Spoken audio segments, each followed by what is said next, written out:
was visibly upset? She didn't tell me that. Okay. So basically, she just gave you the times that she last saw the child and, Child was missing is what we was looking for when we started searching. all right, but my client was there at, or she actually came back to lot 31. Judge, MI Chief Judge presiding. Okay, are there preliminary matters we need to take up? Ms. Zahn? Judge, only that there are a couple of stipulations, and we have the original signed copy that's been filed in with the clerk up on the, my suggestion or proposal would be that when it's the appropriate time, the state would just read the stipulation. I don't know if the court wants to charge the jury at the beginning of what a stipulation is, or if that's in your opening charge. That's in the closing charge. If Okay. y'all think I need to, tell me and I'll do it. I don't think so, Judge. Okay, and y'all are fine with this and the process? We are, yeah. And I'm gonna ask it, well, you've already filed it in the court, so we'll just leave it right there. Anything else?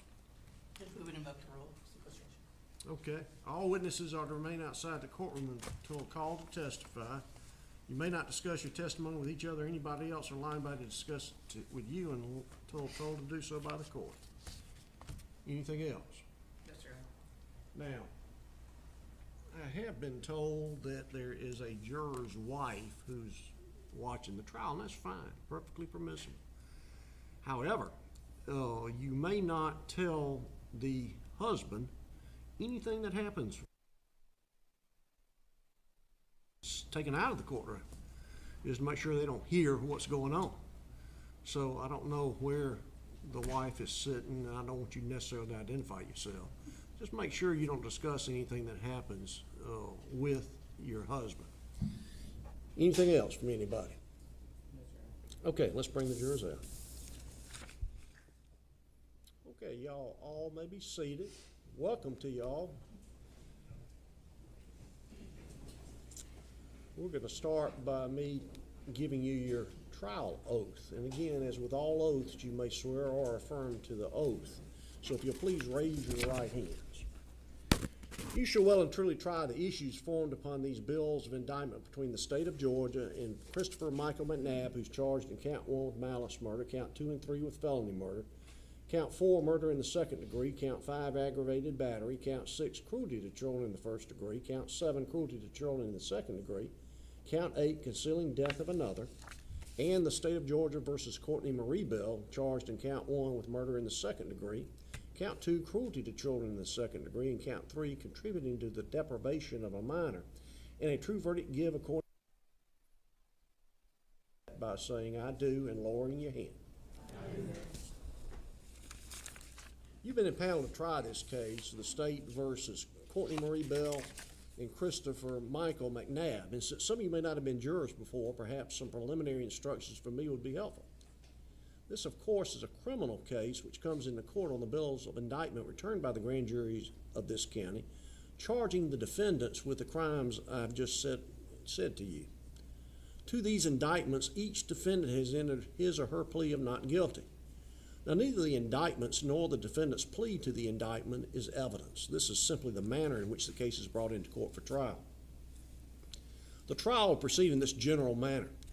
Counsel for both sides are permitted but are not required to make opening statements.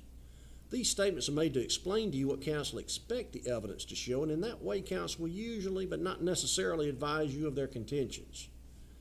These statements by counsel are not evidence and are not to be considered as evidence by you.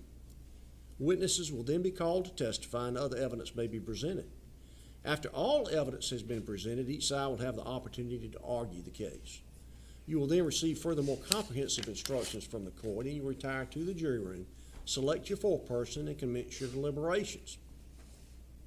Each defendant in this trial enters upon this trial with a presumption of innocence in his or her favor. And this presumption of innocence remains with him or her until and unless each and every essential element of the offense is charged is proven beyond a reasonable doubt. The burden of this proof is upon the state. A reasonable doubt is just what the term implies. It is a doubt based upon reason. It is the doubt of a fair-minded, impartial juror honestly seeking the truth, and it may arise from the evidence or from the lack of evidence. It is the province of the jury to determine the facts of the case, based only on the evidence presented in this courtroom and such reasonable inferences as may arise from such evidence. The law of the case will be given to you in these instructions, perhaps other instructions given to you in the course of the trial, and the final instructions, which will be given to you at the conclusion of the trial. To the facts of the case, as you determine those facts to be, you are to apply the law of the case given to you by the court, and in that manner determine your verdict. In determining the facts of the case, one of your functions will be to decide the credibility of witnesses and the weight to be given to their testimony. In doing so, you may consider all of the facts and circumstances of the case, the witness's manner of testifying, their means and opportunity for knowing the facts to which they have testified, their interest or want of interest in the case, the probability or improbability of their testimony, and their personal credibility as the same may appear to you. You are to assess the testimony of all witnesses in this matter, including the testimony of any expert witnesses. If you should find conflicts in the testimony, it is your duty to reconcile such conflicts, if you can, so as not to impute perjury to any witness. But if there are conflicts which you are unable to reconcile, then you should believe that testimony you find to be most believable. Now, it might be necessary during the course of this trial for the court to consider matters outside your presence, either having to do with the admissibility of evidence or some procedural aspect of the trial. In that event, I shall ask that you be excused to the jury room for a brief period. Until the case is submitted to you for deliberation, you are not to discuss it with one another or with any other person, or allow anyone to discuss it with you. And after the case has been submitted to you, it should be discussed only in the presence of all of your fellow jurors. You should keep an open mind throughout the trial and not decide any issue in the case until the case has been submitted to you with the final instructions of the court. The only evidence you are to consider is that which comes to you in this courtroom, and such evidence must be considered by you free from any outside influence. When you're excused for lunch or any other recess, please do not stand around in front of the courthouse, in the hallways, or in the courtroom, because you might overhear someone discussing the case, or someone might approach you about the case. The jury room is your headquarters during this trial, and you should time your return to the courthouse so that you can report directly to the jury room. And if anyone should attempt to discuss this case with you while this trial is in progress, please bring that fact to my attention. You're not required to sit in the same chair throughout the trial. And if at any time while you're in the jury room you need to communicate with the bailiff or with me, you may get the attention of the bailiff by simply knocking on the door. I instruct all jurors that this trial is not to be run at your inconvenience. I try to take a break between every hour, hour and a half to 2 hours, depending on where the witnesses are in their testimony, so I don't unnecessarily break up their testimony. But there's nothing inflexible about that. If you need to have a break sooner than when I have one scheduled, just alert the bailiff or myself, and we'll certainly take the break at that time. It's important that you see everything you're supposed to see and hear everything you're supposed to hear. So if myself, the attorneys, the witnesses aren't speaking loudly and clearly enough for you to hear, let me know, and I'll make us all speak up and do better. Also, if you know an attorney's wanting a witness to point something out to you and get some down off the stand in front of you on a picture or a chart or something, but the way they're positioned, you can't see what they've been pointing to, let me know, and I'm going to make everybody move around to make sure you have a view of what they're attempting to show you. Now, as I said yesterday, and I'm going to say again, did anybody overnight look at any news on the TV, social media, or newspaper? Let the record reflect everybody shaking their head no, so let's keep that going, and I'll try to remember to ask y'all and remind you at the end of the day. Okay, that's going to conclude one other thing I want to tell you, and you've already known this, while you're on break, anything back there in the way of soft drinks and snacks are free of charge to you. And if we run out of anything, just let the bailiffs know, and they'll replenish those supplies. With that, that's going to close my opening remarks. We'll turn now to the attorneys if they wish to give opening statements, and by law, we'll start first with the state. Ms. Stone?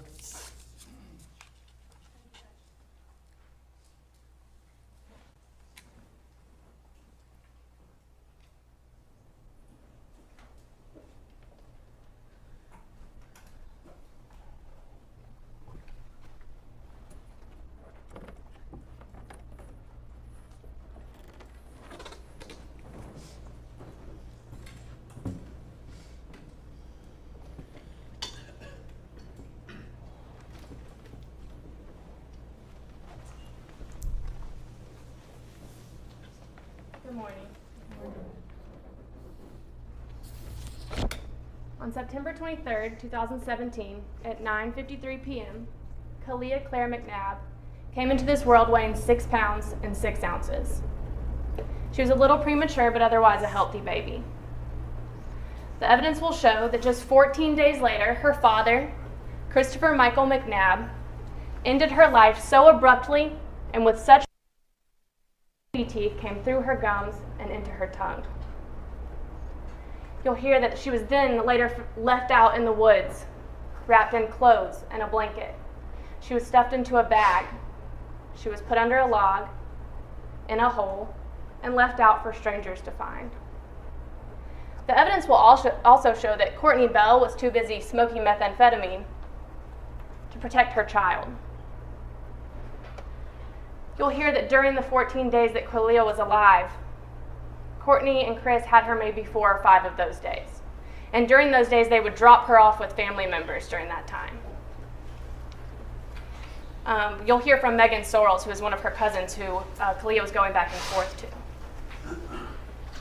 The first thing that you'll hear today, or one of the first things that you'll hear today, is a 911 call from October 7th, 2017.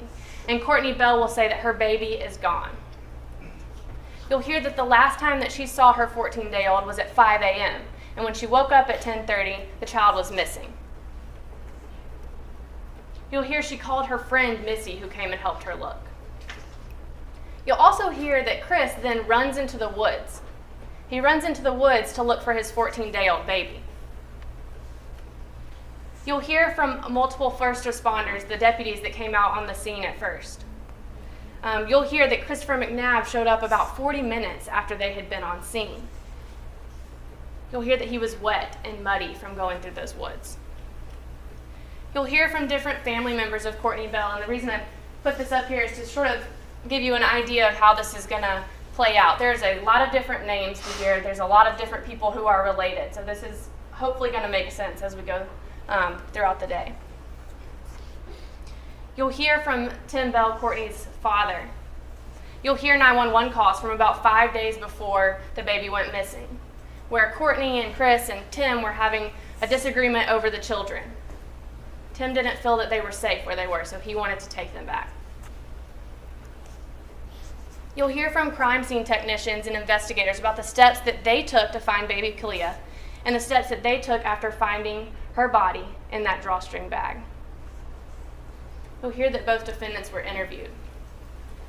Listen closely to those interviews and listen to the changes throughout them and the inconsistencies.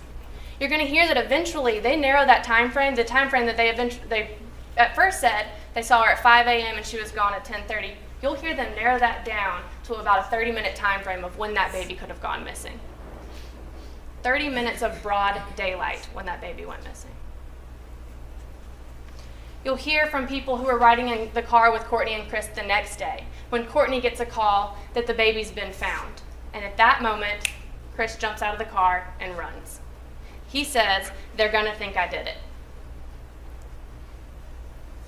You're gonna hear you're gonna see some Facebook records that show conversations between Cortney and Chris, the co-defendants here, and you're also gonna see conversations between Chris and a woman that he was talking to the morning that his child went missing, during a time when he says he was asleep. You're going to hear from the medical examiner, and she will explain to you the type of injury that this baby had to her head. She'll explain to you the type of force that was necessary to inflict this injury. I expect that throughout this trial there's going to be some people that you don't like. You're going to see that Chris and Cortney weren't living the most savory lifestyle. They were surrounding the people that they were around are not going to be people that most people would have a 14-day-old baby around. But we're not going to sugarcoat anything for you. We're going to show you exactly how this baby was living. I expect that you'll hear from Cortney's mother, who you'll find out real quick is never going to win Mother of the Year award. But what I ask you to do is put those emotions aside and the frustrations with the people aside and listen to the evidence. Look at the physical evidence and listen to the words of those two defendants. Listen to how their stories change and use your common sense.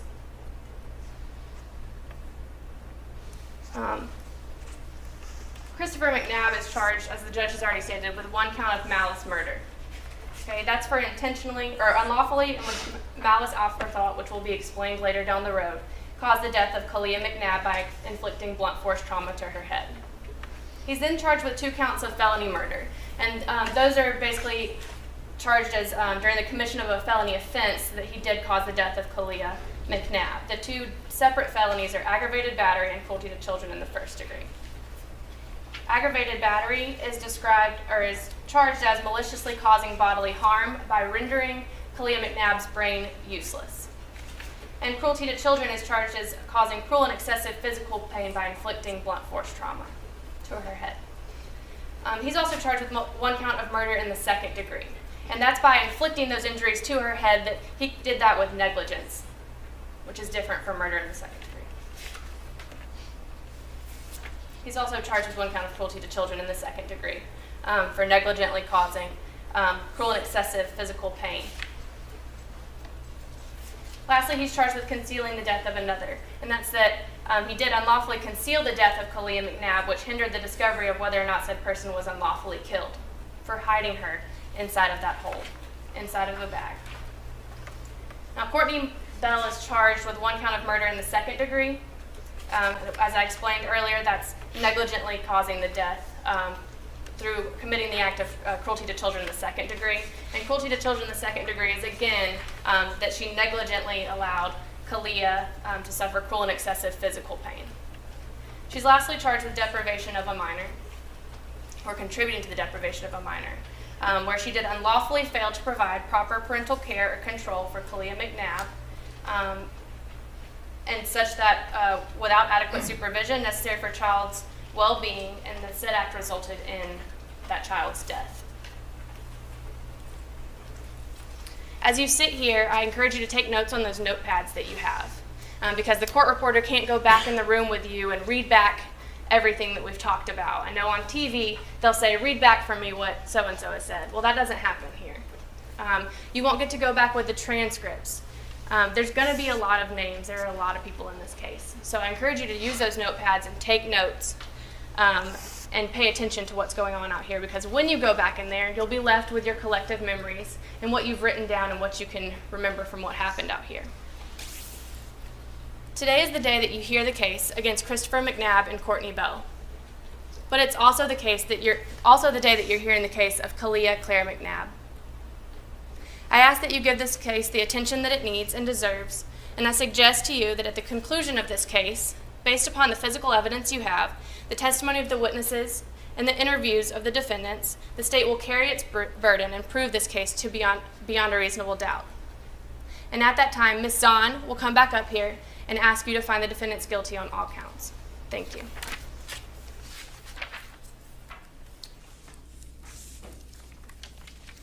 Mr.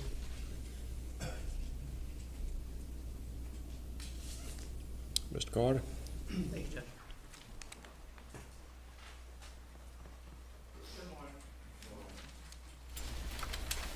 Christopher McNabb had absolutely nothing to do with the disappearance and death of his daughter, Kalia. If you truly sit here today and you enter with the presumption that Christopher McNabb is innocent, and you hold the state to its burden of proving him guilty beyond a reasonable doubt, the just verdicts and the true verdicts are going to be not guilty in this case. As you listen to the evidence, I'm going to ask you to do what anybody else who is trying to solve a problem or make an important decision would do. You want to look for the who, what, when, where, how, why of this case. You want to know who killed Kalia McNabb. You want to know what happened that day. You want to know when did it happen, where did it happen. You want to know how it happened, and you want to know why it happened. You're going to hear evidence today about physical altercations between Christopher McNabb and Cortney Bell. And you're going to hear evidence that they and their friends used drugs. I expect that the state is going to rely heavily on these 2 facts to try to convince you that Christopher McNabb killed his daughter on October 7th. But the real question is what happened between 9:30 a.m. and 10:30 a.m. on October 7th, 2017. The evidence is going to show there were 4 people in the home that night. there was Christopher McNabb, there was Courtney Bell, there was Clarissa McNabb, the 2-year-old daughter, and then there's Kalia McNabb, the 15-day-old daughter. Chris and Courtney put the girls to bed around midnight for the last time. Kalia got up several times. She needed to be changed, needed to be fed several times. But around 5:30, they put her her back in bed, and they laid down on the couch. About 9:30 that morning, Chris got a text from his dad letting him know that he had sent him some money. He said, "Are you awake?" And Chris said, "Yes." Chris got up from the couch, walked into the other room, and found that Kalia and Clarissa were both fine. Laid back down, fell back asleep. Less than an hour later, Clarissa, the 2-year-old, comes and wakes her parents up. And she says, "Sissy gone, Sissy gone." So they didn't quite understand what she meant, so they got up and they checked. And sure enough, Kalia is gone. Without a trace, she's gone. From that point, a huge search was conducted, and unfortunately, Kalia was found less than 900 yards away from the home the next day.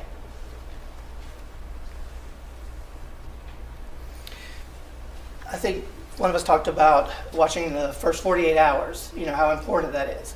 But what happened in the first 48 hours of this case is the police determined that their suspect was going to be somebody close to the child. Certainly, Chris McNabb and Courtney Bell are the closest one to the child. And they focused like a laser on Christopher McNabb as being the person who killed his daughter. In fact, they developed their whole case around the supposition and the hypothesis that Christopher McNabb is the one who killed his daughter. And you know why they did that. Look at him. Look at the way he looks. Look at the fact that he had physical altercations with Courtney. Look at the fact that they did do drugs. Of course they're going to look at him. But pretty soon they realize they cannot prove this case beyond a reasonable doubt.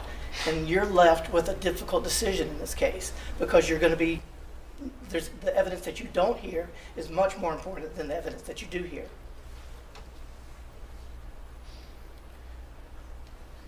When a pack of lions go after a herd of gazelle, they don't go after the smartest gazelle. They don't go after the fastest gazelle. They go after the gazelle that is vulnerable, the gazelle that's hurt, the gazelle that's not as smart as the others. And that's what the police did in this case. They went after the people who were most vulnerable in this case, the people who had just lost their 2-week-old daughter. Now, I honestly do not know what happened in that trailer between 9:30 a.m. and 10:30 a.m. on October 7th.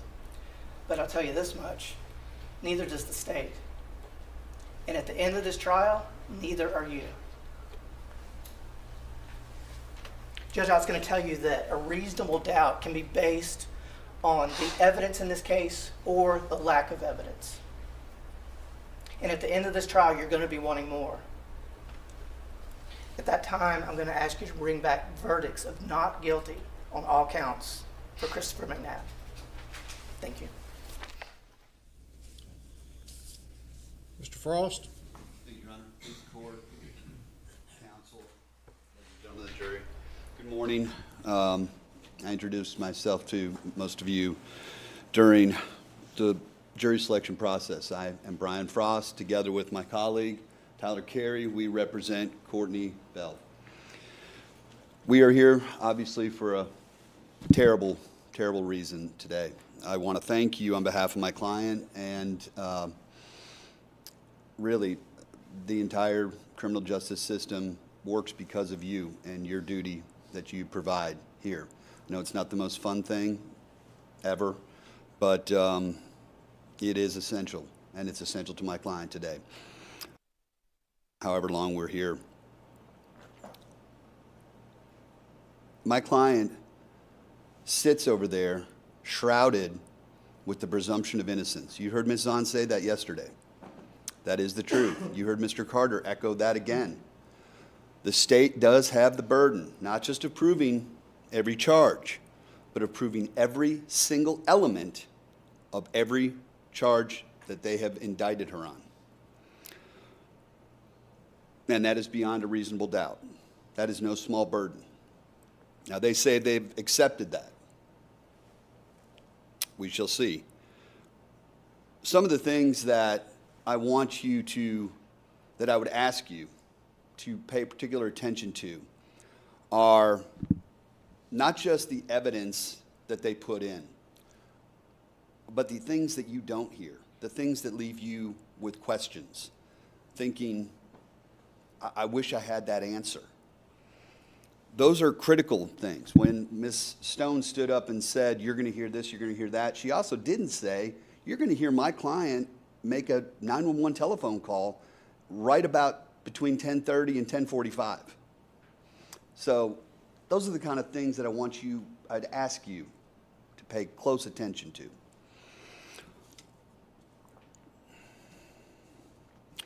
Again, Mr. Carter said they are going to smear the character of our clients. This is, I can't speak for both clients, I only represent Ms. Bell, but they truly are going to do that. They are going to bring up things like they called it an unsavory lifestyle. I'll leave it at that. That does not make her a murderer. So please keep that in mind.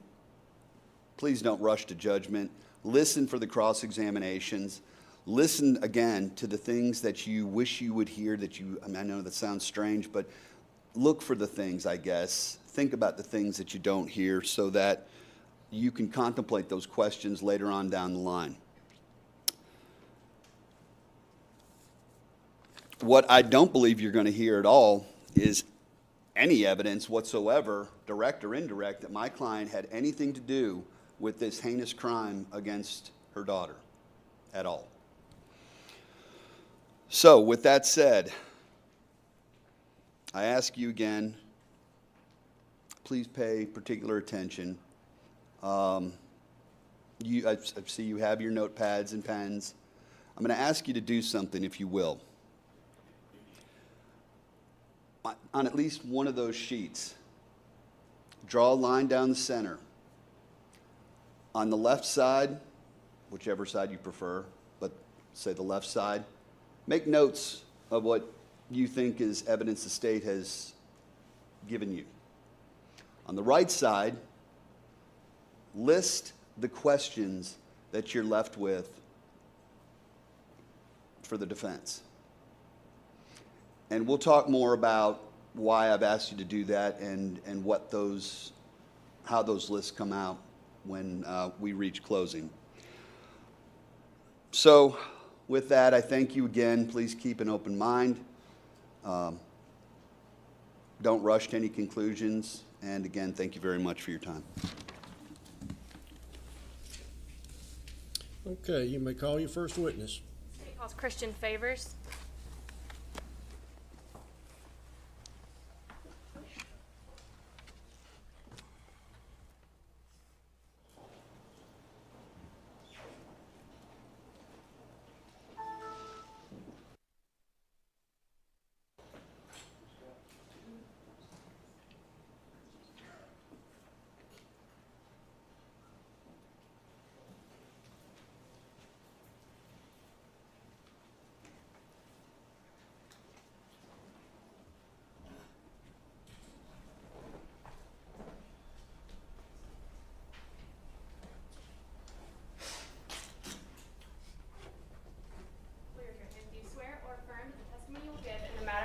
Before the court will be the truth, the whole truth, and nothing but the truth, so help you God? I do. You can have a seat. Make sure you pull your chair up and get close to that microphone. Will you state and spell your name for the record? Christian Favors, And Ms. Favors, where are you employed? Covington Newton 911 Center. And what's your position there? I'm a 911 operator. How long have you worked there? 10.5 years. Okay. And can you explain briefly like what your duties are through your employment? Answer non-emergency and emergency phone lines and dispatch emergency personnel, fire, law, and EMS. Okay, and were you working in that capacity back on October 7th, 2017? I was. And while you were on duty on that day, did you receive a report of a kidnapping in the Eagle Point Mobile Home Park? I did. Okay, and is the Eagle Point Mobile Home Park, is that located in Newton County? Yes, ma'am. All right, and who did that call come from? Cortney Bell. And What time did you receive that call, do you remember? Around 10:39 a.m. And are the calls that come into the 911 center, are they recorded? Yes, ma'am. And is that something where you have to press a button to record, or does it automatically record? It automatically records. Okay. May I approach? You may. All right, I'm showing you what's been previously marked as State's Exhibit 19. Do you recognize this? Yes, ma'am. Okay. Yes. Sorry. How do you recognize it? I initialed it and listened to the call. Okay. Did you review the call? Yes, ma'am. Okay. And when you reviewed it, did it appear to be a fair and accurate depiction of the call that you received on October 7, 2017? Yes, it was. Okay. Your Honor, attender State's Exhibit 19. No objection. No objection. Admitted without objection. Permission to publish?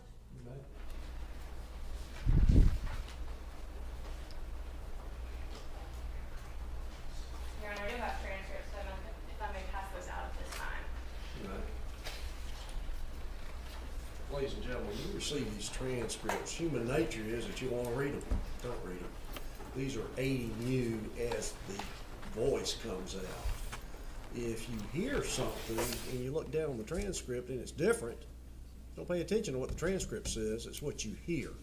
So I can't have you reading ahead, number one. And secondly, as I said, if you hear something different than what's on the transcript, it's what you hear that matters, not the transcript.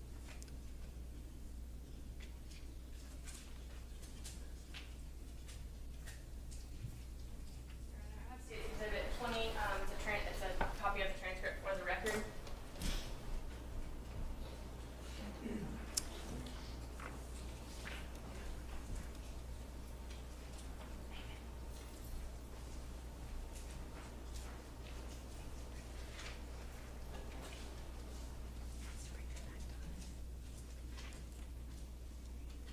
Yes.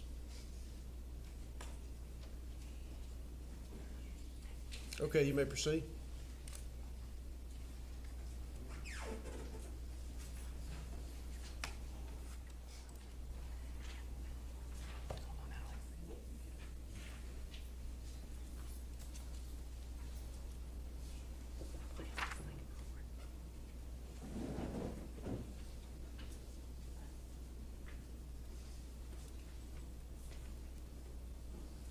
October 7th, 2017, 10 hours, 38 minutes, and 20.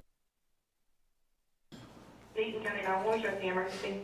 I just woke up. My daughter woke me up on the couch. I have a 2-year-old and I have a 2-week-old. And my 2-week-old is not in her slipper. Her pack is on the floor. She's not in her slipper? She's not in her slipper. She's not here. I've looked everywhere. I've looked under clothes and everything. What's your address, ma'am? 12145, Highway 36, Lot 31. Yes, Lot 31. Do you think somebody took her, ma'am? My child said, my 2-year-old said she's gone. And I've looked everywhere in the house, so I don't know another possibility. What lot number are you at? 31. Okay. And you said you were sleeping, woke up and she was gone? Yes. My 2-year-old came and woke me up. Okay. That's how she was on the couch.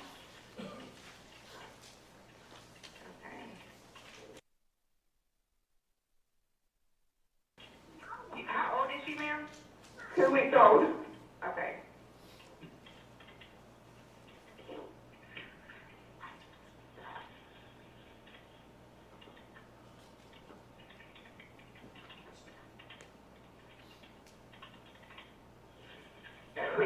Who else would have come in your house? I mean, as far as I know, nobody would have came in my house. Okay. My dad's on the way to his house. Okay. Ah. All right. How long have you been asleep? The last time I woke up with her was around, I guess 5 maybe. Okay. So you were asleep till 5 o'clock? Yes.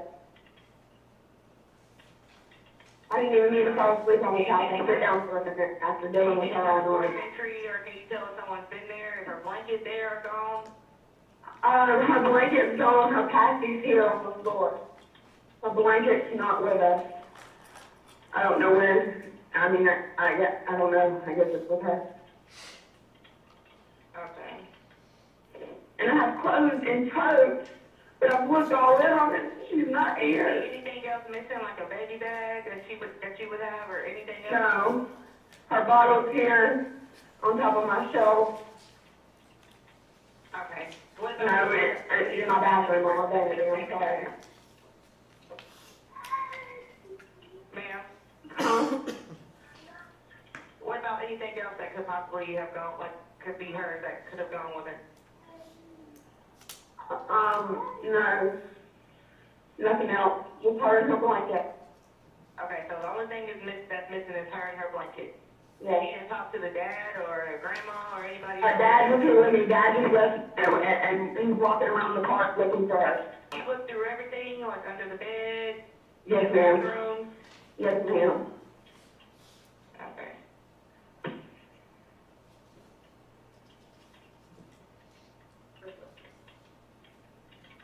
Okay. Leah! All right, what's your name, ma'am? Courtney Bell. Cortneybell. Just to let you know, Courtney, they've been on the way out there. I'm just giving this information to update them, okay? Thank you so much. What's your phone number? I'm not sure if this number, my phone busted the other day. This is my grandmother's phone. She's been letting me use. All right, so you and the dad both were, I'm just trying to get an understanding so I can let them know because of the questions that they're asking me. You and the dad both were sleeping or he just came back home? No, we were woke up together. She woke us up together. Okay, the 2-year-old woke y'all up and told y'all that the baby was gone? Yes. Okay. She was kind of freaked out. I mean, I don't know. Because she was just standing there beside the couch in the corner. And I told her, come here, and I loved on her. And then I told my baby's dad to go check on Kalia. And he's talking about she's not in here. She's not in here. Okay, well, the police should be in the area now. Thank you. I'll go ahead and let you go, okay? Thanks. Yeah, if y'all pass those transcripts down to the bailiff, pass them, I guess it's gotta go that way.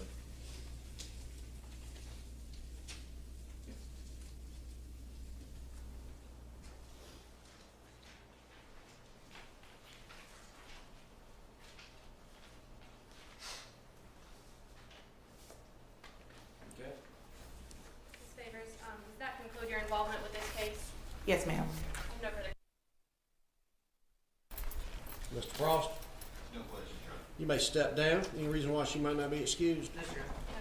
No, sir. You're excused from any further attendance on the court. You may call your next witness. Your Honor, at this time, the state would tender State's Exhibit Number 8, which depicts the alleged victim in this case, Kalia McNabb. Parties have stipulated to the admissibility. That's correct, Your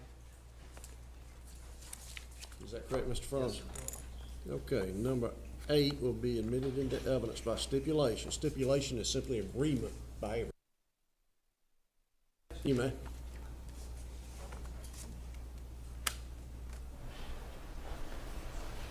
Take this and just pass it around.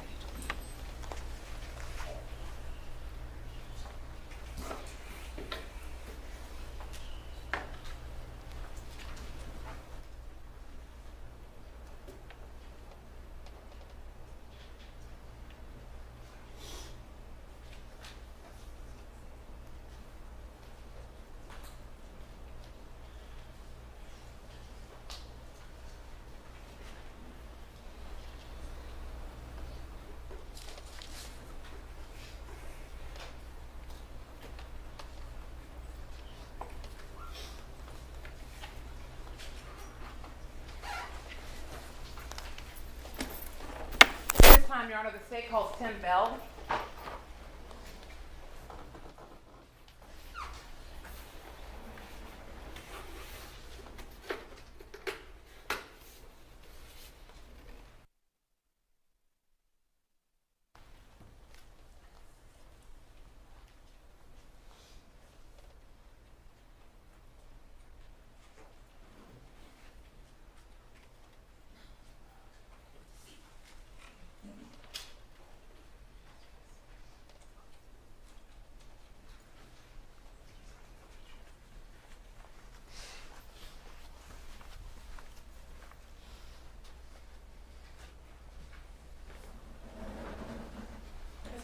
adjust that microphone Yes, okay. to your height. Is it good? Yes, ma'am. Okay. Can you raise your right hand, please?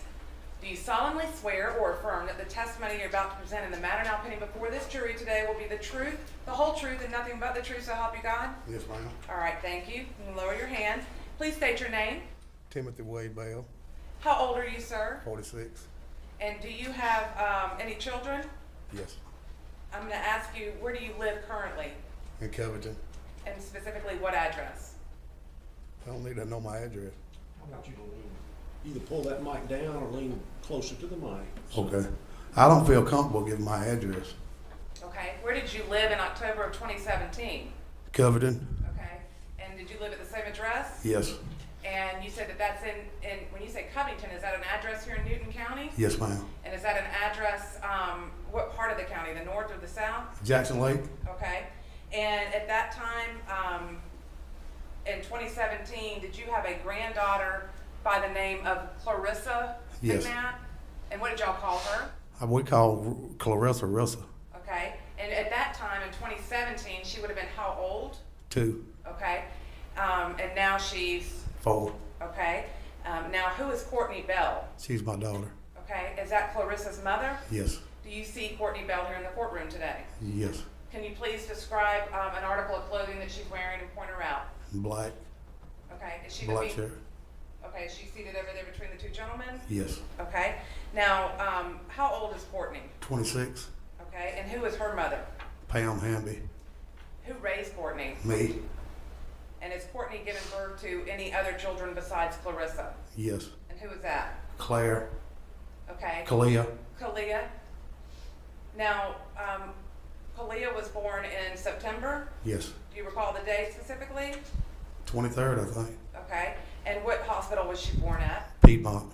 Is that Newton. the hospital here off of 278? Yes, Newton. All right. And were you present when she was born at the hospital? Not present when she was born, but a few hours later. Okay. So did you go to the hospital to see your granddaughter? Yes. Now, are you aware of whether or not she was released immediately on September 23rd after she was born? No. Did she stay at the hospital for a period Yes. of time? Do you recall how many days she stayed at the hospital? Like 3 days or so, 3-4 days. Okay. So would it be possible that she was released from the hospital on September 27th of 2017? Okay. Yes. Okay. Now, during that period of time from when she was born on the 23rd and when she was released on the 27th, did you have the opportunity to see your granddaughter any other occasion? Yes. Okay. Now, when she was released from the hospital, where did she go to live? To that trailer Okay. And when you say that trailer, can you tell the members of the jury where that trailer was? off of Highway 36. Okay. And is that a particular? Eagles Landing, Eagles Nest, something like that. Is it Eagle Point Mobile Home Okay, Park? all right, Okay. And is that off of Highway 36 south of the Covington bypass, or do you know? I mean, I don't know about south, but yes, it's right below Henderson's restaurant. Okay. So do you know what I'm talking about when I'm talking about the bypass? The bypass is the New Cut Road. The road there where Johnny's Pizza and Yes, yes. the gas stations Yes. are, the CVS and Yes, McDonald's, ma'am. all of that. Okay. So if you were on that, at that location, would the trailer park be further down 36? Yes, ma'am. Okay. Now, how did Courtney come to live in that trailer? I knew the owner of the trailer park, Okay. Who is that? Johnny Evans. Okay. And did you assist in some way? And, Yes, I called Johnny and asked him would he rent Cortney a trailer. okay. And did you get that arranged then? Yes. And what trailer number did she live in? Oh, I don't know about that. Okay. I'm going to show you State's Exhibit number 9. Do you recognize State's Exhibit number 9? Yes, ma'am. And how do you recognize it? Because I had to fix that window. Okay. And what is State's Exhibit number 9? The trailer? Okay. The trailer that Courtney lived in? Yes, the And trailer. is this fairly and accurately depicted? Yes, ma'am. All right. Then I'd offer State's Exhibit number 9 in the evidence, Judge. Submitted without objection. May I publish it, Judge? You may. Okay. You should have a screen there in front of you, sir. Turn it this way. Do you see that, Mr. Bell? Yes, ma'am. Okay. So that's the trailer that Courtney lived in? Yes, ma'am. Did Courtney have Clarissa there living with her? Yes, ma'am. And at some point in time after she moved in there, do you know if another person moved in there with her? Yeah, Chris Okay, and when you say Chris, who are you referring to? McNabb. And do you see him in the courtroom today? Yes. Can you please point him out and describe an article of clothing that he's wearing? Yeah, black. Right there. Okay. Now, Mr. Bell, do you know who the father of these two children is? Is Chris McNabb the father of these two children? Yes. Okay. Now, Eagle Mobile Home Park, you indicated that Johnny Evans is the one that was renting the trailer. Yes. Did you pay for the trailer rent every month, or was that something that they paid for? Sometimes they pay for it. Sometimes they got money from me. Okay. Now, what county is that trailer park at Eagle Mobile Home Park located in? Newton County. All right. Now, do you know approximately when it was that Chris moved in? No, ma'am. Okay. But was Cortney there living there for a period of time before he moved in? I think so. Okay. Now, did Cortney have a vehicle at this time? Yeah. Yes. Okay. What kind of vehicle was it? Well, PT Cruiser. And how did she acquire that vehicle? I gave it to her. Okay. And why did you do that? Well, she would have a way to get around with them babies to the doctors and stuff like that, you know. Now, just for a little bit of background, what kind of work do you do? We do trim and tile and cabinets. Okay, so you're in construction? Yes. Were you helping Cortney with items for the babies? I've always bought, yes. And what kind of things did you purchase for Clarissa and for little Kalia? I bought everything, the diapers, the clothes, the milk, the food, whatever the babies needed. And did Cortney have like car seats and Yes, I bought. strollers Yes, and I bought. baby sleepers? Yes. Clothes? Yes. Now, did you approve of your daughter's relationship with Mr. McNabb? No. Okay. Now I'm going to draw your attention back to October the 3rd of 2017, okay? I'm going to show you first before that State's Exhibit number 11.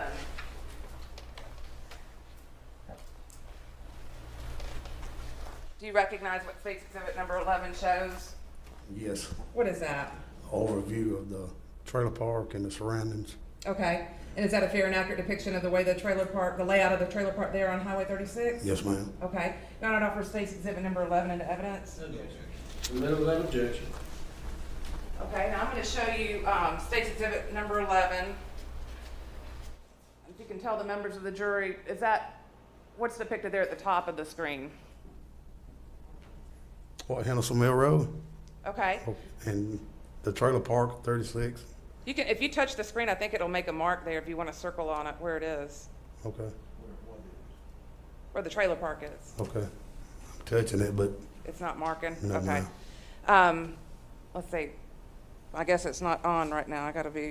Maybe try it now. There you go. Okay. Okay, So yeah. that's the trailer park there? yes, ma'am. Okay.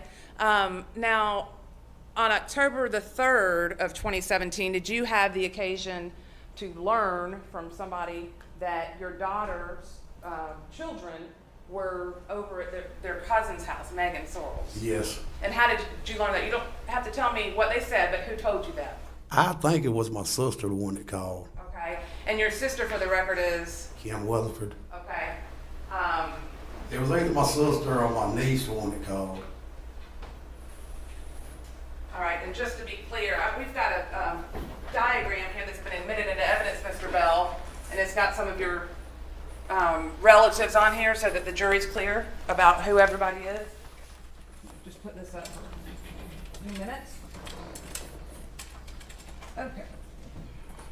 So, you're obviously Cortney's father, correct? Yes. And Pam Hamby is her mother, is that Yes. right? Yes. And your sister is who? Kim Weatherford. Okay. And then Kim is married to? Gerald. Okay. And their children are? Megan and Craig. Okay.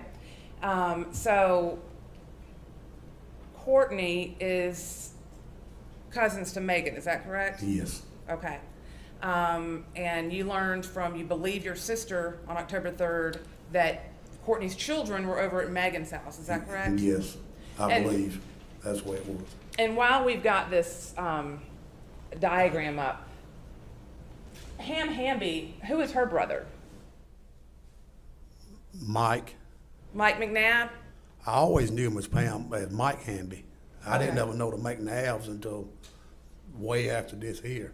You know, way after Chris was involved. Okay. Then I didn't even know he was a McNabb. They first said his last name was Black, okay, and then it come to a McNabb, okay, and then Mike's name come a McNabb. Like I say, I always knew Mike as a Mike Hamby there for years and years and years. The McNabb name was all new. But it turns out that Chris McNabb is Pam Hamby's nephew, is that correct? Yes, Which means Cortney and Chris are first cousins, is that correct? yes. Now, on this particular day and time when you got the phone call that your children, or you were notified somehow, was it a phone call or a text message, or how? I don't think it was a phone call. Okay, so you were notified that your grandchildren were over there at a cousin's house? Yes, over at Megan's. Okay. And what did you do upon hearing that? I went to pick them up And why'd you go do that? because Megan didn't need to. Megan already got 4 kids, so she didn't need no more burden there, you know, of trying to look after 2 more babies there, you know. So, and it was my place anyway, you know. They was my grandbabies, you know. So. And had the children been over there for a period of time? A day or so. Okay. So when you went over there, did you go by yourself? No, me and my father and my mother. I loaded my mother up. She was handicapped. Okay. What did y'all travel over there in? In my other little old PT Cruiser. Okay, so you have one PT Cruiser that you drive, and then you got one for Cortney as well? Yes. All right, so when where did you go? Where did Megan live? Across the street at the other trailer park. Okay, what's that one called? High Point, I think. Okay. So here we can see where Eagle Point is and where Henderson Mill is which direction was Eagle Point? I mean, I'm sorry, High Point. I think it's going to be to the left-hand side, Like over here? right over in this area here. Okay. And so did you report there first, or did you go to Yes. Cortney's location? No, I went to where the babies was at.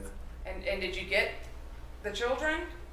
I loaded Rissa up in the back seat, in the car seat, Okay. and told Megan that I would be back and get the little baby. Okay. And then I went over there to Courtney's to get my PT Cruiser because my sister said they was doing drugs and heavy drugs and all that stuff, okay? So as I went over there to get my car, he took off running up the hill, up towards Melissa Davis's apartments there. Chris. Always use names and not Okay, pronouns. all right. And then Cortney got Rissa out the car. And then Melissa Davis and Chris come back down in her little old car and picked Cortney and Rissa up. Then I went back over to Megan's and got the little baby. Okay. Let me just stop you for a second because you've mentioned the name Melissa Davis. Where did Melissa Davis live? At the top of the trailer park. They got a set of apartments at the top of the trailer park. Okay. And are those apartments depicted here in this photograph? You see where that number 36 is for the highway right in the middle of the screen? Yes, ma'am. Is those the apartments there that you're talking about? The apartments is gonna be, I think, right here. Right where? I'm not Right seeing. here. Okay, exactly. Okay. Yes. So you said Chris took off running towards that direction, towards Melissa Yes. Davis. Okay, and just again, since you've mentioned Melissa Davis, I want to clarify another point for the jury. Melissa Davis has a daughter, is that correct? Yes. And the daughter's name is Diane, is that correct? Yes. And Diane is with who? Craig Weatherford. Craig. So your nephew, Craig Weatherford, is in a romantic relationship with Diane Davis, whose mother is Melissa Davis. Yes. Okay. So when Mr. McNabb took off towards the hill, you said you went over there to Cortney's trailer to get that PT Cruiser, and what happened there with Cortney? Cortney got Rissa out of my PT Cruiser. So she She took the child Yes. from your car? Yes. And where were your mother and your father? They was in the front seat. Okay. And did you have any words exchanged with Cortney at that time? I mean, I don't know. It's a year and a half ago. Mayor did, you know. What about Kalia? Were you able to get her? Yes. So how'd you get her? Went back across the street and got Kalia. Now, at some point in time on that date, did you call 911?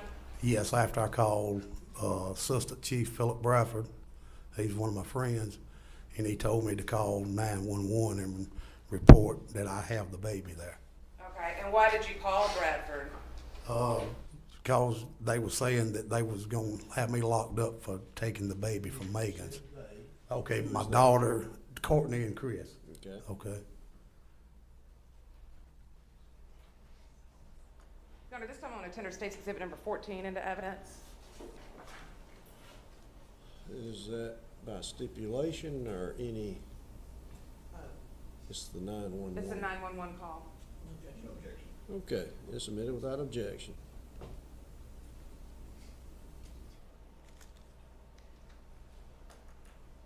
And I've got transcripts for the jury judge, if I may pass it.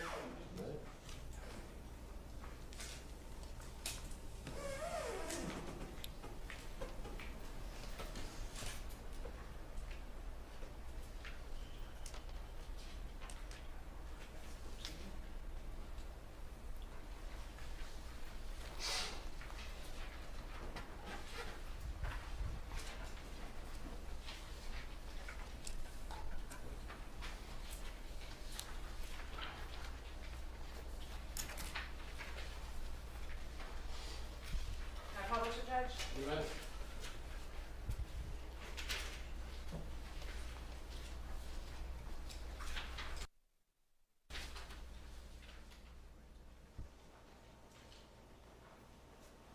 October 3rd, 2017, 6 hours, 47 minutes, and 17 seconds p.m. Newton County 911, is your emergency? Yes, ma'am. Can you tell the police out to my house at 65 Loudon Drive, Clifton, Georgia 30014? Yes, 65 Loud Drive, what's going on Yes, there? yes, ma'am. It's pertaining to my grandchildren. You have got told police dispatch now. I'm on the phone with my daughter, but she knows that we talk to the police, okay? Okay, She left both her kids. They abandoned both their kids last night at my niece's house. My niece called me today at 4:30. Could not get in touch with her or the daddy. I went to pick one of the youngins up, the 2-week-old up. She snatched the 2-year-old out of the car, so I come on home, okay? Well, I called Mr. Philip Bradford. Mr. Philip Bradford is one of my buddies there. He works for the city police department. When I got back home to find out what I needed to do, okay? He's supposed to be sending me a number through kids for the 1-800 or the defect number to where you can call them, okay? Yeah, so right now, hold on, let me try to figure this out. So right now, you have the baby right now? I have the 2-week-old baby sitting on my kitchen table today. Okay, Yes, all ma'am. right, and so your daughter is not there right now, the daughter or the father of the baby? No, So you just have no, questions no. on what you could do with it, about the situation? Okay. And where does your daughter live? Well, she lives at the trailer park on 36, used to be Pine Valley, I think it's Eagles Landing or something like that now. Okay, hold on one second. Okay, thank you, ma'am. Official 24, Georgia Road. Vehicles are south.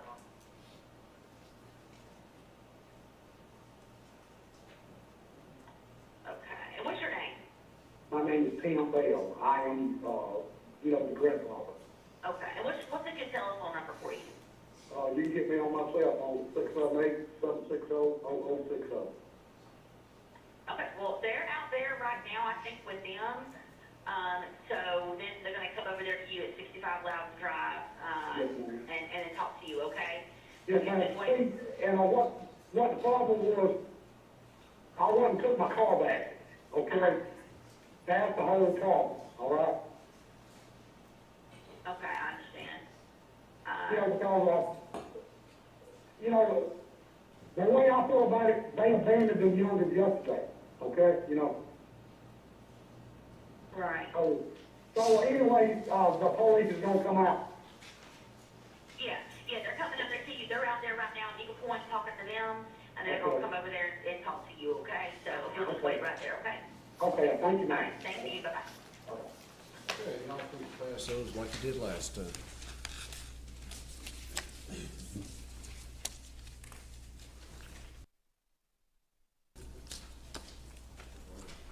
And I'll tender State's Exhibit 15, which is a transcript that was just passed out to the jury for the record. Okay.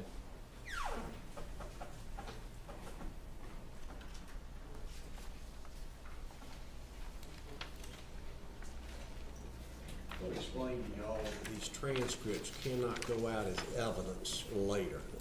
There's this rule in law called continuing witness. And so anything that's written down, so to speak, can't go out with you. If you ever needed to listen to it again, I would bring you back out into the courtroom and let you listen again. Mr. Bell, why were you taking, I understand why you were taking your kids back. Why were you taking the car back? Cause they was doing them old heavy drug things, you know, and she wasn't doing what she was supposed to do with the car. Drugs, what drugs were you aware that she was using? That methamphetamines? Okay. Did you consider that a good environment for your grandchildren? No.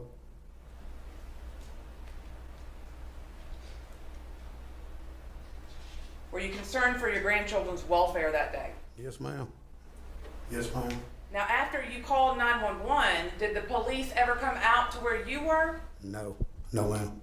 And are you aware of whether or not Miss Bell or Cortney, your daughter, called 911 as well? Yes. And do you know if a deputy responded to her? Yes, I spoke to him on the phone. And who else was present besides Cortney and the deputy? Anybody else there? Chris. Okay. And was your sister Kim there? Later. Okay. And what, did y'all ever reach an agreement about what was going to happen with the children? Yes, the deputy told Cortney to let my sister come get Russell and bring her to me. So did you do that? Yes, Where did you meet your sister? at Alcovey High School. Okay. And so nobody ended up pressing charges against you at that time? did No. they? Okay. Now, was there any discussion at that time about getting the car back to him? Oh, yes. What was that discussion? He was in the background hollering, he was wanting to trade the car back for the kids. Okay. Trade the kids back for the car, brother. So they wanted the car and you could keep the kids. That's right. Now, after this happened, did you end up taking care of the kids for a little while? Yes, With your job and everything? yes, Was somebody there at the house helping you? yes. My father, How old's your father? he was 76 at the time. And your mother? She was 74. And you mentioned that she was disabled? Yes, she had 2 prosthetics, Prosthetic what? legs. Okay. So was she able to provide a lot of assistance? No, because she had had a stroke and stuff like that. So the baby at this point in time, if Kalia was born on September the 23rd, on this day and time, she would have been roughly 10 days old? Yes, Okay. And were you capable of taking care of a 10-day-old baby? yes. Yes, see, I can send guys out to my job. You know, I don't have to be there, okay? I can take off anytime I want to. Now, did you see Cortney after this? That Thursday, Okay, and what day would that have been? Do you recall? no, ma'am. How many days was that after this incident? Well, that was a Tuesday into Thursday, 2 days. Okay. And that's the first time you saw her after you got the kids? Yes. And what was this encounter about? She wanted to come see the babies. Okay. Did she come there to see them? Yes, I went and got her that morning. All right. And then what happened when she got there? It was just an argument all day long about the car. Okay. You and her? Yes. And what was the argument about? She wanted the car back. And did you give the car back? No. Why not? Because, you know, I didn't feel right about giving it back. Now, was she still staying at the trailer, or was she staying over there with you that day? No, at the trailer. Okay. And was Chris with her at that time? No. And what ended up happening as far as the car? Did you, I parked it in the backyard. was there a way for her to get it? No. She didn't have the keys to it anymore? Yes, she still had the keys, but I mean, the car, she had a set of keys, and I had a set of keys. Okay. So what did you do then after that argument? I took her home, Okay. took her back to the trailer. All right. Now, did baby Kalia have a doctor's appointment after that the following day? I don't know, you know. You didn't take her to the doctor? No, no. And do you know how she may have made it to the doctor then? She didn't go to no doctor. The baby? No, Okay. no. Not that you're aware of anyway. Right, no ma'am. Okay. So. No, because I took the babies home that Friday after I told Cortney that she needed to clean the house up and get the house in order before I would bring the babies back. Right. Okay. So if we're talking about, just to be clear,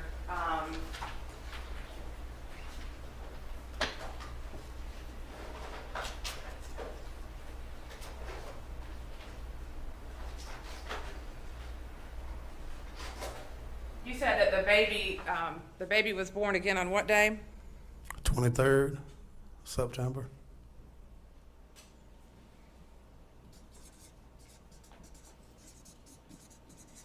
And we were just talking that it was on October the 3rd that you called 911, right? Yes, I guess, yes. And you said it was when that Cortney came to see you 2 days later? Yeah, on Thursday. All right, so that would have been, what, 10/5? Okay.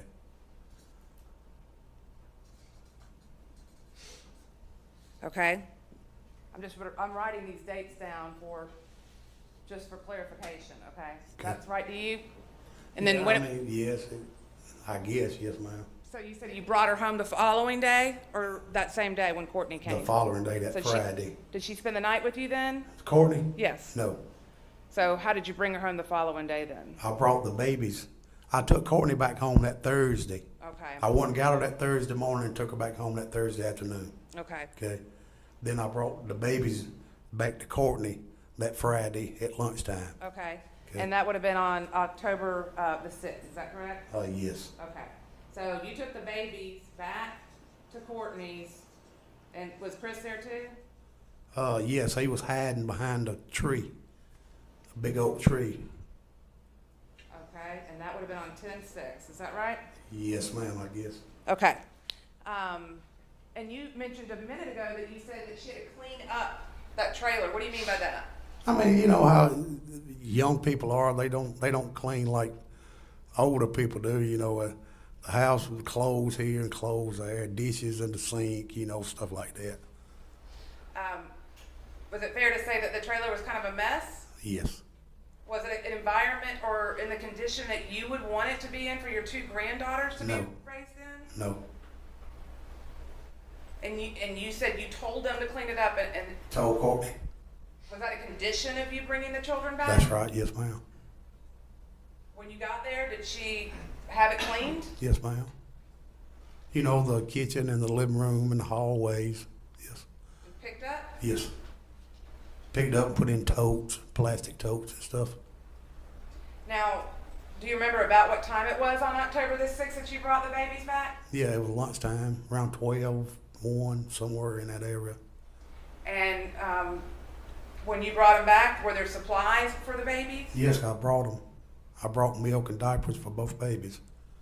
So you brought the babies back and food, Yes. diapers. Yes. Was baby Kalia healthy when you brought her back that day? Yes, ma'am. Was baby Kalia clean when you brought her back that day? Yes, ma'am. Was she fed? Yes, ma'am. Was she dressed up in something Yes, to wear? ma'am. Did you see her after you dropped her off that day? No, not. I've never seen the baby after Friday. So that Friday when you dropped the child off over at Cortney and Chris's trailer at lot 31, that was the last time you saw Kalia alive? Yes, ma'am.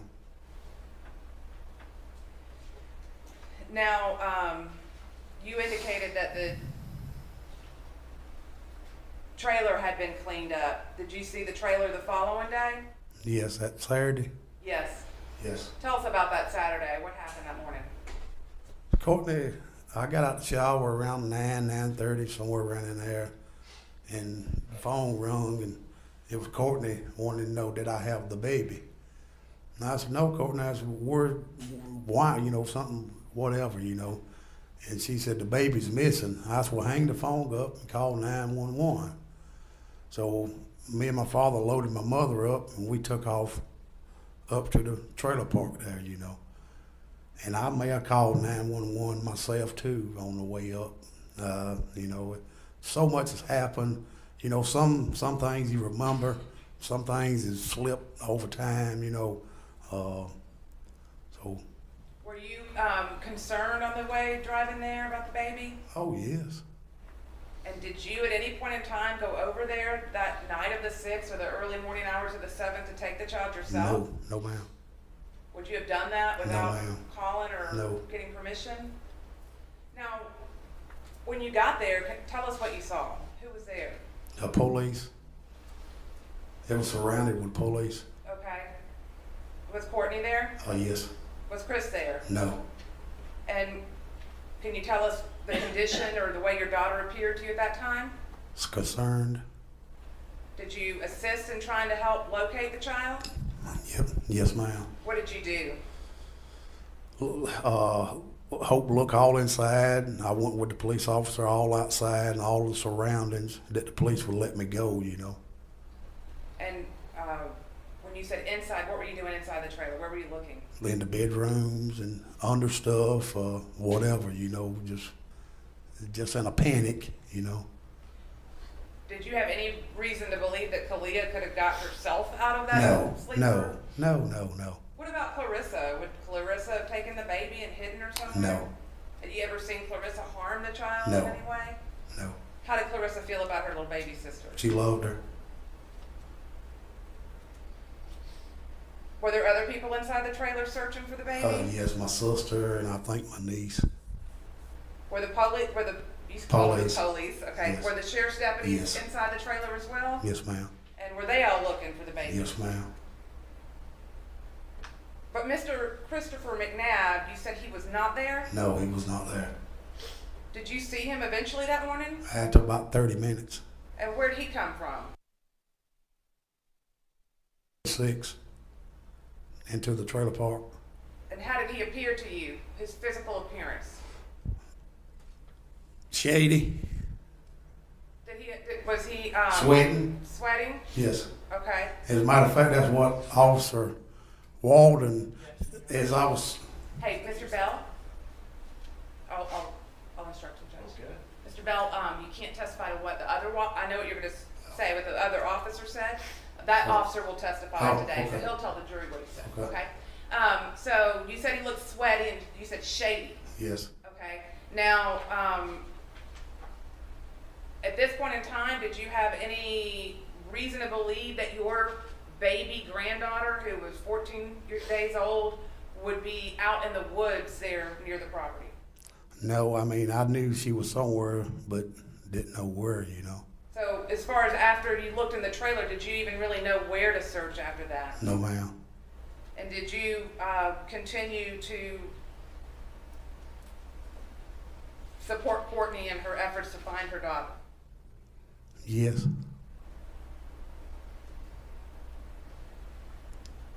When you brought Kalia back to her mother and father on October 6th, did she have any injuries to her body? No, ma'am. Any damage to her head or her face? No, ma'am. Did Cortney have any injuries to her face that you observed? I don't think so. Cortney is your daughter. Do you love her? Yes. Thank you. Those are all the questions that I have, Judge.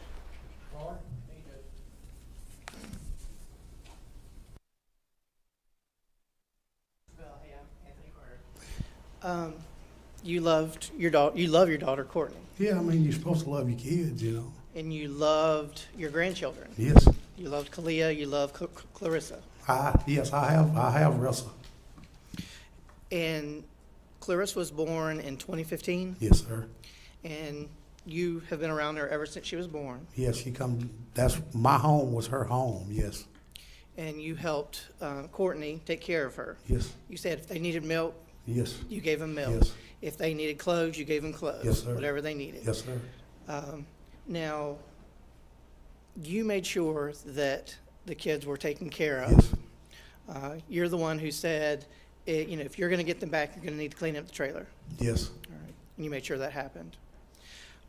You would never allow those children to be abused knowingly. You would never knowingly allow No. those children to be abused. no, So during the period of time from when Clarissa was born, disappeared, you never saw any signs of abuse on them. no. Did you wash them? Did you see them without clothes on? No, I mean, I didn't never change Russell that much, you know. Didn't ever dress her that much. The parts of their body you could see, you never saw Right, no, bruises sir. or anything on their Right. face. So you never had any reason to believe that either Cortney Bell or Christopher McNabb had ever done anything physically to those children, is that Right. correct? You had concerns about whether they were taking care of them properly. Right. But as far as physical abuse, you never had any of those concerns. And if you did, you would have done something about it, right? Okay. Now, were you aware that Christopher's dad, Michael, also provided some things for the children as well? Yes, So he was also interested, as you were, you had a common interest. You cared for your children, but you wanted to make sure that they properly took care of your grandchildren. yeah, I mean, you know, Mike would provide like 10%, 20%. Provide the rest, you know. Okay. And, you know, I didn't mind providing, you know. Absolutely. Now, on October 3rd, it was your understanding that Cortney had dropped the children off at Megan Sorrell's house Yes. and that they had stayed overnight. Now, Megan has other children, is that fair? And Clarissa actually played with some of Megan's children.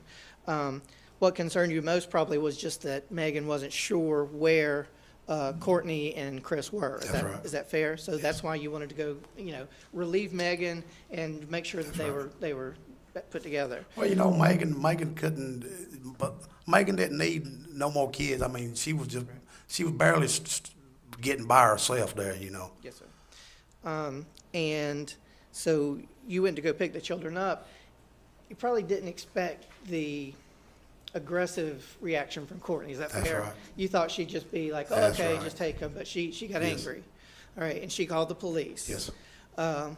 Is it your understanding that the police officer kind of calmed her down Yes, and told her, just let your dad out That's for a right. while? Yes, sir. Let things cool off. that's right. And that's what you did. That's right. All right. And you saw her on the 6th, the 5th, which would be the Thursday. You saw her, y'all Thursday. spoke, and Yes. you said, clean up the house, and I'll bring the girls back tomorrow. Yeah, well, see, she said that he was gone, okay, that he had done left. Okay. That he wasn't in the picture no more. Okay. Chris, I'm sorry, Your Honor. Okay. And so she agreed to do that, and by that Friday afternoon, at lunch, she had cleaned up the trailer. Yes, And you left the girls there with her. yes. All right. And you don't recall Kalia going to the doctor either that Thursday or Friday? No, I know she didn't go that Thursday or Friday. Okay. No. If there is evidence that she did, can you explain, I mean, do you think maybe you just don't recall? I don't recall because, like I say, the babies was at my house there, so And you can't think of anybody else who would have taken them to the doctor? my dad may have took the little baby to the doctor that Thursday. I know it wouldn't have, the McNabb was something whole new, okay? And Courtney's mom, that wasn't a long-term relationship that you were in, is No. that correct? No, She never took any responsibility for Courtney. No. She had 7 children. right, Most of them by different fathers. that's right, And Courtney was in the middle somewhere. that's right. Never wanted anything to do with Courtney. No, sir. you took care of her. Yes, In fact, Cortney didn't even know that that was her mother until she was 12 years old. that's right, She- 12, 13, somewhere around in She there. found out Right. accidentally. She found Yes. a little band that was That's from the right. hospital and Yes. realized that Pam Hamby was her mother. Right. And even after that, Pam Hamby never No. treated her as a child. No. No, Pam never bought her a piece of bubble gum. She was around in the area, right? Yes. But she never had Right. anything to do with No, Courtney. sir. I mean, she would come to the house if she got hungry, and we would give her something to eat or whatever. But rather than that, no. And that was probably 20 times from the time Cortney was a baby to Cortney was 12, 13, you know. Thank you, sir. Ross? Thank you, Your Honor. Mr. Bell, how are you, sir? Hey, good. You've spoken, sir. Yes, sir. You, getting back to the doctor, Mr. Carter asked you if possibly you don't recall, and you said yes. Would it surprise you to know that it was your father and mother that took the baby Thursday? I remember Mom and Daddy going somewhere that Thursday.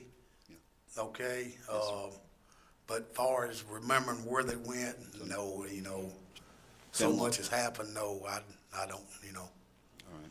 Now, during the time, well, let me talk about this, using the kids for the car and money. Was that, you said they, did you feel that one was more a force behind that than the other? Yeah, Chris. All right, and what gave you that idea? What made you think that? Because he was always behind the scenes. You could always hear him in the background, you know. You could always hear Chris in the background. You talked to Cortney on the phone there, and he was always in the background.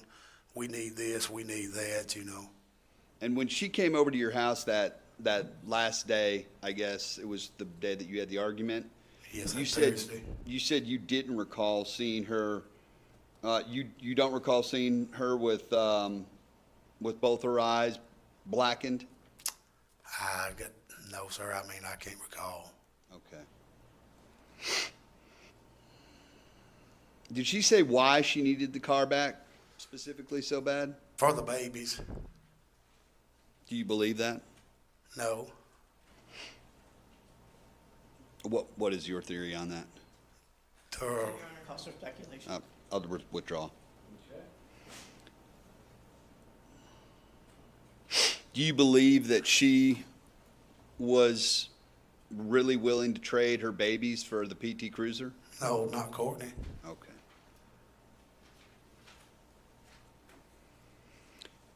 When you saw her with the kids, was she a loving, affectionate mother? Yes. And you, I think Mr. Carter asked, you never saw any signs of abuse whatsoever? No, sir.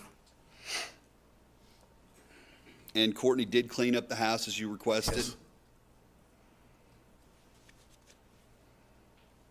Now, despite the argument that you had, did you guys reconcile at all? You know, I say argument, you know, but me and Cortney's always butted heads back and forth there, you know, it's like you and your son would do or you and your daughter would do there, you know. But I mean, it wasn't nothing. 20 minutes later, and we was fine again there, you know. Understood. And that's what happened in this situation? That's right, yes, sir. You're gonna get mad at one another somewhere along the line, you know. Understood.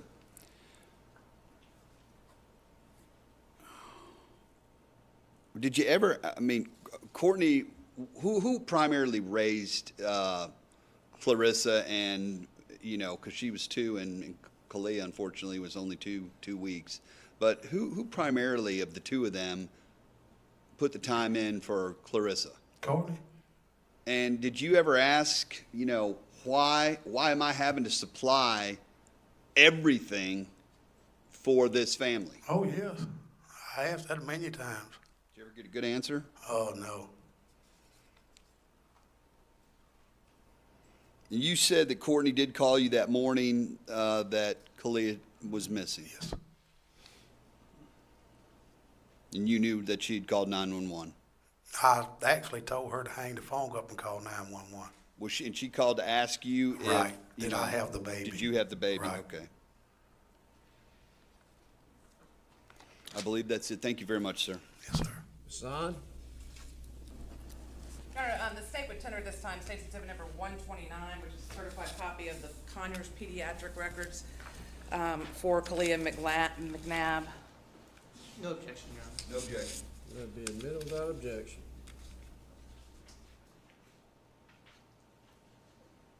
Mr. Bell, I've got records here that I've just tendered into evidence that show that Kalia was brought to Dr. Khalid's office on October the 5th, so you wouldn't dispute that? No, I mean, yeah, right. Okay. Just a few moments ago, you testified that Cortney was a loving and affectionate mother. Now, when you testified that she primarily cared for or took care of Clarissa, that Chris was not in the picture for the first 18 months, That's correct? right. Yes, ma'am. And when she was taking care of Clarissa before Kalia was born, she was at your residence. Is that Yes. correct? And you were still providing Yes. things as well for the child. Now, I believe you just testified on cross-examination that your primary concern going to Megan's was that Megan didn't know where Chris and Cortney were. That's right.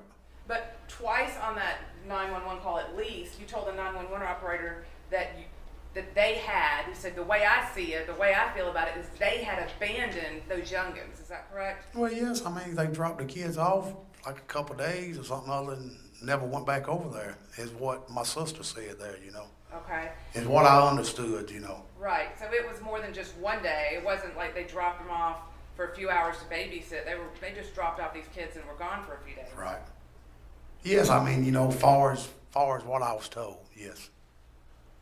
And when Cortney did come back to your house after you took the car and you let her see the kids, you said that y'all were fussing all day long about that car. Is that right? Yes. But you also just testified in cross-examination that Chris and her had, I guess, sort of split up or were in an argument at that time? Well, see, that's what she said that Thursday morning when she called, wanted to know would I come get her to where she could come see the babies. Said he had done left, that he was gone, okay? And I said, sure. I said, Doc, let me finish up my cup of coffee right here and get me some clothes on, and I'll come get you. Okay. So 45 minutes later, an hour later or so, I went and picked her up. So Chris had just left Cortney in the relationship or just for that day? And the way I understood it, he had left the relationship, you know, okay? And till that Friday when I took the babies back, and then I seen him behind the oak tree down there. Seen Chris behind the oak tree down there. Okay. Then I knew he was still in the picture there, you know. Back in the picture. Right. That's all that I have, Judge. Mr. Bell, you and Chris during that period of time didn't get along at all, right? Is that fair? I mean, me and him never got along much anyway. And if you were going to come over, he was going to try to avoid you, right? I mean, Right. that's it. So that's, you know, if he knew you were coming over, he would have gone up to that area just so he wouldn't have to talk to you, so y'all wouldn't get into an argument. Is that fair? No, I mean, most time he stayed in the trailer. But if he was standing away from the trailer, do you believe it would have been just to avoid a confrontation with you? It may have been, yes. You may step down. At this time, we'll take our morning recess. Excuse you back. Don't discuss the case back there while you're on break.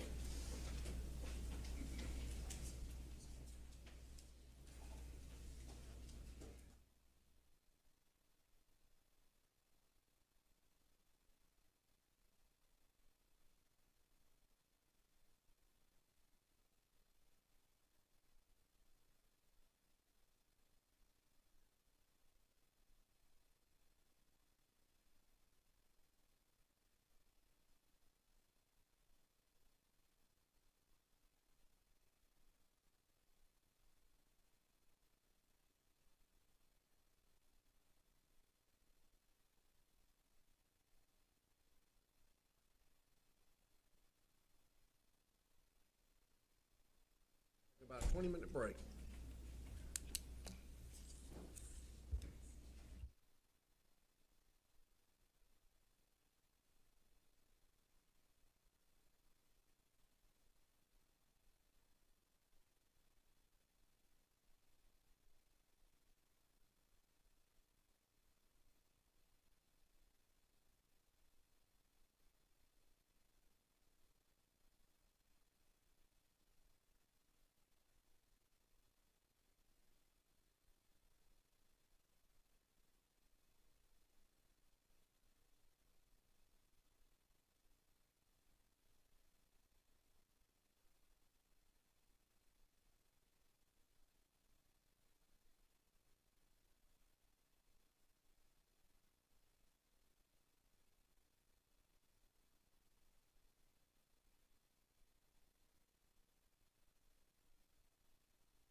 Own the place. Okay, and how long have you owned it for?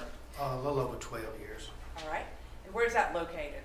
It's at 12145 Highway 36. Can you tell the members of the jury generally where that is located in the county?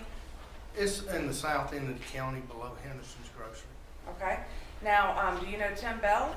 I do. How do you know him? We work together on some construction sites. Okay, and did he have the occasion at some point in time to approach you about renting a trailer for his daughter, Cortney Bell? He did. And did you agree to do that? I did. All right, and which trailer was it? It's lot 31. Okay, and did you have a contract or a lease agreement or anything like that? We had a 1-year lease agreement with Cortney. Okay. At some point after Cortney moved in, did somebody else move in with her? Yeah, approximately 3 weeks later, another guy moved in. Okay, and who was that? McNabb. Okay. Now, did you become aware on October the 7th that there was a child missing from that trailer? I didn't become aware until probably around 10:30, 11 o'clock that day. Yeah, that day. Would that be in the morning or in the afternoon? In the morning. Okay, and what did you do, if anything? We went over to the park. And who's we? Me and my wife. Did you speak with anyone? At that time, we walked up and we just stood around my shop area. Okay. Was there law enforcement there at that time? They did. All right. Now, did you have the opportunity to go into that trailer after the baby was reported missing and then eventually found? Not until later. That's what I mean. Yes. Did Cortney live there after this happened? After the baby was found on the 8th? Yes. For how long? I'm not exactly sure. But did you go back into that trailer? Not until they was Okay. gone. But did you observe any damage to the trailer to suggest that somebody had broken in? Any signs of forced entry? No signs of forced entry at all. Okay. Now, I'm going to show you State's Exhibit number 16 and ask if you recognize what State 16 is.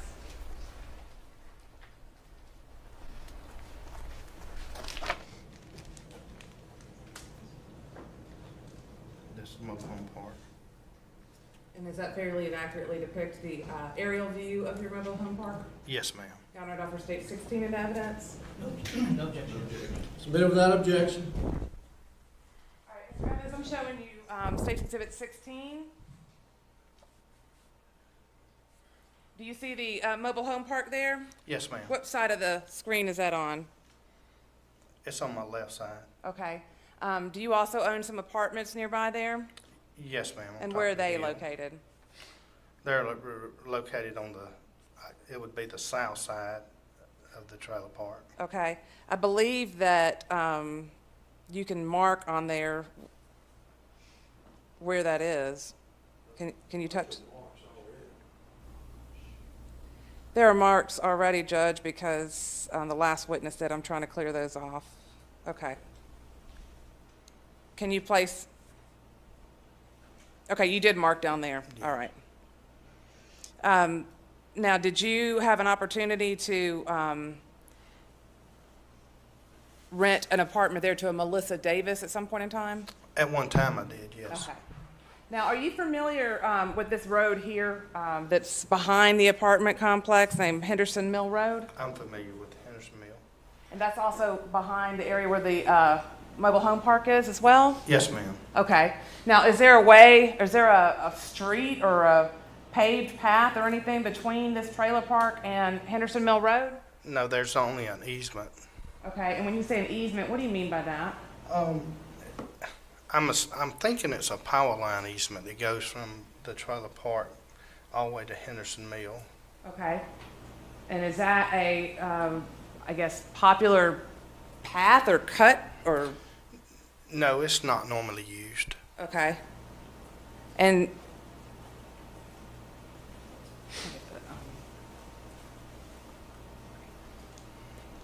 Can you use this laser pointer and show the jury where that is that you're talking about, the power line easement?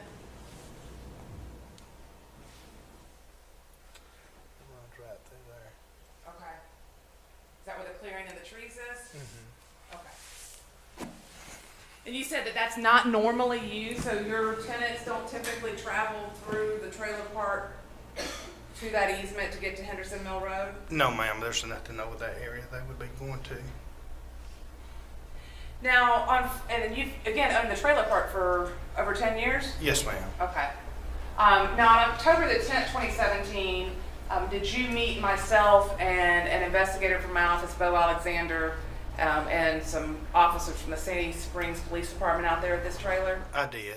And did you give us permission to enter the trailer to make some digital images using 3D scanning technology? I did. And were McBell and McNabb living at the trailer at this time? Not at that time. And I think I said McBell. Bell and McNabb, were they living at the trailer at that time? Not at this time. Nevertheless, had they left items behind in the trailer that still belonged to them even after they'd moved out? No, everything was out. Okay. Now,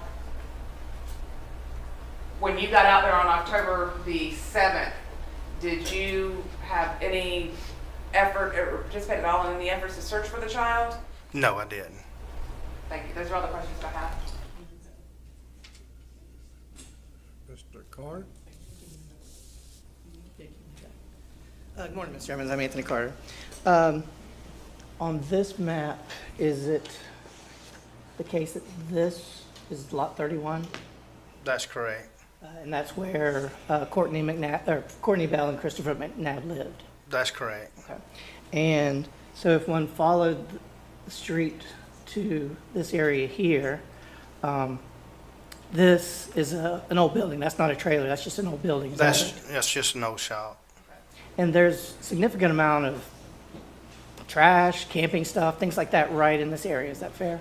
Yes. Right. And then directly behind that, this is the easement you're talking about. That's correct. And their power line, so somebody from the state or some government agency, do they clean that up or who cleans that out? Well, I have cleaned it up in when I first bought the park, and then a neighbor was wanting to store some stuff in that little area right there, and that's who left it. So one can, I'm confused. Are you talking about the easement cleaned out?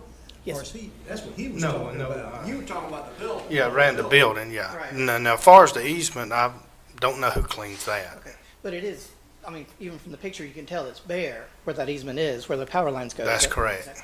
There are trees on either side of that easement, and this is what I'm talking about here. There are trees on either side, but there is a clear area right here. Is that fair? That's correct. And then on the other side, there's also another area, cleared area that comes over in this area. Is that correct? And that's the property owners. And it's this person, right? This person. That's correct. Okay. That house there. There's a house here, and then this is just an outbuilding that belongs on that property as well. That's correct. Right. So this, on this side of the easement, this property belongs to this house. Yes, sir. And this is the easement where the pen is now. And on the other side, there are woods that are privately owned as well. That's correct. So you said you've never known of anybody, but if one were getting from this area of the park and wanted to go to Henderson Mill, that would be a way of getting there. Is that fair? And that's fair. It's I hate to intercede, but there's a difference between riding something like a car. Right. Is that capable of being done? No. So you're talking about walking, Mr. Carter? No, right. Talk about walking. There's actually a fence right here. Is that correct? That's correct. And there's maybe a 20-foot gap in the fence right beside That's that correct. house. And that's the way you would gain access to the easement. Yes. Okay. So if one were going from this area to Henderson Mill, it is possible to go through this area where there's no fence and to walk through the easement to get to Henderson Mill. You can do that. Yes, sir. Okay. Okay. Now, back in 2017, Henderson Mill actually curved a little bit over to the right from where it is now. Is that correct? That part was the same. Are you talking about where they, Henderson Mill now goes to the left of where it used to go. It used to meet, Henderson Mill used to go all the way to Henderson's grocery store. that's correct. Now they've changed it where Flat Goes Shoals to Road. red light. Flat Shoals Road is the intersection there now. Henderson Mill has actually been moved over several hundred yards to the left. Relationship to the trailer park. Right. Are you saying it's still the same at the trailer park? Still the same there. It's on up the road that you're talking about, Mr. Carter. That's Is that correct. That's right. correct. Henderson Mill, they just moved it more closer to the church. It's a little That's bit north. correct. So the road is different to some extent, but Henderson Mill itself and this whole area that we're talking about in here, that is all the same. It's all the as it was in same. 2017. There's some major differences, maybe a quarter of a mile up the road. That's correct. But those don't affect these pictures or anything. That's correct. That's all I have. Thank you, Judge. Mr. Frost, you may step down. Oh, you do.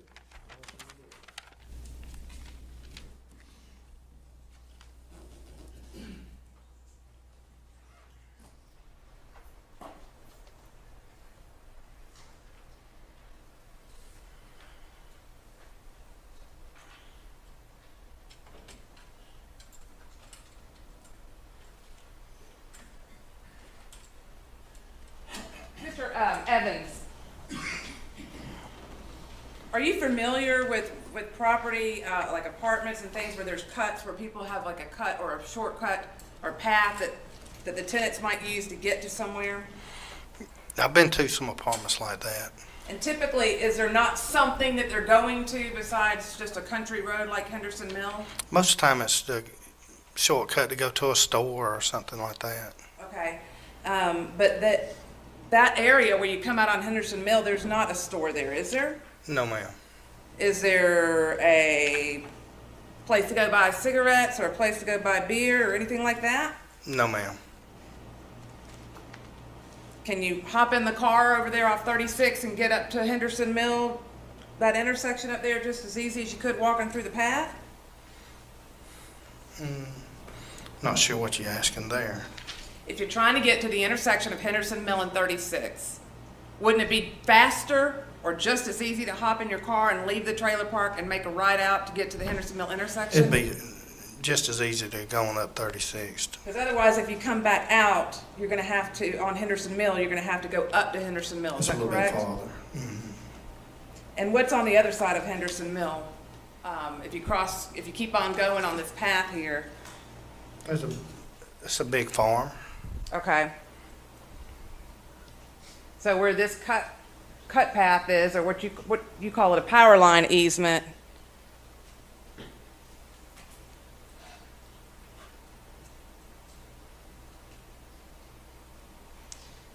I'm trying to get that off of there, Judge, and it's not coming off for some reason.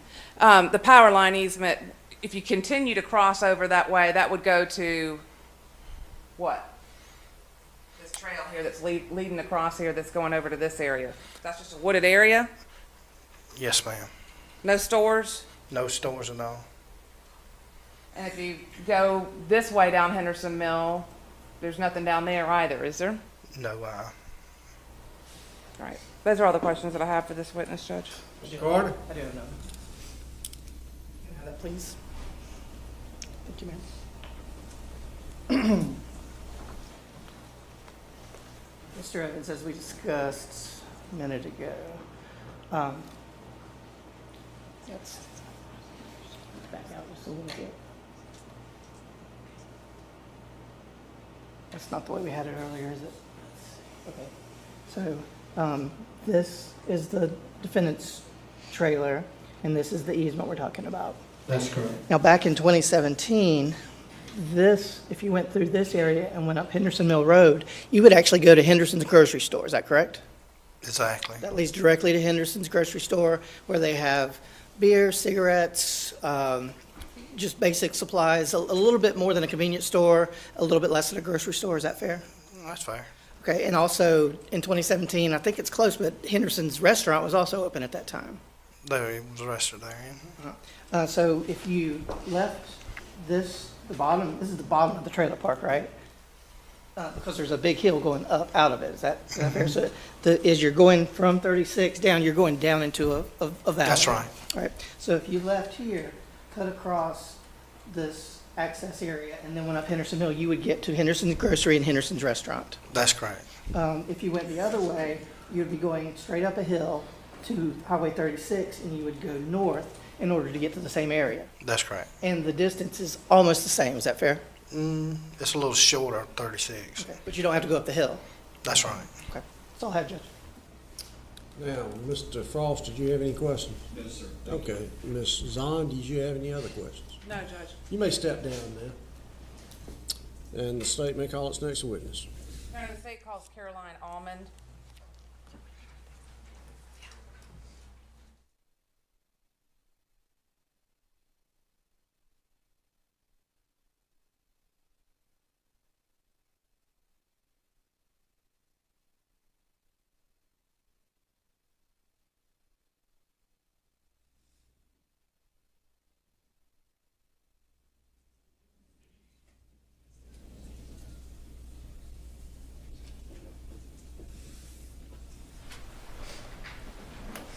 Raise your right hand, please. Do you solemnly swear or affirm that the testimony you're about to give in the matter now pending before this jury today will be the truth, the whole truth, and nothing but the truth, so help you God? Yes.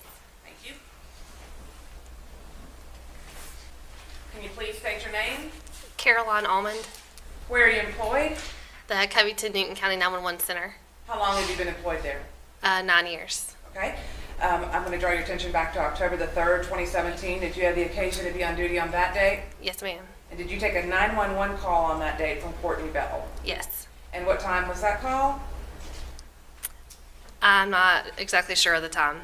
All right. If I show you the call detail report, would you be able to tell from looking at that? Yes. It was at 5:58 p.m. Okay. And have you had an opportunity to listen to this call prior to it coming into court Yes. today? Your Honor, I'd offer State's Exhibit number 17 into evidence. No objection, Your Honor. Submitted without objection. Can I publish it, Judge? Also have State's Exhibit number 18 to tender in the record, which was a transcript, and the transcript is passed out to the jurors.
October 3rd, 2017, 5 hours, 52 minutes, and 52 seconds p.m.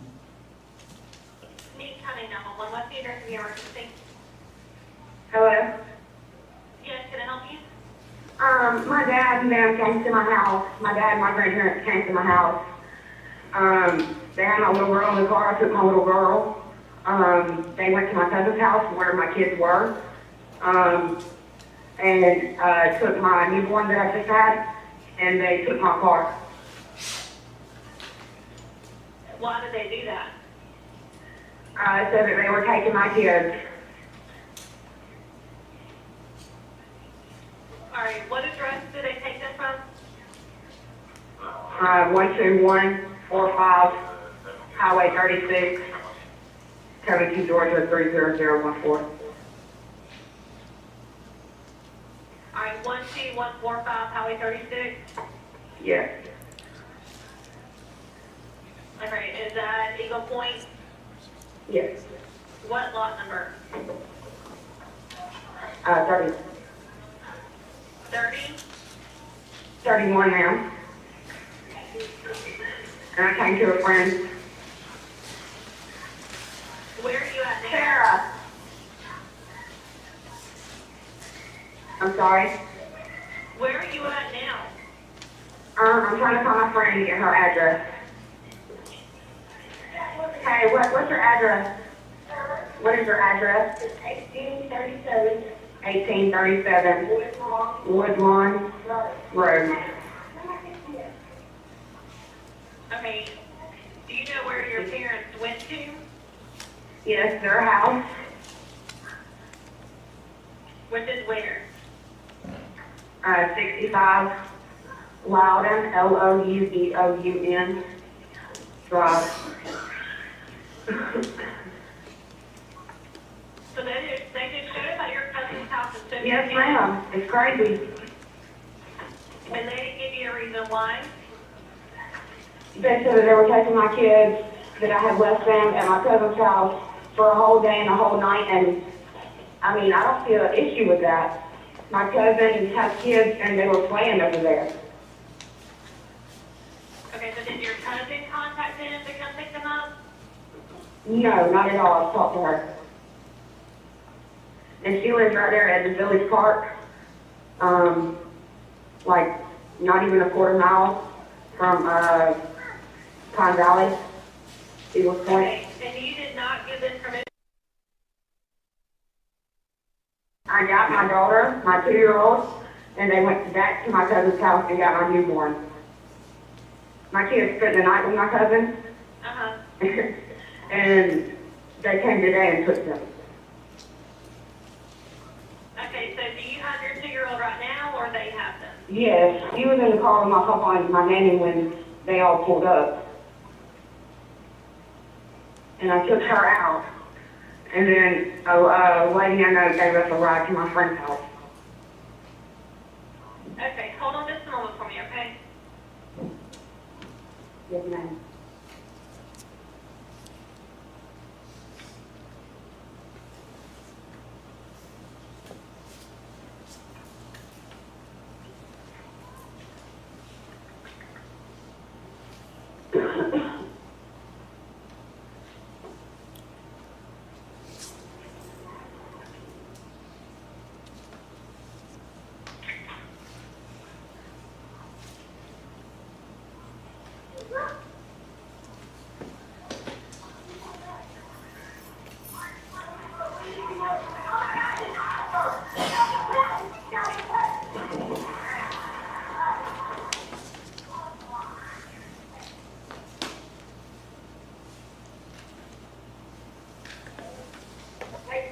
Hello.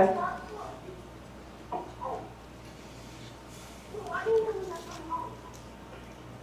right, ma'am, what is your name? Cortney Dell. You said Cortney Dell? Yes. Cortney.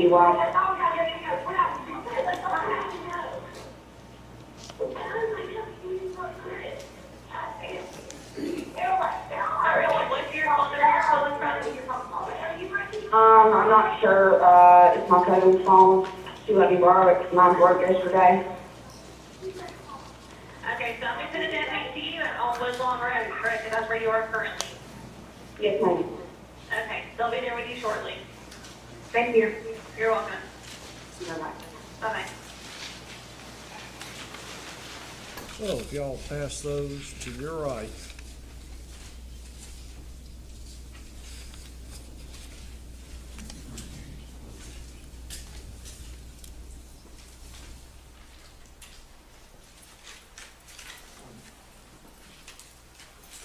No further questions for this witness, Judge? No question, Joe. Mr. Frost? Yes, sir. Okay, you may step down. Any reason why she might not be excused? No, sir. You excuse me further attendance on the court. You may call your next witness. State calls Derek Bartlett.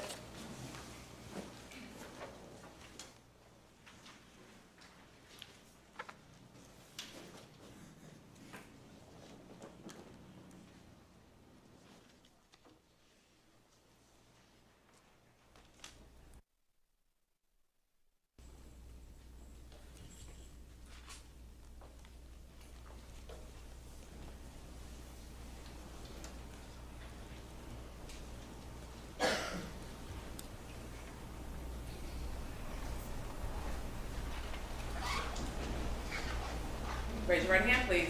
Do you solemnly swear or affirm that the testimony you're about to present in the matter now pending before this jury today will be the truth, the whole truth, and nothing but the truth, so help you God? I do. Thank you. Please state your name.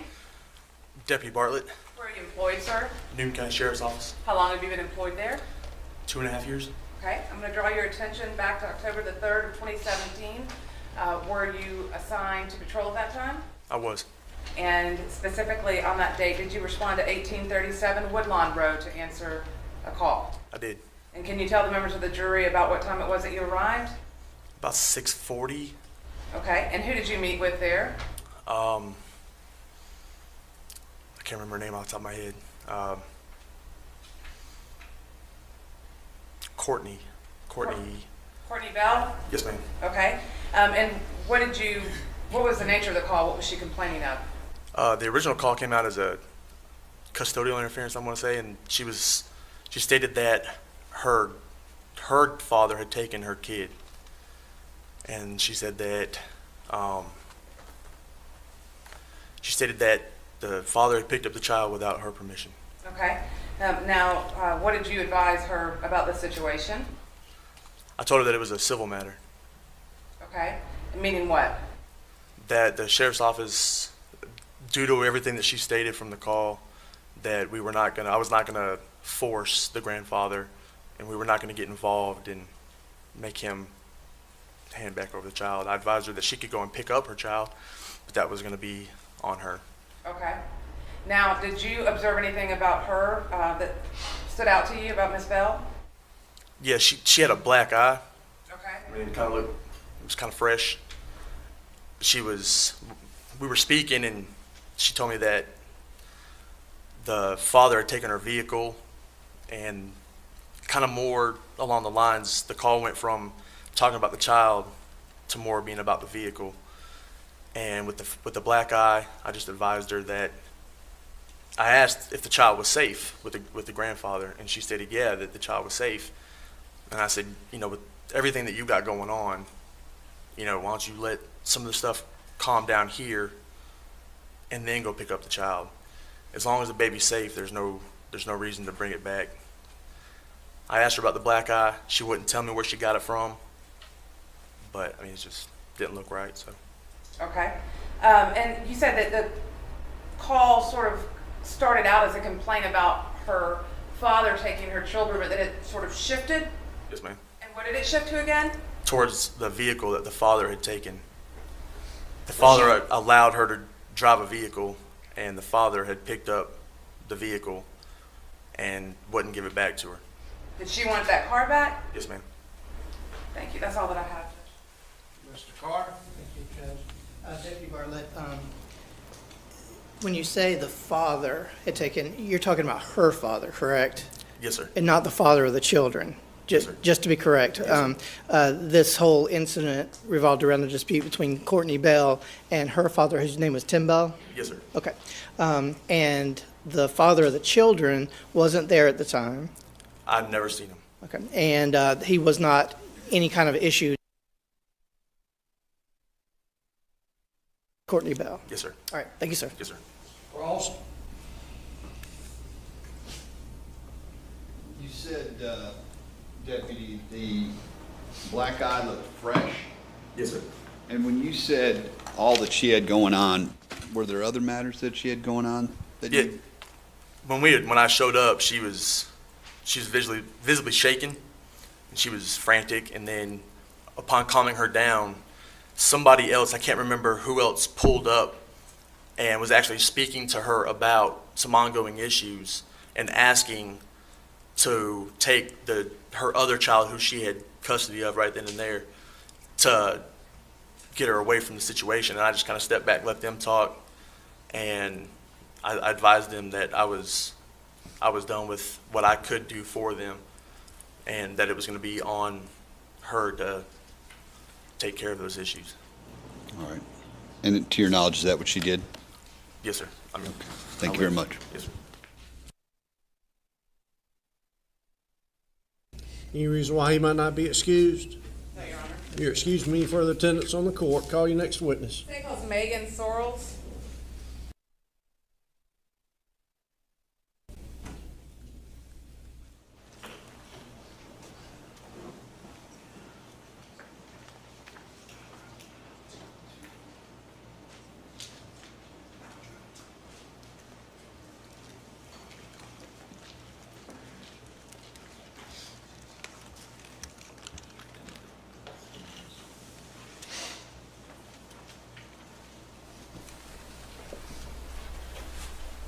your right hand, please. You solemnly swear or affirm that the testimony you're about to give in the matter now pending before this jury today will be the truth, the whole truth, and nothing but the truth, so help you God? Yes, ma'am. Thank you. Please state your name. Megan Sarles. Ms. Sorrells, who are you, there you go. Who is your mother? Kim Weatherford. And does Kim Weatherford have a brother? Yes. Who is that? Tim Bell. And does, do you know a person by the name of Courtney Bell? Yes, ma'am. And who is that? My cousin. Do you mind talking louder into that microphone, pulling it closer to you, or you getting closer to it? Okay. So it comes out better. Go ahead. She's my cousin. Okay. And where were you living back in October of 2017? High Point Trailer Park on 36. Where is that located on 36? Right down the street from the Eagles Point. I'm not quite sure how far, but it's just right down the street. Walking distance? Yes. Okay. And who did you live there at High Point with? With my girlfriend Brittany and my 4 children. Okay. And what was the age range of your 4 children? 12, my oldest one. So my second son was about maybe 10. 9, and let's see, just 9 now, so she was 7. Okay. Now, did Courtney have any children? Yes, ma'am. And who were they? Kalia and Clarissa. And did you watch those Yes, children from yes, time ma'am. to time? Yes, ma'am. Okay. Now, do you remember when Kalia was born? Yes, ma'am. September 23rd. Okay. And do you remember the day that the baby was released from the hospital? No, ma'am, I do not. Not the specific date, but do you remember on that day? The day that Yes, the I do. baby- I do remember that day. Do you remember how the baby left the hospital? Meaning, the baby oh out of the yes, hospital? Courtney and Chris had went to go get her. Okay. And were they by themselves? When they was at my house, they were. And did they go to the hospital with anybody else to pick them up? Not that at the time I was not aware that they had no, ma'am. Did you later learn that they did? Yes. Who was that? Shane Kidd, Okay. And how did you learn that? just by talking, I've not like nobody, like just hearsay. Okay. Did you see the children that day, the baby? Yes, ma'am. And how was that? They came by just for. Your Honor, I'm going to ask that response to the last question be stricken. She said that she just heard from hearsay that the person picked up the child with the defendants. Ms. Zahn? Judge, I agree with his objection, but I would like to further clarify with the witness that you saw Shane Kidd with them on that date. No, ma'am. So when you were in my office last week and said that Shane Kidd was with them and went to the hospital, you were just telling me something you had heard from hearsay? But I learned that through the office and talking about that, because I told you that I didn't ever hear that. So you when they was at my house that day, I watched Rissa while they went to pick up Kalia from the hospital. Okay, then I would use they, because we don't I'm know. sorry. We've been talking about a lot of different people out here. Right. Okay. I'm sorry. So instead of saying they, tell us who you're talking about. Courtney and Chris. I apologize. Judge, I would ask that you instruct the jury to disregard any evidence that Shane Kidd went with them to the hospital to pick up Kalia. We ain't gotten to that point yet.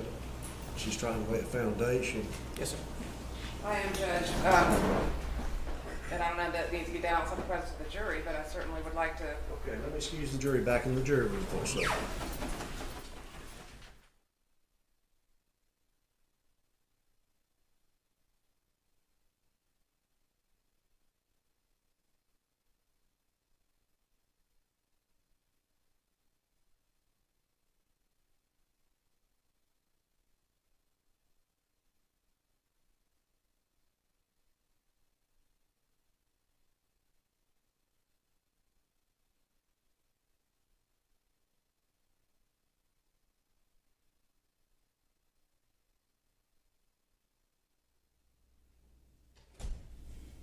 Okay, everybody be seated.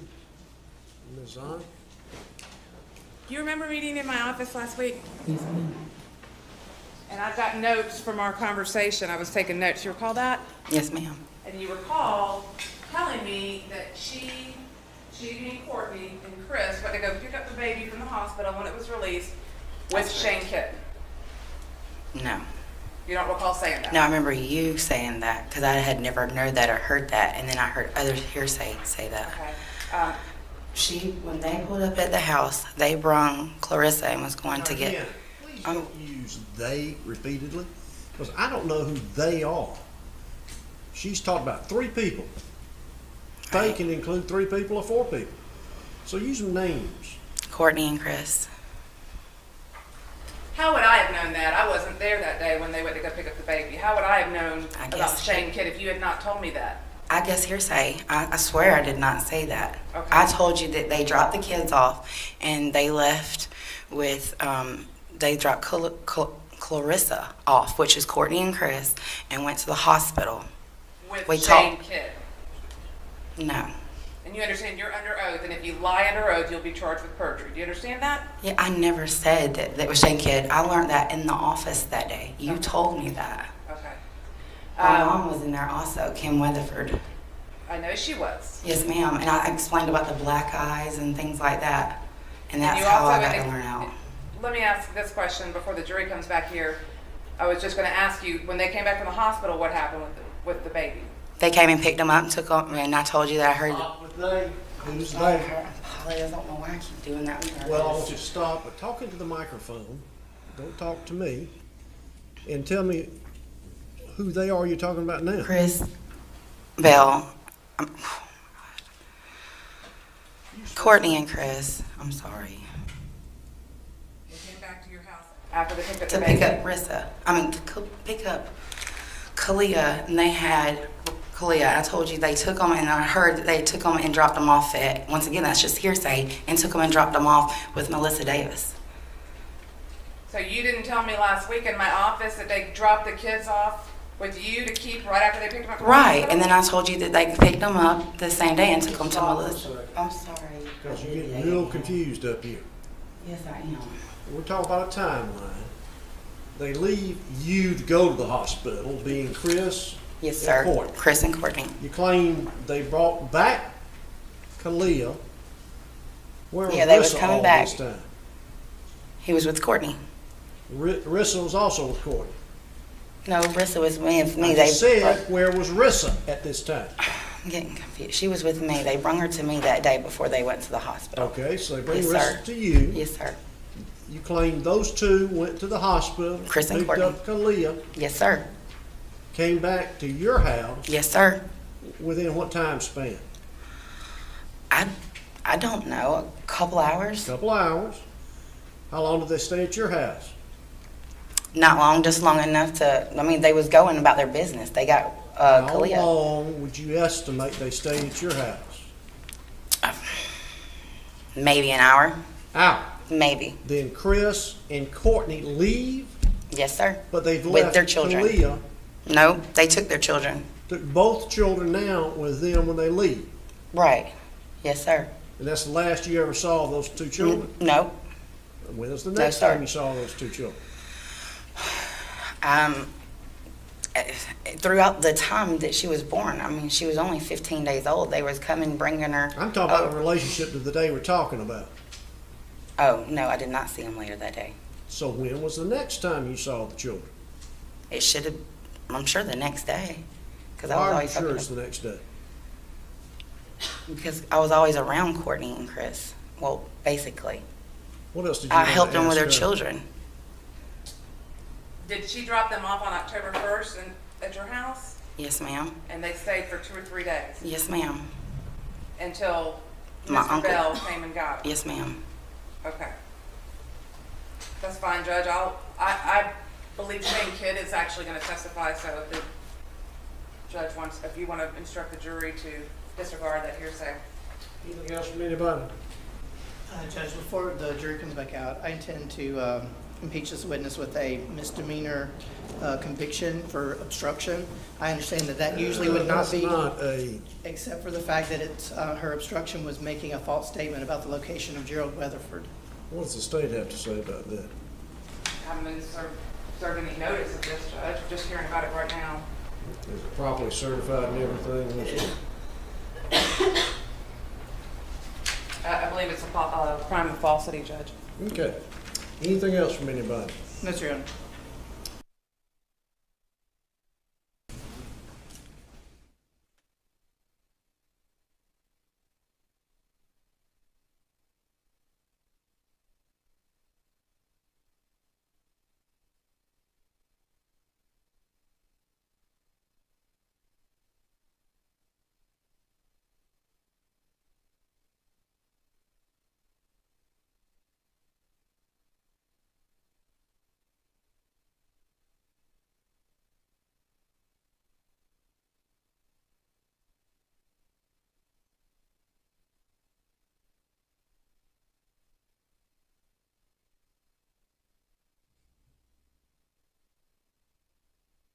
Make it easy on each other. Y'all just split. You leave the one seat where he's got to climb over everybody. Everybody move down that top row. Y'all move. Everybody move to your right on that top row. Okay, y'all may be seated now. Now, Ms. Hahn, I'm going to instruct y'all that all the testimony about that you heard before going out, that I am striking it, so don't pay any attention to it. Now, you may go forward, Ms. Hahn. On September the 27th, when the child was picked up, when Talia was picked up at the hospital, did you see Chris McNabb and Cortney Bell later on after that? The day that they had picked her up? Yes. No, ma'am, not the afternoon, I did not. So they did not come to your house at all? Is that what you're testifying? Not that I remember. Okay. Do you remember last week saying that they came and dropped the child off for a couple of hours with you? I remember they came back over there and they stayed over there for a few hours, and I said they had left, and that's when they left, and I said that they were supposed to have been, she was dropping off with Melissa Davis too. Okay, so is it your testimony today that when they came over after they picked up the baby from the hospital, they just came over and hung out with you at your house with the baby? Basically, pretty much, yes. I mean, Well, I don't basically remember the or no, exact basically, days. Yes or no? I mean, Yes. They were there? Yes. So they did not drop the child off and leave the child in your care? Not the second time. Not what? Not the second time. What do you mean by the second time? They had dropped them off earlier that day, just Clarissa. I'm pretty sure they took Cloelia with her. So they came earlier that day before they went to the hospital Yes. and dropped Clarissa off? Yes, ma'am. And then they went and picked up their baby at the hospital? Yes. With whom, I don't know. And then did they come back to your house? Yes, they did later. I don't know times or anything. Did they come back to your house? Yes, ma'am. With who? Just them and the baby. Them, the Chris, Cortney, and the Oh, baby? I'm sorry. Yes, ma'am. Chris and Courtney. And they stayed at your house for how long? I figured maybe an hour or so of talking. I mean, I really don't remember. I remember them gathering everything, and they was always on a rush when they were over there. So it's like out the door. Okay, and then on a rush for what? I don't know. I never asked why they were leaving right quick most of the time. Now Right. that day, I specifically did not ask where they were going. Okay. I did not ask that day. Now, a lot of times, sometimes I'd know that they was running or I was watching them for a reason, but I mean, no, not that I recall. I did not ask them when they was walking out the door where they were going. Okay. So when they took the child or children, they took both of them? Yes, ma'am. And did they come back again later on, a few days later with the children? I mean, yes, they was coming over, sometimes to sit for a little bit or drop the kids off for a little bit to me, watch them when they was doing something or something was going on with an argument or something. Okay. I watched the children for them.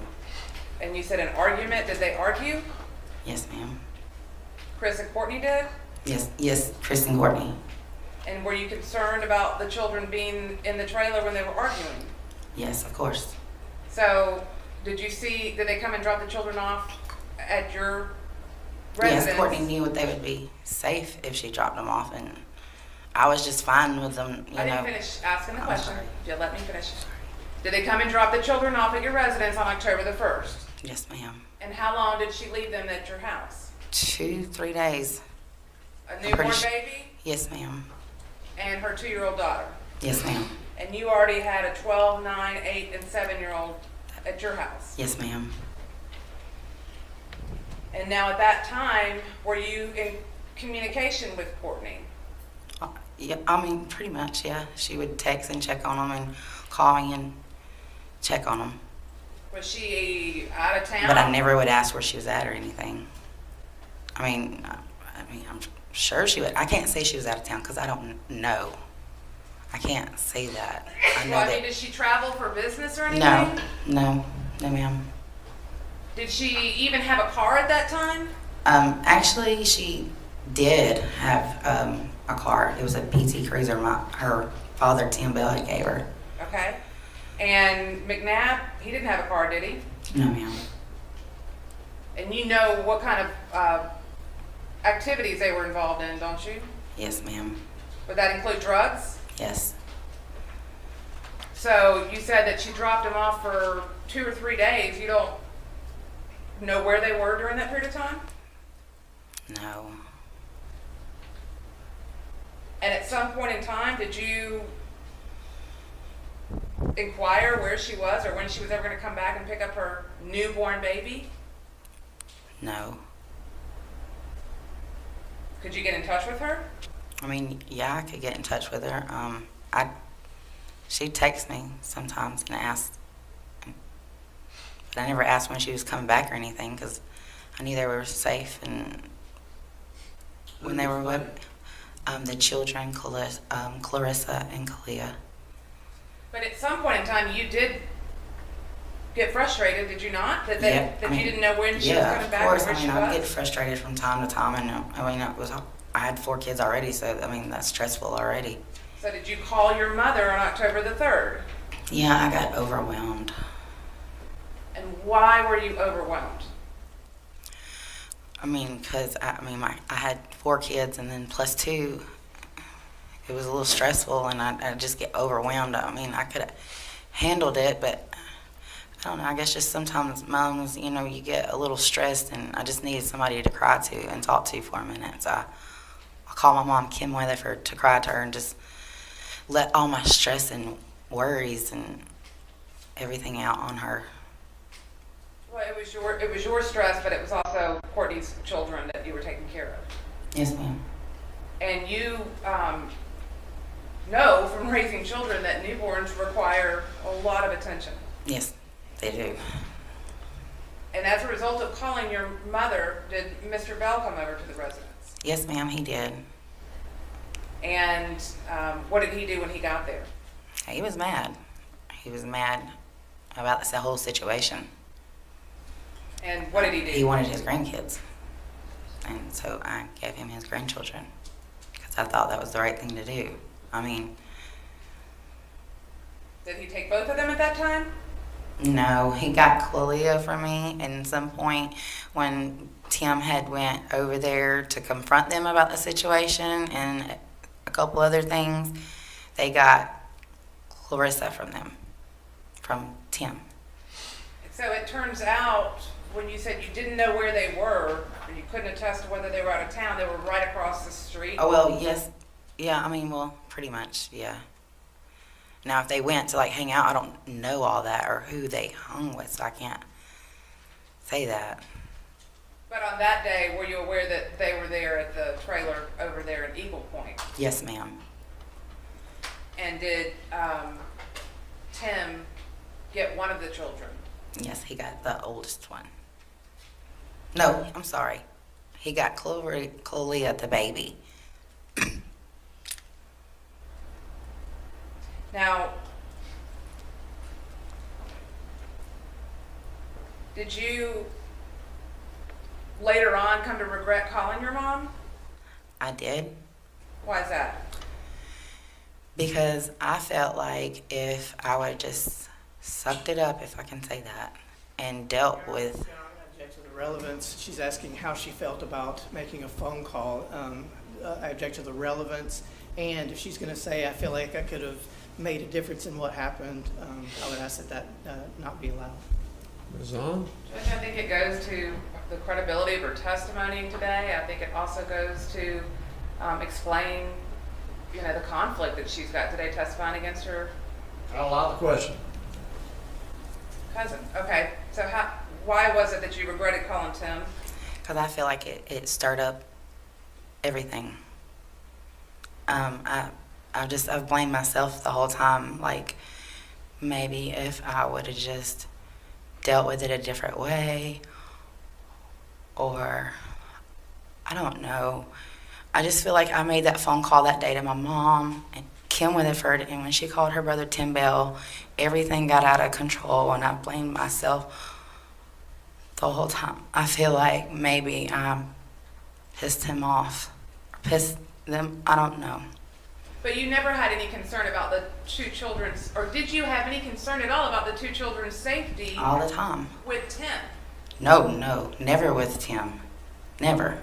But with Cortney and McNabb, you did? Yes. I knew my uncle would take care of them. It's just, I didn't really give him a hard time that day because I knew they would be okay. Now, you indicated that there's a person by the name of Melissa Davis. Who is that?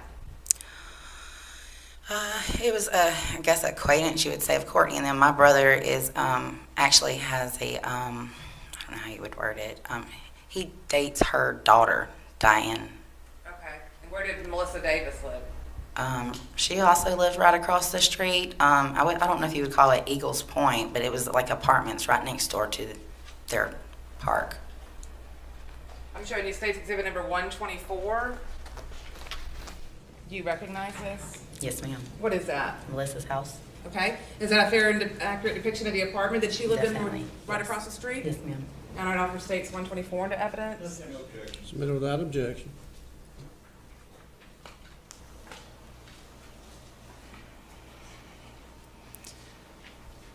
Okay. Is that what I just showed you? Yes, ma'am. Okay. And which one of those apartments was Melissa's? The one with the trash can right in front of it, that would be her door to the left. Okay, I think, if I'm not mistaken, all of them have trash cans in front of them. I could be wrong. Oh. Which, is it on the left or the right side of the photograph? I guess I was calling that white one on the bottom of the trash can. Okay, I see that one. Okay. Yeah. Yes, ma'am. Oh, where the truck's parked? No. I believe she's pointing to this one, Judge. This white trash can. Is that correct? Yeah, where her finger's at. So the first one? Yeah, that was calling that a trash can. I guess that's her bucket or whatever that is. Okay. Now, do you know whether your mother, Kim, went on that October 3rd date to go see Cortney after she left? The house that she found No. When Tim came over, when Tim came over to get the girls, and he was able to get one of the girls to take home. You know Kim, your mother. Right. Is your mother's name Kim? Yes, ma'am. Did she go to wherever Cortney was? She did locate Courtney. I don't know through who, and found her at a residence. I don't know the lady's name, and I could not tell you the address. Sure. But I know she tracked Rissa down because she was worried about Rissa and wanted to get her to Bubba. Tim Bell. All right, this time I'm going to tender State's Exhibit number 12, which is just the smaller diagram of the blow up that State's Exhibit 13. I'd also tender State's Exhibit number 13, which is the big diagram. No objection. No objection. Both are admitted without objection. Now, the father of your children, who is that? Josh Charles. Okay. And Craig Weatherford is your brother, is that correct? Yes, ma'am. Is he currently in custody right now? Yes, ma'am. Do you know where he's at? He was in Chulton. They just moved him to Newton County recently. Okay, and that's for this trial, Yes, correct? ma'am. All right. And do you know whether or not Craig and Diane were involved in drugs around this time? They were. I mean, no, Craig Weatherford, what my brother was. Diane, I really cannot say she was. I cannot. What about Never heard Melissa or seen her. Davis? Yes, ma'am.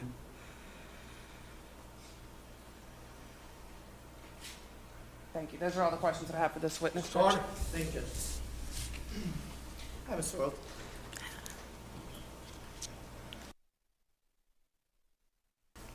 exactly sure, but you live fairly close to the mobile home park, Eagle Point. Is that right? Yes, sir.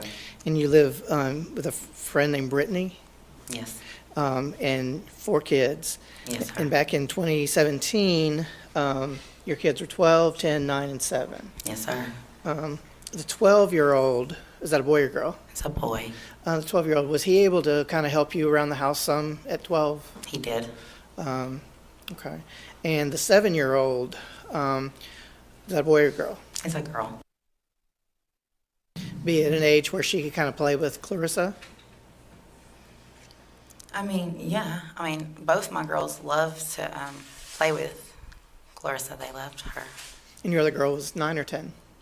They're, Your other girl was not, was 10? yes. Okay.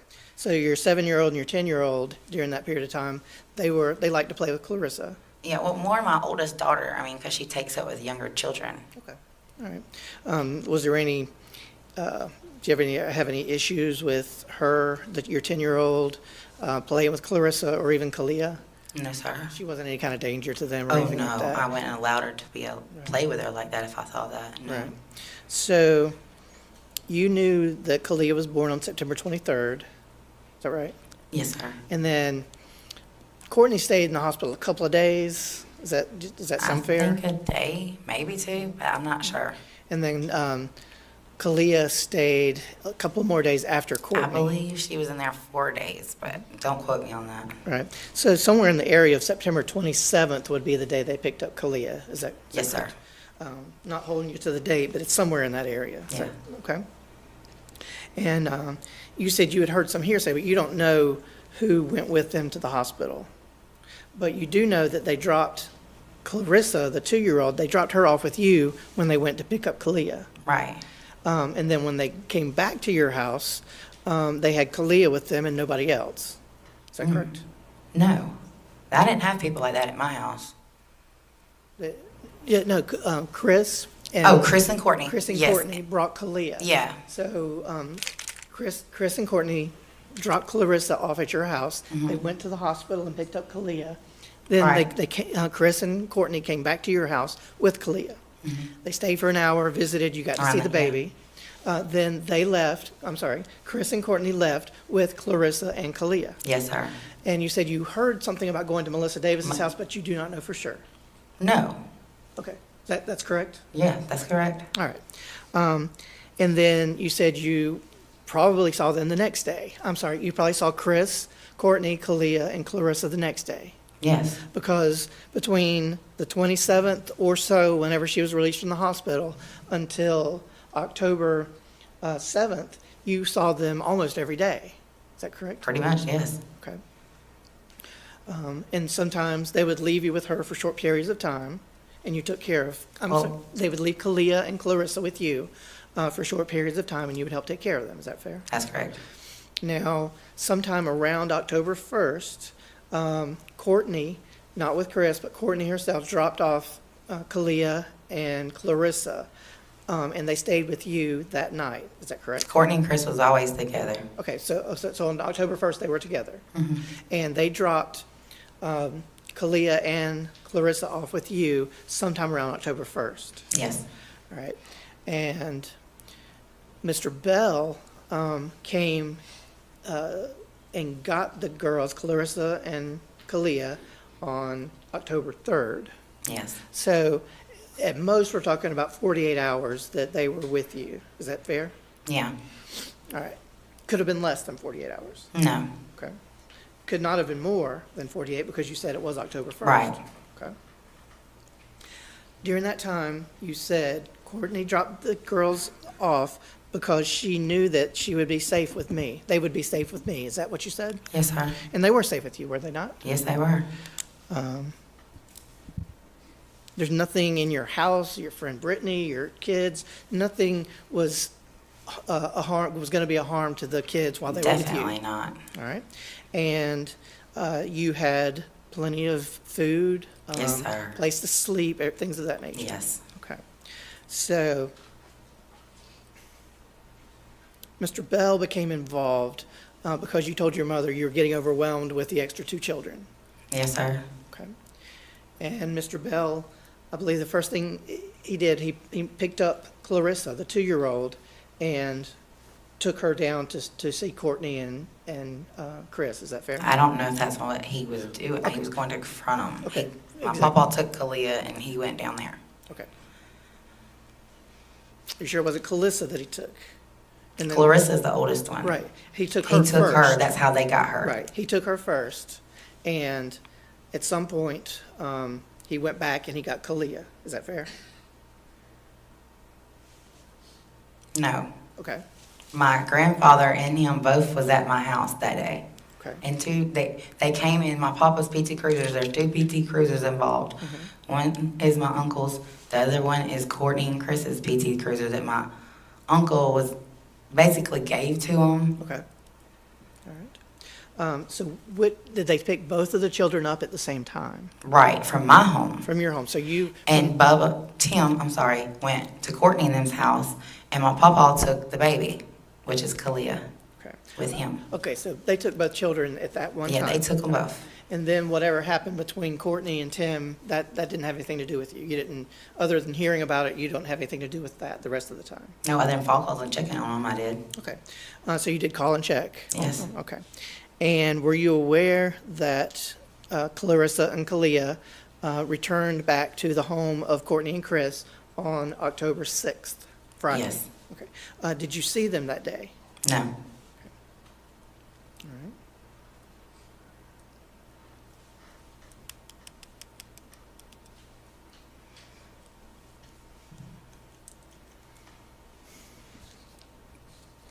I think that's all I have, Your Honor. Thank you. Okay. Mr. Frost? Thank you, Your Honor.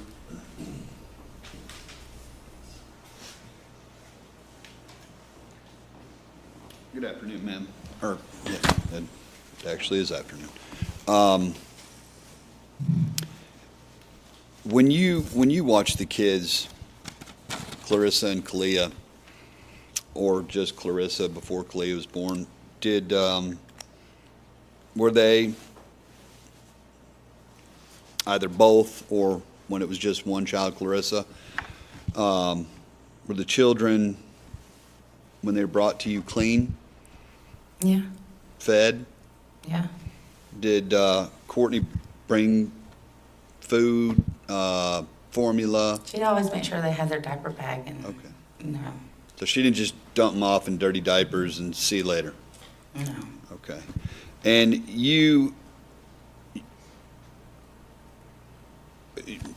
would you say that your cousin had some things going on at Yeah. that period of time? Yes, sir. All right.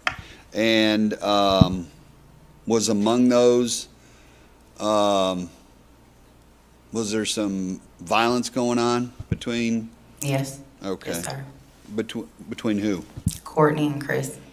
And this day that I think Mrs. On focused on, did she have any bruising visible that day? Which one? I believe it was the Wednesday or the Thursday before. Which child? Oh, Courtney. Yes, she always had bruises on her. Did you ever discuss that with her? We have a few times. I've confronted her about it a few times, but I mean, I went through abuse myself, so I didn't really have to ask me any questions. I could tell. In the relationship? Yes, sir. Okay. As opposed to, say, parental abuse? Oh, yeah. Like, not when you were a little kid? Like No. as an I'm adult talking about being an adult. I'm sorry. Okay. No, I just want to make sure I clarified that for the jury. You said Courtney knew the children were safe with you. Do you think that with what she had going on, whatever that might have been in addition to the issue she had, do you think it was better for the children to be with you than to be in the trailer? Yes. With all that chaos and They was out of the chaos and the argument. I mean, that way Courtney and Chris could deal with whatever was going on. Courtney knew that. And They would be okay while whatever they were doing or whatever. I don't know. Even if that was stuff like drugs. Yes, that's what I mean. All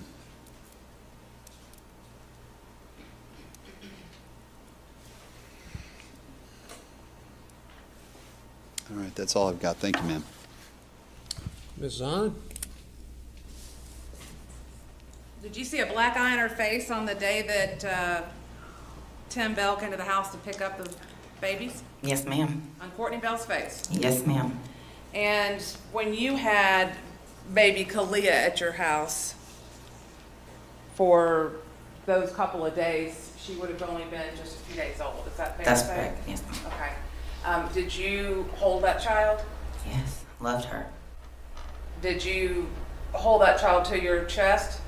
I always laid her on my chest, and it was like a settling thing to her.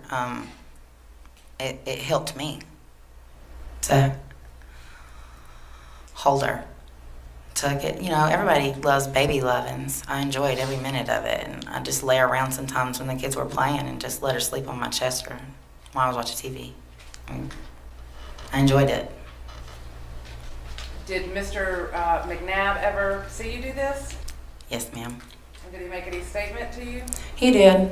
What did he Once say? when him and Cortney came by to pick the girls up.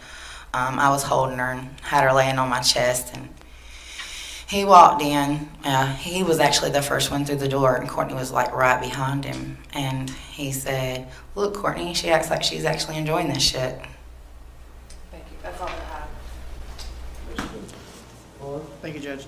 Ms. Sorrells, you are related to Courtney. She's your cousin. Yes, sir. And between Courtney and Chris, you'd be closer to Courtney than you would be to Chris. Is that right? Yes, sir. Whoa, wait. What did I think I might just said that backwards. Okay. You were closer to Courtney than you are to Chris. Is that fair? Oh, yes. Okay. Yes. I think I might have said that backwards the first time. Okay. Now, you are the Megan Lynn Sorrells that was convicted on July 5th of 2012 of obstruction of an officer in the Superior Court of Newton County. That's correct. Is that correct? Your Honor, at this time, I would tender Defendant Exhibit M5. No objection, Judge. Submitted without objection. That's all I have, Your Honor. Mr. Frost? Yes, sir. Thank you. Ms. Sorrells, what was that conviction for? It was for my brother, and he was found not guilty on that charge. I mean, but what was it that you were found guilty of? It was obstruction of a police officer. All right. Was it a misdemeanor, felony? It was. They came out to look for my brother. I'm sorry. Which one? I'm sorry, Craig Weatherford. No.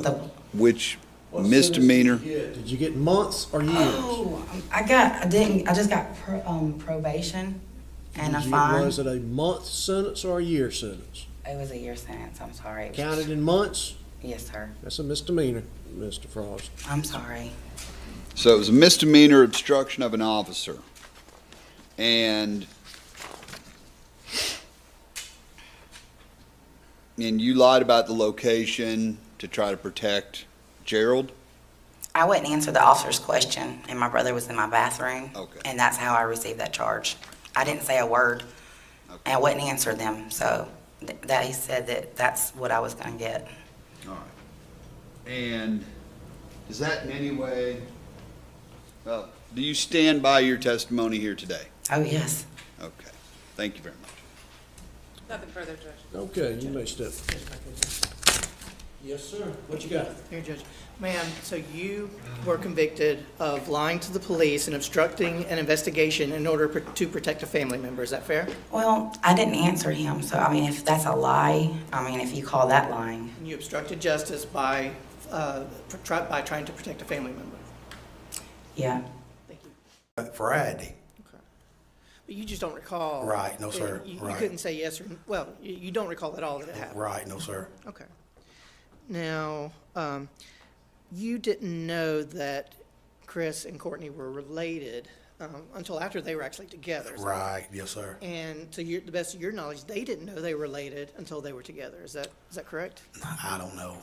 All I can say, when I first met him, they said his last name was Black, okay, and then it was a few months later, or a month later, or whatever, you know, it was later before I found out that his name was McNabb, okay, and then it still didn't register because I knew his daddy Mike as a Hamby, okay, and then they say Mike's name is McNabb too, so.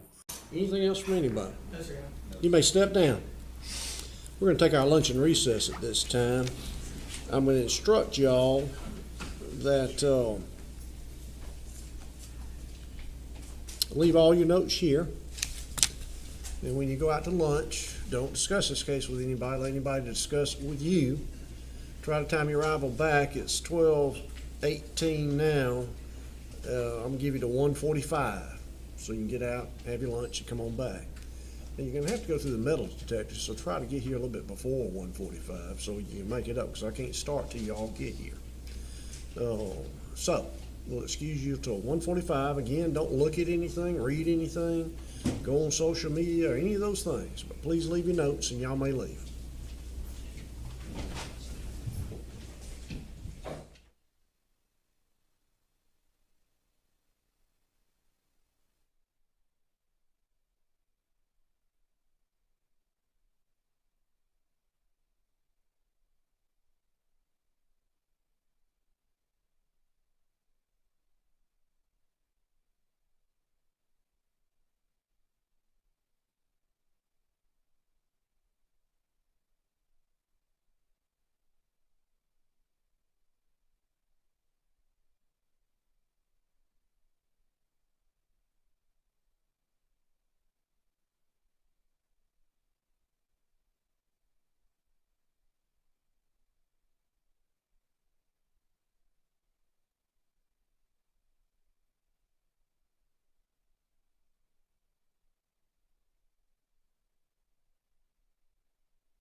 make sure from this moment forward Yes, sir. that you do not look That's at what I anything. told them. Yes, sir.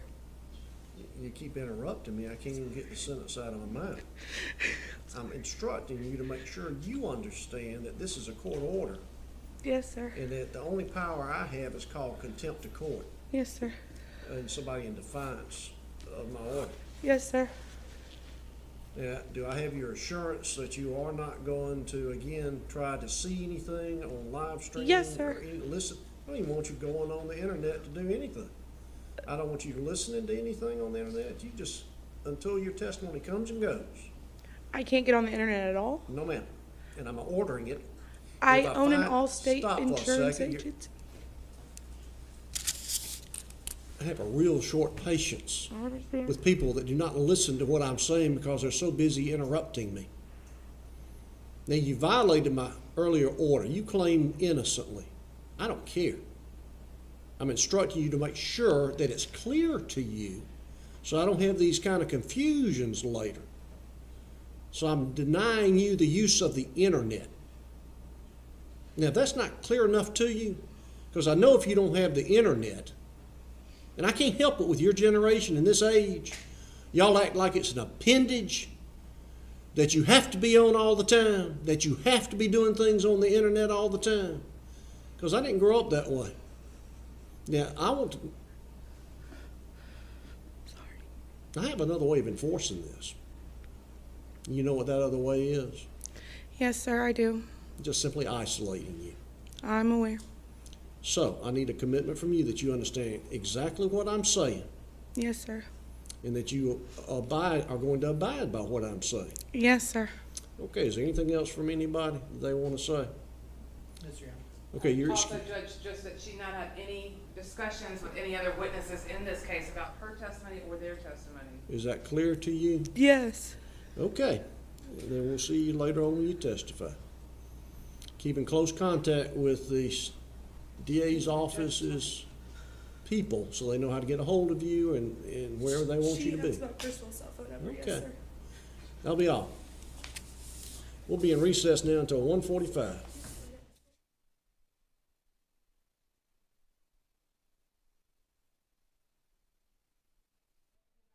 Before the court will be the truth, the whole truth, and nothing but the truth, so help you God? I do. Okay, you can have a seat. I'm gonna just pull up close to the microphone. Okay. Can you state your name for the record? Deputy Joshua Hicks, Okay, where are you employed? Newton County Sheriff's Office. And were you working there back on October 7th, 2017? I was. Okay. And what were your duties in the Newton County Sheriff's Office? To answer calls for service, conduct traffic stops, and whatever else the sheriff may have us do. And did you respond out on that date to a 12145 Highway 36? I did. Is that here in Newton County? It is. Okay, and what time did you arrive on scene? Approximately 10:30. And what was that in reference to? A missing child. And upon arrival, what did you first observe? Lot 31 at the trailer park, and I went and met with the complainant, Cortney Bell. Okay. And what did you speak with Miss Courtney Bell? I did. Okay. Do you see Courtney Bell in the courtroom today? Yes, I do. Okay. And can you point her out by something that she's wearing and where she's seated? She's to my right, and she's wearing a black, looks like a dress. Okay. Let the record reflect what is identified the defendant. Let the record so show. I guess when you spoke with her, what did she tell you? She said that her child went missing earlier that morning around 10:30, that she was woke up by her daughter, her 2-year-old daughter, yelling, "Sissy, sissy." And when she went to the back, her child was gone. That her husband, or the father of her child, had then left to go look for her. Okay, so she, I guess, said that 10:30 was when she noticed the child was missing? That's correct. Or around that time? Okay. I guess, what time did she say that she had last seen the child before then? Around 5 or so that morning. What was her demeanor when you first arrived? I would say sporadic. Okay, what do you mean by that? And she would be calm, collected, and then as she began describing what happened to the child, she'd start to panic a little bit, and then she would go right back down to being calm, collected. Okay. Did she indicate who else was in the home that night or morning? She said her 2-year-old, Clarissa, Christopher McNabb and herself and Kalia, And who was Christopher McNabb, I guess? the father of her child. And was Christopher McNabb there when you arrived? He was not. Okay, where was he at? She stated he was out looking for Kalia. Okay, where did she state that he was out looking for her? She wasn't sure. She said he left around, believes, towards Highway 36 area.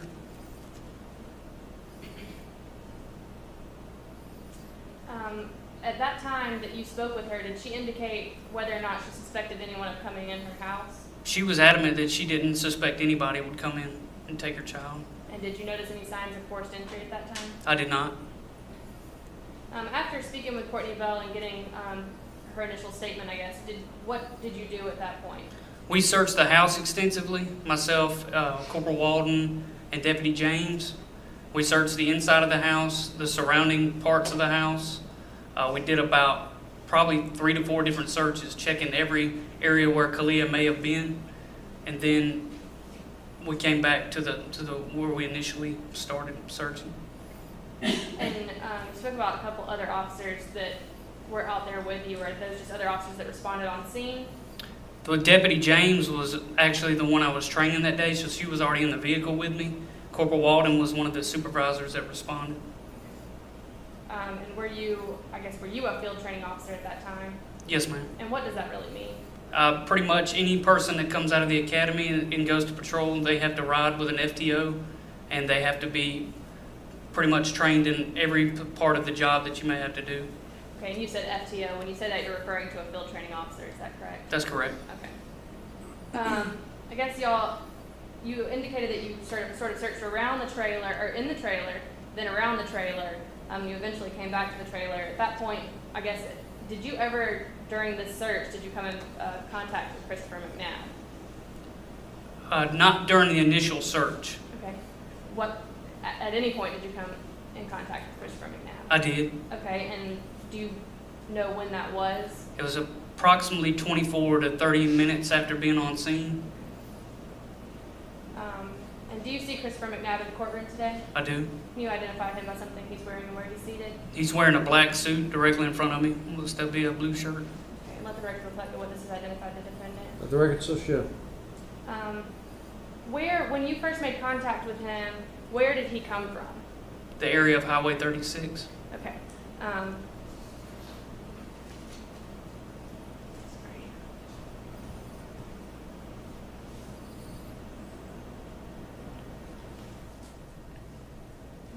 going to show you what's been marked as, or I'm going to place on the Elmo what's been previously marked as State's Exhibit 16. Okay. Can you see that clearly? Yes, ma'am. Okay. And if this is the trailer park right here, where, I guess, can you point, you should be able to draw on your screen. Can you point sort of what direction he was coming from? And if you can't, if you'll give me, okay, now. Is it drawn? There you go. Okay, so he was there when you first saw him, or? He was a little further down, but that was the area Okay, about right there. okay, But he was coming from that direction. okay. All right, and I guess can you press clear up there? It only works from your screen. All right. And when you first made contact with him, I guess what did you notice about him? He was wet. He had looked like green stuff you might get from walking through the woods, and he was extremely nervous. I guess you said that he was nervous. Can you describe his demeanor? Fidgety, like going in and out of his pockets, looking left, looking right. And I guess, did you speak with him at all? I did. What did he indicate that he had been doing? He stated he was looking for Kalia. Okay. Did he tell you where he had been looking for Kalia? He stated he went through this area of the trailer park, or the wooded line right here through the trailer park, checked that area towards Henderson Mill Road. Okay. And just, can you press clear again? I'm sorry. Yes, ma'am. Okay. I guess if this is their home right here,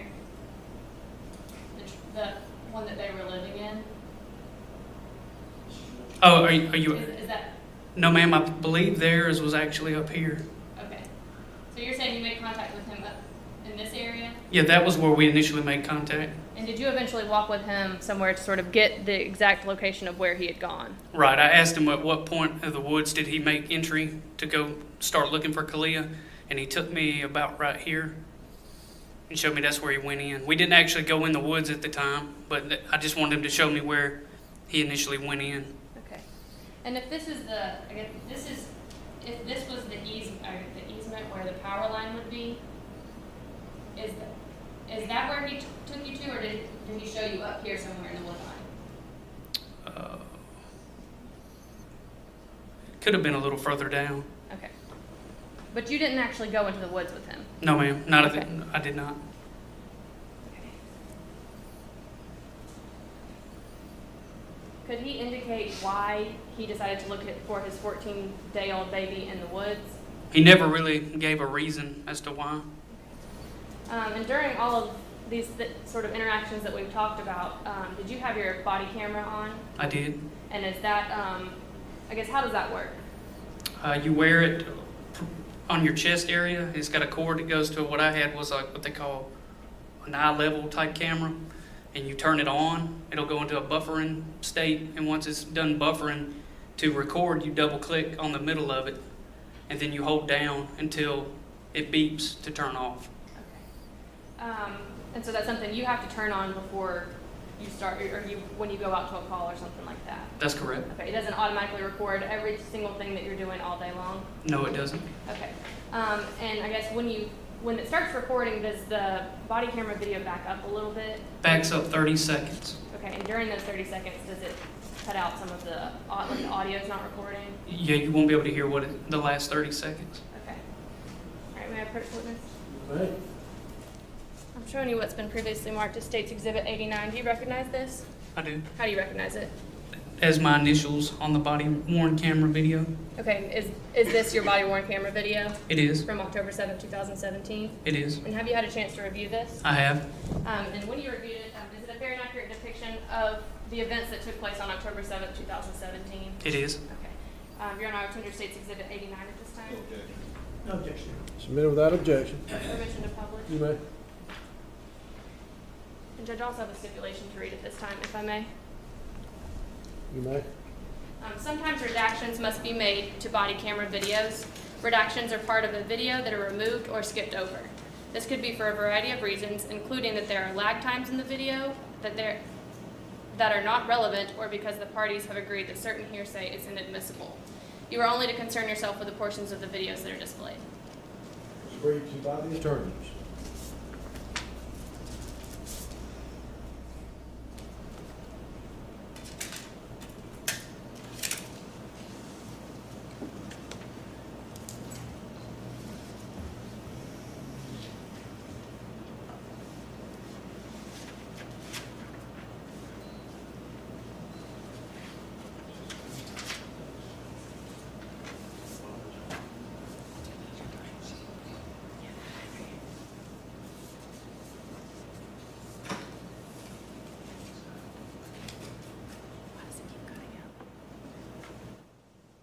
For the record, I'll be playing Hicks' initial arrival first.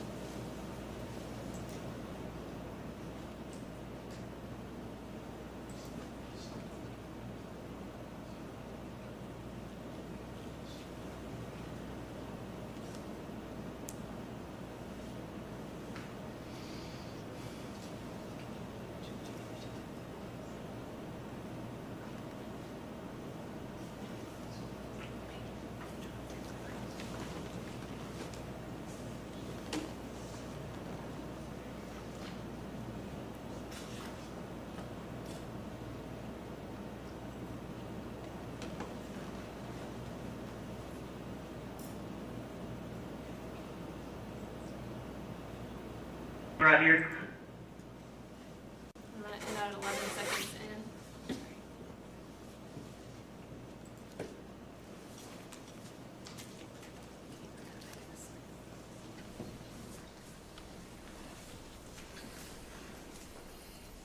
So your body camera sort of ends when you're getting the story from McNabb of the route that he had taken. What did you do after that? We waited for Deputy Bowles to get there with Canine Elvis. Okay. And I guess, did you, at some point, was an investigator called out on scene? Yes, ma'am. Okay. And I guess, did he arrive on the scene? He did. Okay, did you brief him of what was going on? I did. Okay. Is that because, well, I guess, were you considered the first responding officer? That's correct. Okay. And you said that, I guess, Deputy Bowles was coming out with Deputy Elvis? Yes, ma'am. Okay, and is Deputy Elvis the K-9? He is. Okay. Did you stick around once they got there? I did. Okay. I guess, without getting too into detail about what the K-9 does, is he a tracking dog or something like that? He is. Okay. Were you present while Deputy Bowles and Deputy Elvis sort of did their tracking of the area? I was. Okay. And I guess after watching I'm sorry.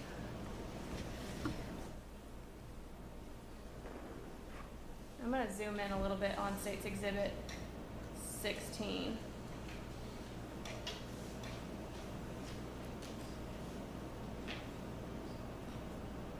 I guess after watching the video, I guess right before the break you said that this was sort of the area that he had walked. Is that or where he pointed at? I'm sorry. Okay, if this is the lot 31 where y'all were searching Right here, okay. It appears on your body cam you sort of walk down the road and he shows you. Right, he showed us the cut right here. It cuts to Henderson Mill Road. Can you sort of or try to draw a line where you're talking about? Is it working? Okay, No. one more time. Okay, now try. There we go. Okay. When I guess Deputy Bowles and Deputy Elvis arrived, and again, I don't want to get too much into sort of like how the tracking works, all of that kind of stuff, but you stayed with them the whole time, is that correct? That's correct. Okay. And did the K-9 track in sort of that same general area? He did. Okay. And what happened, I guess, after that search was, or after that one track with the K-9? We went back to the command post, and we had another team, Alpha team, come in, and they were going to assist in the search. Okay. And I guess were the Alpha team or Deputy Elvis, were they able to locate the body of, or locate the child at that time? They were not. Okay.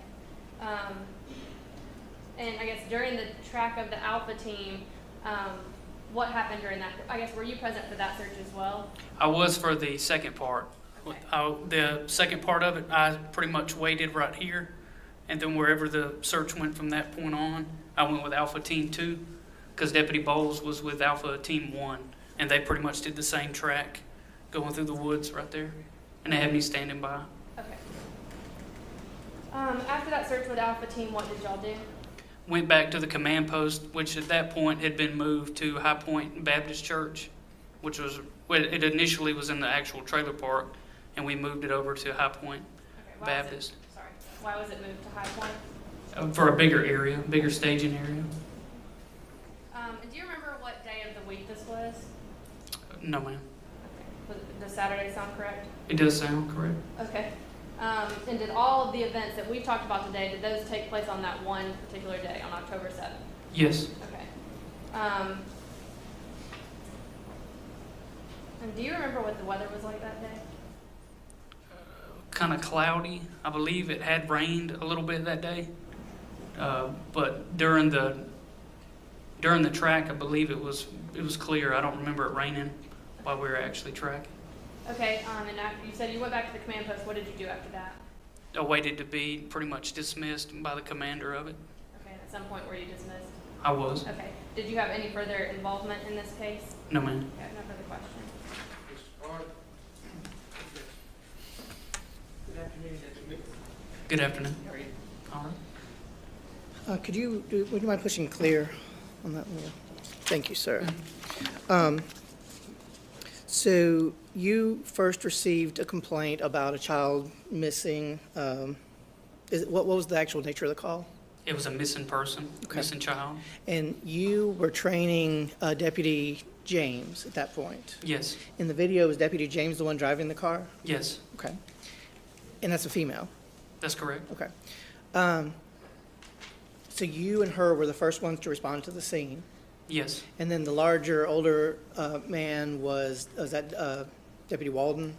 Corporal Walden. Corporal, yes. yeah, I'm sorry, I'm terrible with ranks, but Corporal Walden, and he's a more senior patrol officer. Is that fair? That's fair. Yes. Okay. And so the three of you were there for several minutes before anybody else got there. Is that correct? Yes.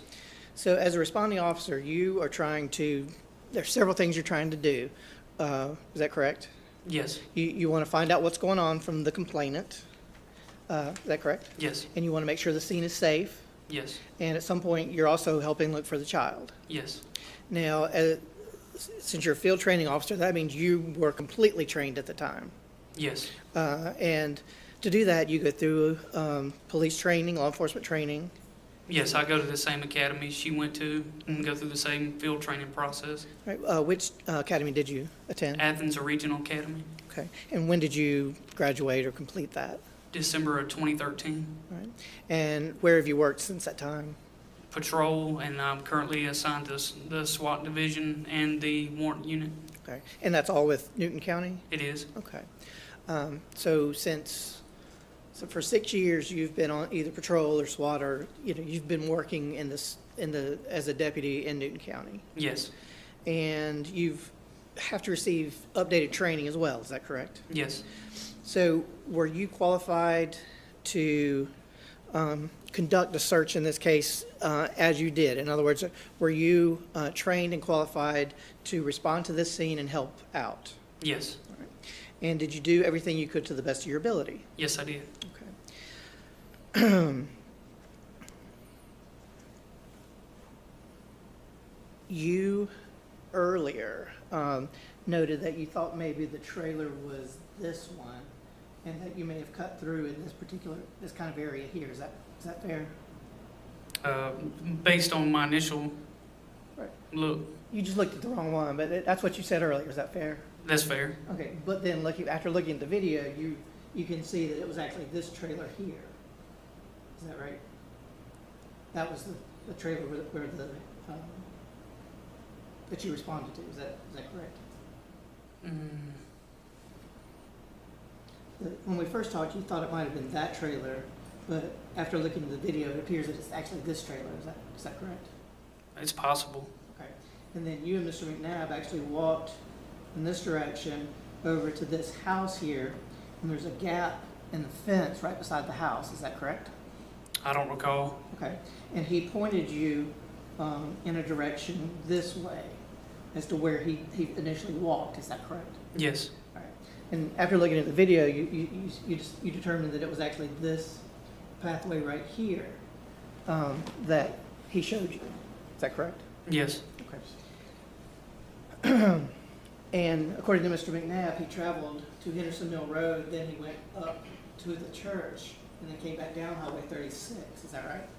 Yes. And then he came back down the Trailer Park Road, and that's where you saw him initially. Yes. And he was speaking with... Excuse me, Drew, for a second. If y'all mind stepping out there.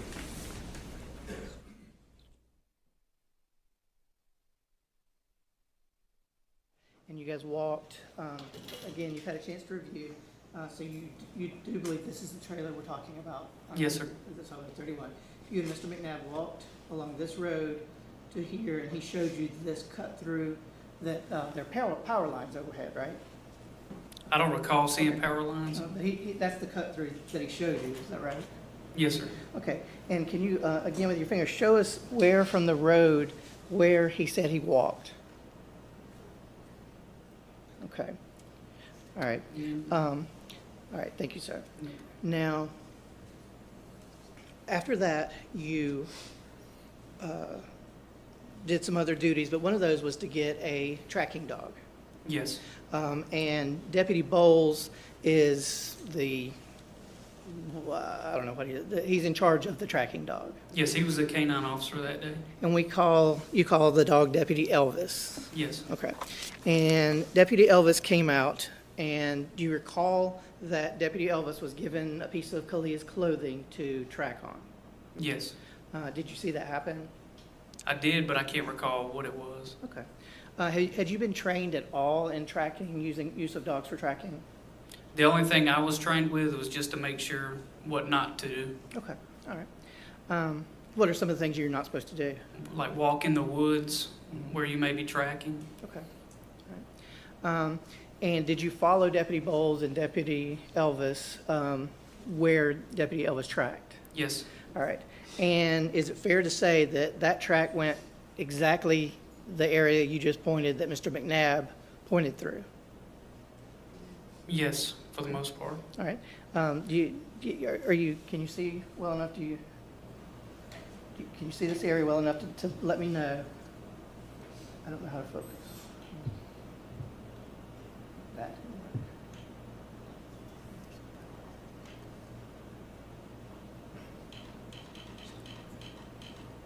There's a button that says focus. Yeah. Oh, autofocus. Yes, thank you. All right. Can you tell us generally where Elvis tracked?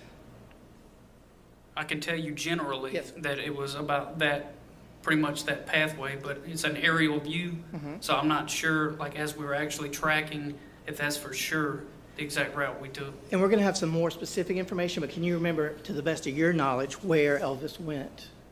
To the best of my knowledge, Yes, and it went that way. All right, can you, yes. All right. Did he go all the way to Henderson Mill? Yes. Okay. Did he go past Henderson Mill? Yes. Into the woods past Henderson Mill? Yes. Okay.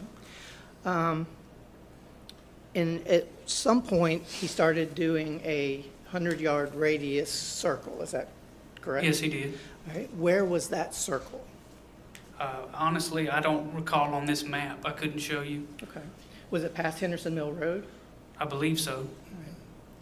All right. After that happened, you called in another team. Is that correct? Yes. It's your understanding that Deputy Elvis doesn't like to be around cadavers. Is that correct? That's correct. Okay. So you called in another team, and this is a specially trained dog team from Georgia. Is that correct? I'm not sure if they're from Georgia, but they were currently in Georgia. And they were actually training that day. Is that correct? Yes. And they were called in. There are two separate teams, Alpha 1 and Alpha 2, and they were called in to help look for the child. Yes.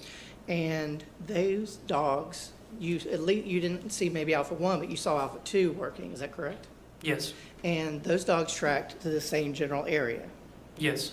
All right. Where the blue line is, they went up in that area. Yes. All right. None of the dogs found the child at that time. No. Do you know where the child was eventually found? No, I don't. Okay. I wouldn't be able to point to it on the map. If I told you that it was right here, would that be fairly accurate? I still couldn't tell you. Okay.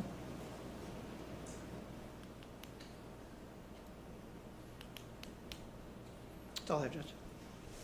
Mr. Frost? You may step down.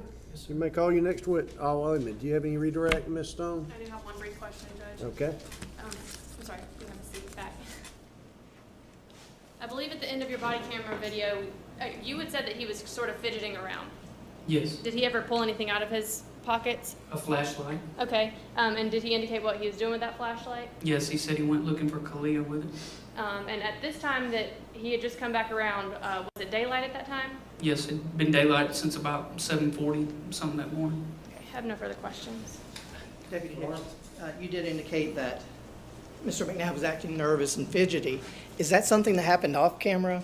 Because on camera, he did not appear to be nervous or fidgety. Was that something that you saw independent of the video?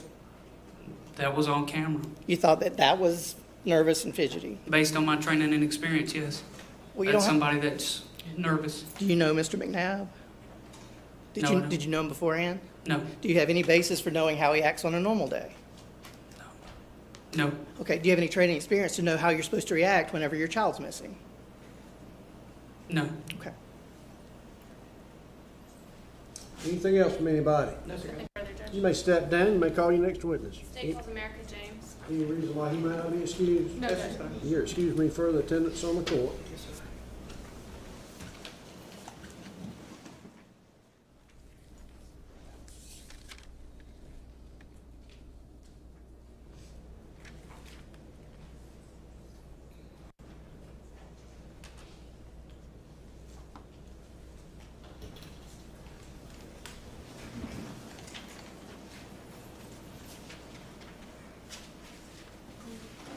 Raise your right hand.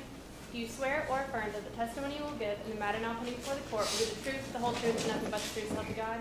I do. Okay, you can have a seat. And will you state your name for the record? America James, Okay, and where are you employed? Newton County Sheriff's Office. And were you working there back on October 7th, 2017? Yes, ma'am. Okay, did you respond out to a report of a kidnapping that day? Yes, it was in reference to a missing person. Okay. And upon arrival, I guess, who did you meet with? I met with Cortney Bell. Okay, and I guess, I'm sorry, to back up, who were you riding with on that day? On that day, I was riding with Deputy Hicks. Okay. Was he your field training officer? He was. Okay. You said you met with Courtney Bell. I guess, where did you meet with her? Do you remember? At her residence at Lot 31. Okay. And what did you learn from her? Well, she advised me that her child was missing from home. Okay. And did she indicate whether she had looked for the child or anything like that? She stated she was looking all over the place in her residence for her baby. Okay. Did she call anyone to come help her? She did. She advised me. She called Melissa, her cousin, Okay. and her husband. Her baby's daddy was looking for the baby outside the property. Did she indicate where outside the property he was looking for the baby? She advised he was looking in the wooden area behind the property or in front of the property. So was he on location when you arrived? No, ma'am. Okay, this Melissa person that she talked about, was that person on location when you arrived? No, ma'am. What did you do after speaking with her? I immediately conducted a search on the property. We looked everywhere, behind the couch, everywhere in the residence, everywhere possible where a 2-week-old baby will be placed at. Did you look anywhere outside the trailer? We did. Okay. We conducted, myself and my partner Hicks, look outside the property as well. Did she indicate who else was in the house that night?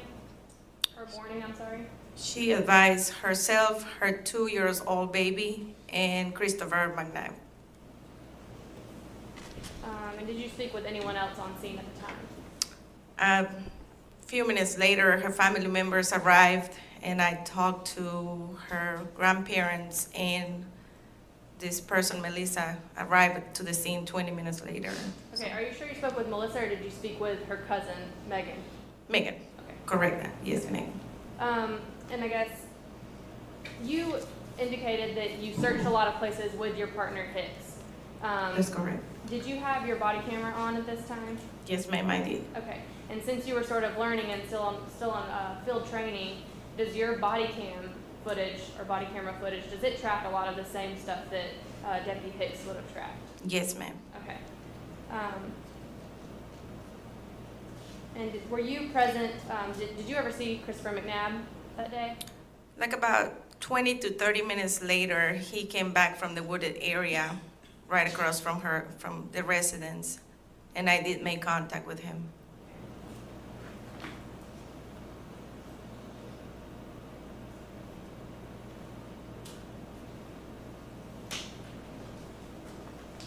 I'm going to show you what's been previously marked as State's Exhibit 90.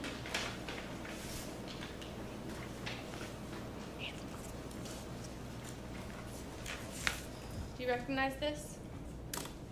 Yes, ma'am. And how do you recognize it? It has my initials and dated. Okay. And what is it? I believe it's the recording of the footage of the camera on that day. And did you review this on the date that you listed here? Yes, ma'am. And is it a fair and accurate depiction of your body camera footage from that date? Yes, ma'am. Your Honor, permission to publish? First, are you going to introduce any evidence? Yes, Judge. I would tend to State's Exhibit 90 at this time. No objection. Mr. Frost, any objections? Yes, sir. Admitted without objection. You may pose.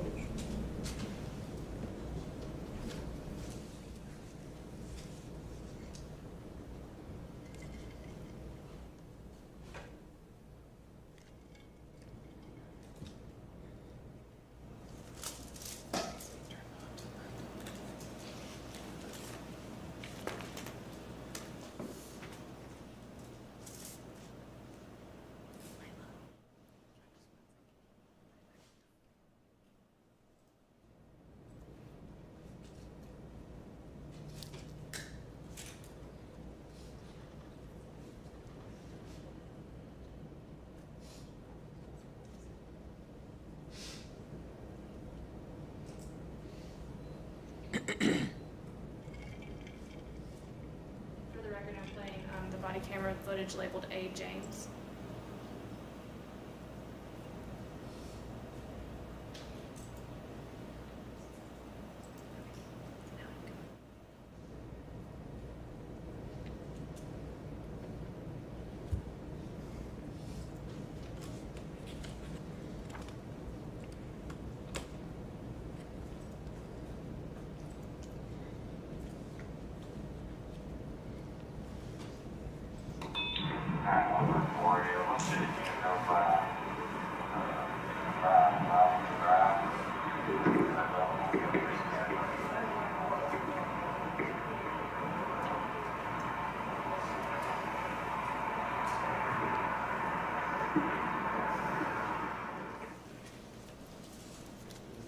Deputy James,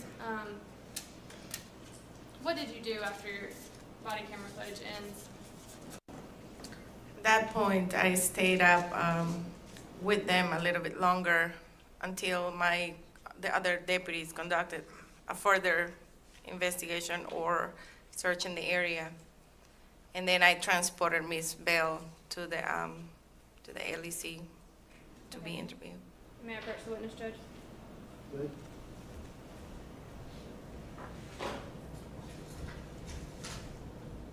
I'm showing you what's been marked as State's Exhibit 136. Do you recognize this? Yes, ma'am. Okay, and what is this? This is the living room part on the trailer. Okay. Property. And is this a screenshot from your body camera footage? That is correct. So this fairly accurately depicts the scene that you saw on October 7th, 2017? That is correct. Your Honor, I would tender State's Exhibit 136 at this time. Submitted without objection. Permission to publish. You may.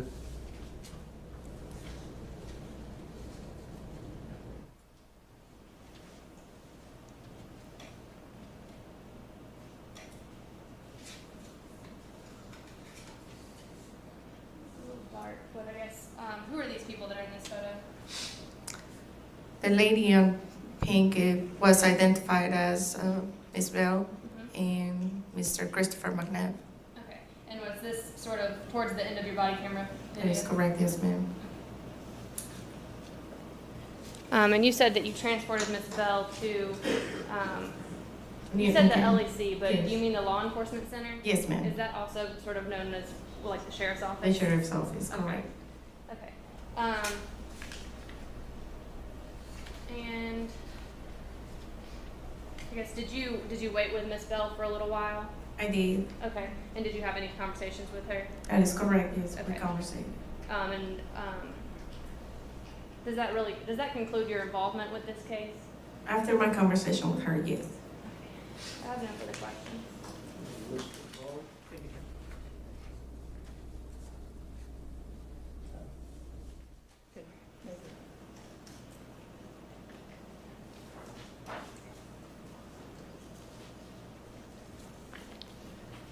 Good afternoon, Deputy James. How are you? How are you, sir?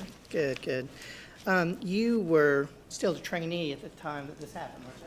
Correct. You're still at Newton County today. Yes, sir. But you had gone through the Athens Regional Academy, Correct. and you're working with Deputy Hicks. Yes, sir. The two of you were the first ones to get there once the call was made to 911. Yes, sir. And you, Deputy Hicks, and Deputy Walden, or Corporal Walden, were primarily the first ones who really got the story, looked around, and everything at first. Yes, sir. Okay. And you tore that trailer apart looking for the child, right? I mean, Yes, sir. There was not you looked in the freezer, everywhere. And she just wasn't there. Is that fair? Yes, sir. Okay. After law enforcement, I guess, realized that this was really a missing baby, she wasn't there and wasn't in the general area, a lot of people showed up, right? Yes, sir. Investigators Yes, sir. showed up. So usually a responding officer will come out and analyze a scene, and if they feel like an investigator needs to be called out, then you call for backup and investigator. Is that fair? Yes. And so Wade Freeman, Investigator Freeman came out? Yes. And did Investigator Alexander come out at some point? Yes. Okay. Approximately how many other people would you estimate had been there by the time that you left? I would say that probably 15 officers and investigators. Okay. And it was your understanding that some dogs, tracking dogs, were going to be used as well, right? Yes, sir. And were you there for when Deputy Elvis started tracking? No. Okay. You had training in tracking at some point before, though. Is that right? No. You had actually been tracked before. Is that fair? Fair. They had used you as bait. I don't know. At that time, they advised me that I would have to transport Miss Bell Right. to the But previously during your training, you had been used to be tracked by a dog. Yes, sir. Is that fair? How far away from the dog when it began tracking to the time it found you were you? I was remaining, and I stayed at the property the whole entire time. I didn't go anywhere. Okay, I'm talking about I'm talking about during training. During the training, yes, ma'am. Less than a mile. Okay. And some article of your clothing was given to the dog, and the dog was supposed to track you. Is that fair? Yes, sir. And did the dog find you? Yes. All right. According to the people who you were training with, the dog went almost directly to you. Is that fair? Yes. Okay. You were actually probably the first person, other than the 911 operator, to really get a story from Courtney Bell. Is that correct? Yes. We saw Deputy Hicks' cam, and he was kind of looking around, walking around, but you actually stayed in the trailer with Courtney Bell, and you spoke to her at that time. Yes. And at, 20 minutes after 911 called, is that approximately when you spoke with her? I was on location with her the whole entire time, and 20 minutes later, Mr. McNabb came around. And is it fair to say that within 20 minutes of the 911 call, you had gotten there, checked out the scene, and that you started speaking with Courtney Bell? That's correct. Right. And she told you that the last time she saw her child was around 5 o'clock in the morning? Yes. And that she had gone to sleep at that time? Yes. And that Mr. McNabb had received a text from his dad at 9:30? Yes. And at that time, the children were okay? That's what she said. Okay. And then a little bit before 10:30, her 2-year-old came to her and woke her up, upset, and said, "Sissy gone." Yes. Okay. So within 20 minutes of the 911 call, that was Courtney Bell's story? Yes. That's all I have, Judge. Ross? Ms. Stone? When they practiced tracking with you, when you went to, I guess, wherever they were tracking you to, did someone carry you to that location? They walked me through that location, yes, So ma'am. you walked with your own legs? Right. Okay, no one picked you up and toted you over there? No. Okay. And did you weigh 6 pounds at the time that they did that? No. Okay. Were you wrapped in clothing? No. Were you inside of a bag? No. Were you down in a hole? No. Okay. And was it wet outside when they tracked you? No. Okay, no further questions. Thank you, Judge. State's Exhibit 136 that was just admitted, that shows you in the living room with Courtney Bell and Christopher McNabb, is that right? Yes, sir. During that period of time that we saw, there's a 5-minute period. Mr. McNabb is crying during that period of time, was he not? Yes. Okay. During that, thank you. Nothing further, Judge. Anything further from anybody? Nothing from the state judge. You may step down. Any reason why she might not be excused? No, Judge. Excuse me, further attendance on the court. Call your next witness. State calls Raymond Walden.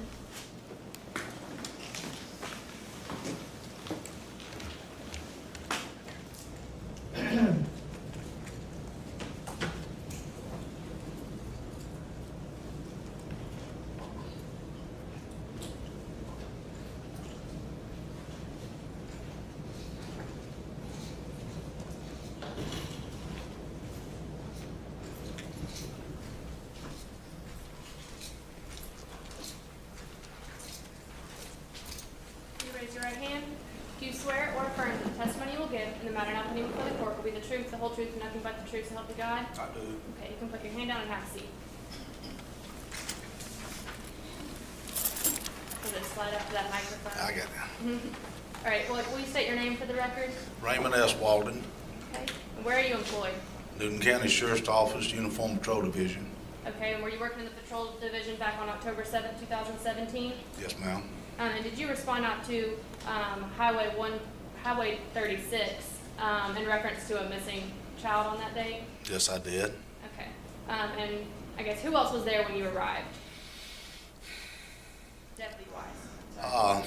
Trying to think how many deputies. We pretty much got there at the same time. I believe Deputy Hicks, 9133,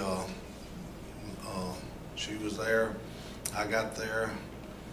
I don't remember if the other deputies were there, just in the area searching. Okay, it's 9133, Deputy James. Yes, I'm sorry, Deputy James. And when you arrived, what did you observe? Well, we parked in front of the trailer and went inside the trailer there, lot 31. It was a mobile home park. I got out and entered the trailer through the back steps. There's a wooden porch, and went inside the trailer where everybody was at. Okay, and when you say everybody, who are you referring to? Miss Bell and her small child. There was a couple other people inside the trailer looking for the child. Okay, and when you say her small child was there, are you talking about like a 2 or 3 year old child? Yes. Okay, and you said they were looking for her child. That was a 2-week-old child. The Okay. missing child was approximately 2 weeks old. Okay. And they were looking for the baby.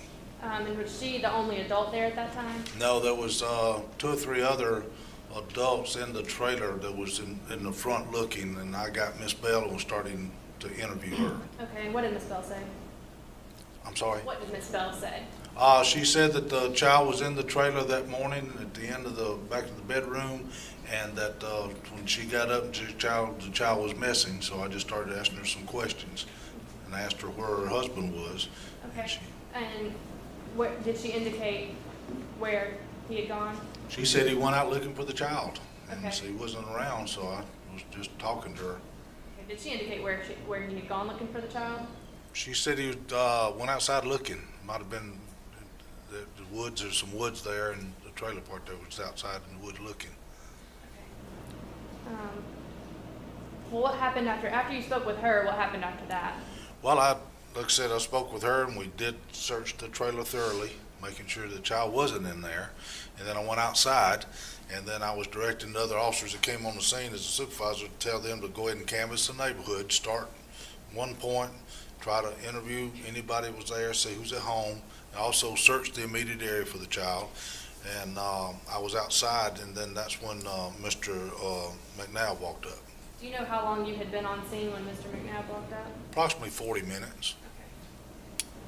And what was his demeanor when he first walked up? When he first walked up to me, he was not excited or anything. He just walked up to me and looked at me, and I noticed he was soaking wet, and his feet was muddy, and I said, "Where you been?" And he said he left the trailer and went into the woods. And he said, "I walked from the trailer park through the woods across the street, went across in the woods there, come back across, went to the woods beside the trailer, then I walked up here." I said, "Why did you go in the woods looking for a 2-week-old child?" He said, "I was just looking."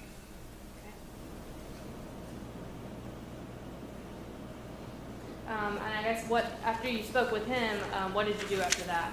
Well, at that time, the investigators that we called came to the scene, and I informed Corporal Freeman was the first one pulled up. I informed him what I was doing as a patrol supervisor, trying to get it situated, and that the family was in there.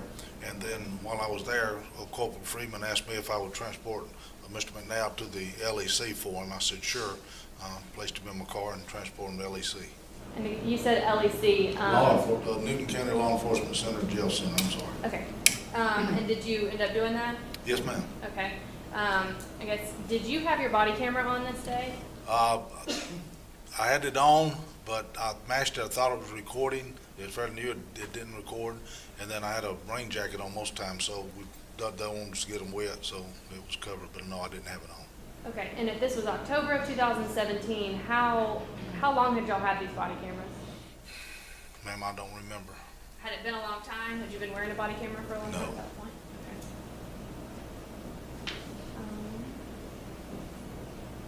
Okay. Did you do anything further on the investigation, or I guess in your patrol duties? Did you have any further involvement on that particular day? Yes, ma'am. Okay. What else did you do? After I left the Newton County Law Enforcement Center and went from the jail, I went back to the scene and assisted in the search. At this time, we had multiple units arrived on the scene, and I just assisted in setting up the area of the search and helping them do that, basically, just going through the woods and all. And were any of those units able to locate the baby on that day? No, ma'am. Okay. And I guess how did that day end? We stayed there till dark, and then we all met, and they called the search off. Okay. Did anything else happen the next day? Yes, ma'am. Okay, what is that? Okay, at approximately 13:55 hours, I'm sorry, at 1:55 p.m., got a call to meet with Corporal Kent, who was at 270 Henderson Mill Road. He said that they had located the child and that he needs some crime scene tape. Well, I was in the immediate area because there was a search, other people were searching the area, so I responded to the scene with some crime scene tape. All right, and what did you do after that? Okay, I assisted him in putting up the crime scene tape. Sergeant Dickerson, who had located the child, he was around the area, and I didn't want to go near the crime scene. I knew better than that, so I just sort of stayed away and put up the crime scene tape, and he said that they'd located the child. And then at that time I said, I'm going to return back to the house trailer and see if we can locate Miss Bell or Mr. McNabb if they're there, and let them know. So I didn't want somebody to tell them or find out. So I went there and they were not there. So I said, I'm sorry. Did either of them ever show up at the? Yes, ma'am. Okay. And who? Which one of them? Miss Bell pulled up in a car accompanied by two other white females at approximately 15 hours, which is 3:15 p.m. Okay. And at that time, did you speak with Cortney? Yes, ma'am. Okay. And what did she say? Or what was y'all's interaction? The interaction was that I asked her, I said, you aware? She said, I got a text that they found the baby in the woods. And so I said, are y'all missing a backpack or anything? And she said, yeah, my husband has one. Hadn't seen it in a couple of days. And I said, describe it to me. And she said, it's a drawstring type backpack, and it's Nike. It's blue on one side with a red emblem, and red on one side with a blue emblem on it. And she said my husband McNabb keeps it with him all the time. He carries his clothes in it, but she hadn't seen it in a couple of days. And I said, well, where is he? And she said, well, we was in the car, and when I got the text that they found the baby in the woods, he jumped out of the car and said, they're going to blame me for it, and took off running. So we drove on here. So with that information, I gave a lookout, told him where he was at, and in the area he was at, and I kept her there. And then James Stevens, 954, arrived on the scene. I talked to the investigator, and they said, well, just have her come down to the law enforcement center. So I asked James if he would transport her, and asked the other two ladies if they would follow. So they left and went down there. Then I went back to the crime scene just to keep the crowd back, and that was it. So you instructed all three of the Courtney Bell and the two people that she was with, you instructed them to head down to the sheriff's office? Yes, ma'am. Okay. And I guess after you went back to the crime scene, were you just securing that scene? Yes, ma'am. Okay. And did you do anything further on this case after that? No, ma'am. Okay. I have no further questions. Rory. Thank you, Judge. Good afternoon, Corporal. Hey, Barney. How are you? I'm fine. Good. You were one of the first three people to arrive. You, Deputy Hicks, and Deputy James were the first three people? That I remember, yes. Okay. And you were, other than the 911 operator, one of the first people to speak with Courtney Bell about what happened. Yes, sir. And she told you that the last time she saw her child was about 5 o'clock in the morning. Is that right? I don't recall the exact time she said she saw it, but it was early in the morning. Somewhere early in the morning. And she was asleep until around 10, well, just a few minutes before she called 911, and then she found that her child was missing. Is that fair? Yes, sir. And she said that Mr. McNabb was with her when she woke up. Yes, sir. Okay. You helped in the search of the trailer, is that right, to some extent? I was there. I didn't do a lot of the searching, though, Right. so there was enough adults in there looking through the Right. trailer, and Yes, sir. they knew more about it than I did. And you transported Ms. Bell or Mr. McNabb to the Mr. McNabb. Mr. McNabb to the law enforcement center, and then you went back to the scene to help with the search. Is that Yes. correct? Right. At its high point on October 7th, approximately how many deputies were out there helping to look? Maybe, other county, maybe 15 to 20. Okay. And were there civilians helping to look at that point? Sure. Approximately how many civilians were I out? couldn't answer. There's quite a few people out looking on their own. Okay. And at some point, Deputy Bowles and K-9 Deputy Elvis came to the scene. Several K-9s came out that day. Right. The first one was were you there when Deputy Elvis came? And Deputy Bowles? I'm sure I was. I don't Okay. recall seeing them because we were such a large scene. Yes, sir. And do you recall that Deputy Elvis and Deputy Bowles kind of found a path that became the center of the search area? I have no knowledge of that. Okay. Do you recall that the Alpha team came out, which is the specialized dog team? Yes, sir. Do you recall that they also went down the same path toward Henderson Mill Road? So I don't know what path they took. I'd be honest with you. I was at the main center there, and I was securing that, staying there, assisting them, but I didn't do the search or participate in that. Absolutely. So I don't know which way they went. Yes, sir. When Mr. McNabb, and I'm sorry to have to go back, I didn't mean to go out of order. When Mr. McNabb initially came down from Highway 36, you were the first person to see him, is that correct? I can't say who saw him, but he did approach me. Yes, sir. And he was wet, you said? Yes. His feet were muddy? Yes. You could clearly tell he had been through the woods, is that right? I don't know where he'd been in the woods or not. I can just say it was wet and muddy, and he said he was in the woods. And it had rained just prior to this, It was raining at some then. point that night? Yes, sir. And it was raining a little bit, drizzling then? Yes, sir. All right. Inside the house, do you recall anyone finding muddy shoes, anything of that nature, muddy clothes, wet clothes, or anything? Do you recall that specifically? Not particularly, no. We weren't looking for that. Okay.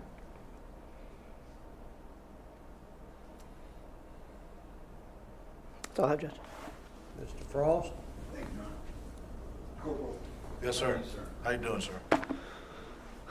Been better, but okay, thank you. You happen to hear that 911 call when it went out? Are you familiar with it? Did I hear the call? Yes. Yes, sir. Okay. And in it, my client, you heard my client state that she went to bed at 5 o'clock. That was the last time she saw the child safely. Correct? She didn't. You talking about what she told the 911 dispatcher? Yes, sir. I have no idea what she told the dispatcher. Okay. Did you hear any of the traffic going back and forth? Not between them, no. So that's Okay. recorded through the 911 center. They don't come through us. But what she told you was that she went to bed at 5 after being up all night with the child? She didn't tell me that. She just said that the child was in the back bedroom, and she checked on the child, and the child was missing.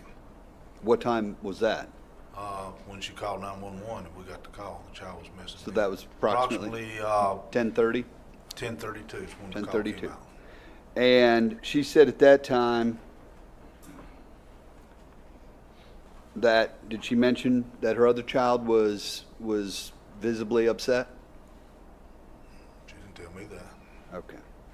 So basically she just gave you the times that she last saw the child and... The child was missing is what we was looking for when we started searching.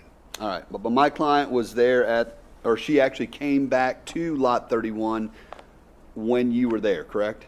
What day, sir? The day that the search was ongoing, when they found the child.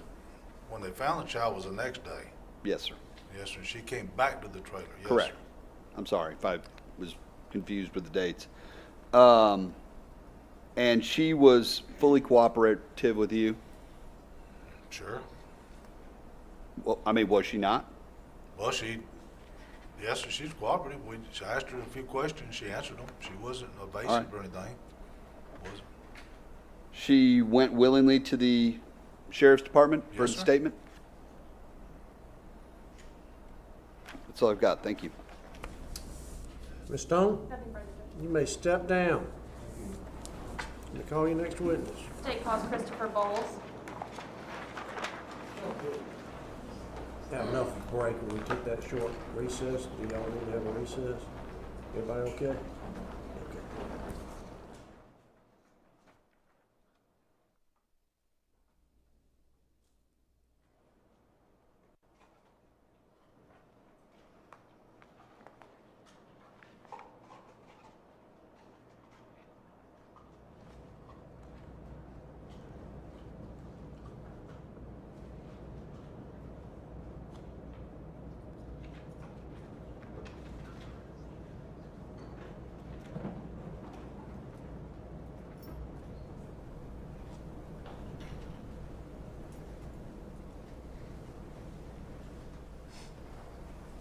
Will you raise your right hand?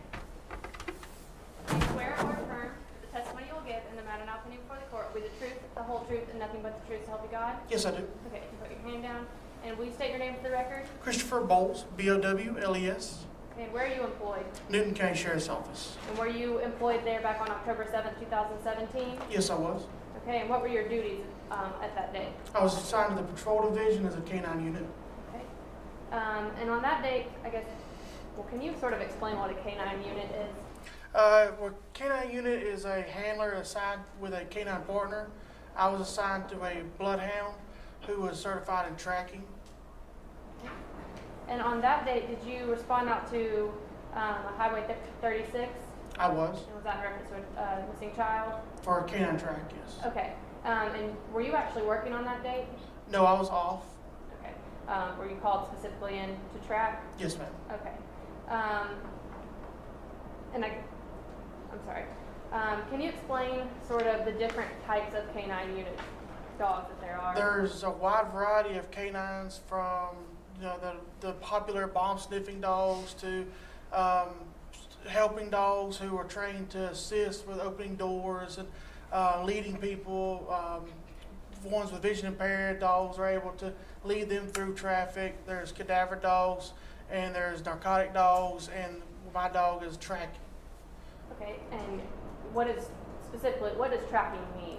Tracking means he's trained to follow the scent of skin cells that we leave behind in our area. And is that different from like what we would hear as a cadaver dog? It's very different. A lot of tracking dogs can't stand the smell of decay and they won't go near it. So is Deputy Elvis, your canine, is he just a tracking dog? He's just tracking. So he's not a cadaver dog? No, ma'am. Okay. And have you and Deputy Elvis, I guess, do you go to trainings with Deputy Elvis? We do. Okay. And have y'all been to multiple of those trainings? We have. Okay. And can you explain sort of that? We were partnered for 8 years. During the 8 years, we start off with a 1-week course. He's naturally trained to follow a scent. He's trained from following a scent to just human scent, and then I'm trained to watch his body language as to what he's telling me. He'll have body language to tell me he's on a trail, or he'll have body language to tell me he's following an animal or something like that, and we have to distinguish the differences. We also learn how to read the area and see how the terrain and weather and other factors affect the scent and its movement as well. Okay, so on October 7th, 2000, I guess you talked a little bit about how the scent is affected by different aspects. That's correct. Okay. Well, let's back up. Did you actually go out on October 7th? I did. Okay, and what did you do when you first arrived? When I first arrived for a missing persons track, I interviewed the people who called it in to find out where they've been, what they've done, so I can distinguish my dog's body language from, see if they're either on their trail or what areas I may need to look at to see what he's going to do at. Okay. And does that require you getting some sort of item that the person's skin cells will be on? One thing we'll do, we'll try to find some kind of article for him to follow, and something that's the person has been in contact with. We try to get something that's been the closest to skin contact, usually underwear, shoes, socks, pillowcases we can use. Okay. And did you get some sort of item like that on October 7th? After speaking to the parents, they told us the sleeper was the only thing in the house that hadn't been washed that the child was recently wearing. Okay. And what do you do with that item then? I'll take the item and put it in a bag. Then I'll take it and put it in the wheel well of a car to heat it up, and that increases the scent. And then once I get my dog harnessed up in his tracking harness, then I'll take that scent bag and place it over his head and give him a command to check, which means to look for that scent and get used to it. And then once I remove that bag from him, I'll do away with it so he's not going for that. And then I'll give him another command of track, and then he knows he needs to start looking for it, and then I just follow him where he goes. And so did you do that, all of those things you just described, did you do that on that day? Yes, ma'am. Okay. I'm going to show you what's been marked as State's Exhibit 16. I think it's on this table.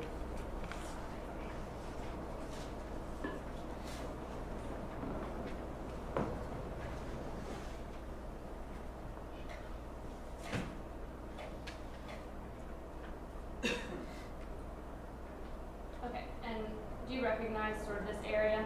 Yes, ma'am. Okay. And where did you first respond out to? The fifth trailer on the top of the U shape there. Okay. Are you talking about this one right That's here? correct. Yes, ma'am. Okay. And can you sort of explain what, and you can, I think, draw on your screen. So can you sort of indicate, can you press clear? I'm sorry. Okay. Can you sort of indicate where you first started the track, or where Deputy Elvis started? We started the closest to the trailer. It's very sensitive. Right there, and then once we would do several circles around and just getting bigger and bigger until he decides. Then he came down this way through this trail, and then we went across Henderson Mill Road and into the logging area. Okay. So he tracked sort of that trail where there's like an opening? Yes, ma'am. Okay. And I guess was Deputy Elvis able to, can you press clear? Was Deputy Elvis able to locate the child? At that time, we were not. Okay. Are there some sort of factors that make it more difficult or less difficult, or easier, I guess, for a canine to track? There's a lot of factors, everything from special needs. Some animals, special needs people put off a certain scent, and the dogs won't track that. In this case, the biggest factor was the size, age of the child, where it was too small to walk on its own and leave its own trail. So it had to be carried, and then if it was wrapped up in something, then those skin cells were less likely to leave that wrapping and leave a trail. Okay, so I guess a person, as they're walking, do they leave their scent? Yes, when you walk, your clothes kind of breathe and move back and forth, causing the skin cells to come out the collar and under your shirt and your pants leg, and it just leaves an invisible trail that we can't see, that the dogs are able to distinguish that. Okay, does the weather ever affect tracking at all? The weather's humidity. High humidity causes the scent to leave the ground, which means the dog has to work harder to find it. Wind, it blows it around. Temperature, higher the temperature, less active the scent is in the open area. There's terrain, being in a grass, concrete, and wooded area, all those have different effects on the scent. Okay. And I guess after you finished your track with Deputy Elvis, what else did you do? After we finished the track, we came back and during the track we located some shoes, and so I photographed and collected those on the way back for preservation. Okay. And did you, did you ever call out another team? We did. Okay. And who was that? Alpha Group. Okay. And did they sort of attempt to track as well? They did. Their dogs are trained for cadaver recovery, so they came and they searched as well. Okay. And were they able to locate the baby? No, ma'am. Okay. Does that conclude your involvement with this case? Yes, ma'am. I have no further questions. Thank you, Judge. Good afternoon, Deputy Bowles. How are you? Evening. Good. I was getting close, isn't it? You and Elvis have worked together for 8 years? That's correct. Did you have a dog before that? No, sir. Okay, it's your first one. And you say he follows skin cells, and he doesn't like the smell of a cadaver. That's correct. Okay. We've come across that several times, and he won't go near it. Is it just something about him? Like, in other words, is it just? It's just him. Yes. It's just him. Okay. So he wouldn't be able to be trained as a cadaver dog because he just doesn't like the smell. That's correct. All right. The cadaver smell doesn't happen immediately upon death, right? I'm not trained in that, so I couldn't be the specific on that. Okay. So you and Elvis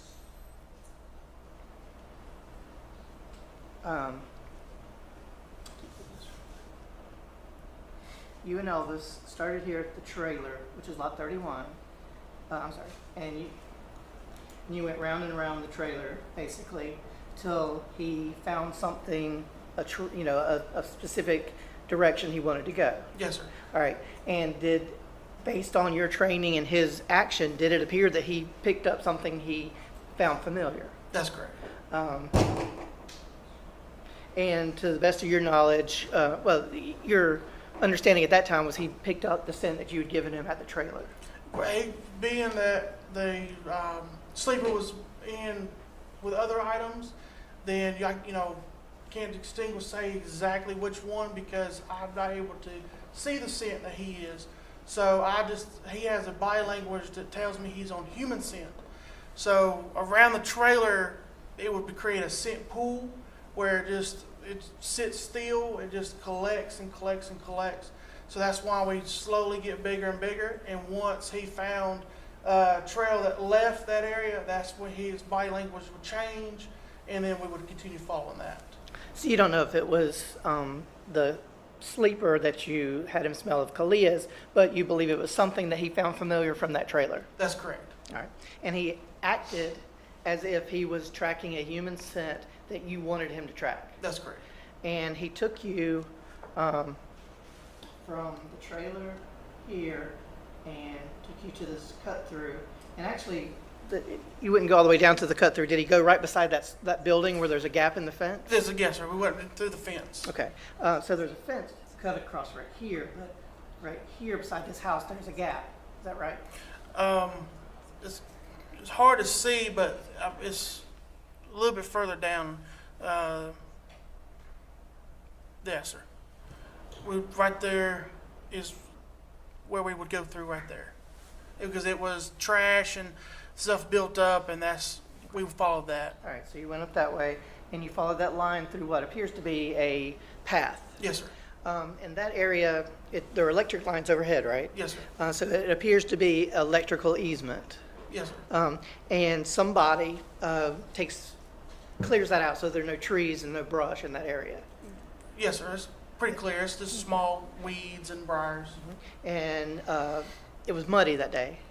It was that area was pretty dry. Okay, all right.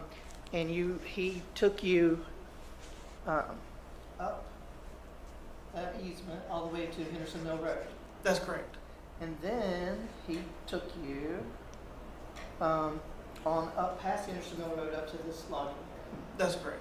Now, at some point, I believe in your report you said that you started a perimeter. Yes. Is that where you started the perimeter at the logging area, or did you start the perimeter at the trailer? I don't remember. I wasn't part of the perimeter. Okay. All right. once you got to that logging area, did you just turn around and come back? No, sir. We went further down in there. I would say probably several hundred yards in there to where it starts going downhill to a creek. Why did you stop? He began circling. There was some further down in this area. There was some trees down where they had been clearing, and he just kept circling about 100 yards in that spot. He wouldn't go in. And he just, when he doesn't want to go in an area, there's usually something there that he doesn't want, for some reason. He'll take me through briars and whatever, it doesn't matter. But when it's a large area, there's an odor he doesn't want. Okay. And so this was past the picture in this area? Yes, sir. So based on his actions and your experience with him, did you think that maybe there was a dead body in that area that he wouldn't go near? Is that kind of what you were thinking? From my past experience, that was an explanation, and because we visually searched the area, which we could, and we didn't see anything. So his actions led you and other officers to search in that particular area. Is that that fair? area and around the trailer? Okay. And would it be fair to say from the trailer to that area? Yes, sir. Along the path that he told you? Right. And you wouldn't have just been one person walking the same area, you would have spread out? We don't, anytime we work as multiple teams, we don't communicate until the end of where we've tracked, what we've done. So that way, because the dogs can sense us, so it kind of manipulates them, so we don't communicate until afterwards. Okay. After you and Elvis finished up, then you called in what's called the Alpha Team. That's correct. That is a specialized dog training team from Georgia. That's search and rescue, yes. Search and rescue team. And they have several specialized dogs. My understanding, yes, sir. And some of those dogs are both tracking dogs and cadaver dogs. That's correct. And the handler, for those dogs, all they have to do is just give them different commands and they'll go from tracking to cadaver. Is that fair? I'm not familiar with that. Okay. That's how their training is. Okay. Approximately how many dogs came from the Alpha Team? I want approximately, without knowing the exact number, 3 or 4. Okay. There was Alpha Team 1 and Alpha Team 2. Were there 4 on each team or just 2 on each team? Do you recall? I don't recall. Did you and Elvis go out with them? No, sir. I did. He was tired, so I put him back in the vehicle to cool down, and then as support for them, because they didn't have communication with us as first responders, so we would all team up and go with them as first support. All right. And so you did that. You went with at least one of the teams? Yes, sir. Did you go with both the teams? Do you recall? I believe just stayed with one team. All right. How many dogs were in that particular team? 2. All right. And is it true they went down the same pretty much path you did? Yes, sir. Did they go past Henderson Mill Road? They did. All right. And they were unable to find the child as well? That's correct. Do you know where the child was found? Later on, I did learn, yes, sir. Okay. And the child was actually found on this side of Henderson Mill Road, correct? I believe, yes, sir. Just to the right of where Elvis tracked? Yes, sir.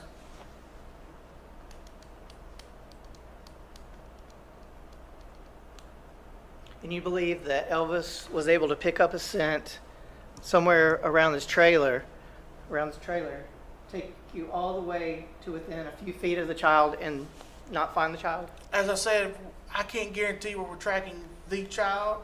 We could have been tracking the person carrying the child. And that means the scent, once you get to Henderson Mill Road, the traffic would have swirled the scent around and moved it. And it also could have brought it into the woods down to the creek. So like I said, we don't know if he was, because I'm not able to see where he tracks to say he was on the child or the person carrying it. Elvis and every dog on the Alpha Team, they basically had one job, and that is get that scent and go find the child. None of them were able to do it, even though they were within feet of the child. Like we don't know, being that the child have to be carried, we don't know if we was tracking the child or with the person carried. Or maybe the child wasn't there whenever you were searching. Is that possible? I wouldn't know that. Thank you. That's all I have, Judge. Mr. Frost? Nothing, Your Honor. Thank you. Ms. Stone? The shoes that you talked about finding, did you give those to the crime scene technician? I did. Was that Mickey Kitchens? Yes, ma'am. Okay, no further questions. Anything further? You may step down. We are going to take about a 15-minute recess right now, so I'll excuse you all back for 15 minutes.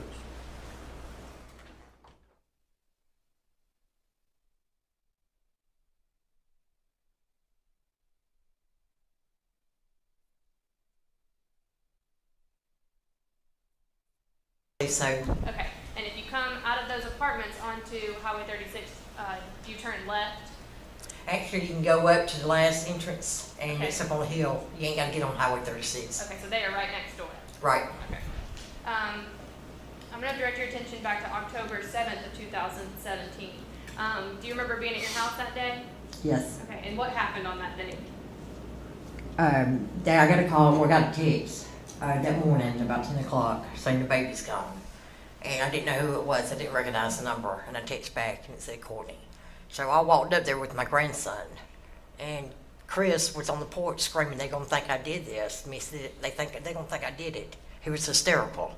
Okay, and so you said you walked up there. Are you talking about you walked to Cortney and Chris's trailer? Correct. Okay, and that's when you made contact with Chris? Correct. Okay, and where was he standing at the time? On the front porch. What did you do after that? I went up to him and I said, "Chris, calm down, what's going on?" And he just kept screaming, "They're going to think I did this." And what did you say back to that? I told him to calm down and let's figure out what's going on. He said, "The baby's gone." And I walked in the living room and he walked with me and I grabbed his hands and told him to calm down. Okay, and what happened after that? He left. And I asked Courtney if she called the police yet, and she said no.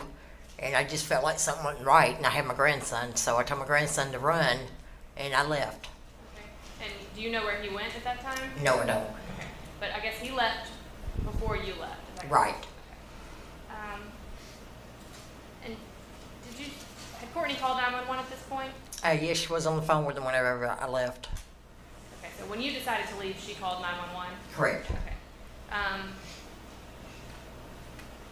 And after, I guess, what was Courtney's demeanor during all of this interaction that you had? She was calling out Kylie's name, or Kalia's name, and while she was on the phone, you know, looking up in her clothes and stuff.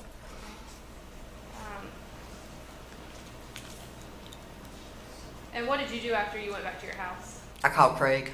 Okay, and who is Craig to you? Craig is my son-in-law. Okay, and I guess, how is he your son-in-law? Diane Davis is my daughter, and he's with her. Okay. And do you know, is Craig related to Cortney? Yes. Okay, how's he related to her? Cousins. Okay. Did you see Cortney and Chris anymore that day? No, I didn't. Well, I guess later that night, did you ever see them? Yes, I took the kids home. I had my grandkids with me, and I took them home, and they was at my daughter's house. Okay, so you took your grandkids home to your daughter's house, is that what you're saying? Correct. Okay, and what time was that at? Probably 11:30, 12 o'clock. Okay, and when you arrived, who all was there? Courtney, Chris, and Diane, and Craig, and the kids were in the bed. Okay. I had only two of the grandbabies, and the rest of the grandbabies was in the bed. Okay, and did you speak with Courtney and Chris at all? Yes, I did. Okay, what did you talk to them about? Courtney was talking about some guy kidnapping the baby, and Chris was upset not knowing what the baby was wearing. Okay, and what happened after that interaction? They asked me to babysit while they went and did some riding. Okay, what were they riding around for? Looking for the baby, I guess at dope dealers' houses, I'm not sure. I'm not the one that drove. Okay, so you didn't go with them at all? No, I didn't. I stayed with the babies. Okay, and did they return that night? Yes, I did. And do you know when that was? About an hour and a half later. Okay. Did you speak to them when they got back? No, I left. Okay. And did you see Courtney or Chris anymore after that interaction? No, I seen Courtney one time. They rode through the trailer park and the news people were there, and up near my apartment. And she told me not to speak with them, and they took off and they left.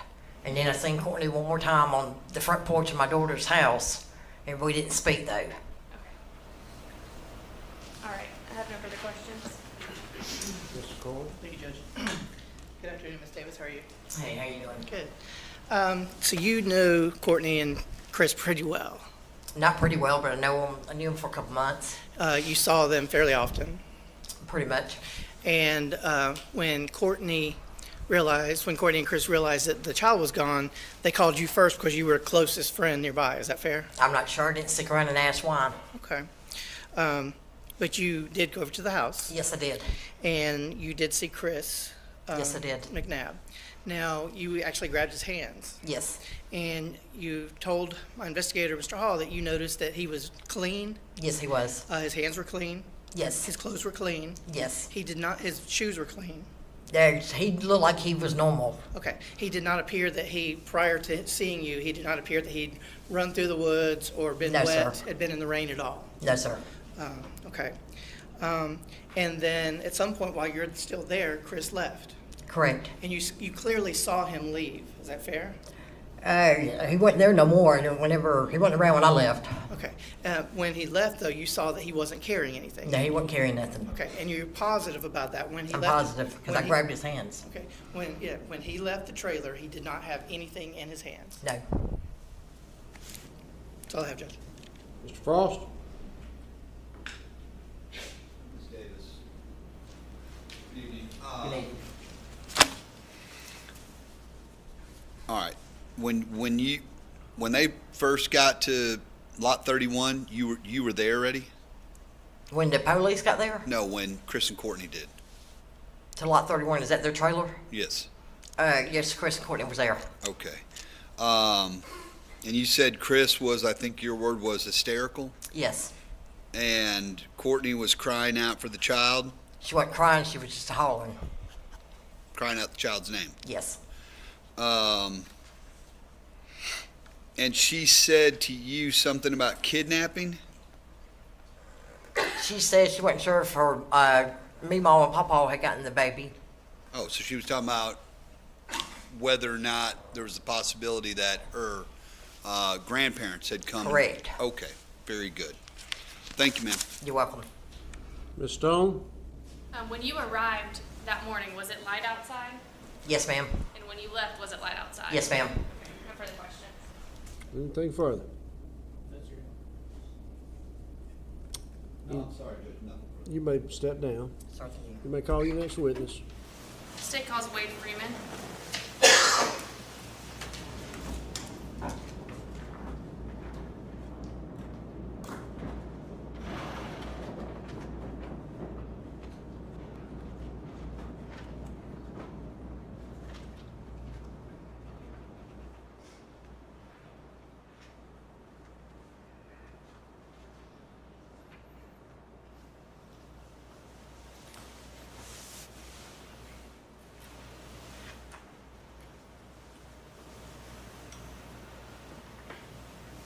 Will you raise your right hand?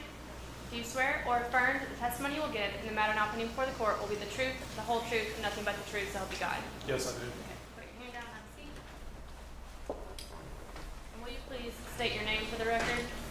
Yeah, Wade Freeman, Okay. And where are you employed? Newton County Sheriff's Office.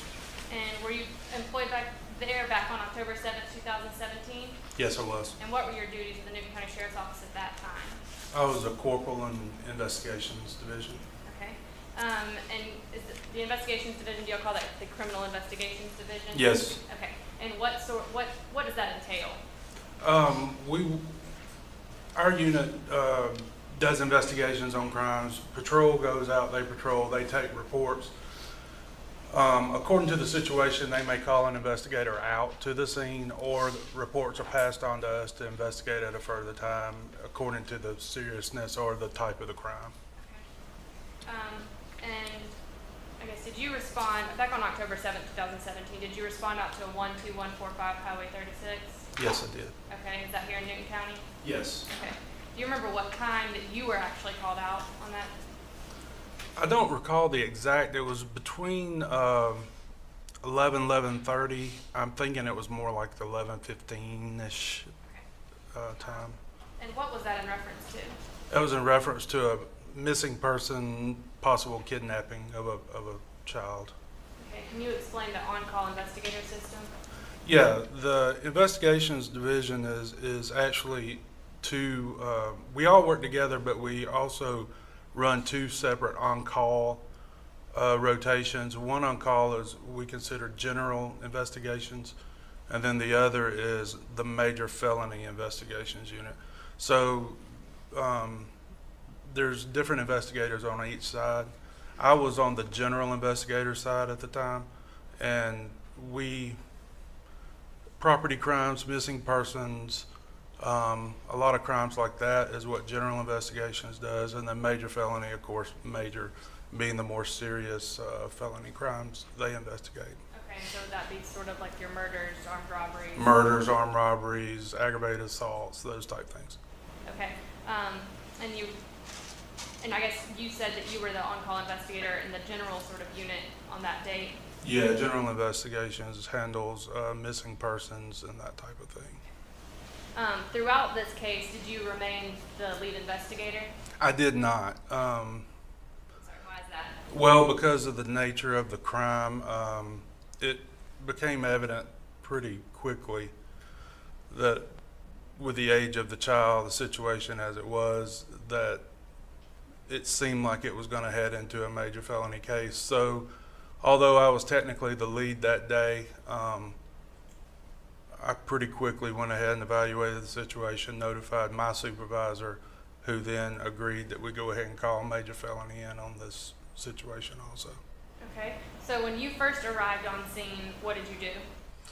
When I first got to the scene, I met with the on-scene responding officers, found out all the information that they had.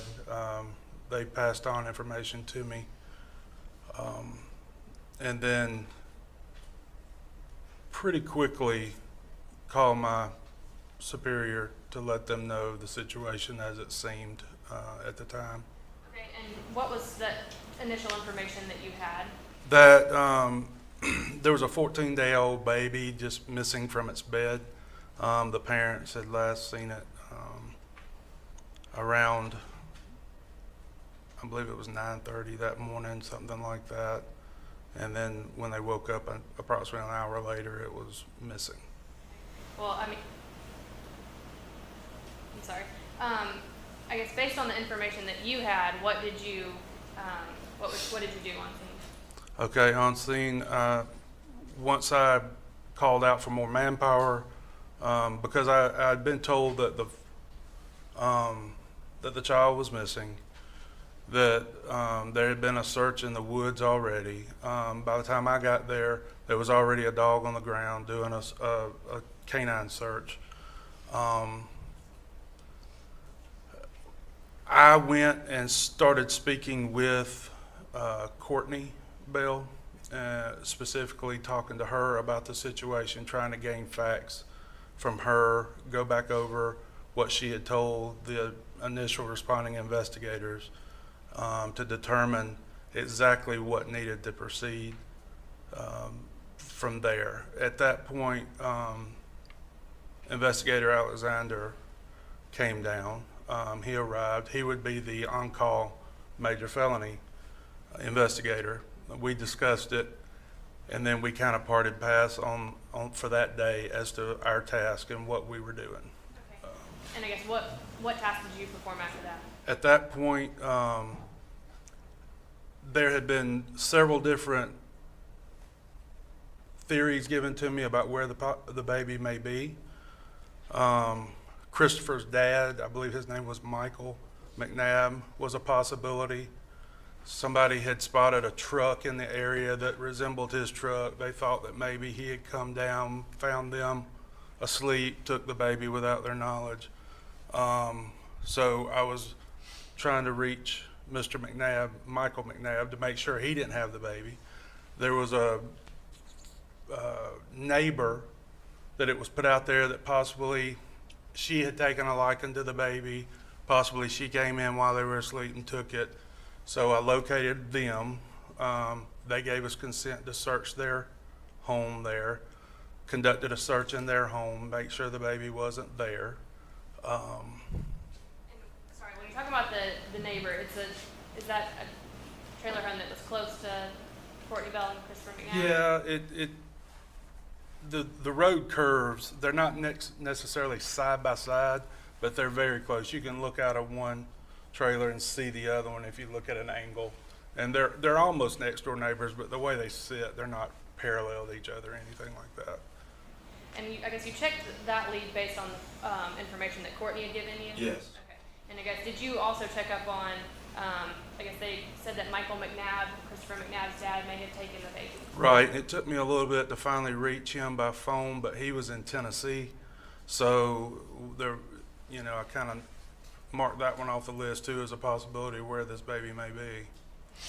And are those the only two ideas that they gave you at that point in time? The one thing was mentioned that Papa, which was Courtney's dad, Clarissa. I'm sorry. I believe you're about to get into something that may we approach very briefly. Until the Bells came back home, and I was on the scene down there when they arrived back on the scene that day. And when you're saying the Bells, are you talking about Courtney Bell and Christopher McNabb? Yes, I'm sorry. Okay. Courtney Bell and Mr. McNabb. Okay, and so after that, you went home for the day? We debriefed and then ended the search for the day, and then I was back out the next day. Okay, and what did you do on the next day? I received a call that there's a possibility the baby had been found, and so I responded to the scene where the baby was. And what did you do once on scene? I stood by while we recovered the body, and then we went to do some interviews, myself and investigator Alexander. Okay, and where did you conduct those interviews? At the Newton County Sheriff's Office. Okay, who did you interview? Courtney Bell. Okay. And I was also present for Mr. McNabb's interview also. Okay. And I guess after you conducted these interviews, what did you do? Well, once the baby was found, the investigation was officially turned over fully to Major Felony Unit, and investigator Alexander took the lead on the case. Okay, so does that conclude your involvement with this case? Yes. No further questions? Sure. Thank you. Agreement. When a call comes out, generally a patrol officer generally comes out to the scene. Is that fair? That's right. And then if it's the scene appears to have escalated, or if it needs an escalation, then that person will call a supervisor or an investigator. Is that correct? That's right. And that's kind of what happened in this case. You were the on-call investigator, so you initially came out and analyzed the scene. Yes. Once you saw the kind of the magnitude of what was going on, you determined to turn it over to Major Felony Unit, and then it was assigned to Investigator Alexander. Is that fair? That's right. The one other step you could have taken, or that Investigator Alexander could have taken, is to request assistance from the GBI. Is that correct? Actually,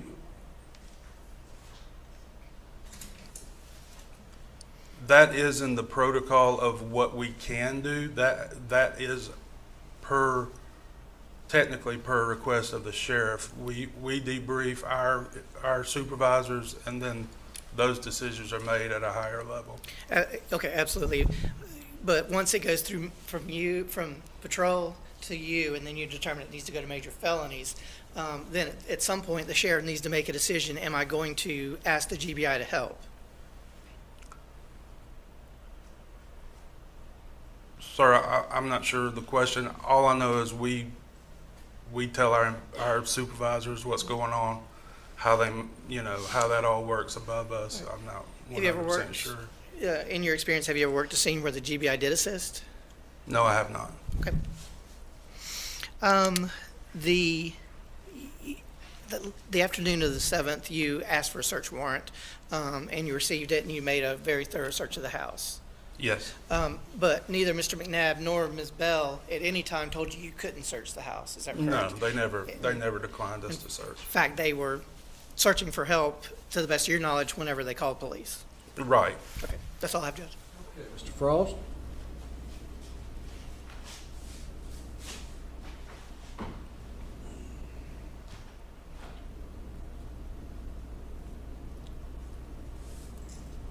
With regard to the possible suspects, investigator, detective, Investigator. Investigator. It's fine. Corporal. Whichever. You ran those down, and they, none of those panned out? Repeat your question. You said you had a few possible suspects that were given to you, is that correct? Right. And you did search those? Yes. Okay, and you ran out of road on those, if you will? Right, yeah. We did a search. I contacted a couple different people. Understood. I won't make you go through it all. Yeah. And you took the statement from Miss Bell? Myself and, not the day of, there's two different times. Right. The second day, Okay. the following day on Sunday, myself and Investigator Alexander talked to her. And so you're aware that she's got multiple statements out there? Yes. And all those were freely and voluntarily given, correct? Yes. And as Mr. Carter pointed out, at no point did the couple, Miss Bell, Mr. McNabb, ever even raise a fuss at all about searching of the premises, the trailer? No. Okay. All right, thank you very much, sir. Ms. Stone, Nothing further, Judge. you may step down. Call your next witness. The state calls Kimberly Morris.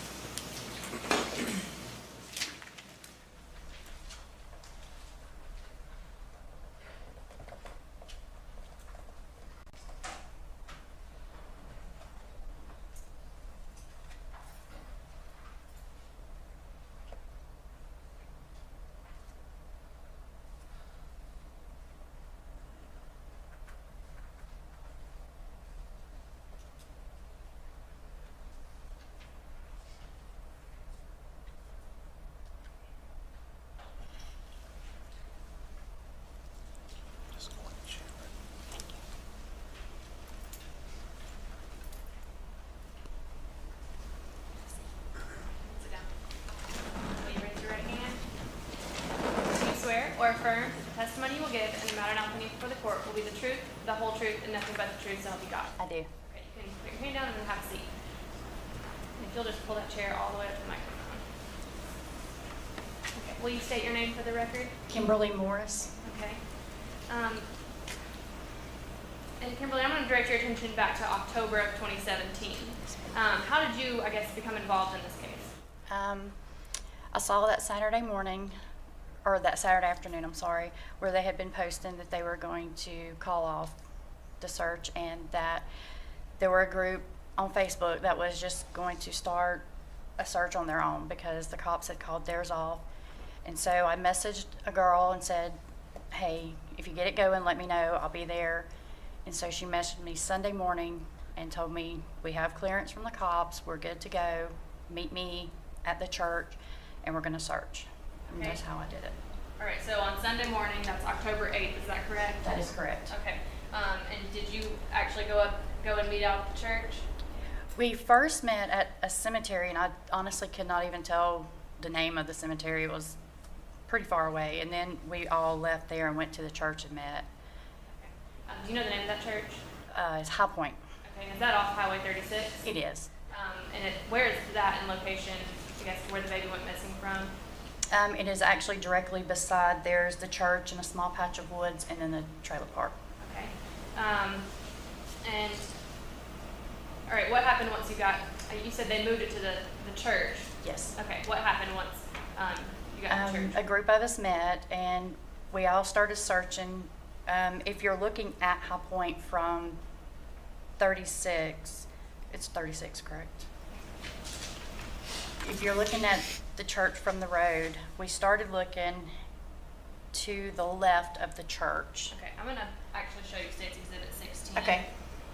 Okay, do you mind pressing the clear button on your screen? Can you do that? Okay. Okay, are you familiar with this location? I am. Okay.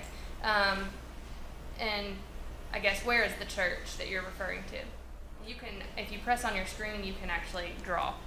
Let's see. I'm trying to see. I'm turned around here. Okay, if this is the mobile home park, Okay, so the and church this is, is Highway 36, the church is here? Is that the church? I can't see what. Probably that would be at the top of the screen, and on down the screen would be Lake Jackson, 36. Okay. And you said this here is the trailer park, correct? Mhm. Okay, so, Does this?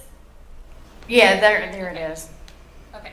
That's So what I if was y'all looking met for. there, then where did you go from there? We started up this way and searched all through here. We went across the road here, and then there's a pavilion at the church because it started pouring down rain. We had to kind of halt everything. We went under that pavilion and we waited for the rain to come out or stop.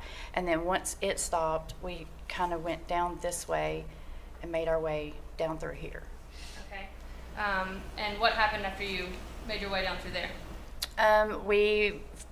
Let's see, we were here. We come all the way down through here and searched all this up through here. And here is where the jacket, the wallet, and the bong, I guess is what you call it, was found. So, Okay, I'm sorry, I just want to stop you right there. I think you put a little X, is that, will you press clear again and then yeah, put the one mark where you said you found that? this is the path, correct? Right there? That, right in there. Yeah, Done it that's. several times. You're the one Yes, who sir. testified. Yes, sir. But this is where we found that stuff. Okay. All right, and the stuff, you said that stuff, I guess what? The jacket, it was a camo jacket, an empty leather wallet, and a bong, Okay, drug bong. I'm sorry, what did you do at that point? We actually told everyone not to touch it, leave it alone, and I walked back down here, called the non-emergency sheriff's number, and told them we need to have an officer come out and look at it because we think that it should be something to be seen. One, there were kids in that trailer park that we didn't want to have access to, and two, we didn't know what it was. Okay, and did it look like those items had been there for like a long period of time? No, honestly, it did not. It had been pouring rain, and they were dry. Okay. Did law enforcement come out and They respond? did. Okay. They came out at that point, and when they got there, we showed them everything, and I told the officer I was the one that had called because we had a lady that was actually waiting down here at the road to show them where we were. And at that point, a lot of us just kind of dispersed and went back to searching while they did their part with that because we couldn't be there with that anyway.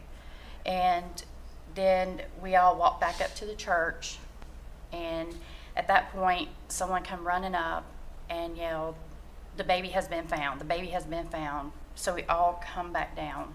Okay, so you went back there after you had heard that, but you weren't present for?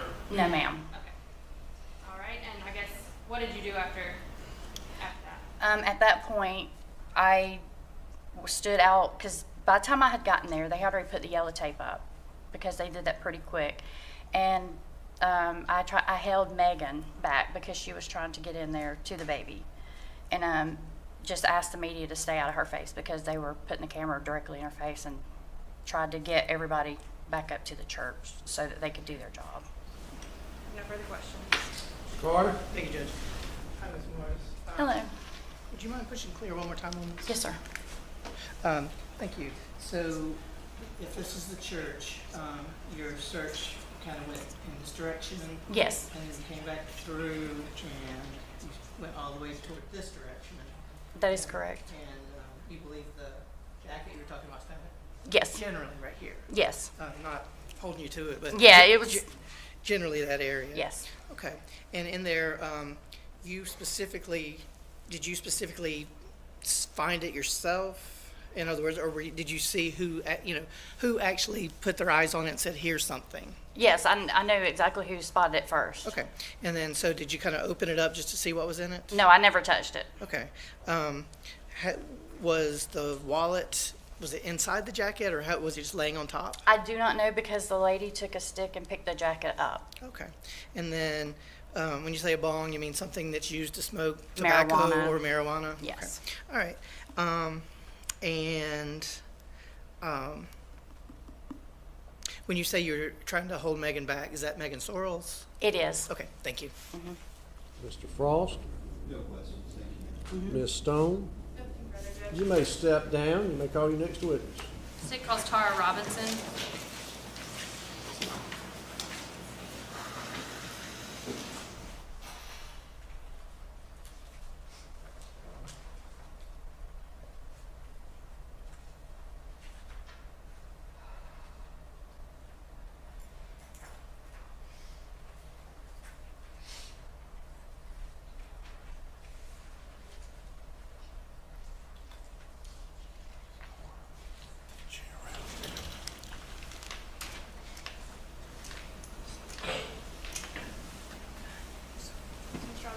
Raise your right hand. Do you swear or affirm that the testimony you will give in the matter now pending before the court will be the truth, the whole truth, and nothing but the truth, so help you God? Yes, ma'am. Okay, you can have a seat. You just pull your chair up to that microphone. Will you state your name for the record? My name is Tara Robinson. Okay. Now I'm going to direct your attention back to October 8th of 2017. Were you involved in a search party to locate a missing child? Yes, ma'am.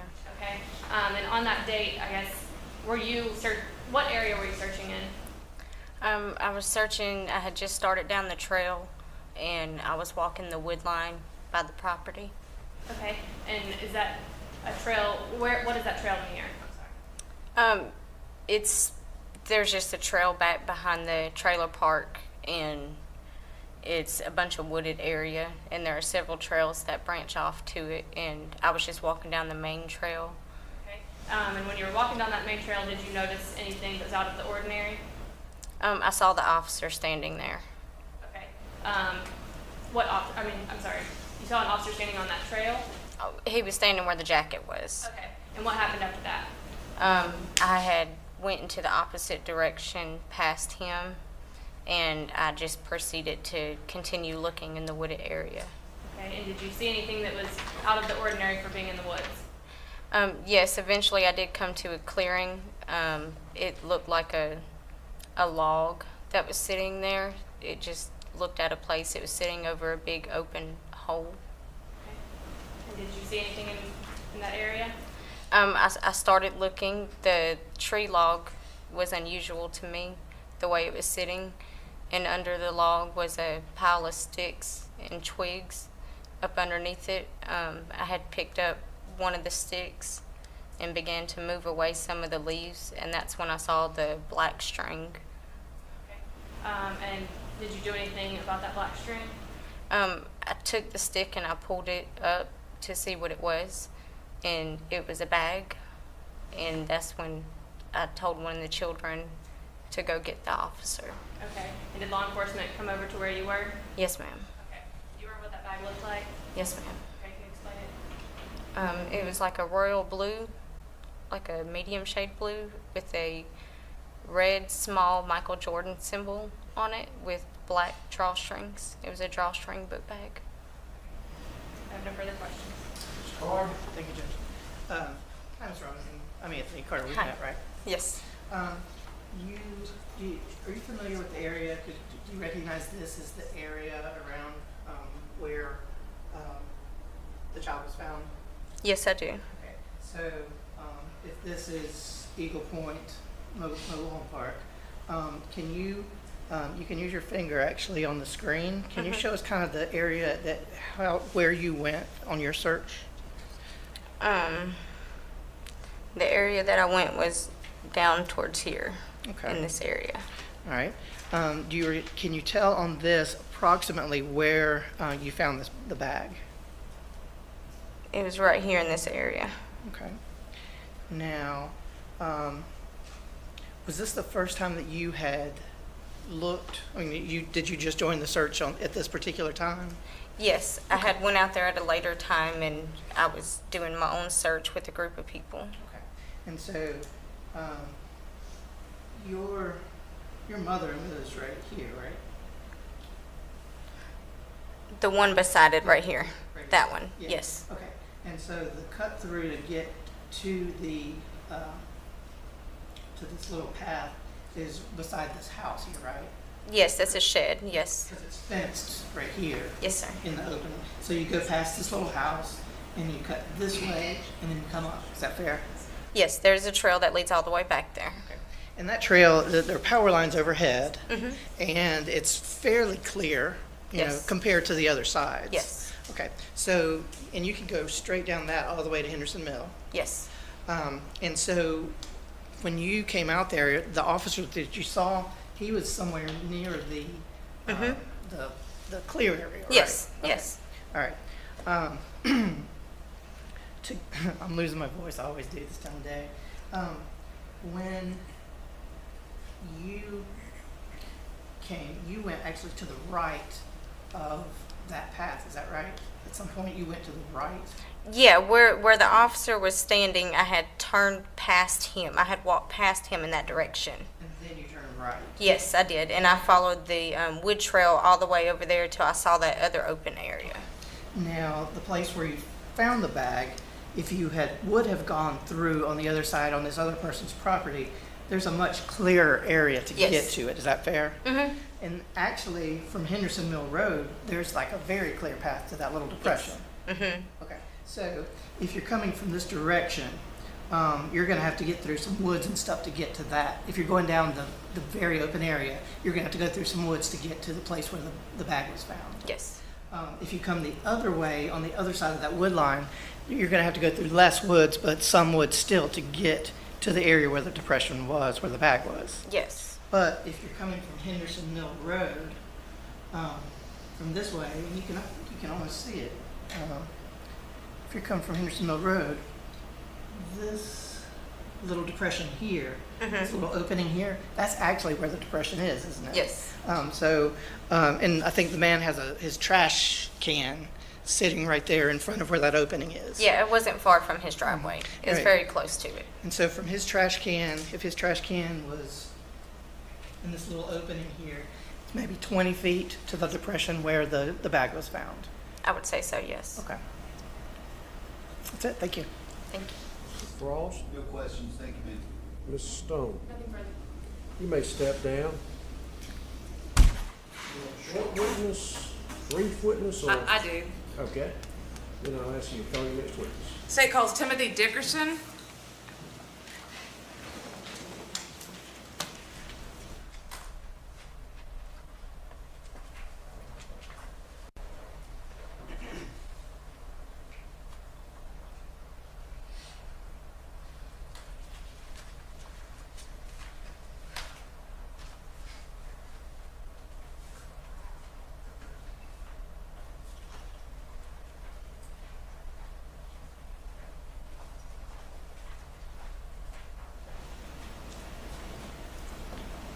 Raise your right hand, please. Do you solemnly swear the testimony you're about to present in the matter now pending before this jury today will be the truth, the whole truth, and nothing but the truth, so help you God? I do.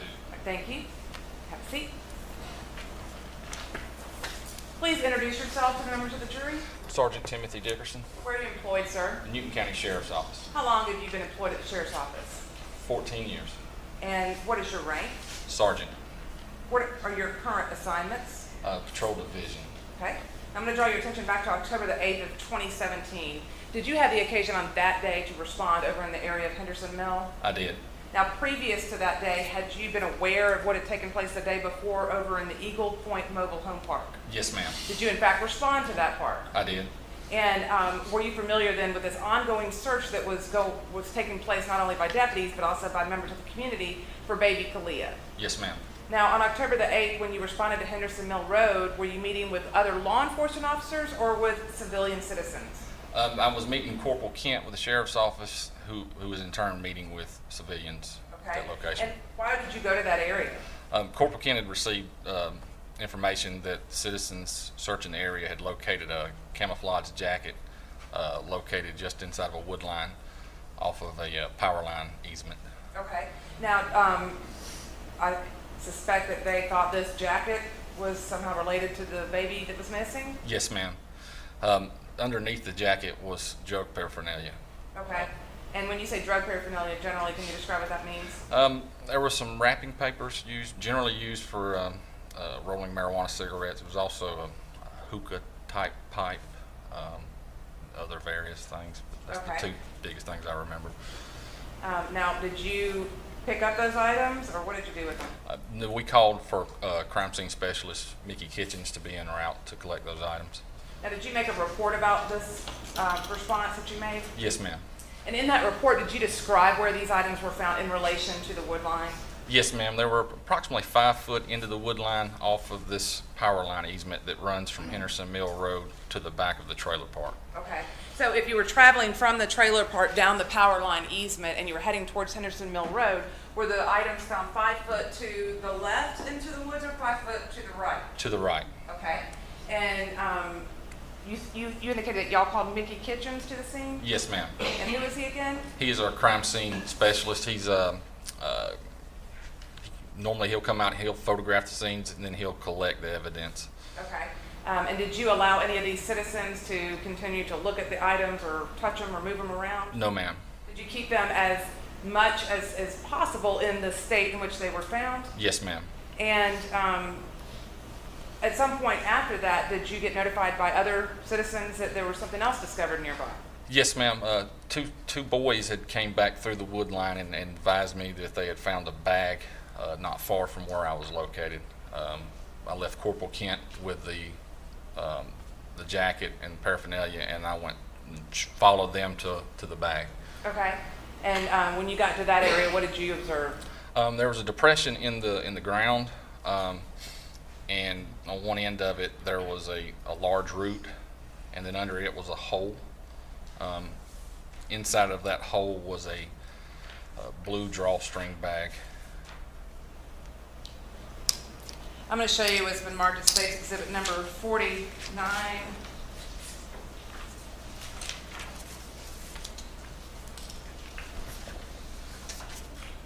through 54.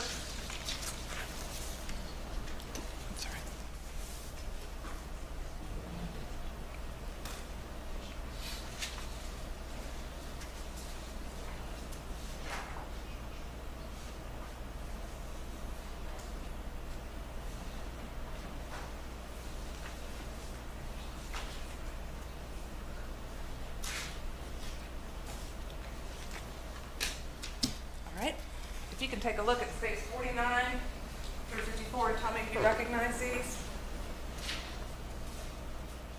Yes, ma'am. Yes, ma'am. And how do you recognize these? The first one is the camouflage jacket, and then the other one is the other ones are the bag that I've located. Do these photographs fairly and accurately depict the items that these groups of citizens pointed out to you and Deputy Kent there in the wood line on October the 8th? Yes, ma'am. Your Honor, I'd offer State's Exhibit number 49 through 54 into evidence. Each is submitted without objection. May I publish them, Judge? Can you hit clear? There's a button on your, okay, thank you. All right, so I'm going to show you State's Exhibit number 49. And can you tell us what's depicted in State's 49? That is the camouflage jacket.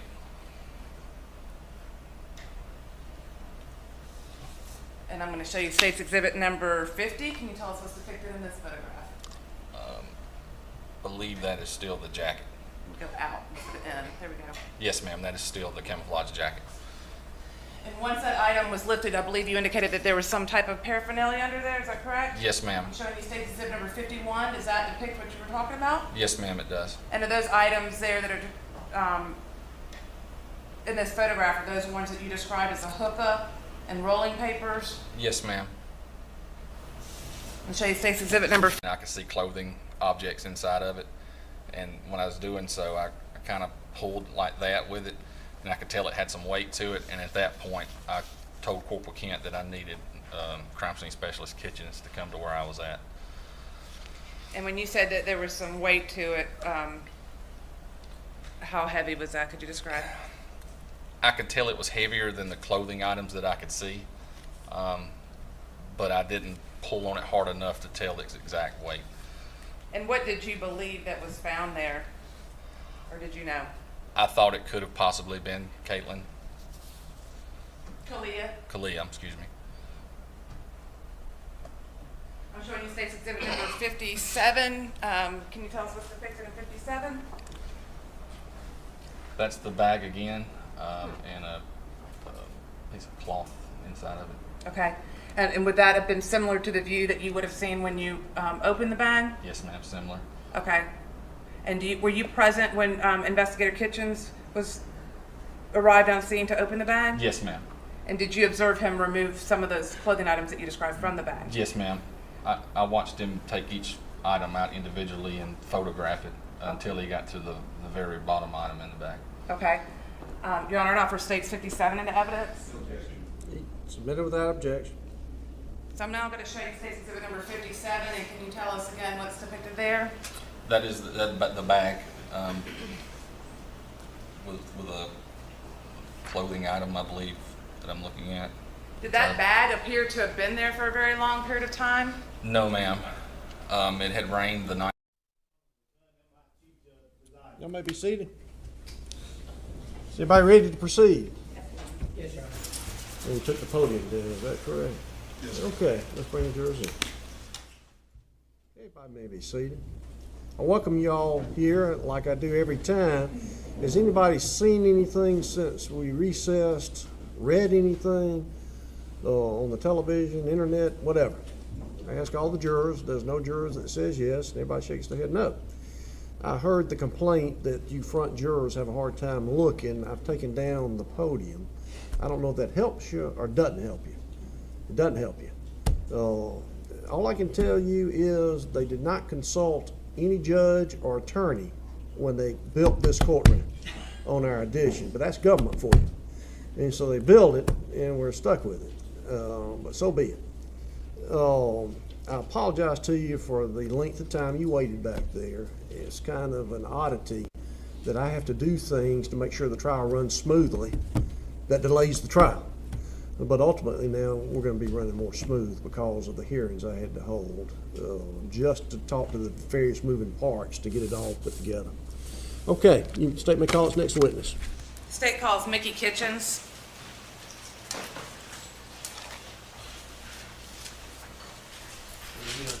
About the alerting of everybody? Or is this the witness that's going to go into the pictures? Yes, but not medical pictures. Thank you. Please state your name for the record. My name is Mickey Kitchens. And where are you employed? With the Newton County Sheriff's Office. How long have you been employed there, sir? I've been with the Sheriff's Office for 28 years. And in your time there at the Sheriff's Office, where have you worked in the Sheriff's Office? At this incident, yes, I was assigned a van. At this present time, I do not. Okay. Now, when we're talking about collecting crime scene evidence, does it depend on the type of evidence? Does that matter as to how you would package it or how you would collect it and seal it?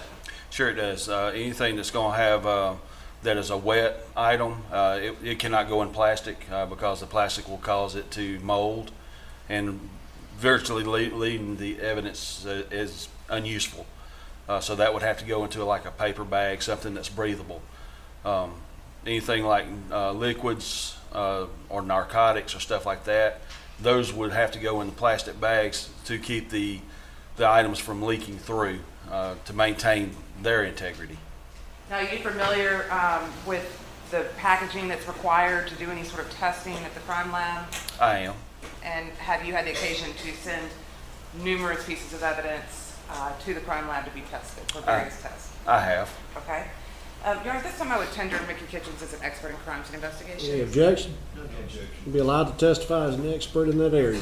I'm going to draw your attention back to October the 7th of 2017. Did you have the occasion to be requested on that date for your services over at the Eagle Point Mobile Home Park? I did. And can you tell the members of the jury generally what you were told or what you understood when you arrived on the scene to begin your job? When I was contacted by our dispatch center, I was told that it was a possible kidnapping or missing child. All right. When you got out to the scene that day, were there already law enforcement officers there? There was. And did you assist them in looking for the child, or was the investigation already past that point? It was in the process. There was an ongoing search to find the child. My primary use there was to obtain the photographs and process the scene itself. Okay. Now, you said you photographed, did you photograph the outside of the trailer there at lot 31? I did. It's typical that we would process the exterior as well as the interior of any of the residences that we go into. And generally speaking, can you describe what the interior of the residence looked like? What condition was it in when you went inside? When I went inside, there was items that had been scattered about. All the bedrooms appeared to have been, for lack of better terminology, tossed, gone through. Things have been moved. And did you have an understanding as to whether or not there were multiple individuals inside of that trailer before you got there? I did. Upon my arrival, being briefed on the incident, I was told that there had already been a minimum of 3 searches done inside the trailer looking for the child. Now, typically when you're responding to a crime scene, let's say hypothetically you receive a call along with the coroner that there's a dead body, there's been a shooting, there's been a stabbing, there's been a murder of some sort. Is it typical that lots of sheriff's deputies and lots of people are trampling all through the crime scene and turning things over and touching things? No, it's not.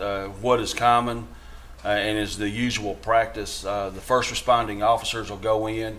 Once they identify what they've got there, they'll clear the residence looking for any other victims or suspects. Once they've cleared the residence, there's no one there, sure there's no one else is there, they'll back out of the residence and hold the residence, not allow anybody in or out until we arrive. And the purpose of keeping people out of the crime scene is what? Is to maintain the integrity of any evidence. Anytime anybody goes into a crime scene and they leave a crime scene, they change the dynamics of that crime scene. They're going to introduce some new items into it, and they're going to take some items away from it. Most of the time it's unintentional, but it does happen. And when you say introduce new items, what do you mean by that? It could be anything from bringing in grass, sand, dirt. Could be items that was outside that gets caught up in the shoes that get released from the shoe sole inside the residence. Would that also be the case for items that belong to the human body, like hair or skin cells or DNA that you might leave behind by touching things? That is correct. And so in this particular situation, when everybody responded from law enforcement to this trailer, is it your understanding that it wasn't immediately treated as a crime scene per se, but as an emergency request to locate a child that was missing? That's correct. All right, now I'm going to show you a series of photographs that I've marked, State's Exhibit 21 through 48.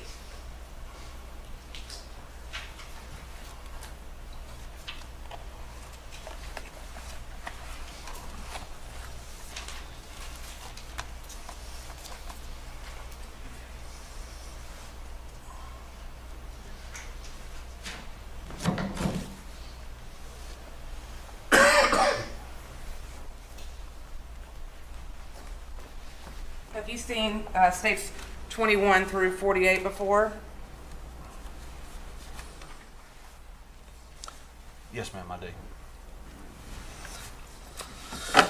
How do you recognize these? Those are the photographs that I took upon my arrival at the scene that morning. And did they fairly, okay, I'm sorry to interrupt you. That was that afternoon. Okay, and did they fairly and accurately depict the scene at 31, lot 31, Eagle Mobile Home Park on October the 7th of 2017?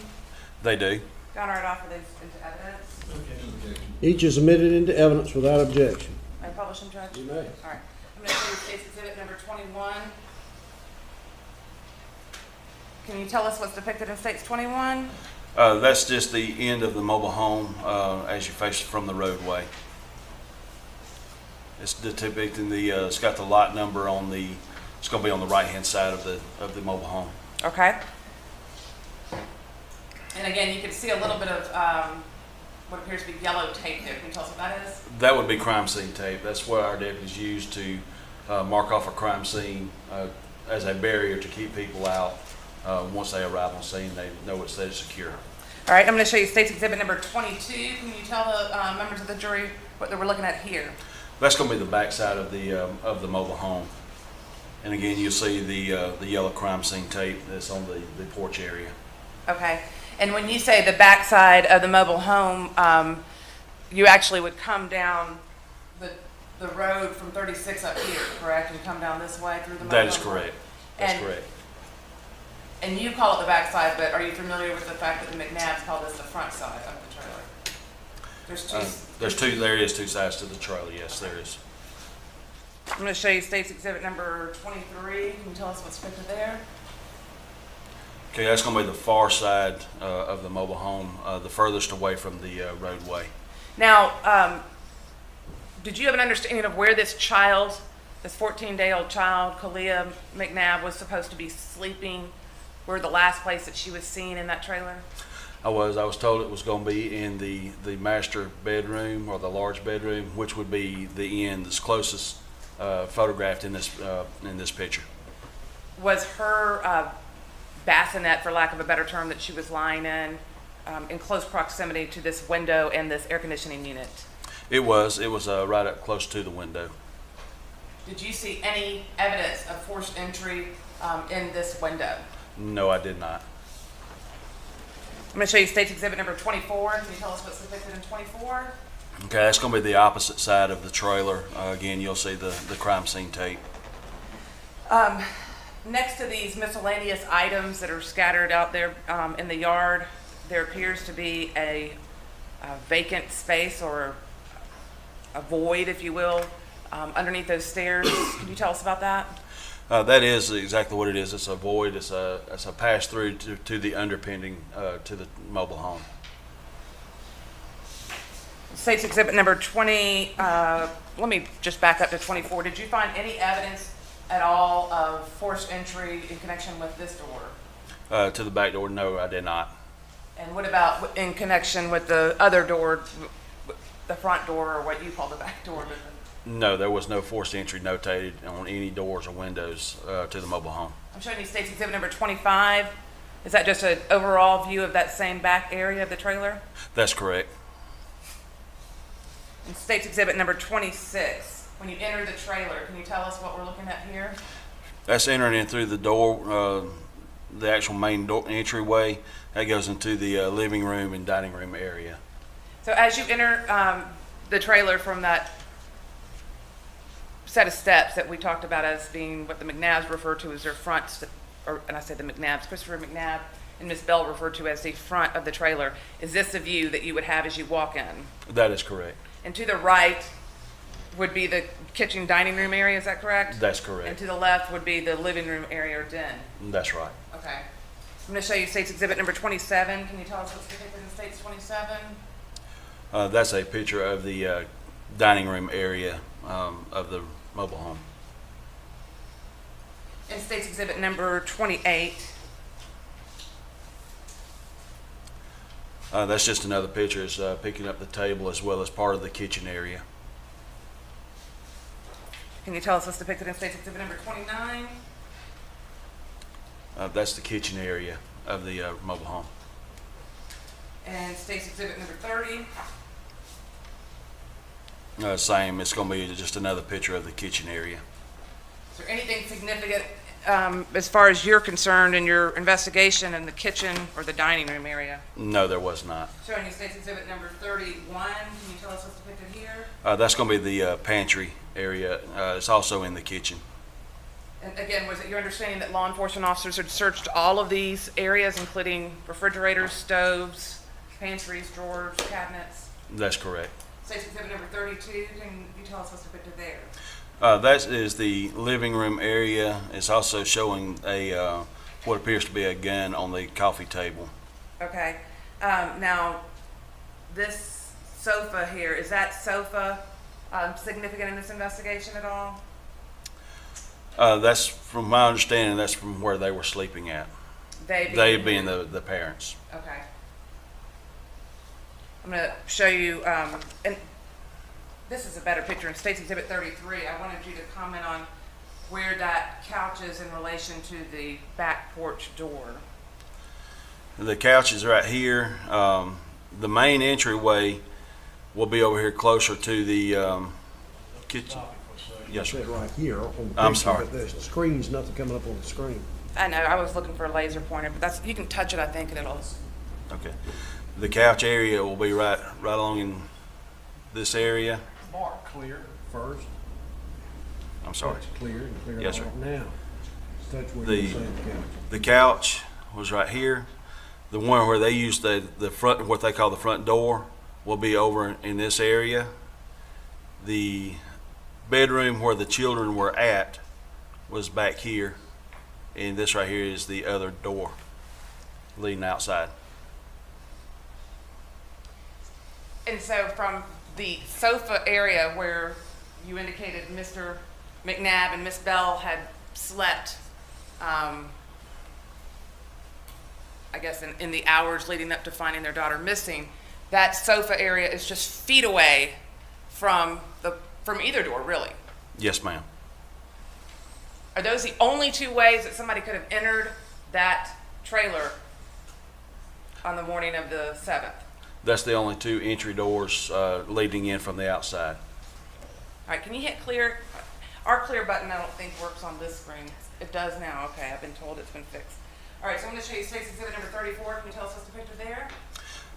That is the hallway leading from the living room area back down towards the room where the children were at. And again, there's items that appear to be on the floor. Do you have any idea whether those items were there prior to the trailer being tossed and looking for the child? I do not know.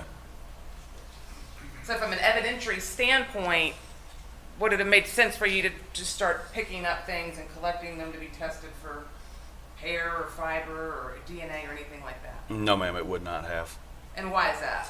Well, the use of so many people going in and out of the trailer, as I explained before, every time someone comes in or leaves, they change the dynamics. With so many people coming in, searching, moving stuff around, it's going to compromise any evidence that would have been there. Any fingerprints that would have been there would have already been disturbed, have been rendered useless, unidentifiable. Any kind of DNA would have been not been useful because there'd been so many different profiles already added to whatever was already there, simply because of so many people coming in and out. Okay. Now, specifically, if there were to be a quote-unquote crime scene, a specific area that you would focus on in this trailer. Let's say we had video camera and we knew that a kidnapper had come in and had grabbed that child out of that back bedroom. What area would you focus on anticipating collecting evidence? Where the child was at. Okay. And did you, in your investigation, see any evidence suggesting that there was blood or anything that needed to be collected there in the back where the child was at? No, I did not see any kind of signs of any type of trauma in that back bedroom where the children were at. In fact, I was told that the child was wrapped in a blanket, and even that blanket was not even located inside of that bedroom. Now this that we're looking at in State's Exhibit 35, can you tell us the members of the jury what that is?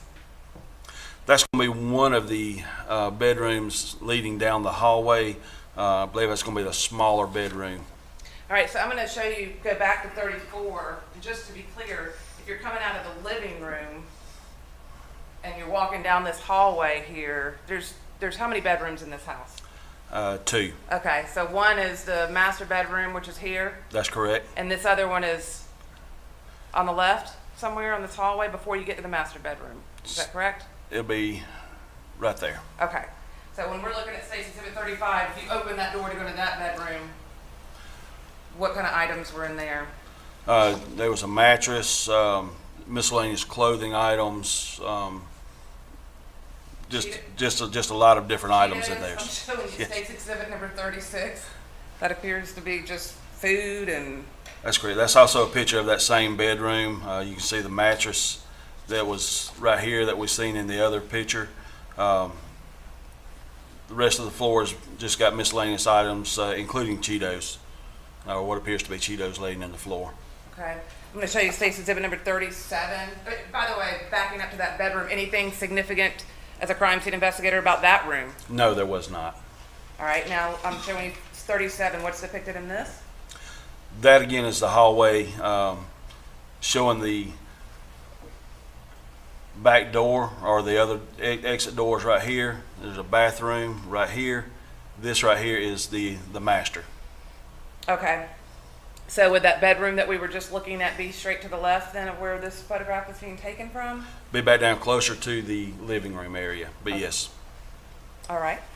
I'm going to show you State's Exhibit number 38. Can you tell us what's depicted in 38? That is a, excuse me, that's a picture of the restroom. Again, can you describe the general condition of that restroom? It was very messy, had a lot of different items laying in the floor. There was just stuff scattered all about inside the bathroom area.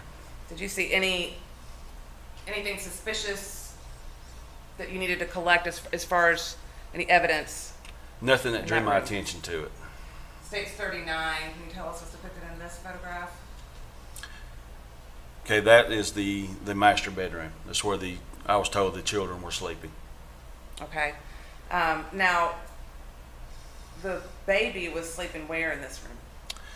From my understanding, the baby was sleeping in the sleeper, which was right here. But I should note that is not the original position that it was in or would have been in due to the fact that it had already been searched and things have been moved several times. Okay, and is it possible that this is not the same sleeper that the child was sleeping in? It is quite possible, yes. Okay. So that sleeper, can you draw a circle on where the sleeper was from your understanding? From my understanding, the sleeper was going to be somewhere in the area of the bed. Okay, by the window? Right along in there somewhere. Okay, but you weren't there. That's correct. I was not there. So in order to know exactly where the sleeper was, we should rely on the testimony of those who saw it there. That is correct. correct. It was moved or not there when you got there. That is correct. I'm showing you State's Exhibit number 40. Can you tell us what's depicted there? Again, that's just another another overall picture of the master bedroom. And this item here that's silver in color, can you tell us what that is? That's a tub that they had, I believe it was clothing in. I'm going to show you State's Exhibit number 41. Can you tell us what's depicted there? Again, it's the master bedroom. You see a fan there. There's another, I believe that's a chair. Would that be the sleeper that the child was in? It could be, yes. Okay. I'm going to show you State's Exhibit number 42. Can you tell us what's depicted there? Again, that's just another picture of the master. You'll find that a lot of times I'll take the picture of a room, I'll take it in sections. That way I make sure I get everything inside that room. All right, State's Exhibit number 43. Again, you see the silver tub there again. Also, it's just another picture of the master bedroom. Again, did you see any item there that you believe needed to be collected that might help you solve the question of how this child left that home? No, I did not. State's Exhibit number 44, can you tell us what's depicted there? Again, it's the master bedroom. It's from the side closest to the air conditioner, facing back out towards the hallway. State's Exhibit number 45, what's depicted here? That is one of the pictures of the underpinning of the mobile home. So would it be possible for a person to crawl under there? Yes, it would be. Would it be possible for a person to store something under there? Yes, it would be. I'll show you State's Exhibit number 46. Can you tell us what's depicted in this photograph? Again, that's just another picture of the underpinning. Trying to get it focused, Judge. There we go. Yes, that's just another picture of the underpinning. And State's Exhibit number 47. Can you tell us what's depicted in this photograph? That's a close-up picture of the air conditioner that was in the master bedroom where the children were sleeping. And State's Exhibit number 48. Can you tell us what's depicted there? That's another air conditioner that's on one of the sides of the house. And I noticed that there's some plywood, it looks like, to repair perhaps a broken window. That's correct. And did that again appear to be in any way indicative of any sort of forced entry into that area? No, in fact, it appeared that it had been there for quite some time.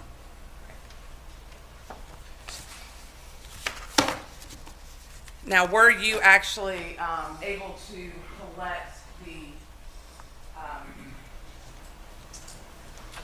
bedding, if you will, or part of that sleeper? I was. I'm going to show you State's Exhibit number 40 or 63. Do you recognize State's Exhibit number 63? You need gloves.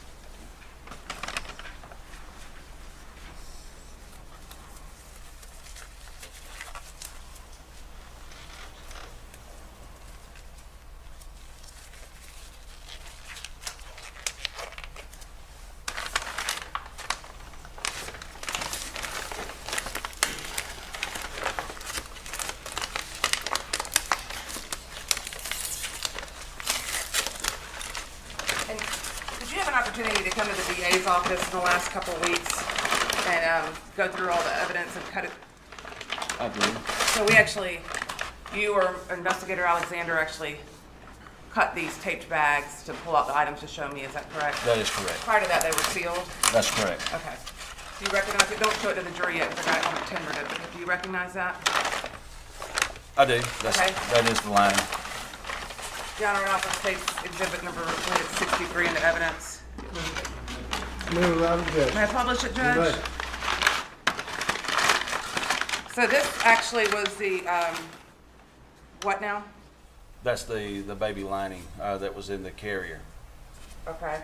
And was this supposed to be the carrier, the sleeper that the baby was sleeping in? From what I was told, yes. Okay. And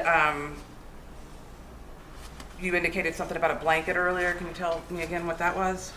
I was told that the child was kind of wrapped in a blanket, kind of swallowed in a blanket. I believe it was a light blue blanket. And was it your understanding that several people had touched the carrier and touched this liner, therefore, in searching for the baby? There was, in fact, one of our canine teams used the liner as a scent for their canines to do the track. Okay. So now I'm going to focus your attention on the following day, on the 8th, where you called out to the wooded area there between the trailer park and Henderson Mill. I was. And can you tell the members of the jury what it was that you were responding to in this thing? I had been contacted by the road supervisor asking me to be back en route to that area, that they had located some items, and they wanted me to come collect those items that they had found. Backing up to the 7th, you referred to the canine that was out tracking. Did you have the occasion to receive some evidence from Deputy Chris Bowles? Yes, I did. And what was that? He had located on the track, he had located a pair of shoes. I'm going to show you State's Exhibit number 65. Do you recognize State 65?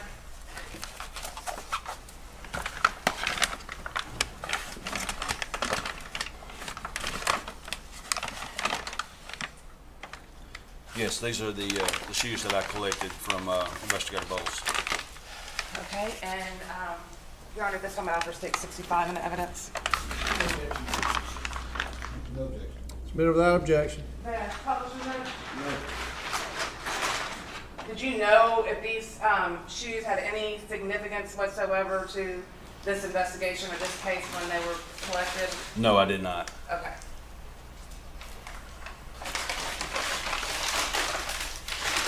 Now, when you went out on the 8th, what were you shown by deputies that were standing by? I was. They had located I believe it was a jacket and some other items in a wooded area on a walking path that goes between the mobile home park and Henderson Mill Road. Now, some of these photographs have already been tendered into evidence. I believe States 49 through 54, but I'm going to show them to you. This is State's Exhibit number 49. Is that the jacket that you're referring to? That is correct. And State's Exhibit number 50? That's a close-up of the jacket. State's Exhibit number 51? When we removed the jacket, there were some items underneath it, some drug paraphernalia as well as a empty wallet. Okay, and when you say drug paraphernalia, what are you referring to specifically? This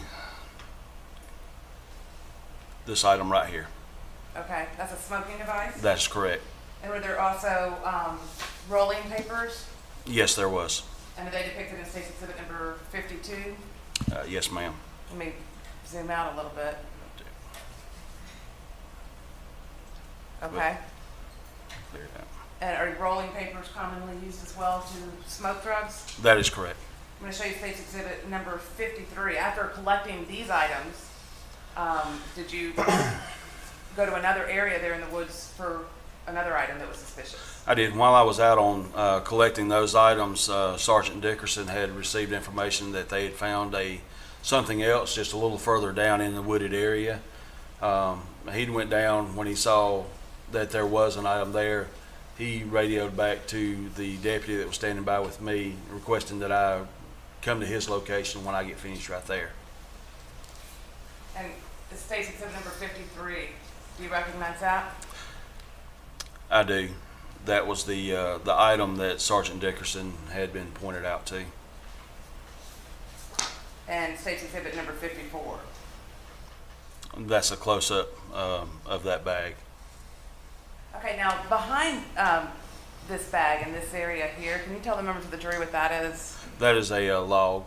Underneath that log, there's a kind of a depression in the ground right there, almost like a little tunnel-like area. The bag was at this point about 2/4 of the way underneath that, in that hole. I'm going to show you State's Exhibits numbers 55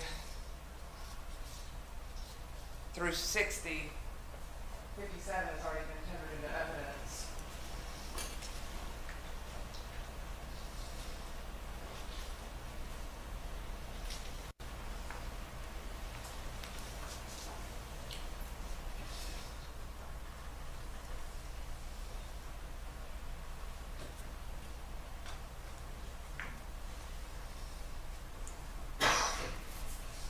Do you recognize these photographs? Tell me what the numbers are again. 55 through 60, but 57's already been tendered. I'm just going to show it to the witness.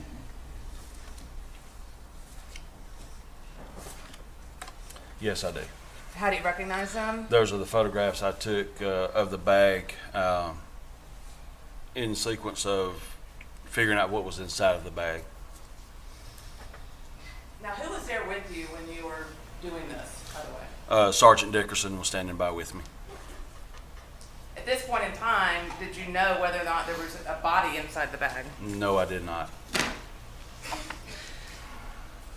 So can you tell the members of the jury how you went about, I guess, looking inside the bag? Well, what I did was when I first got there and saw that it was a bag, I used my county-issued phone to get a GPS coordinates of the exact location of the bag. Then I pulled the bag out just a little bit, opened it up so I could see what was in there, and remove the items that I could remove just to determine what was inside the bag. Now, how are you able to determine exact GPS coordinates? I used my county-issued phone. I used the compass app on it, which also gives me the longitude, latitude location. And did you also do that on the other items that were found, the camouflage jacket and the drug paraphernalia? Yes, I did. And so did you note both of those GPS locations on in your report? I did.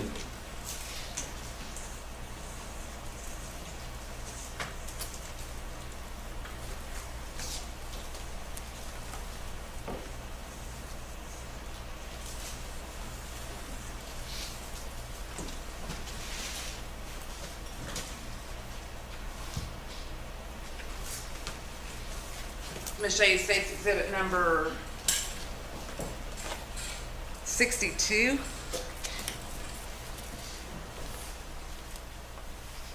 Do you recognize State 62? Yes, I do. What is it? That is a blow-up of the map showing the locations of the residents as well as the items found as well as the bag. And it's got the GPS coordinates for the items, the jacket, as well as the bag. Your Honor, I'd offer State's Exhibit number 62 into evidence. Each is submitted without objection. All right. I'm going to try to back this up so you can see it. Tell me if you can. Okay. Not a lot of room here. Can you see it? I can. Can you tell the members of the jury where Lot 31 is in the Eagle Point Mobile Home Park? Sure. Now, jurors see it. To put that in. Because if you want to get up and move over here and stand, you're welcome to. Or actually, Judge, we could probably move it a little bit, if that's Well, okay. a few attorneys need to get up and move where you can see it, you may do so. They can see it now, Judge. Okay.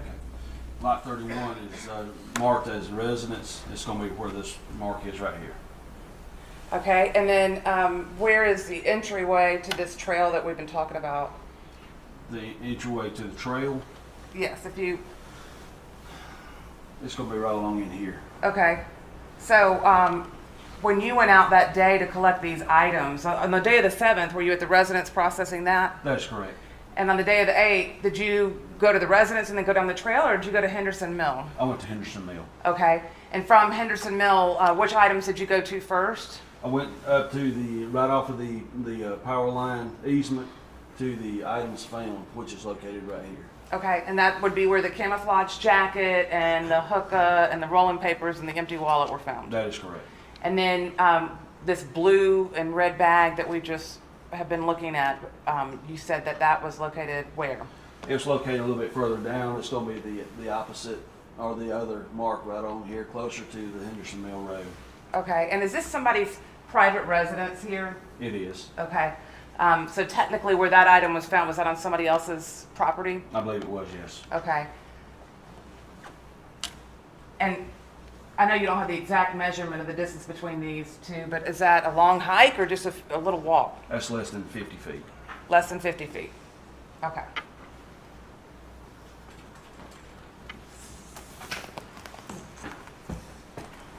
Now tell us again, how did you remove the items from the bag? When I got there, like I said, I got the GPS coordinates. Then I pulled the bag out where I could get a hold to the lid of the mouth of the bag and opened it up. And that's when I just started pulling the items out that I could reach one at a time. Your Honor, I can't recall if I tendered 55 through 60, but if I You haven't, did I not. do now. No objection. So each is admitted without objection, 55 through what? 60, 57's already been admitted. Okay. May I publish them, Judge? You may. All right, I'm going to show you State's Exhibit number 55. Can you tell us what that is? That is a picture of the bag as well as the items that was removed from that bag that's laying on that log. And what were those items on that log? Those items, there was a camouflage shirt, some blue and black shorts, and a blue shirt. Okay. And I'm going to show you State's Exhibit number 56. Can you tell us what's depicted in 56? That's just a close-up of those same three items. And I'm going to show you State's, and those items, where were they? Like, this is a bag, a drawstring bag. That's correct. It's a drawstring bag. Those items were at the very top of that bag, like just underneath where it would close at. Okay.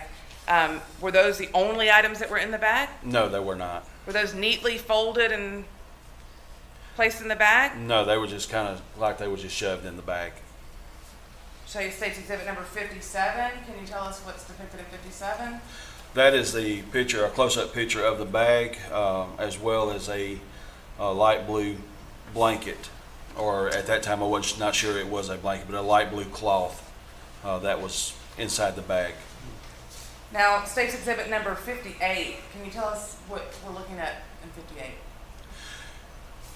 Right here, you will see an impression or a depression into the ground, almost like a little cave. The bag was pushed up underneath or inside of that hole. Was the bag in plain view, or was there debris on the top of the bag, you know? There was some debris on top of the bag when it was located. Objection, Your Honor, is to hearsay. He didn't locate the jacket. He's not aware of the condition when it was located. Jacket? I'm sorry, the bag. That's already been testified to, Mr. Carter, by the person who actually found it, so I'm going to allow the answer. Did that bag appear to you that it had been out there for weeks or months? No, it did not. All right, I'm going to show you State's Exhibit number 59. Can you tell us what we're looking at in State's Exhibit number 59? Once I removed those other items, got down to that blue cloth, it was wrapped so tightly I could not get it loose to see what was inside of it, but I could feel that there was something inside of that cloth. At that time, I used my pocket knife to cut a small hole inside that cloth. When I moved the cloth back, that's when I saw the head and some hair. At that time, I instructed Sergeant Dickerson to get everyone away from the scene right there and go ahead and block it off and notify our coroner. Did that appear to be the head of an adult or a child? It was the head of a child. An infant? Yes. Showing you State's Exhibit number 60. Can you tell us what's depicted in 60? That's going to be a little bit closer up of that impression that the depression that the bag was in. And when you're calling a depression, just going back to State's Exhibit number 58, does that look like somebody got a shovel and dug a grave or dug a hole for this infant, or does it appear that naturally occurred and somebody used that to hide the bag? It appeared to be natural. And there was not any loose dirt or anything laying around the entrance to that hole.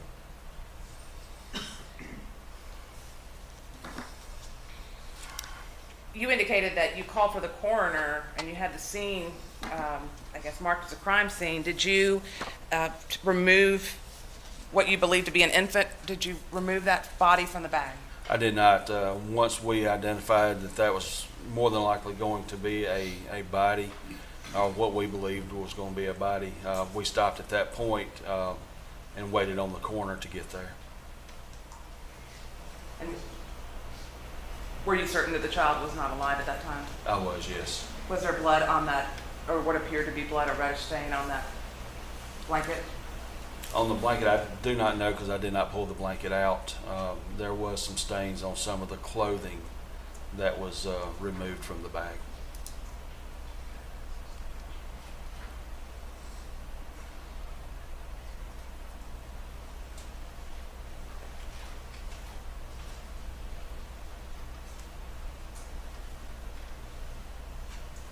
And all of those items that you collected, the shoes, the sleeper, and the bag that the baby or the infant was found in, all of those were sent to the GBI crime lab. That is correct.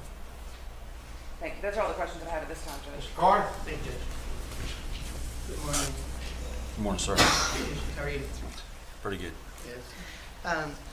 Ms. Zahn qualified you as an expert in crime scene investigation. You've been doing that for Newton County for how long? Since 2008. And you have continuing education requirements, is that right? That's correct. And you're up to date on all those? That's correct. When a crime scene needs to be analyzed, processed, recovered, things of that nature, they turn to you? That's right. They usually, when on any crime scene, they request my unit to respond. Okay. So optimally, if a body is found inside of a house, optimally for you, it would be seen from the outside, the scene would be taped off, and you would just go in. You'd be the first or really only person to go in there because you would know that the scene wasn't tainted or messed with, right? Ideally, yes. All right. And kind of the opposite happened in this case. This was treated as an emergency situation because they were actually looking for the child. So lots of people in the trailer. We don't have a list of who was in the trailer. So you really can't do a whole lot as far as fingerprints, fibers and things like that with this scene. Is that fair? That's correct. Like I said, due to the fact there's so many different people had been in looking into the residence looking for the child, any evidence that was there would have been already been compromised. Okay. Do you recall approximately what time and day and time you did the photographs and processed the trailer in this case?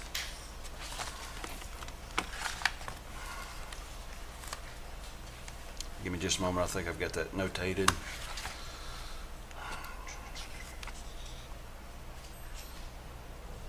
No, I don't have my time notated down that I arrived on scene, but it was going to be in the afternoon. It was going to be after lunch. On the 7th? That is correct, Saturday yes. the 7th. Were the photos taken on that same day? That's right. That's right. It was. Okay. Same time as I arrived, I immediately started taking photographs. Okay. And when you noted the messiness of the trailer, you understood that people had been tearing the trailer apart basically to look for the child. That's correct. Okay. At some point, probably that day, you had to suspect that there was a possible crime scene there, right? That something bad had happened there in the trailer area. We knew that the child had not been located, so at that time, like I said, my original call was a missing and possibly kidnapped child. Okay. If a person is shot, a lot of times there'll be blood that comes like spattered on the wall. There'll be a blood pattern, things of that nature, right? That is correct, yes. If a person's stabbed, the same thing might happen. Correct. Anytime a person is injured and there is blood or there is pushing, things hitting walls, things hitting furniture, those are things that you're going to look for when trying to determine what happened in a crime scene. That's right? correct. So that back bedroom where the children were sleeping, you attempted at least to determine if there was evidence of a crime. That's correct. I went back there. Once a search warrant was secured, I did enter the residence and I did go back and look through that back bedroom myself, looking for items of interest. Okay. And you didn't find anything? No, I did not. Do you have UV lights, the capability of using UV lights to determine the presence of materials, human materials, on surfaces? At this present time, we do now, yes. Okay. Did you at that time? At that time, I do not believe we did. Okay. So you weren't able to check for presence of semen, other human materials in that general area, is that fair? By using the forensic light sources, no, I was not. All right. Now, luminol is a chemical agent that expresses the presence of blood, is that fair? It's a blood detection agent, yes, sir. It actually picks up on the iron inside the blood, but you are able to determine whether there is blood on a surface that cannot be seen with the eye by using luminol. That's correct. All right. Did you have luminol available to you in 2017? We did not use luminol at the time. We were using a similar product as called Blue Star. Okay. So, all right. 2017, you had Blue Star. That's correct. Which is does it also detect iron in the blood? Same process as the luminol, yes. Okay. Were you able to use that in this case? No, I did not. All right. Were you able to? In other words, you had the ability to? Yes, sir, we had the ability. Okay. But you did not in this particular case? That's correct, we did not. All right. You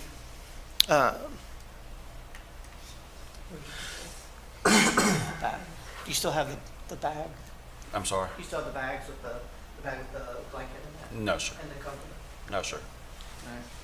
Bag with the what? The cover. So, to the best of your knowledge, this was the cover of the sleeper that Kalia was sleeping in the night she disappeared. That's what I was told, yes. Okay. And have you checked this with the Blue Star to determine if there was any blood on it? No, I did not. That item was removed from the residence prior to my arrival on scene, like I said, for the scent for the canines. Okay.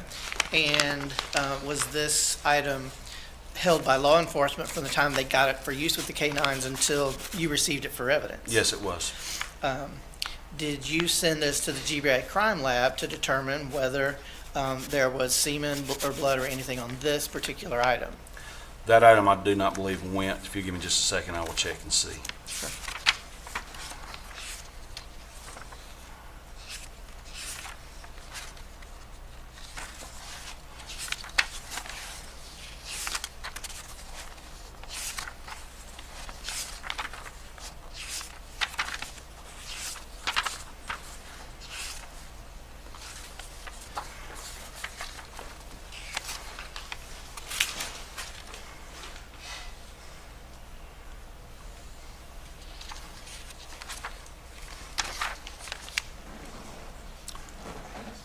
I do not have listed in the chain of custody where that item went to the crime lab. Okay. So on the 7th, your inspection for the crime scene was basically visual. You looked to see if you saw anything that resembled blood, and you didn't see anything, so that's all that was done on the 7th. That's correct. Did you ever go back later and check again with Blue Star or use any other method to determine whether there was a crime scene? No, I did not. You received information, or the state received information several months later, that there was a possible stain of some sort at the trailer. Do you recall that? That's correct. And you actually did go out several months later and try to determine if you could find evidence of a crime scene in the trailer. Right, but I did not use Blue Star on that item. At that item was used was a hemostick, which is also a blood detection system. That item did show a positive reaction to the test. Okay. What was that item? It was the floor. Okay. And did you submit that item to the GBI for testing? We did. And that came back as being negative for blood? I believe it did. I have not seen the results, the GBI results, but I believe it did come back negative for blood. Okay. So it would have been a false positive on that test. All right. So between the 7th of October, when this child was missing, and now, you have not been able to determine that there is a crime scene inside the trailer based on any particular piece of evidence? No, nothing physical, such as any type of blood patterns, anything like that. No, I was not. And you've done your best to look for it and try? Absolutely. Okay. Now, you noted that you could not tell any evidence of forced entry into the trailer. That's correct. If the doors were unlocked at the time someone were to come in, you would not see signs of forced entry. Is that fair? That is correct. Okay. Now, the next day, October 8th, you received information that some items had been found out in the woods. That's correct.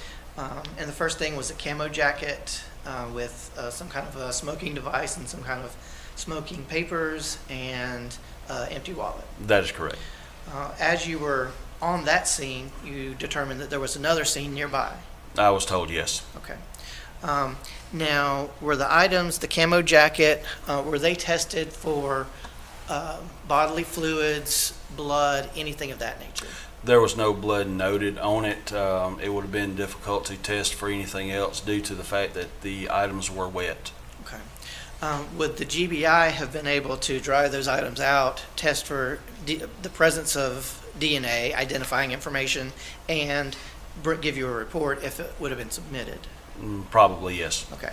And were those items submitted to the GBI? Those items, no, they were not. Okay. Now,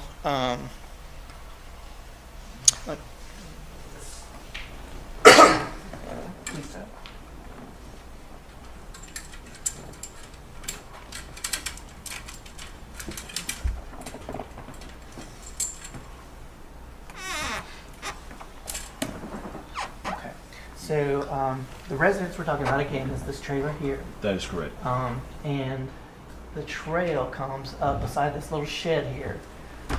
And there's a gap in the fence right here that leads to the easement. Is that right? That's correct. And there are power lines right here.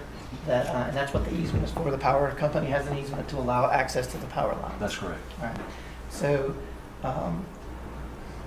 when you arrived on the scene the second day on October 8th, you came from Henderson Mill. That's correct. Right, and so the first item was off the main easement. That's correct. And that's the camo jacket, off the main easement and if you're looking from Henderson Mill, it was on the left. It's on the left side, that's correct. And it was approximately, do you recall approximately how far it was into the woods? It was just right at the edge of the wood line. Okay. This dot appears to be a little bit further in. It was a little closer to the edge of the wood line. That's correct. Is that fair? All right. And then the bag that you found was down in this area. That's correct. Now, from this easement, from this path here to get to this, there's significant wooded area. Is that, That's if correct. you went straight from the easement to the bag, there's a lot of woods. That's right. On this side, there are fewer woods, but there's some woods. That's right. And then, but from Henderson Mill, there's a straight path into that area. That's correct. Now, this area right here is not just the indention where the hole is, but there's also a big indention, like it's been cut out at some point in the past, or water has run through, or something. But it goes down into a small valley, a 20-foot, I guess, piece cut out of the land. Is that fair? Yes. And then that log is kind of laying over the depression in the ground. That's correct. And then the hole is in the log. It's right underneath the log. Okay. The easiest way to get to that path is from Henderson Mill straight to the bag. That's the shortest path, yes. The shortest and easiest because there are no woods in the way. That's correct. Now, you wanted to preserve the scene as best you could. Is that fair? That's correct. But civilians had found the bag. That's correct. You don't know what they did necessarily with it other than just what they told you. That's right. And again, if it was in a perfect world, you would have known where the bag was. You would have, dissected the scene in a forensic manner rather than just, doing whatever a civilian would have done with it. That's correct. But you couldn't. So all you've got a bag partially coming out of that hole. Is that fair? That's correct. Yes. All right.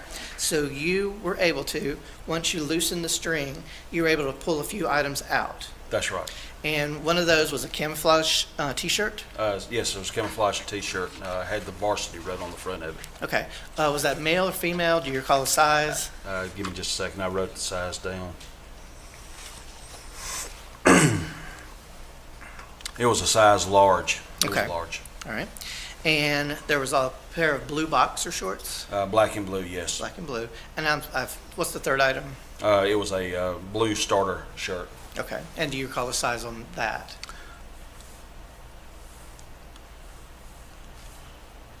It was a medium.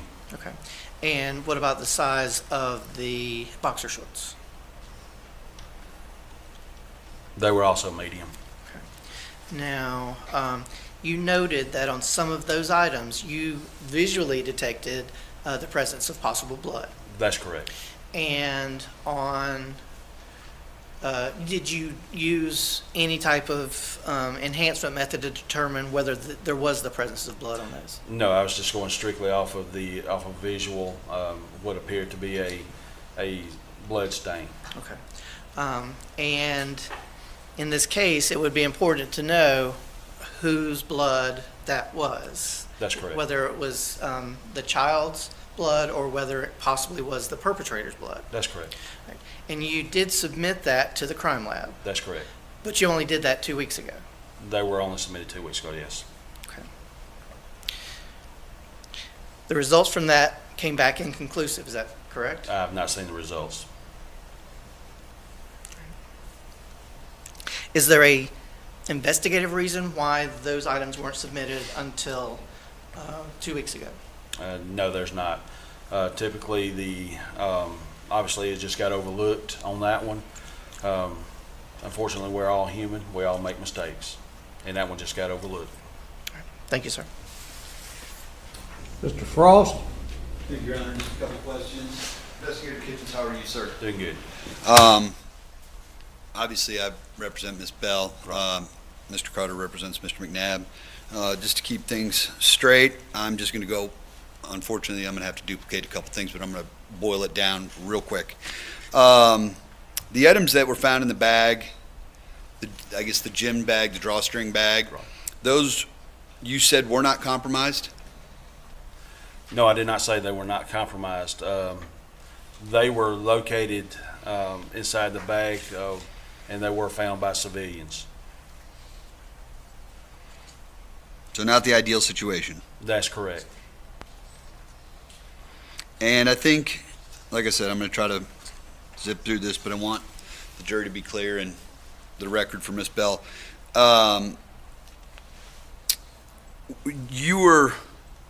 Were you ever able to determine who the items in the bag belong to? No, I was not. All right, so certainly nothing pointed to my client, Ms. No, I Bell. did not identify who any of the property belonged to. Okay. As far as the clothing items. All right. And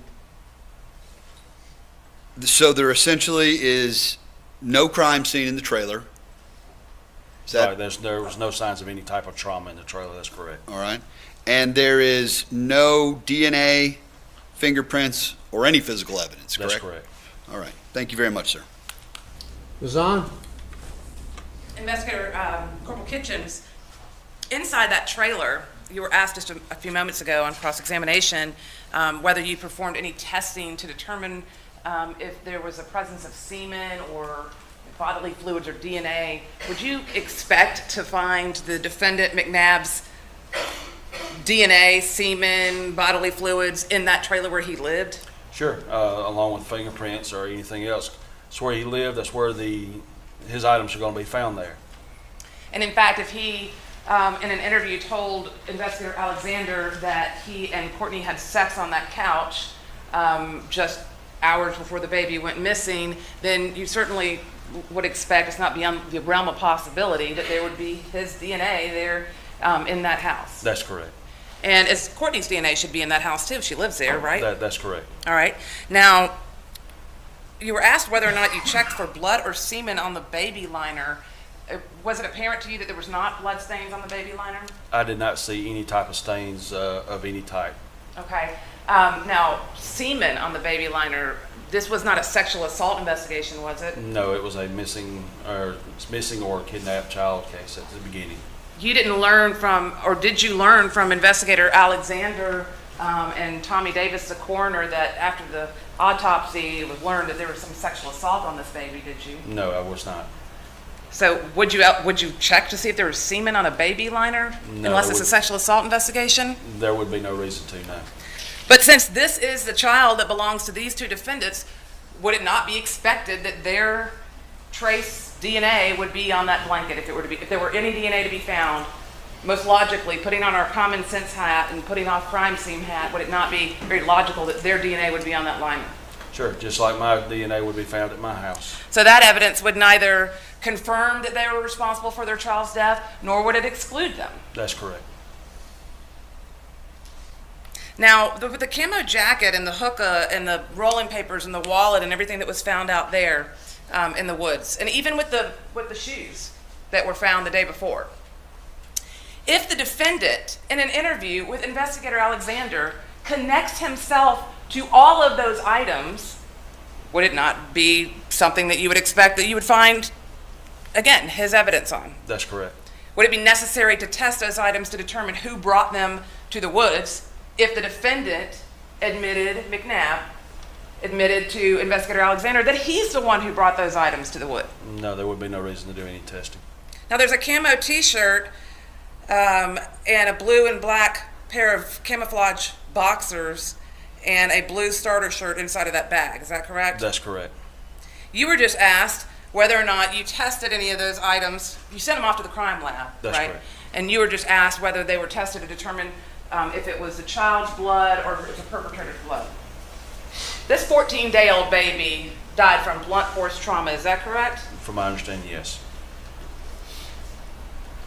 Is there any case that you've ever worked as a crime scene investigator where a 14-day-old baby inflicts defensive wounds on their killer and would leave perpetrator blood inside of a bag? No. Would you expect that any perpetrator who killed this child would have left their blood on the child's blanket? Only if they've got cut in the process of removing.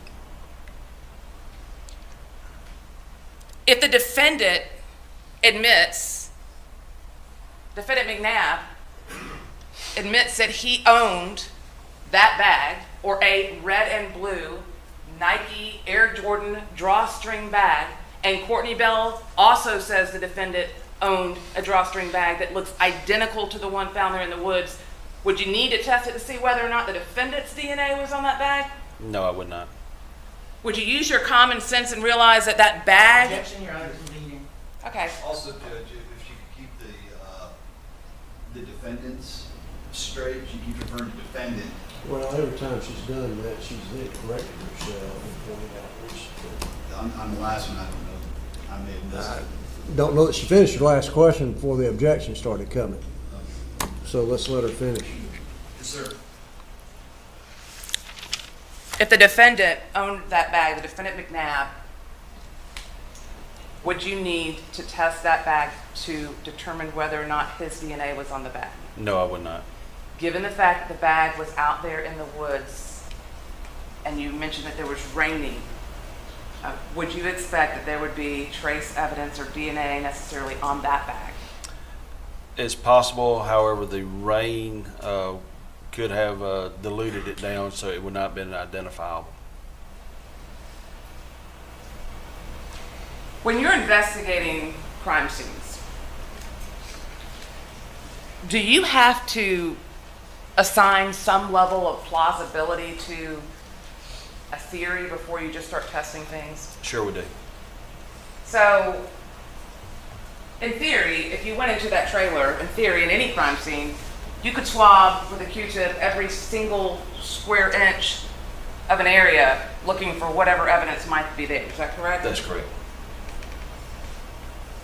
Did you contemplate that somebody might have broken into this trailer and kidnapped the kid and took the baby out there and killed it in the woods? Due to the fact that there was no forced entry noted on any window or door of the trailer, no, that did not. It did not appear to be plausible at that time that somebody had broke in and kidnapped that child. Thank you. That's all that I have, Judge. All right, thank you, Judge. Ms. Zahn asked you whether it would be important to look for fingerprints because you're going to find Mr. McNabb's fingerprints in his own trailer. Is that right? That's correct. It is. And you wouldn't be important to look for his DNA or for DNA in the trailer because his DNA is going to be in the trailer. That's correct. And it wouldn't be important to check out these other things inside the bag because it's going to be Kalia's blood, right? Not necessarily Kalia's blood, but there was, like I said, there was no signs of any trauma noted at the house or at the mobile home. And as far as going into the bag, the only items that was removed was those 3 items. Right. So if you and the rest of law enforcement assume that Chris McNabb was the one who killed the child, there's no point in looking for anybody else because you know his stuff's going to be on there. So there's no point in checking to see if there are fingerprints or blood from anybody else, right? I don't think anybody assumed that anything at that point in time. I have to follow the evidence and see where the evidence leads us to. If you would have checked for fingerprints on the doorknob to that house and you received fingerprints that did not belong to Cortney McNabb, Chris McNabb, or anybody in law enforcement, but belonged to somebody from a mental institution who had escaped recently, wouldn't that be important to the investigation? It's almost impossible to pull fingerprints from a doorknob due to the fact that they rotate and distort any prints that may have been left on there. To answer the question, if you would have found a fingerprint from an escaped inmate from a mental asylum, you would want to know that, right? It would have been nice to know that, yes. Okay. If the blood that was inside the bag that was that contained the body of the child contained the DNA of a escaped inmate from a mental asylum, you would want to know that. If it contained any blood that belonged to anyone, then it would have been important to know, not whether if they're an escaped inmate or not. It would have been important to know, yes. But you and the whole sheriff's department thought Chris McNabb did it from the very beginning, so you didn't check these theories. Let me correct you on one thing right there, Mr. Carter. I did not have any contact with Mr. McNabb. My whole thing on mine was due to strictly to the collection of the evidence. I did not interview anybody in this case. So as far as me making a determination that any one person had done it, that is a false statement. I did not do that. And I am not trying to say that you personally did this, but you were part of an investigation. The lead investigators in the case never asked you to take that blood to the GBI to determine whose blood that was inside the bag. Is that fair? That's correct. Nobody from on high asked you to see if you could get any trace evidence from the trailer. Understanding there are issues inside the trailer. A lot of people have been in there, but you never attempted to find any fingerprints anywhere because nobody asked you to, right? It would have been impossible to find a readable print, like I said before, due to the fact that so many of law enforcement, family, and other people had already been in and out of that trailer numerous times prior to my arrival on scene. But if you or somebody in your family was accused of a crime, you would want the police to do everything they could to make sure who did it, would you not? Sure. And submitting the blood from that bag was an important step that was missed. Is that correct? And just assuming that since you don't see anything in the trailer, that the crime did not occur there, and not looking for another scene, those are things that were overlooked and that should have been done to determine for sure who did this. Is that fair? Some things were overlooked, yes, there was, and like I said, we're all human, and we all miss some things. I am by no means, by any stretch of the imagination, am I perfect. And I absolutely appreciate you admitting that there was a mistake. A lot of people would have tried to make excuses, and I understand that you just did not think about doing it. If you were on trial, you would want those things done, though, right? Correct. That's all I have, Judge. Mr. Frost? Nothing further. Thank you, sir. Ms. Sun? Nothing You further. may step down. Call your next witness. Your Honor, the state calls Michael McCarricker. Can you raise your right hand, please? Do you solemnly swear or affirm that the testimony you're about to present in the matter now pending before this jury today will be the truth, the whole truth, and nothing but the truth, so help you God? I do. All right, thank you. Can you please state your name? Yes, my name is Michael McCarriger, McCarriager. Where are you employed, sir? I'm employed at the Georgia Bureau of Investigation, Division of Forensic Sciences. And what is your position there? I'm the manager of the trace evidence section. Okay. And how long have you been there employed at the GBI? Almost 12 years. Can you tell us about your educational background? Yes, I have a bachelor's degree in biology with a minor in chemistry from the State University of New York. I have a master's of science in forensic science from Marshall University. Can you tell the members of the jury what sort of training you undergo for the position at the crime lab to test trace evidence? Yes, I'm proficient in 3 areas of testing specifically, gunshot primer residue, hair examinations, and glass examinations. Each one of those came with a training program that lasted anywhere between 9 months and a year and a half. And are there other trace testing that is done at the crime lab as well? Yes, other testing that's done within my section of the laboratory would include paint exams, fiber exams, something called fracture matching as well. Okay. And can you give us any kind of an idea how many different objects you've tested or how many tests you performed during the period of time that you've been employed at the GBI? I've performed approximately 1,400 gunshot primer residue exams, 40 or 50 hair exams, and 30 or 40 glass exams. Your Honor, I offer this witness as an expert in trace evidence examination. No objection. No objection. You'll be allowed to testify in that area, admitted as an expert. Can you tell the members of the jury what trace evidence is? Yes, trace evidence is a term the state of Georgia uses specifically. Obviously, it's more than the state of Georgia, but in the state of Georgia, it's small items of evidence that you usually need a microscope to see. That it's different than DNA, which you might hear about, which obviously is very small too. But it's hairs and fibers and things that can be transferred from one place to another. And generally speaking, how is that testing done? Usually with a microscope, standard microscope you might have seen in your high school science classes. Oftentimes we have what are called comparative microscopes, which are kind of 2 microscopes that connect in the middle and allow you to see what's on both stages. Where might trace evidence be found? It can be found anywhere. So, for example, on my suit right now, would I have trace evidence potentially on this suit? Yes, it's possible. I mean, me personally, I've ridden today in a state vehicle that is shared with other people. I've sat on 2 or 3 benches outside, and now I'm sitting in a seat here. So there could be transfers of extraneous hairs and fibers between me and the things I've touched, and also the things I've touched in me. Are there limitations to trace evidence in terms of, I guess, using it as an investigative tool to be able to identify a suspect or to exclude a person from a crime?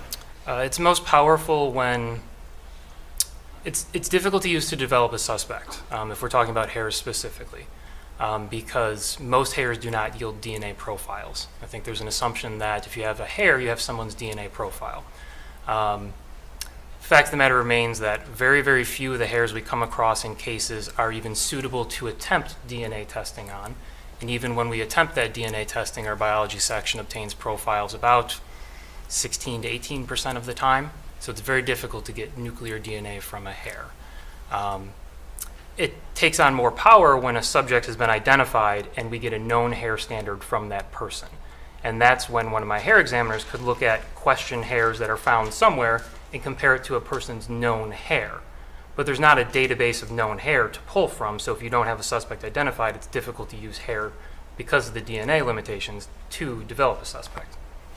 So, do you recall a conversation that you and I had on this case, this particular case, sometime since it occurred? The crime was alleged to have occurred in October 2017, and this would have been at least several months ago, possibly a year ago. Yes, I do remember us speaking on the telephone. And I called you to discuss potential tests that could be done in this case, and just to see if there was any other testing that we possibly could think of to do that might help us in this case. Is that correct? Yes, ma'am. And do you recall specifically discussing like this baby liner, which has been previously admitted into evidence in State's Exhibit number 63, if the baby that is alleged to have been killed and or kidnapped in this particular case was lying in this sleeper, this lining, whether or not that particular item might yield any fruitful testing? Do you recall that? Yes, ma'am. Okay. If that liner was inside of the trailer and the baby was sleeping in the trailer, what trace evidence might be expected to be on there, and from whom? Anyone who frequents that trailer would have possibly been standing over the baby, or depending on where that liner has been, if it comes into contact with anything else in that trailer, if hairs are laying around, fibers are laying around. If someone had a short amount of time standing over that liner, you'd be relying on, for trace evidence, you'd be relying on the fact that the person would happen to shed a hair at that exact moment that they grabbed the baby, if they were foreign to that trailer, which would be a low possibility. And if this particular item and pretty much everything in the trailer had been handled by multiple law enforcement officers, multiple family members who came to look for the child, both defendants and even friends that were invited over to help on the search, would that, again, reduce the potential evidentiary power, I guess, of that item and any other items in the residence, given how many people were in there tossing things about? Yes, at that point, I mean, after the alleged incident occurred, you'd be exposing that to either loss of what had been there or contamination with people coming in after the fact. And if that sleeper was one that's easily transported, as opposed to like a stationary crib that was inside of a residence, would that also further expose that sleeper and that liner to other people's trace evidence, I guess? Yeah, I mean, if you're taking something from one environment and putting it into another, you're introducing it to the possibility of extraneous hairs and fibers that might be in that new environment. Thank you. That's all the questions I have for this witness. Gar. Thank you, Judge. I'm sorry, are you Dr. McGarrett? No, master's degree, Okay, not a sorry, PhD. I No problem. misunderstood. Mr. McGarrett, you said that it's hard to identify a suspect from trace evidence like hair because of the lack of DNA. Is that It's correct? hard, I guess maybe the proper term would say develop a subject. Right. But if you have a subject, you're able to eliminate a suspect based on that trace evidence. Is that fair? If you have a suspect, you could try to associate the person with the item, yes. Right. Or eliminate that person. Well, a lack of trace evidence doesn't eliminate the possibility they've been associated with that item, but it would be a lack of evidence supporting that theory. Right. If your suspect had pink hair and the hair that you find is black, you can eliminate that this is probably not that subject's hair from that particular time period. Yes, assuming all of their hairs on their head were dyed. Right. And if you looked at all of the evidence, in other words, several people have sat in that chair the last few days, there might be trace evidence from all of those people there, right? Yeah, it's possible. And people who have sat here beyond the last few days as well. And it's possible that there's no trace evidence from some of them, but there is from others, right? Correct. Okay. But if you were to go through the list of people who've testified here today, and you found that there is trace evidence that does not associate with any of those people, you can say somebody that I don't know has been in this chair at some point recently. Is that fair? Well, when doing a hair exam, if we're going to get further into the weeds on it, even on items that we do associate with people through hair, there are always hairs that we are unable to do anything with. They don't have any information with them. If you look at the hairs on your arms, there's no characteristics to those hairs. So on every item we analyze, there's always items or hairs that we cannot associate to any person, even if given an exhausted list of everyone who could have been there. Right. But if we analyzed that chair, we took all the trace evidence from that chair, we looked at all the people who have testified the last couple of days and sat there, and we found trace evidence from some of them and not others, but we found trace evidence from someone who we know to be somebody not from here, that we know to be the governor. If we find trace evidence that we can associate with the governor, then we can say, you know what, the governor must have been here fairly recently, or somebody near the governor touched the governor and that evidence got here. But somehow we would know that the governor has been sitting in that chair or his trace evidence is near that chair. If we received the hair standard from the governor and we did a microscopical comparison and it was consistent, yes, then we would look at the root and try to get the DNA profile from the governor.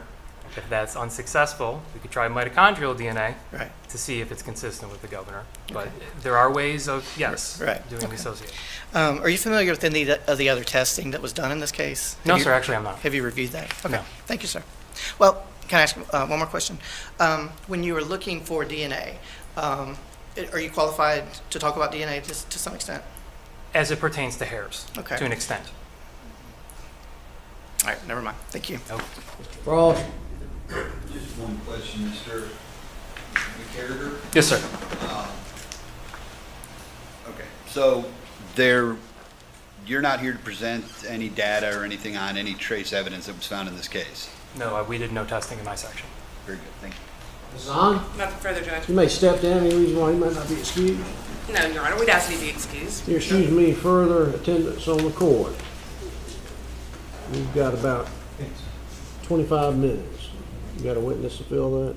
Yes, Your Honor, the state calls Tommy Davis.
Sir, you solemnly swear or affirm that the testimony you're about to give in the matter now pending before this jury today will be the truth, the whole truth, and nothing but the truth, so help you God? I do. All right, thank you.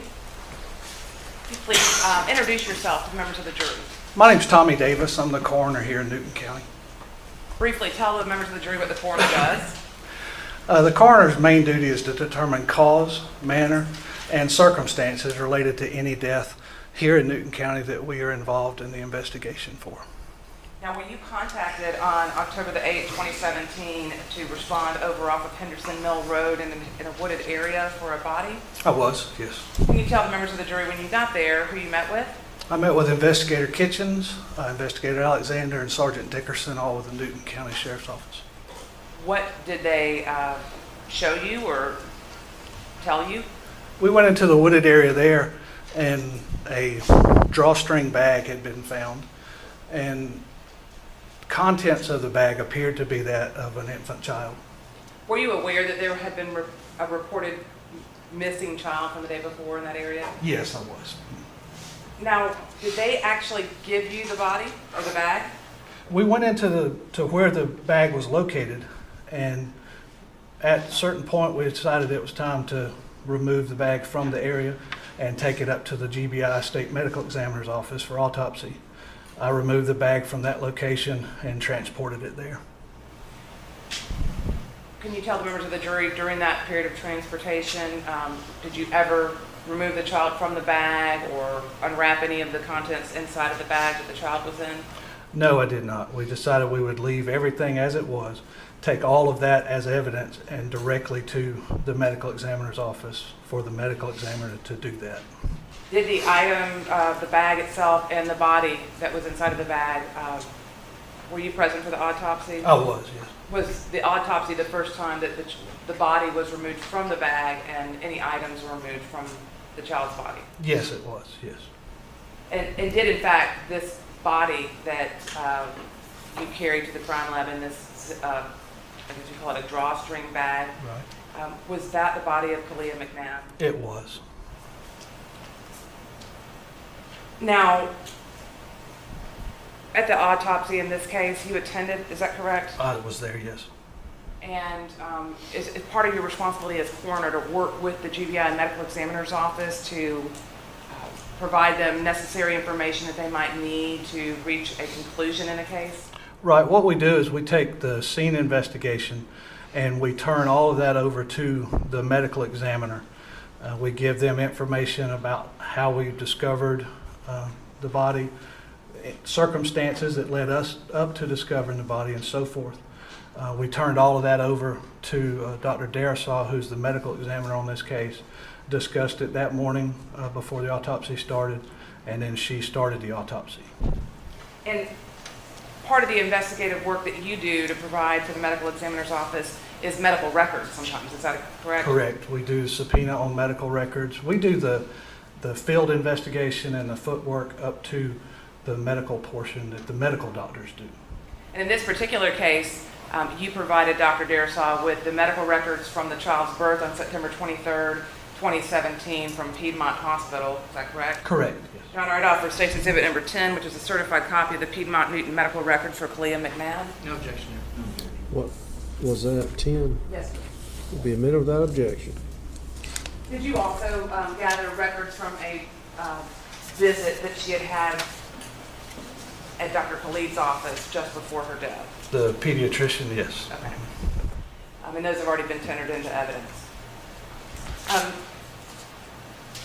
Mr. Davis, I wanted to ask you about your familiarity with crimes and investigations involving cadaver dogs. Are you familiar with that? Yes, ma'am. Have you had the occasion in your years as a coroner here? How long have you been coroner? Been with the office since 2003, elected as coroner in 2008, and have served since then. And approximately how many death investigations, how many dead bodies do you go out and see every year? Our office responds to just over 250 to 275 cases a year. And that includes all of the homicides here in this county, is that correct? Correct, yes. And have you had the occasion to respond to homicides where a body has been found in a wooded area, or there's reason to believe that a body might be found outdoors in a wooded area? Yes. Have you had the occasion to be on crime scenes where they've used cadaver dogs or tracking dogs? I have. Are those 100% successful? No, ma'am. And are they a tool that can be used? They are a good tool for investigation, but they are not always successful. Do you have an example of a case where a cadaver dog or multiple cadaver dogs failed to return or bring investigators to the scene of a dead body or body parts? Yes, we had To relevance, unless they can show that the circumstances of that case are exactly like the circumstances of this case, whatever story he's about to tell is not going to be relevant to the particular case that we have here. Objection overruled. You may go forward. Go ahead. We had a case here in Newton County where a person was dismembered, and the body parts were placed in a wooded area down in the southern portion of the county. The homeowner there her dog was turned out one night, which was normal for her to do, for the dogs to go out and run, and they brought back a foot. So we were called down to start a death investigation, first to confirm that it was actually a human foot, and then from there to start our investigation into who this possibly belonged to. And we did that. During that time, other body parts were found. We contacted the GBI State Medical Examiner's office. They helped in the investigation.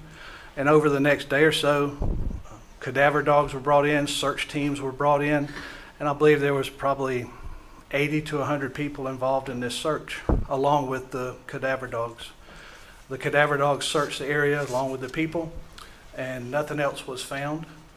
So the property was opened back up to the homeowner and property owners there. And around 11 o'clock that night, I received a phone call from our dispatch to respond back out to that residence because a dismembered hand had been found, brought onto the porch by the same dog that had found the foot several nights earlier. And that was just the homeowner, for lack of a better term, just like her mutt, I mean, just her regular dog. Right, it was. It was not trained in any way. It was just her, one of her dogs. She might have had 2 or 3 of them, but that was just one of her animals there. And that dog had not received all of the training and did not have all the experience, I assume, that all those cadaver dogs did. No. Thank you. That's all that I have, Judge. Card? Mr. Davis, you were talking specifically about cadaver dogs, right? During that? During what you're saying that they're not always successful, is that right? That's right, yes. You're not talking about trailing dogs, right? Cadaver dogs, search dogs, any dog that would be used during an investigation or trying to discover a deceased person. Well, cadaver dogs actually are looking for the smell of death, right? Smell of decomposition, right? That's what they would be trained to do, yes, sir. And trailing dogs, they're going to be looking for fresh scents, a scent that they have found from a person they're looking for. Don't work with trailing dogs. Right. So okay. Again, so what your expertise that you're talking about here today is about cadaver dogs. Cases I've been involved with before, yes, sir. All right. If I drop dead right here, I don't smell like a cadaver, right? You smell like yourself. Right. Yes. Until I start to decompose. Okay. Is that correct? Yes, sir. Possibly. Okay. So I'm not going to start smelling like a cadaver until, what, 12 hours, 24 hours? How long does it take for a person to start smelling like death, like decomposition? Any type of decomposition would start immediately at the point of death. At what point can you smell it? I don't know. I'm not trained to do that. Right. Okay.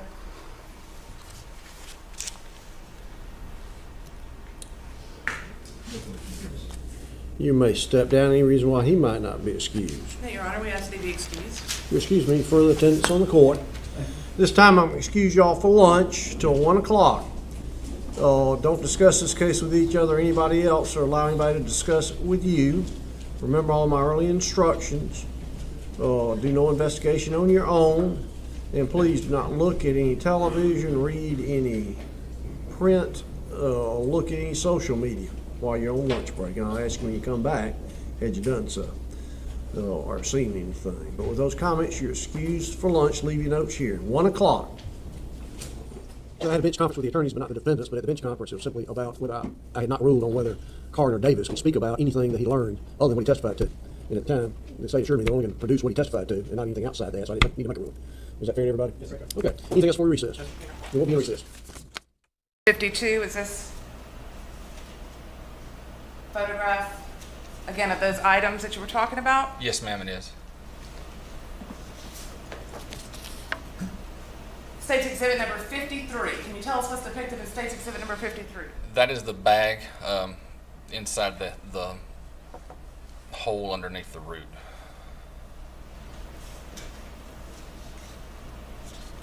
And again, can you tell us what's depicted in State's Exhibit number 54? That's another photo of the bag.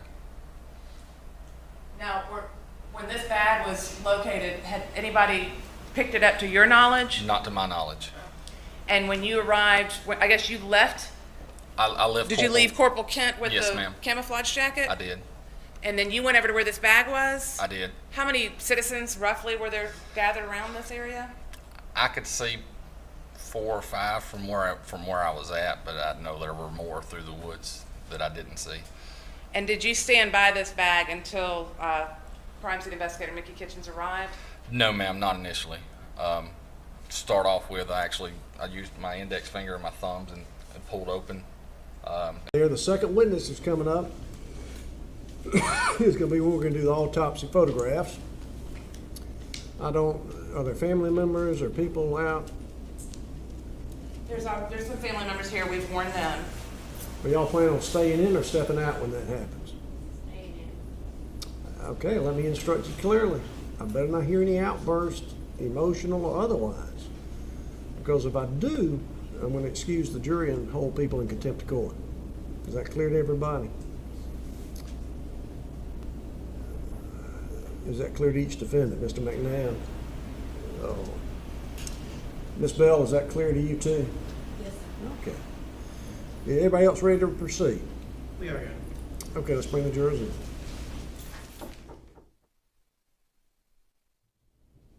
Okay, everybody may be seated. As always, I'll ask, now you're back from lunch, has anybody viewed anything, been on social media and seen anything, or read anything, or had anybody approach them to talk about this case? No, sir. Everybody say no. No. Nope. Yeah, appreciate it. Okay, we're ready to begin now. Call your next witness. Your Honor, the state calls Gary Morgan.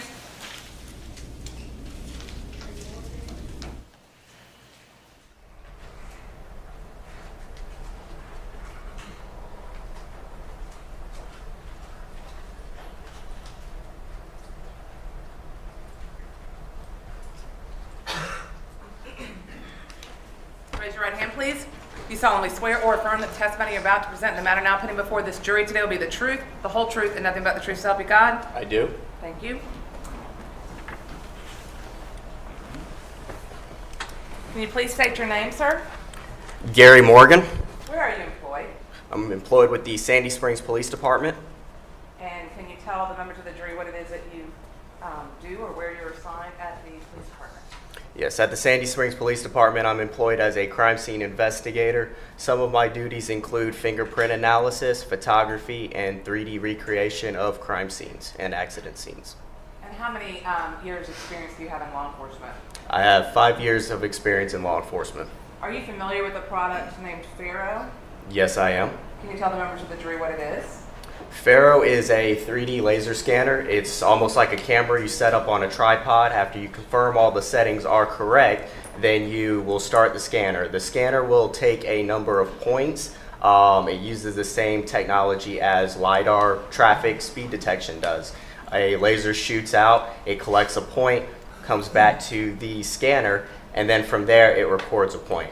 It will record all of these points and create what's called a scan point cloud, which is essentially a 3D reconstruction of whatever room or area or even a vehicle that we have scanned. You'll take a number of those scans, put them all together in a project point cloud to create an entire 3D reconstruction of the scene. We can take the scene back to whatever date and time, how everything was when I scanned it. And then from there, we can fly through it, we can take measurements, we can see all of the little details about the scene that the scanner was able to capture. And have you been trained on how to use this technology in Pharaoh? Yes, I was trained by the manufacturer, by Pharaoh itself, in order to operate the scanner and to operate the software that it requires. And you're certified by them as well? Yes, I am certified by them. Now, how many times have you used this equipment and software? I have scanned approximately 900 separate scans over approximately 80 separate scenes. What type of scenes have you scanned? I've scanned scenes such as aggravated assaults, shootings, stabbings, things of that nature. I've scanned homicides. I've scanned traffic investigations for vehicular homicides or even just serious injury by vehicle. Anything where we wanted to create a 3D representation in order to go back to the scene to view data at a later time. Have you testified as an expert before in the Superior Courts of Georgia on this subject matter? Yes, I have. I testified as an expert in the Fulton County Superior Court. And what was that case? That was the Tex McIver case. Have you, how many other experts in this area have testified on this subject matter? Currently in this area, in the southeast region, there are only about 5 experts that have testified in criminal court. Now, can you explain how the equipment and the software work? I know you gave us just a general description earlier, but how does it, how would you scan a scene? So I would scan a scene by first going out to the scene. I'll take the scanner, I'll set it on top of the tripod that comes along with it, and I'll first verify that all of my settings are appropriate for whatever scene we are scanning. Different types of scene require different settings. A vehicle accident might require something than scanning the inside of a home or just scanning a roadway with no vehicles in it. After I verify all of my settings are right, I push the start button and then I let the scan run its course. The scanner is going to then take first the laser measurements, and then it's going to take a series of pictures in order to produce the color for the laser measurements. After that, after I get all of my scan positions that I need out on the scene, I will take the scanner back to the office, I'll take the SD card, put it into my laptop, and from there I'll start working in what's called Ferrocene. Ferrocene is the program that we use in order to process the scans, which is where the software determines what kind of data it's looking at, whether it is just laser or it's laser and the pictures as well. After the processing is done, we start registration. Registration is basically where the scanner stitches all of the separate scans together to create this one 3D scene. After that, I will create a project point cloud, which just lets us view the scene a little bit easier. Now, at this time, I would like to tender Gary Morgan as an expert in 3D scanning reconstruction and crime scene reconstruction. Okay. No objection. You'll be allowed to testify as an expert in that area.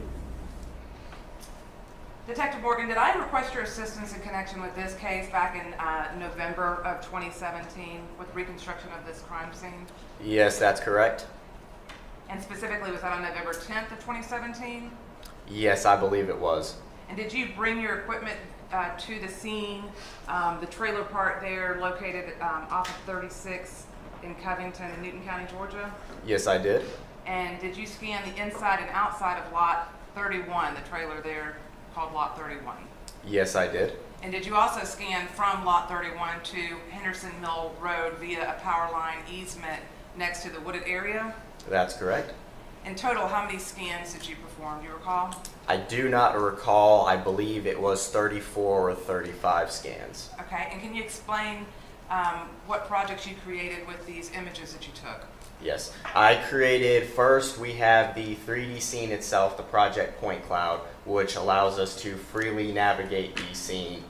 We can go under the scene, above the scene, through the scene. We'll be able to go into the trailer, on the outside of the trailer, any of the areas that the scanner captured. I also created a fly-through video, which is something that can be viewed on any computer. It's just a MP4 type video. With that, it is a bit more limited. We cannot freely fly through the scene to see everything, but we can see the specific points that the scanner was set up to take.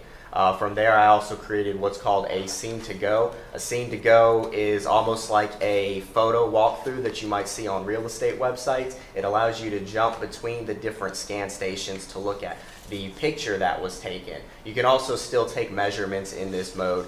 You can also still add notes and take screenshots in this mode as well. I'm showing you State's Exhibit number 67. Do you recognize this? Yes, I do. How do you recognize it? This is a copy of the flash drive that contains the fly-through video and also contains the scene to go that was created and was tendered. And did you prepare this exhibit? Yes, I did. And is this a copy again of what you have already on your laptop? Yes, it is. And did you also provide copies to the defense attorneys in the past 2 weeks when you gave me this copy? Yes, I did. And you actually sat down with all of us together and went over this project and your images, is that correct? Yes, I went over the project itself, the exact items that were being tendered, and also how to open the different projects and how to work them. Your Honor, at this time I would tender State's Exhibit number 67 into evidence. This will be available without objection. May I publish it, Judge? You may. Okay, Detective Morgan, you have your laptop up there, is that correct? That's correct. And I'm going to turn the screen on so that we can see what you have on your screen. May need to dim the lights. Thank you, sir. Can you kind of go through these in an order? Yes. Which order would be best for you to go through them? It's going to be, the best order will be to go through the 3D scans itself.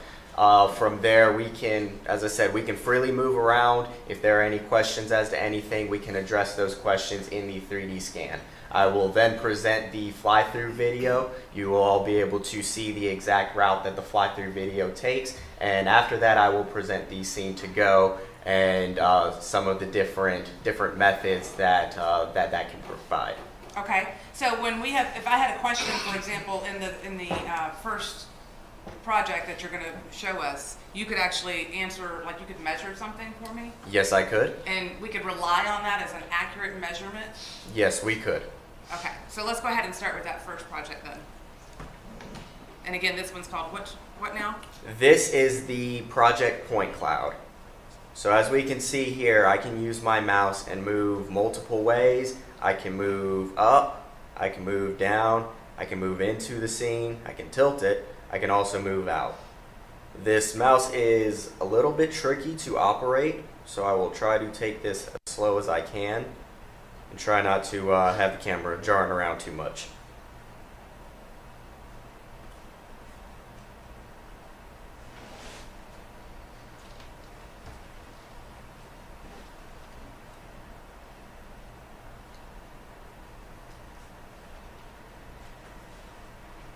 Is this lot 31? Yes, this is. So this is the exterior of lot 31. We have a door and a porch on this side here, and an open door and another porch on this side here. Now, why does the bottom part of the trailer appear to almost be see-through or? So the reason that some of these areas might appear to be see-through is the scanner was unable to collect enough points from there.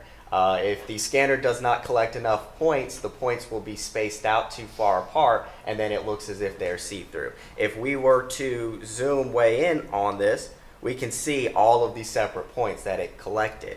But if we were to do that on an area that's a bit more put together, that it had more points, it's harder to see that. So on this exterior here, the scanner, more than likely because of direct sunlight, had an issue collecting enough points to make a cohesive image. Okay, you can proceed. And then we can go inside of the trailer here.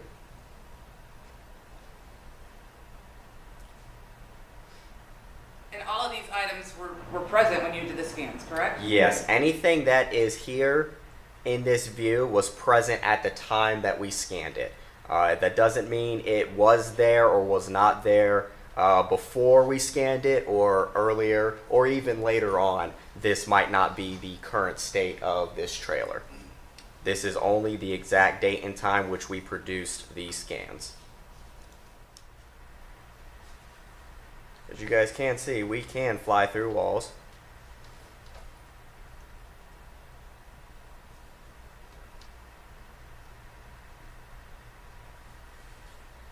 Now, if I asked you to do some measurements for me, could you do that here? Yes, I could. Could you tell me what the length of this trailer is? Yes. So if we go above the trailer here,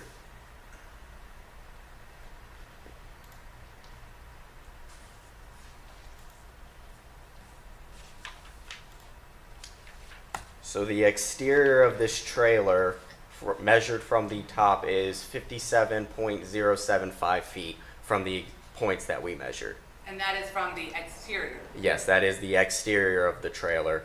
I believe that the interior wall of the trailer just comes to this section right here. If you guys can see that mouse cursor. Sure. It looks like there's a little bit of an overhang on that side. Okay. What about the width of the trailer? So the width of the trailer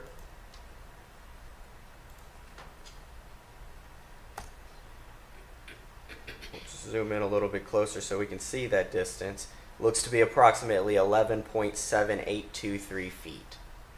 Okay. Can you go back inside the trailer? Yes. We just go right through the ceiling? We can go right through the ceiling, right through the walls. Okay. Can you measure the distance from the door that you were just, the door on the left, where the, I guess I'm calling that the front porch, that one. The distance from that to the couch? The distance from this to the couch, would you like to the edge of the couch, the center chair, the center portion? We'll just go to the center. All right. So we'll go from the center of the doorway here along the floor to the center of the couch.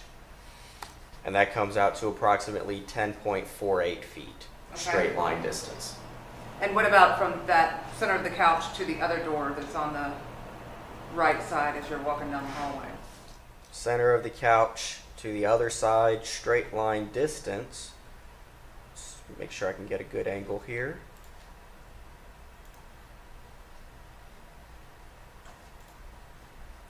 That comes out to 18.1617 feet, but that is going through a wall. Okay. So if you would like, I can do a distance to the doorway and then back down to the hall. Sure. All right.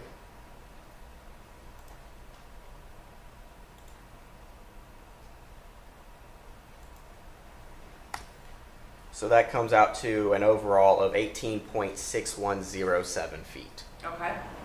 And what about from that sofa, the edge of that sofa, to the air conditioning unit area in the master bedroom?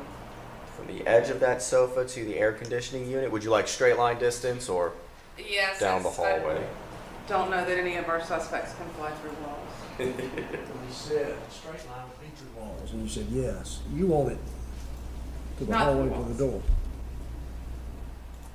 All right, so to the floor in front of the doorway and then out to the air conditioning unit is 33.529 feet overall.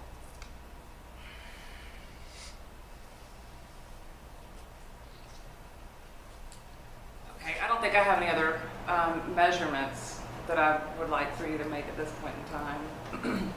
All right. In that case, we will continue out of the trailer.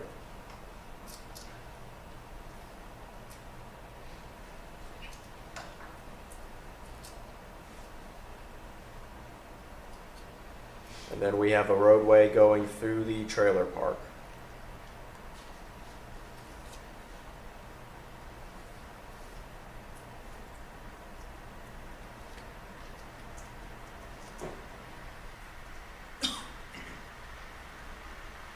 And what is this? Now this is the trail that goes from the trailer park. It follows the power lines and goes out to Henderson Mill, I believe it was. Okay.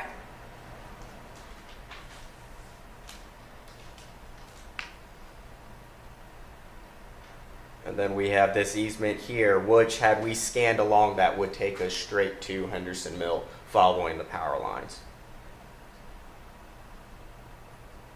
Continuing through the wood line, there is a trail of sorts that is pretty free of brush. It leads off to the right and off to the left.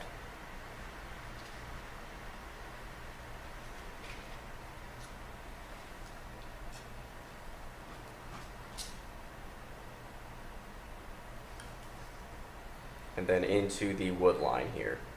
And what is that area there? This is the area that the body of the child was found. Okay.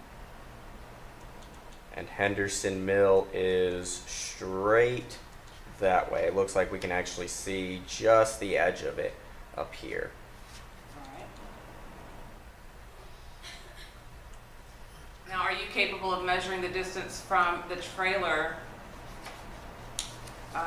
first as the crow flies, to that area where the where the body was found?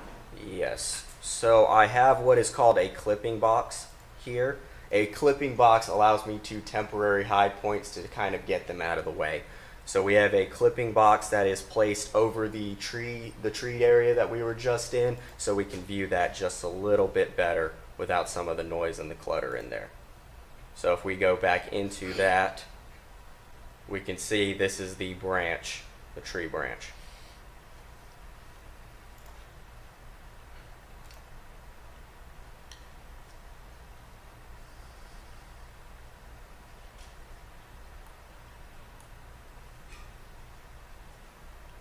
my mouse broke on me.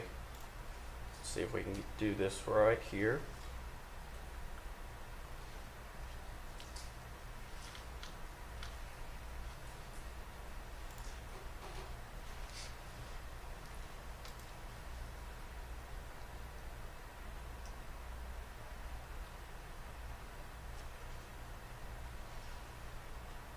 This is to the center of the trailer itself because our other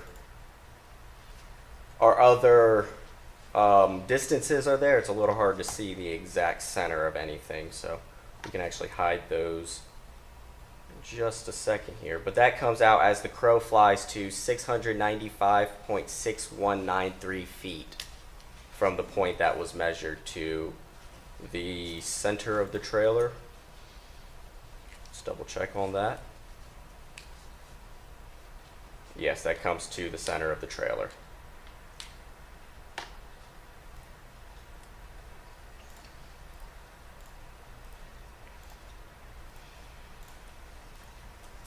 So here we can hide any of our previous distances. They are still there. I would just have to go back through and click the visible button again so we'd be able to see them. And Clean if you, everything up a little bit. Is it possible to measure, of course we don't know the route, the specific route that anyone might have taken to leave that baby where the child was found, but can you measure a path from the trailer, kind of sort of following the path that you just showed us in feet? Yes, we can go from the front, what's designated as the front door, or the back door. Front door is fine.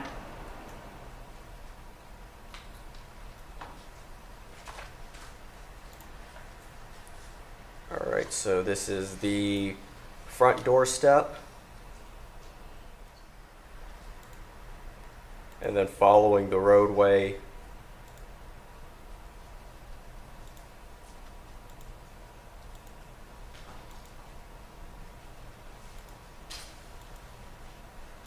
now we are through the bushes.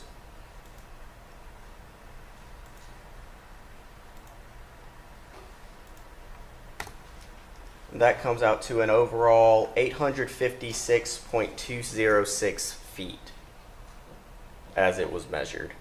Okay. Is there anything else on that project that you? Unless there are other measurements to be taken, no, there's nothing else on this project. Okay. What about the next project? All right, next, this is a fly-through video that was created. This will fly us through a number of predetermined points in order to get a general overall view of the scene. This Faro watermark is going to continue to float around throughout this video. This video can be paused, it can be sped up, it can be slowed down. If if we need to go back a step or two, you can do that all with this video. And what was that one called again? This is the fly-through video or fly-through animation. And then you have Scene to Go as your final project? Yes, that's correct. When this is finished, can you show the members of the jury Scene to Go?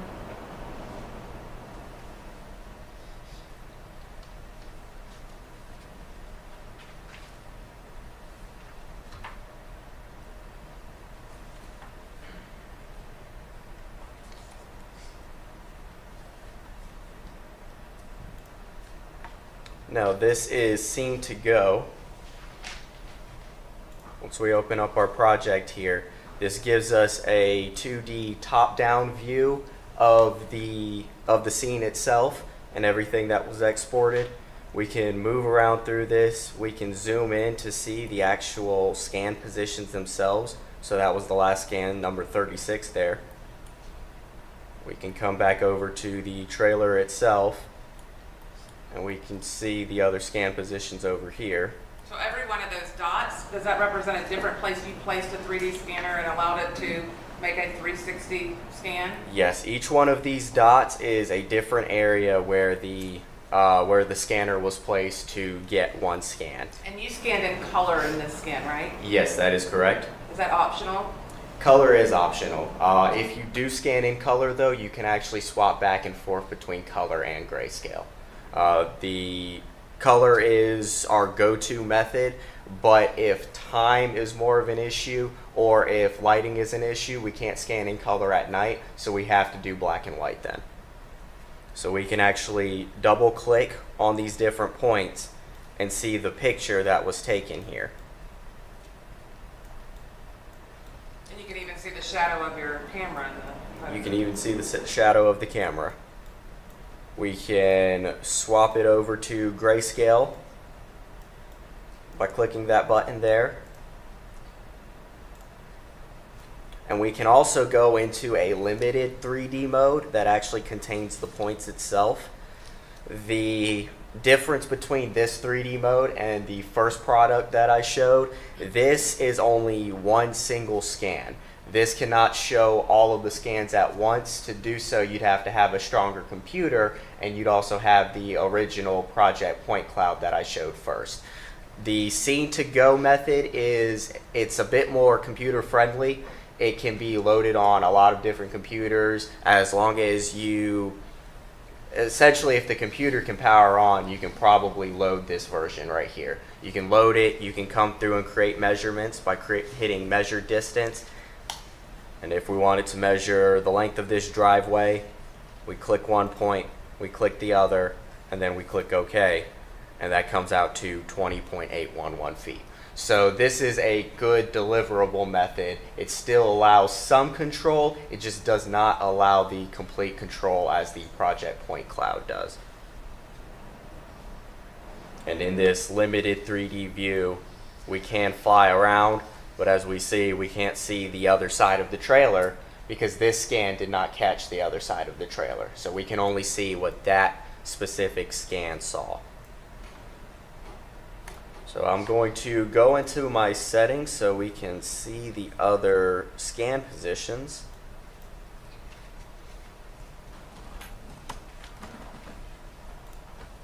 So now we're here, we can see the next scan position. So that was scan 1.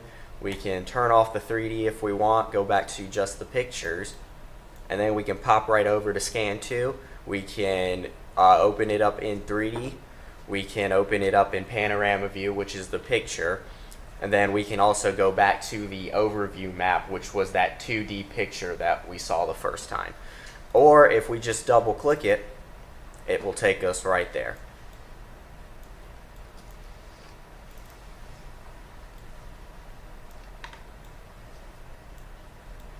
These areas that are blacked out, that's where the scanner caught if we were standing there. That might not have been the direct area we were trying to hit at that point, so we were still standing there. And you can see we're standing there as well. Myself and Investigator Alexander. Or half of myself. So these black areas are areas where there were points there, but the points were not relative to the scene we were trying to show, so the points were removed. Anytime you have points that were removed, it's going to show the black areas where there's just no data. You can also see there was a truck there at one point. That truck was removed.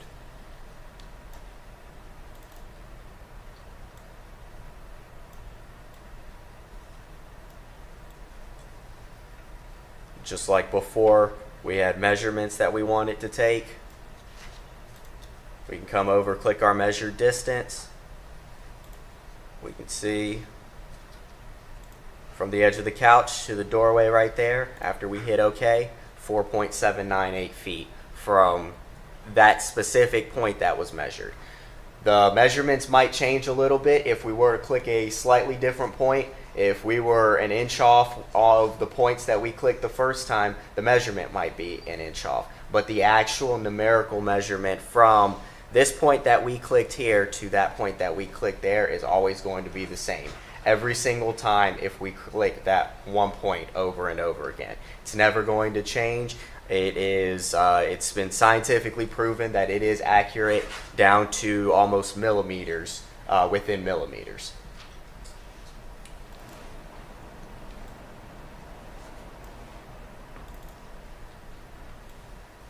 Is there a way for you to measure in the master bedroom the distance, essentially the length of the room, the distance from the air conditioning unit to the doorway?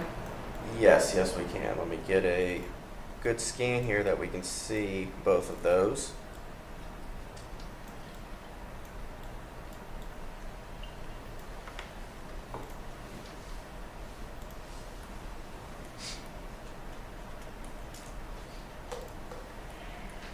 So to the edge of the doorway there, it is 11.325 feet.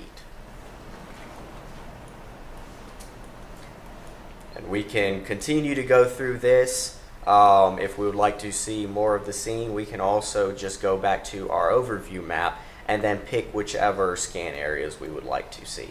If we wanted to come down to see the wooded area where the body was discovered, we just double click on it, and then we can see the area right here.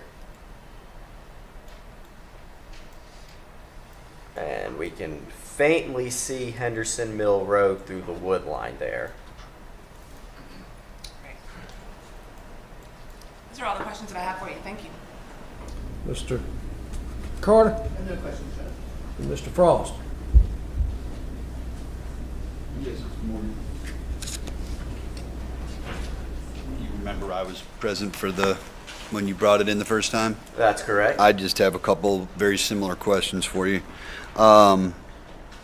We had talked that my client was on that sofa. Yes. Okay, so let me just make sure I've got it right. The sofa that she was asleep on to the location where Kalia was sleeping, which was by the air conditioner, that is 33.529 feet, correct? Yes, we can go back to our previous measurements here and double check that. Okay. Will this come up in the 3D like overview? Because my next question is going to have to do with walls. So if you want to, I know that you're really good with this, so. Sounds good. So yeah, we'll come back to the 3D overview. We'll make these other measurements visible again. Yes, sir. So we can see them.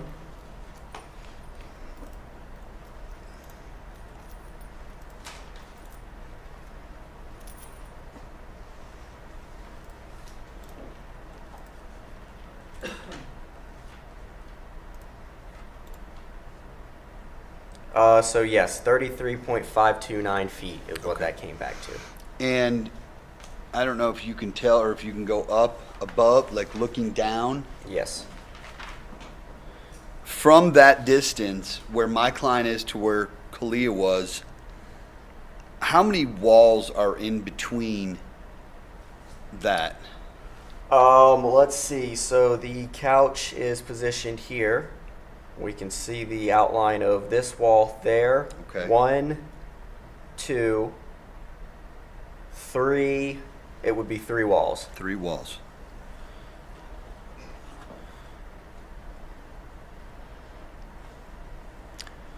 Let's see. Okay.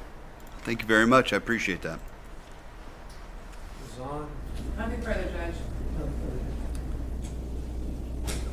Let me get y'all three to come up here for a second.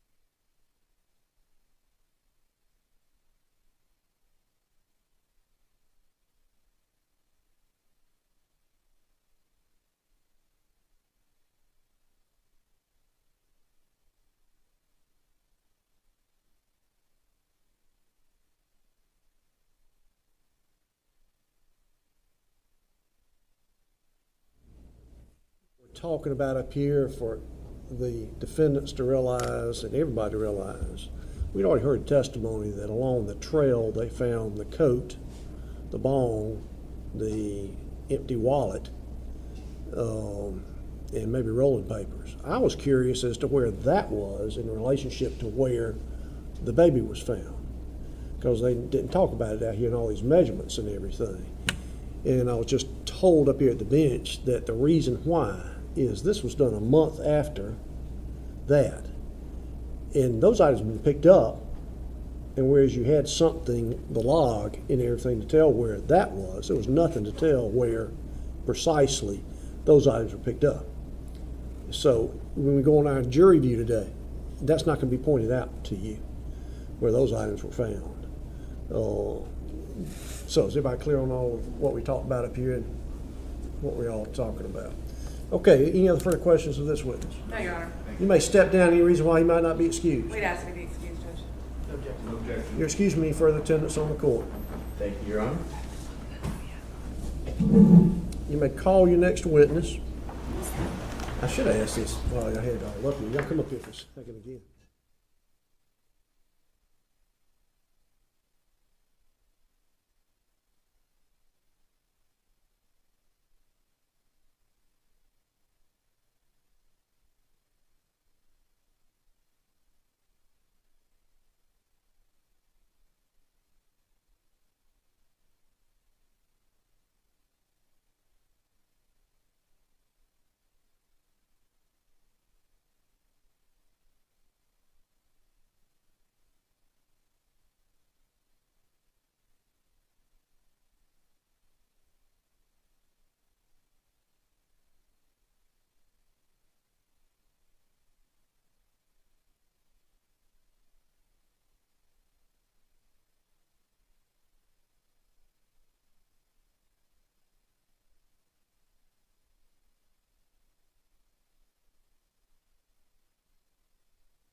Again. We're about to, next witness is going to be the doctor who performed the autopsy, I believe. And during the course of this, you're going to see pictures of the child that's going to be laid out.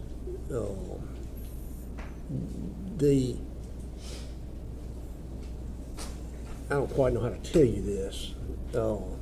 We had a whole meeting yesterday with the media and everything to make sure that those images were not going to be shown out onto the internet, live streamed, or whatever.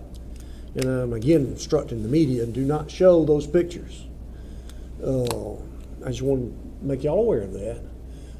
As jurors, the state's producing the pictures, trying to prove a point.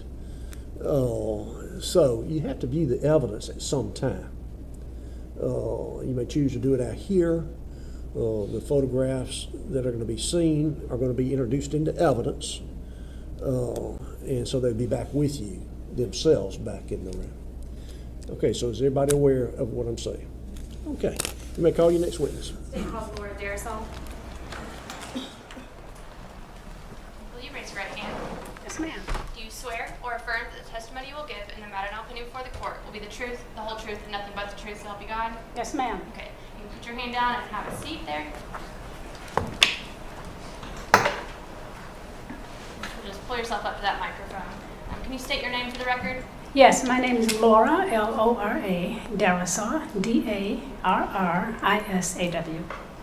How are you employed? I am employed as the Director of Pediatric Forensic Pathology at the Georgia Bureau of Investigation. Okay, and what does that mean? That means that I am a forensic pathologist, and one of my other specialties is pediatric pathology. And what are your responsibilities specifically as director?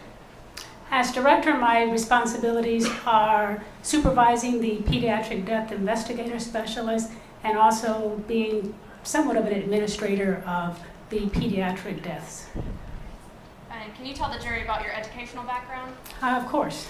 I received my electrical engineering bachelor's degree from Marquette University in Milwaukee, Wisconsin. Following that, I did graduate school with studies in molecular biology at the University of Missouri in St. Louis.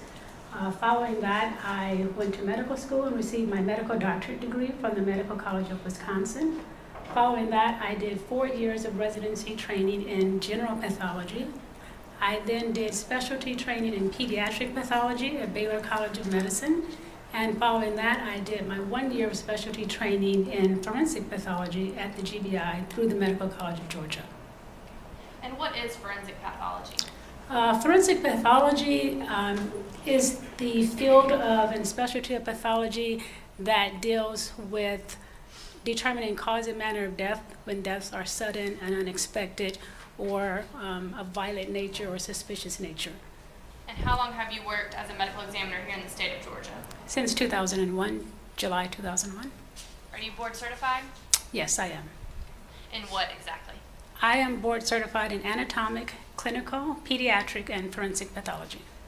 And have you testified as an expert in forensic pathology and pediatric forensic pathology before? Yes, I have. Is that in the state of Georgia? Yes, ma'am. Do you know how many times? 203 times. Okay. Your Honor, at this time I would tender Dr. Darisol as an expert in forensic pathology and pediatric forensic pathology. She'll be admitted to testify in those areas as an expert. And as a part of your duties, I guess you said you perform autopsies? That's correct. Can you explain what an autopsy is? Absolutely. An autopsy is an examination of a dead person. It involves two different parts. One part is the external examination, and the external examination would be very similar to an exam that a doctor would give you and I as living individuals. That would include getting a height and weight, talking about the external features of the body and describing those. If there are any things notable on the external exam, such as physical features, identifying marks and scars, or injuries, those are described in the external examination. In the internal examination, the organs of the body are removed, and those are looked at for the same purpose, to describe them, and if there are any notable findings, such as a natural disease process or an injury, those are described. And approximately how many autopsies have you performed in your career? To date, I've performed 5,161 autopsies. After you complete an autopsy, do you always write a report? That's correct. Okay, and can you explain the location where you perform these autopsies? I perform the autopsies at the headquarters facility of the GBI in Decatur, Georgia. And did you perform an autopsy on Kalia McNabb? Yes, I did. And do you remember when that autopsy was performed? It was on October 9th, 2017. At the time of conducting, I'm sorry. I'll refer to my report. Okay. Yes, ma'am. Monday, October 9th, 2017. And at the time of conducting this autopsy, were you aware of what the initial allegations with regard to how the child died? Our office received information concerning the circumstances of the death, and that's true in all cases that we have. So yes, I was aware of the circumstances surrounding the death and how the body was found. And you sort of described the process of an autopsy, or you did describe the process of an autopsy. Is that the same for an autopsy of a child? Yes. During your performing of an autopsy, do you document that with photographs? That's correct. And did you do that in this case? Yes, ma'am.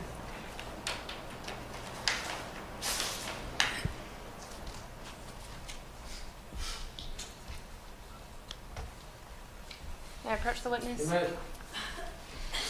I'm going to show you what's been marked as State's Exhibits 91 through 121. If you can flip through those and let me know if you recognize those. Yes, I do. And how do you recognize those? Those are photographs taken at the time of the autopsy, and ours, the placards with our specific number for that case are also in the photographs. Okay, and are these photos a fair and accurate depiction of sort of the process of your autopsy on that day? That's correct. Okay, Your Honor, I tender State's Exhibit 91 through 121 at this time. Admitted without objection. Permission to publish those?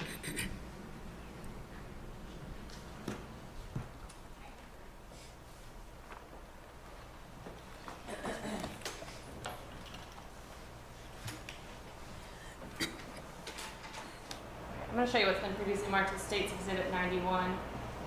Do you recognize this? Oh, I'm sorry. What is this? This is a photograph of the outside of the white body bag that the body was in. It has the tags on there with identification of the body, and then, of course, the placard there is our specific case number for this case. Okay. I'm going to show you State's Exhibit 92. What does this photo depict? This is a photograph of the initial opening of the body bag, and you can see there, this is a blue and red Nike bag. State's Exhibit 93. What does that depict? That's correct. Is that the same bag? Yes, that's the bag that the body was in. You can see the blue Michael Jordan logo with flight bag. So an athletic drawstring bag was what the body was actually in. Okay. And State's Exhibit 94, is that just the opposite side of that bag? That's correct. Okay. And do you make a point to sort of photograph every part of anything that you see during the autopsy? Not everything, but obviously when the body is received in this type of environment, we would take a picture of all the surfaces. I'll show you State's Exhibit 95. Can you tell me what's depicted in this photo? This is a photograph of just upon opening the top portion of this drawstring bag. That's a light blue blanket that the body was wrapped in. State's Exhibit 96. What is depicted in that photo? This documents how the body is wrapped in this blanket. This is after this blanket with the body wrapped within it is removed from the drawstring athletic bag. And State's Exhibit 97, is that just the other side of the blanket? With Yes, ma'am. All right. State's Exhibit 98, what's depicted in that photo? This is depicting a defect or some sort of a tear that was in that blanket, and that's just showing that area right there. So the body is wrapped in this blanket, and then there is a tear in that blanket. Okay. And I'm going to show you State's Exhibit 99. Can you tell me what's depicted in this photo? This is a photograph showing upon unwrapping the blanket, this item that is over the head and the upper portion of the body is a gray sleeveless adult t-shirt, and that is over the top of the baby. Okay, and is this what you saw immediately after you removed the blanket? It's correct. And State's Exhibit 100. This is a photograph just showing the blanket. I've laid out the blanket, and you can see some patchy, bloody type stains on the blanket, presumably bloody stains, and the tear in the blanket. And State's Exhibit 101. What is depicted in that photo? This is showing another angle of this shirt on top of or I should say over the body. And State's Exhibit 102. What's depicted in this photo? This is documenting how this sleeveless shirt is on the baby. It was partially, or it's a sleeveless shirt. It's like one of these sleeveless tank top shirts. One sleeve of the shirt was over the head and neck, and the rest of it was just kind of wrapped around the body. Okay, and you indicated that one of the sleeves was wrapped around the neck. Is that what's depicted in State's Exhibit 103? Yes, it was kind of pulled over the head and partially over the neck. Okay. All right, I'm going to show you State's Exhibit 104. Can you tell me what's depicted in that photo? Okay, all of these photos are just step by step showing how the body was received and these wrappings of how the body was received. Again, this shows that one of the sleeves was over the head and neck. The rest of it was just kind of wrapped around, and the baby was wearing this purple onesie that had writing on it as well as a diaper. And can you tell us what that writing says? I didn't document it in my report. I would have to try to read it from here. I'm sorry, do you not have a screen? Oh, I'm sorry. Stay away, boys. What does it say? My daddy works out, looks like. All right, I'm going to show you State's Exhibit 105. And are all these photos just a series of you unwrapping? That's correct. Okay, and so I guess what is depicted in this photo? So now this is after all the bag is removed, all the coverings are removed, and this is how the baby was dressed with this onesie on, and there was also a diaper on. Okay. And State's Exhibit 106, what's depicted in this photo? This is a photograph after I've removed the onesie outfit and opened the diaper. You can see there's a small amount of tan, presumably fecal type staining in the diaper itself. Okay. And I guess at this point you can sort of see where the injuries are to this child's body. Is that correct? Yes. Okay. And where, I guess, is there a location that they're more focused on? Yes, the far majority of involve the head. I'm going to show you State's Exhibit 107. What's depicted in this photo? This would be a typical routine photograph that we would take as the nude body of a child. This is a front surface. Okay, and I guess at this point, what do you note about the head region of the child? Well, what's most notable, the head is enlarged visually. By feeling the head, it was very soft, and you could feel there was already broken bones just by palpation of the head.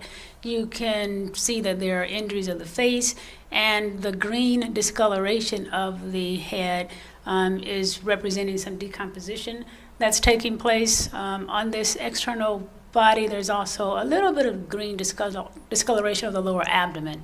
So there's some decomposition of this body at this point in time. I'm going to show you State's Exhibit 108. What does that depict? And so this is the posterior or the back surface of the nude body after all the clothing is removed, kind of clean, everything's cleaned up for the photograph. Okay, and did you notate any injuries to the backside of this child? Not on the back or the arms or the legs, no ma'am. Okay.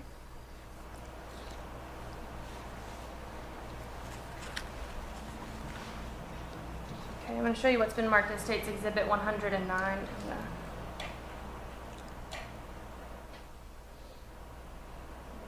What is depicted in this photo?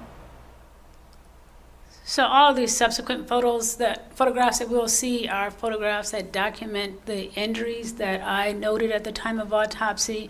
You can see the eyes are closed, and just underneath the right eye is a cut, this horizontal cut just underneath the eye. Okay, and I guess, are there different types of cuts that a person can receive? Yeah, for the purposes of just using a layman's term, I call it a cut. I described it in my autopsy report as an incised wound because it looks like it has very clean edges, that it may have been made by a sharp object. You can also have complete full thickness cuts in a skin if you have a blunt impact. If you hit a portion of your body hard enough, it can certainly break the skin. That we would call a laceration as opposed to a cut. And there are some different features of those type of full thickness defects in the body. I'm not exactly sure how this wound was caused, but it doesn't have the features of a laceration that would be caused by a blunt impact. It has features of a sharp object going through that part of the skin. All right, in State's Exhibit 106, there's a little bit of a glare. I guess what is depicted, 110, I'm sorry. What's depicted in this photo? I'm not sure if you can see it, but what's depicted is the injury of the mouth. They're the small little teeth that you can see there. This was, can I see how old is she? 8 days?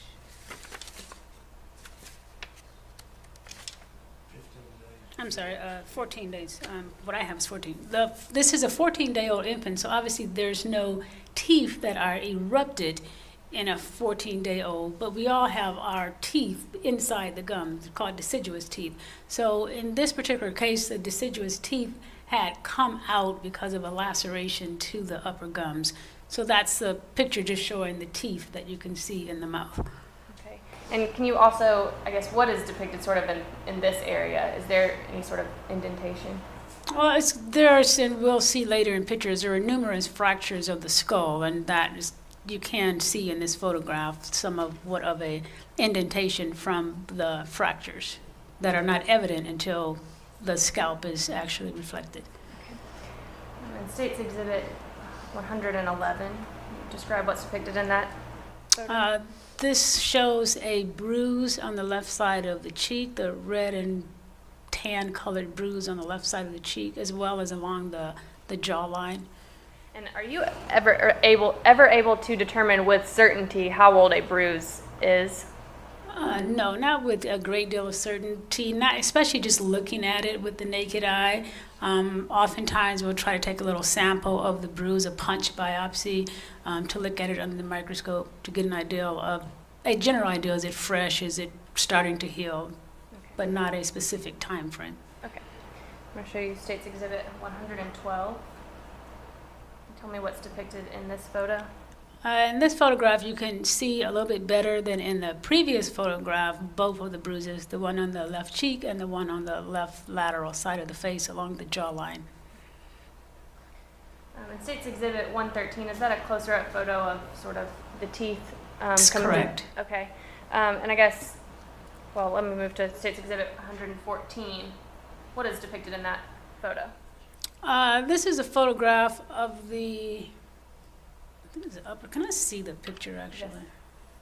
Yes. It's probably the upper lip pulled up, but let me just confirm that. Oh yeah, actually yes.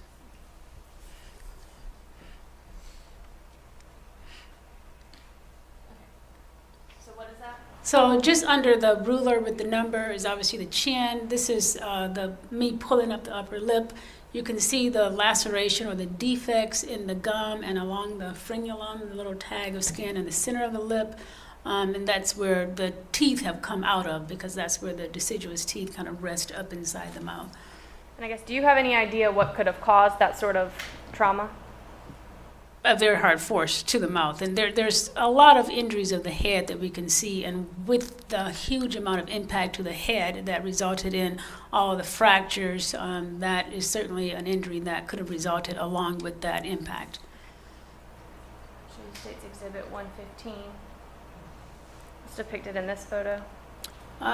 This is a photograph of the open mouth, and it's kind of dark inside, obviously, to be able to get this picture, but the palate, the upper palate, has a laceration that is extends from the front to the back. So the middle of the palate is completely lacerated.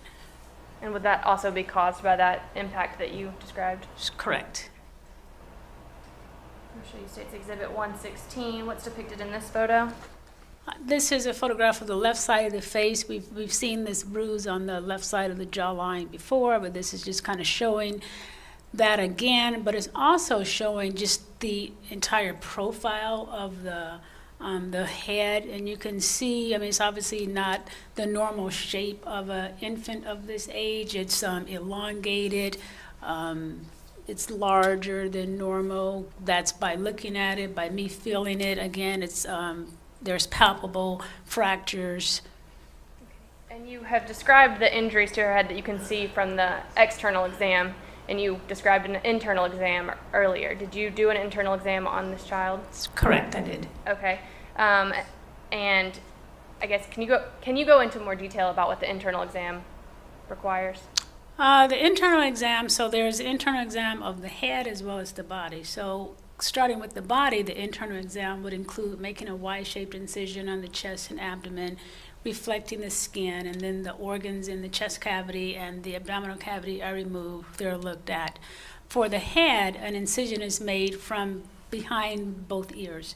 And then after doing that, the skin can be reflected. So it will be similar to like pulling back the sheet or covers on your bed. At one point you see the outside, and when you pull it back, you see the inside. So once that incision is made, the front part of the scalp is pulled forward, the back part is pulled back, and then you see the internal surface of the scalp, as well as the skull. And does that help you to see the extent of the injuries? Correct. Okay. Would it help to explain to the jury the extent and nature of the injuries if we showed a picture of the reflected skull? The reflected scalp, yes, ma'am. I'm going to show you what's been marked as State's Exhibit 117. And what is depicted in this photo? So this is a photograph of the reflected scalp. You can see the cut line along the skin, which I indicated is from ear to ear. The front portion of the scalp is pulled forward. The back portion is pulled backward. This is the initial cut and reflection. And so in this cut, you can see there's a big hole in that should not be there. That should be the skull all intact. But in this particular instance, there were multiple fractures of the skull, and so some of the pieces of the skull are just held together by what's called the periosteum, which is a very thin layer of soft tissue over the skull. But so basically, there's lots of fractures. There's the open defect in the skull from displaced portions of bones being displaced kind of inside that hole. I'm going to show you what's been marked in State's Exhibit 118. Sorry, what is depicted in this photo? So through the course of the autopsy and cleaning up everything, I've taken most of these portions of skull are displaced already, and as I mentioned, they're kind of just held together by thin strands of soft tissue. These are some of the pictures of bones that were essentially displaced, but then individually too, there are fractures along the fragments. I'm going to show you State's Exhibit 119. Is that just more of those bones? That's correct, and this is looking at the inner surface of the skull. Most notably on this one to our right, and in the front of it, that's a portion of the orbital plate.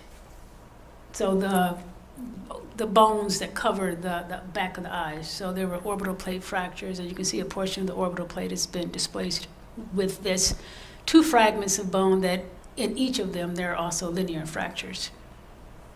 And was there anything, once you got into the skull, was there anything about the brain that you noted?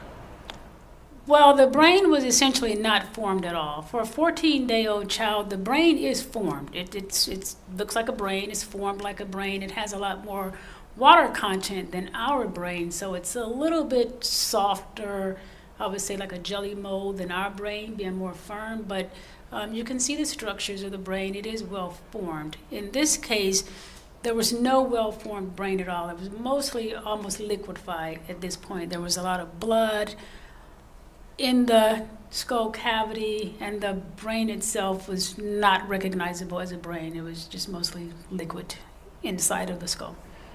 And I'm going to show you State's Exhibit 120. Is that what's depicted in this photo? That's correct. Okay. So there's really no well-formed brain at all. Part of this has to do with, there's a lot of trauma of the brain, but then there's some decomposition as well. The head is a lot more decomposed in this child than the rest of the body, and we saw that on the external, and that's because there's a lot of trauma to the head and brain, and that would be true in most cases of decomposition. Any area of trauma would decompose faster than intact body. Okay, and what did you do with that?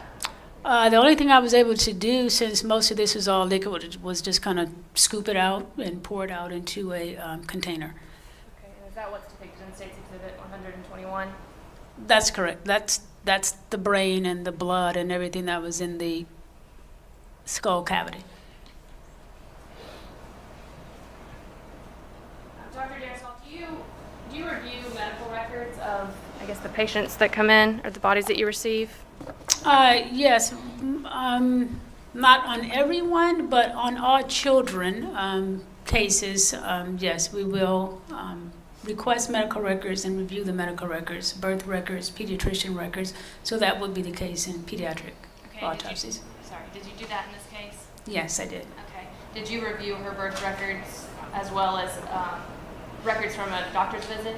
Yes, there were birth records, and I believe there was only one pediatrician visit at that point in time. And I guess, what did those records reveal? The records reveal that the birth, there were no complications with the birth. The child went home without any complications. There was no indication of any natural disease of the child when she went home. And then I believe, and let me refer to my report, that the one doctor's visit was 2 days prior to her death.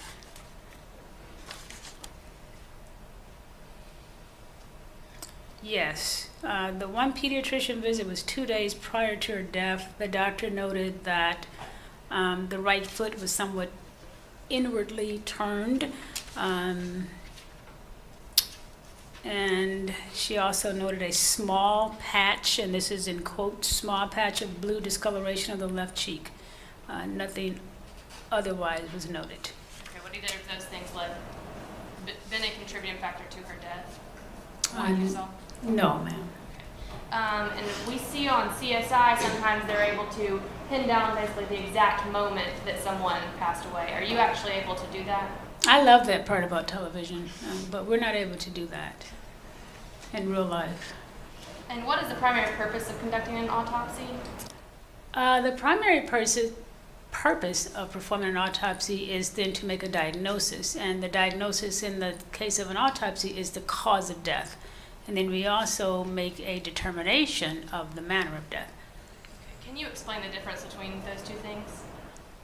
Yes, the cause of death is really a what, is answering the question of what. What is it, what is the event that actually led to all of the physiologic changes that led to the death?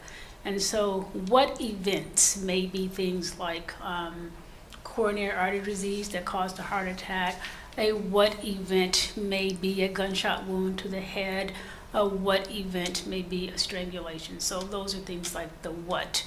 And you asked about manner? Yes. The manner of death is how the death came about. It's very circumstance dependent, and there are 5 manners of death. One being homicide, that is when the death is caused by the actions of another.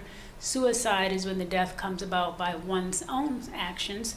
Accident would be a manner in which it's an accident. It's some inadvertent event, such as a motor vehicle accident. Natural is a manner in which the what is a natural disease process that led to the death. And in the absence of being able to definitively determine either one of those 4, the manner would be certified as undetermined. And were you able to determine a cause and manner of death in this case? Yes, I was. Okay, and what was that cause of death? The cause of death was blunt impact injuries of the head. Okay, what was the manner of death? The manner of death was certified as homicide. And the types of injuries that we observed on Kalia to her head, would those injuries have caused a lot of blood spatter? No, ma'am. It's basically what's called a closed head injury. Now, the only open wound that she had was this cut that we looked at on the right cheek, and then she had the open wounds and cuts in her mouth as well. Those obviously may cause a little bit of blood, but from the extensive head trauma with the skull fractures, there's really no blood coming out of her scalp because it's closed. Okay, and the injuries to her mouth and her face, would that amount of blood have been consistent with the blood that you noticed on the clothing and the blanket? Yes, it could have been, yes. I have no further questions. Mr. Carter? Thank you. Good afternoon, Dr. Carousel. How are you? How are you? Good. We spoke a week or 2 ago, is that right? That's correct. I'm Anthony Carter, but yes, we Yes, spoke we a couple weeks spoke. ago. We talked about the fact that an injury like this could be caused by a series of blows with some object. Is that fair? That's correct. It could also be caused by maybe a foot, like a stomping, where one part of a head would be on a hard surface and a foot or some other object crushed her head. Yeah, we talked about that it's, it could be very much a crushing injury. Okay. And if we had other circumstances, it's possible that possibly a television would have fallen on top of her, and you would see injuries like this if that would have happened. Yeah, I would say with the idea that these injuries could very well be a crushing type of trauma. Yeah, crushing could come from a heavy object falling on top and crushing the head, or a foot stomping the head, or something like that. Yes, sir. But from what you can tell, that's the type of injury we have, is something of that nature. Yes. And given the fact that the cut on the cheek is very precise and has clean edges, there may or may not have been something that struck her in this area that would have caused a cut instead of a laceration. Yeah, that's what it looks like, yeah. It certainly could be. If this is a crushing type thing, it certainly could be the skin splitting from the significant crushing. And, the orbital plate is behind there, so the bone. So I'm not really sure how it happened, but in a crushing event, you can certainly explain it by the skin splitting from the significance of the force with a crushing event. Okay. And the cuts on her gum, they're not necessarily, there wasn't a sharp object that made those cuts. This is just from pressure of the teeth coming down and things of that nature. Is that correct? Yeah, the injuries to the mouth I described as, those are lacerations. Right, Those those- are right. from blunt impact as opposed to a incised event. Yeah, and the cut on the palate is the same thing. It's caused by just pressure as opposed to a sharp object actually cutting. Is that fair? It's a laceration. It's caused by blunt force. And I understand what Yes. the difference between laceration and a cut. Yeah, but the that's jury- what I'm trying to describe that. Right. So a laceration where you have a split in either a mouth is from blunt force, something that strikes something really hard or a crush, as opposed to when we describe when we actually use the word cut, we're talking about a sharp object going across it as opposed to a blunt impact causing the skin to open. Right. That's the difference between a laceration and an incised wound or a cut. Right. If the screen right here were to fall a few feet onto my arm, it's going to cause a laceration. It's going to cause the skin to split apart. But if the actual glass from it came across my arm, it's going to cause a cut. Exactly. So that's how you decipher or those two. Okay. And they look differently. Okay. To a pathologist. Right. And you didn't just look at the head. You looked at the whole body for disease, other injuries, things of that nature, correct? That's correct. So obviously the notable findings in this autopsy was the significant head trauma, but the other notable finding was the absence of any natural disease process that caused the death. Okay. And you noted that there were no injuries that you could call pre-existing. That's correct. You didn't find any healing bruises, healing broken bones, things of that nature. That's correct. So whatever happened to her happened coincidentally with the crushing. That whatever happened, all the injuries occurred in generally the same time. Yeah, I'd use the word contemporaneous. So she Right. sustained this extensive head trauma and then died, and the death would be relatively rapidly with this significant degree of injury. Okay. So the people who found the body were able to preserve the status of the body. In other words, they were able to keep her in the same blanket, the same bag that she was found in. And that's helpful for you to understand what happened to her, is it not? That's correct. All right. So even though that was preserved, you're still not able to say with any bit of certainty whether she was killed while she was inside the bag or whether she was killed outside of the bag. Is that fair? Are you asking when she sustained the head trauma, whether she Yes. was in or outside the bag? Yes. No, when she sustained the head trauma, obviously while she was alive, and Correct. so she wasn't placed in the bag and then died of some asphyxia, being able to breathe, and then sustained this head trauma. If Right. she were in the bag, she would be alive in the bag and Right. then sustain the trauma. But you're not able to determine whether she sustained this trauma to her head and then was placed into the bag, or whether she was placed into the bag with all the surrounding clothes and then the trauma occurred. You're not able to determine that. No, not with any certainty. The autopsy wouldn't help you determine that. Right. Except for the fact if an infant of this age is all wrapped up in all that shirt and in the blanket and then placed in a bag, she'd likely die of an asphyxia pretty rapidly. Right, right. Right. With all those things inside that bag, she would have suffocated. You can determine that she did not suffocate. She was still alive. Her blood was pumping whenever she sustained the head injury. That is correct. Okay.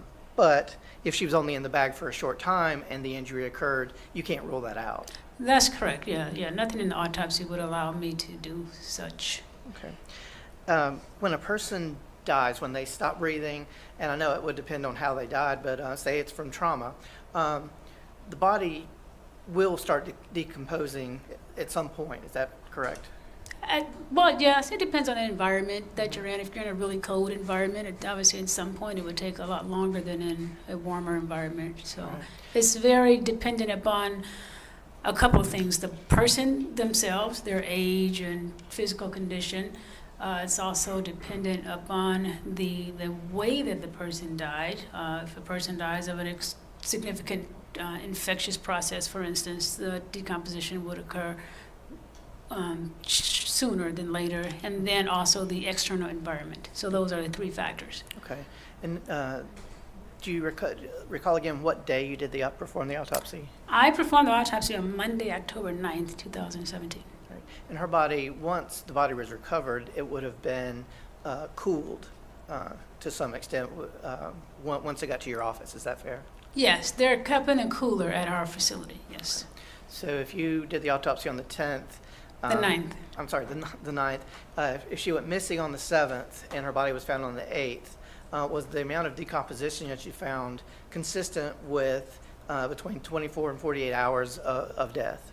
Yeah, I would say so, yes. And as you saw, most of the body was preserved. There was just slight green discoloration in the abdomen. That's pretty early on that you see decomposition. And then the more significant green color of the head was because of the fact that she had the significant head trauma. Okay. And when a body decomposes, is there a certain odor that it gives off? It may. It kind of depends, again, on all of those factors that I talked about before, the actual physical condition of the person, the age of the person, as well as the external environment. Okay. Obviously, as decomposition gets more extreme, there may be an odor. Do you have any opinion on how long it will generally take for the odor to be noticeable? I do not know, sir. Okay. Now, again, finding the body inside the bag helped you, helped maintain a pristine environment so that you can tell from, there are other factors, there are other things that you can tell things from. Is that correct? I don't necessarily understand the question. Can you repeat it? Yes. Now, I'm going to show you what's been marked as State's Exhibit 106. Now, even once you took all the things off of the child, the things that were wrapped around her and everything, when you took the diaper off, there's still a significant amount of leaf material attached to her body and inside this little bag. Is that correct? That's correct. Now, that material was on her. That didn't come, that wasn't contamination from the things you took off of her. Those things were on her from the beginning of the autopsy. Is that correct? I'm not sure. Actually, I would probably have to see the pictures, open it, because obviously, as you saw in the stepwise pictures, we're taking all of the stuff off in the bag. Mm-hmm. So I'm not really sure if some of that was external and now in the bag and on the body, or I would have to see the sequential pictures. Okay. So let me start with State's Exhibit 92. There's some material here that you can see. Is that correct? Yeah, not a lot of leafy stuff in the bag at this point in time. The white body bag. And then in State's Exhibit 93, again, there's not as much material in the white bag as you saw later on. Is that That's fair? correct. Mm-hmm. And going through 94, 95. Yeah, let's go back to that 95. Okay, so now we're starting to see some leafy debris on the surface of this blanket. Okay. Right. So we can determine now that probably inside the bag there was some leafy debris. That's correct. Right. And if we open that up, then there's more leafy debris on the outside of the Yes, white correct. blanket. Right. I believe people describe this as blue. It looks white on here, but It's actually light. I describe it as light blue. It's a light blue blanket.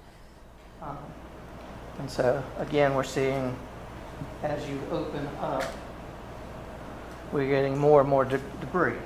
It's correct. And as we can see in States 99, we get to a point where we're talking about the gray T-shirt. The gray T-shirt that's over her head. And we're not seeing as much debris again. Yeah, a lot of it looks to be on this outer surface of this blanket, because now we've got this, some having fallen off into the white body bag. Again, States 103, again, there are leaves on her neck now. Yes, sir. Okay. So we are finding as we unveil that there's debris on the body basically as you're unwrapping it. That's correct. Right. Now, would that lead you to believe that the child was killed somewhere where leaves and debris of this sort were present and then wrapped up?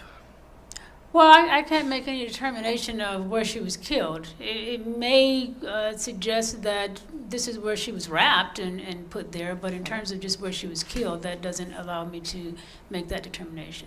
It may have been where she's then wrapped and put in the bag. I understand, but you were there and we weren't. So, is the sequence of photos, does that tend to indicate to you, based on you being there, that there was quite a bit of debris on the child's body itself and in the wrappings or whatever that would indicate that maybe she was wrapped up while she was in a woody area?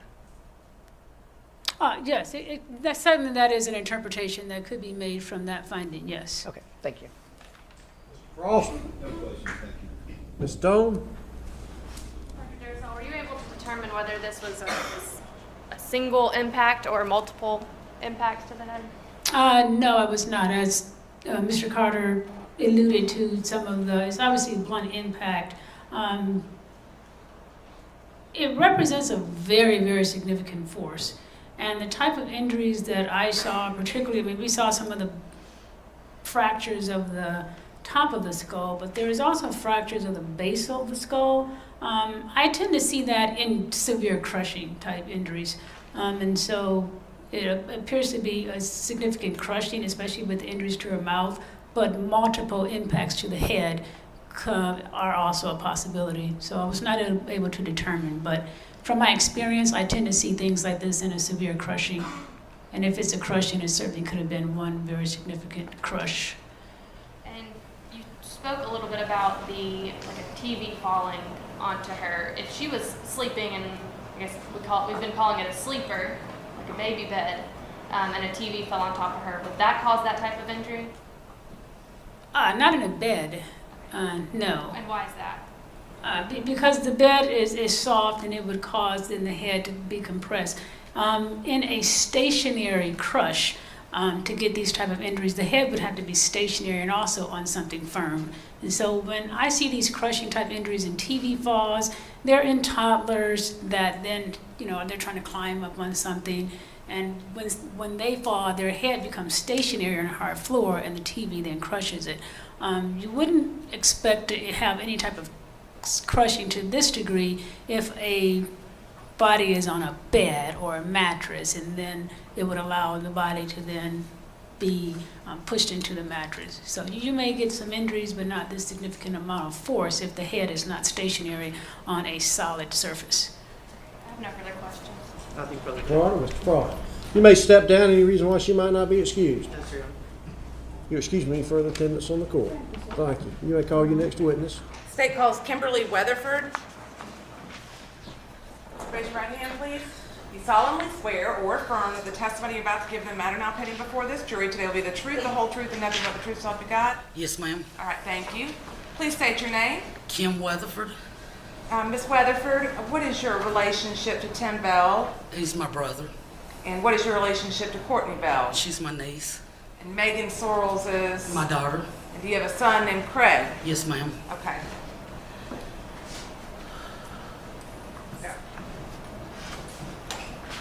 Your family tree here on the diagram is previously submitted as State Exhibit 13.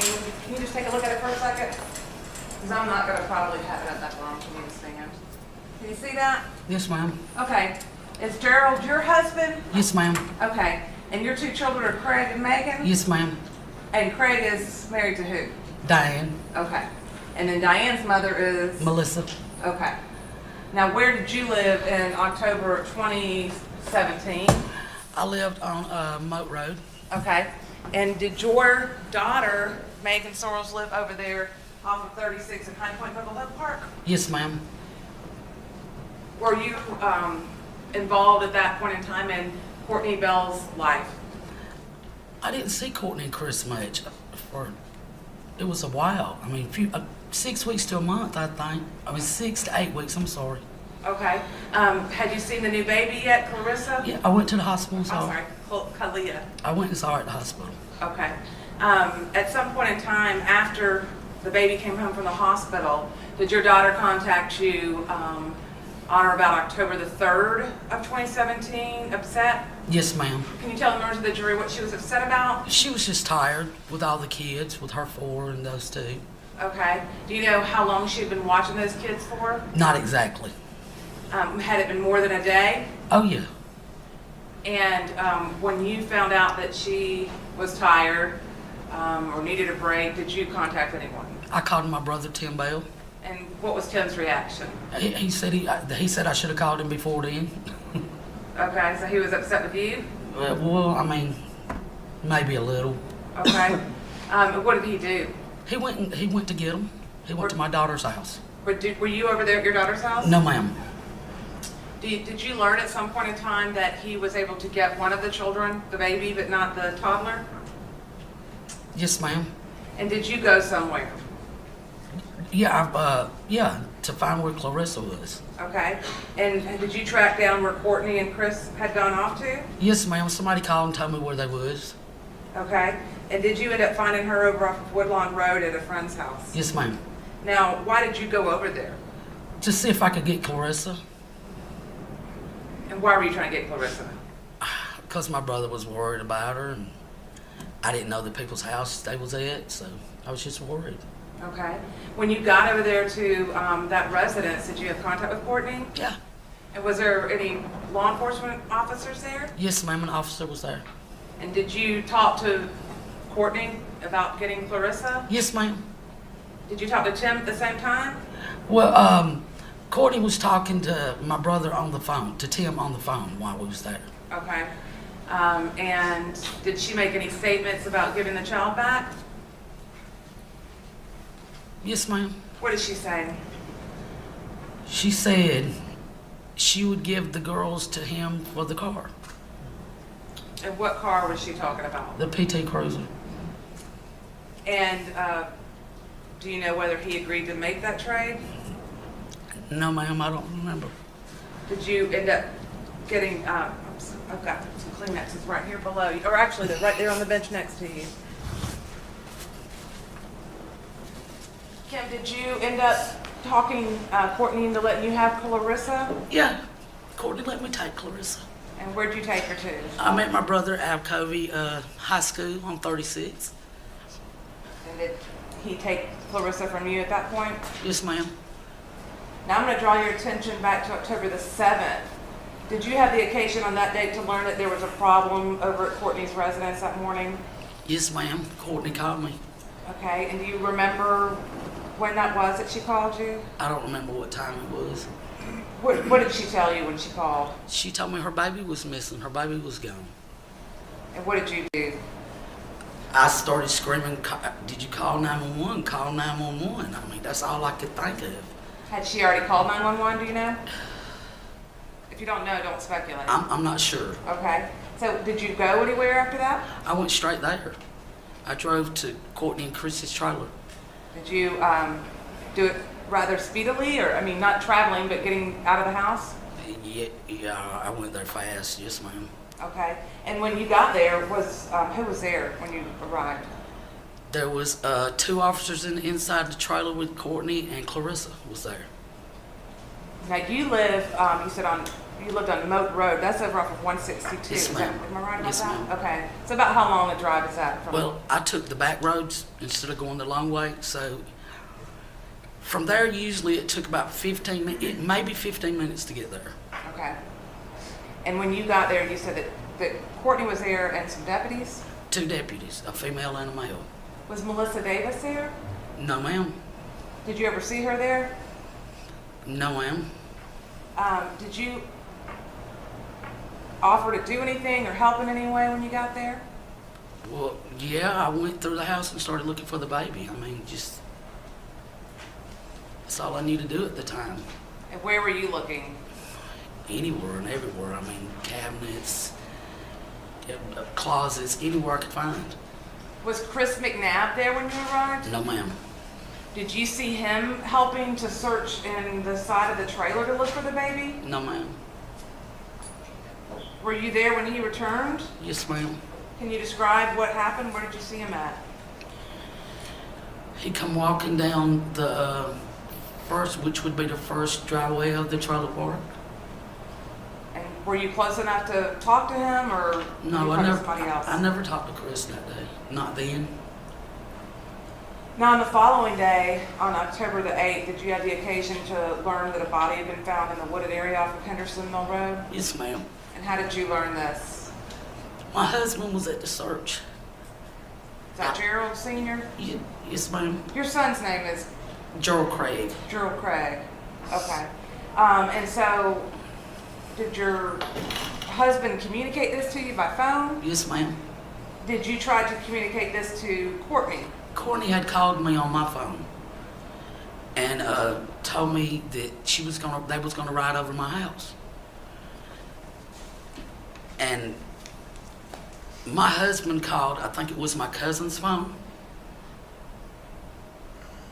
I'm trying to remember exactly because I want to get it right. I was on the phone with Cortney and my husband called and said that,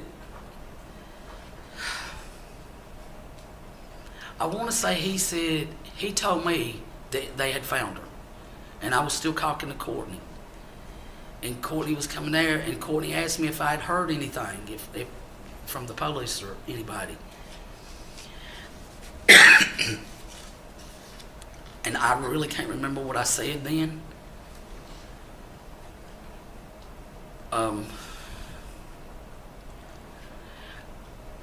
I remember our officer was beside my husband, and he wanted me to get Chris and Cortney to come over there to my house. But somebody texted Cortney. I think Cortney told me somebody texted her and said that they had found the baby. Could it have been your son, Craig? I think it was, but I'm not positive. Okay. And after that, the phone Cortney was on talking to me, it went dead. Okay. But before it went dead, I could hear people in the car, and I heard someone tell Chris to run. And did Chris get out of the car, to your knowledge? Yes, ma'am. And did you see Cortney after this?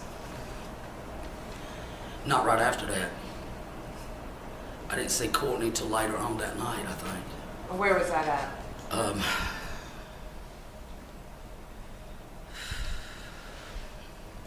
I really don't remember. Those are all the questions I have.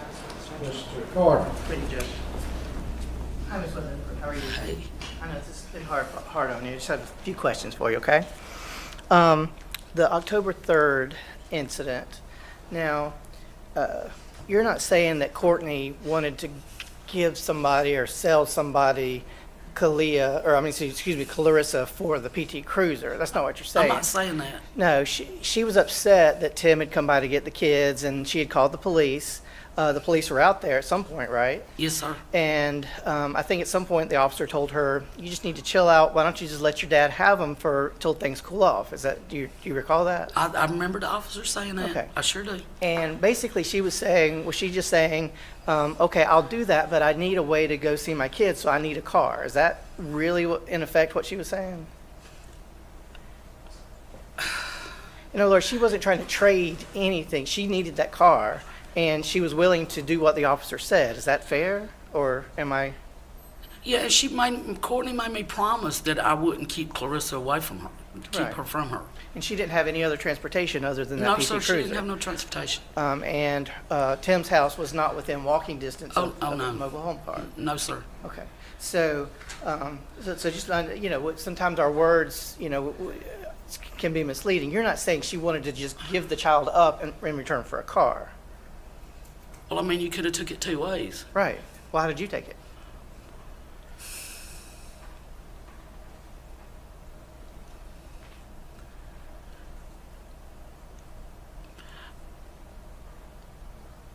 At the time,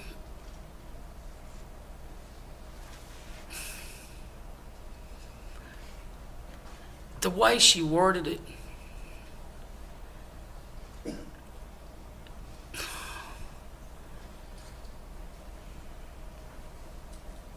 I'm really not sure. Okay. I mean, I'm not positive. That's fair enough. Now, on October 8th, this is the day that Kalia was found. Your husband Gerald was out with the search parties, so he would have been one of the first people to know that Kalia was found. And it was fairly obvious, I guess, to him and to most people that Kalia was not alive when she was found. Is that In fact, I mean, they never even took her out of the bag, right? Right. Okay, so he being on the scene, he let you know that Kalia had been found, is that right? Yes, sir. Did he indicate to you whether she was dead or alive? No, sir. All right.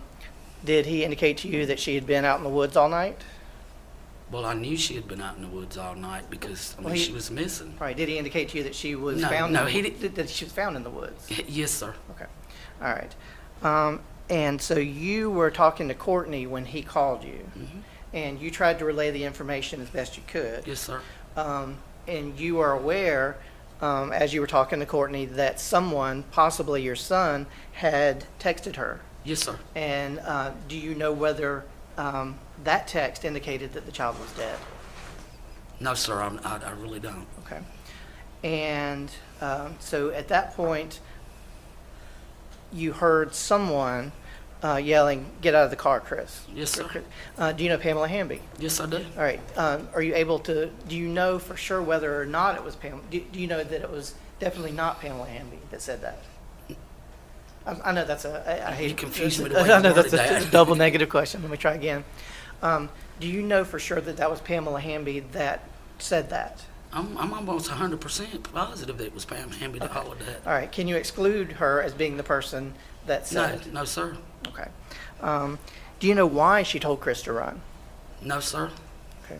And based on the situation and what you heard at that time, you believe that Chris did get out of the car at that time? Yes, sir. Okay. Thank you, ma'am. Mr. Frost?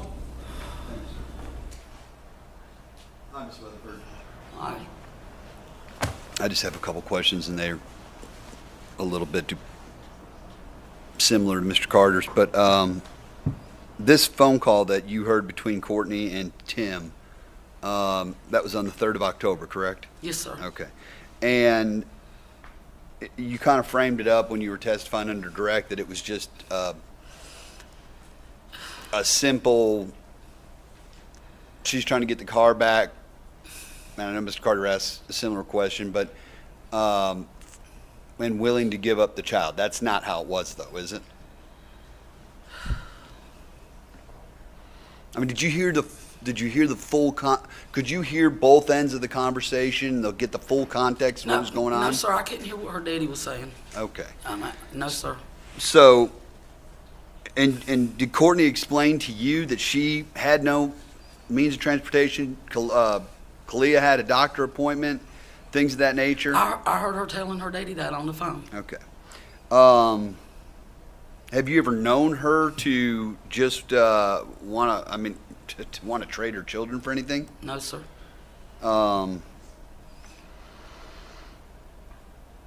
And the officers that came out proposed a plan for the children that night, didn't they? Because I believe your brother already had, Tim Bell already had Kalia. And my client agreed, fine, I don't want to fight over it, keep Clarissa. Well, Cortney would let me get Clarissa, no doubt about it, because she knew I'd take care of her. She knows I would never try to keep her from her. Right. And would you say she had a lot going on in her life at that time? I mean, some issues? Yes, sir. Do you think it was better that she would, at times, rely on family with the girls to avoid exposing them to some of these things? Yes, sir, I really do. All right, thank you very much. Ms. Son, you may step down. Sir? Well, you need to speak up, Mr. Carter. Yes, sir. Hi, Ms. Weatherford. Just a couple more things. The time that we're talking about when the police were there on October 3rd, Chris McNabb wasn't there at that time. I never saw Chris there. So it wasn't his idea about trading anybody for anything? Chris wasn't there. Okay. And when you were on the phone with Cortney, your husband called and Craig was texting. At some point during that conversation, you said Chris did it, something of that nature. You said you thought Chris may have done it. Is that fair? That was my feeling from the get-go. Okay. And that you said that on the phone at that time? I probably did. Thank you, ma'am. Ms. On, You may step down. You may call your next witness. State calls Pam Hamby.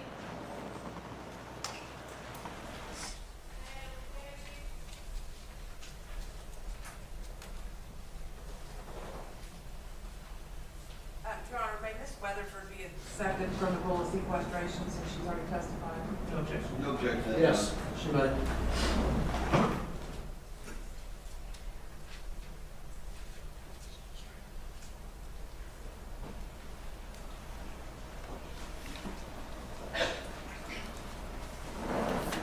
Please raise your right hand. Do you solemnly swear or affirm that the testimony you're about to give in the matter now pending before this jury today will be the truth, the whole truth, and nothing but the truth, so help you God? Yes. All right, thank you. Please state your name. Pamela Hamby. Ms. Hamby, how old are you? 47.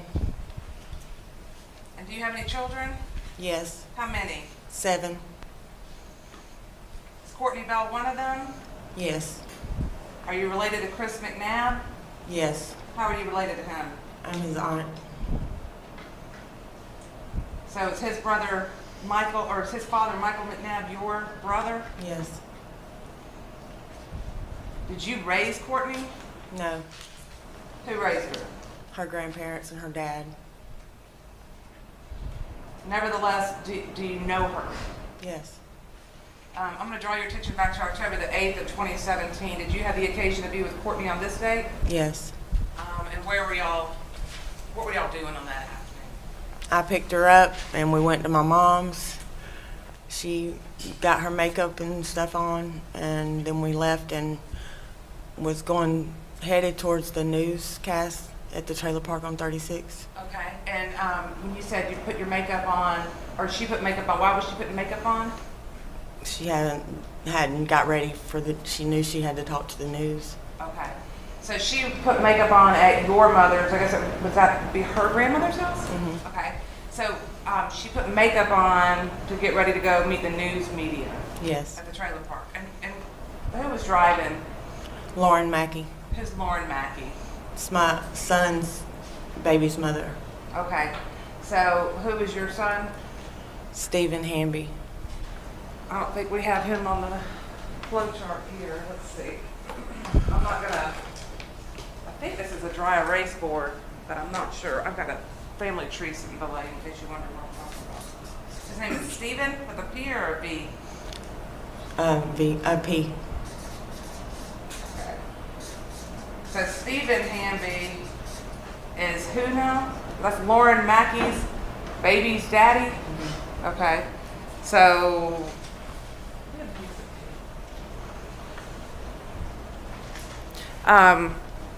how old is Lauren, give or take? I don't know. Okay. Do you have grandchildren by her? Mm-hmm. How many? One alive and one passed. Okay. So she was driving, and who else was in the vehicle? Her son. And what's his name? Jeremiah. Jeremiah, okay. And who else? Me, Cortney, and Chris. Okay.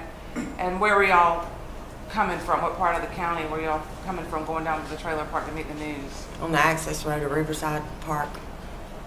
Okay. Do you remember where everybody was seated in the car? Mm-hmm. Okay, where was that? Chris behind me, Cortney in the middle, Jeremiah in the car seat, Lauren driving, me in the passenger. So you were in the front passenger seat, and Chris was behind you, and who was in the middle? Cortney beside him. Do you remember what Lauren was driving back then? I don't know the name of the vehicle or anything. It was white SUV though. Okay. If I told you it was a Nissan Murano crossover 2008 or 2009 model, does that sound about right? Sounds right. I'm going to show you State's Exhibits number 68 and 69.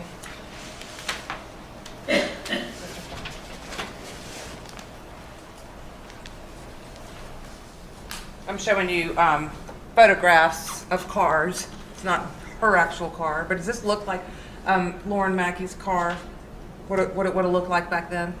Yes. Yes, okay. Your Honor, I'd offer States 68 and 69 into evidence. Mr. Carter? Admitted without objection, each exhibit.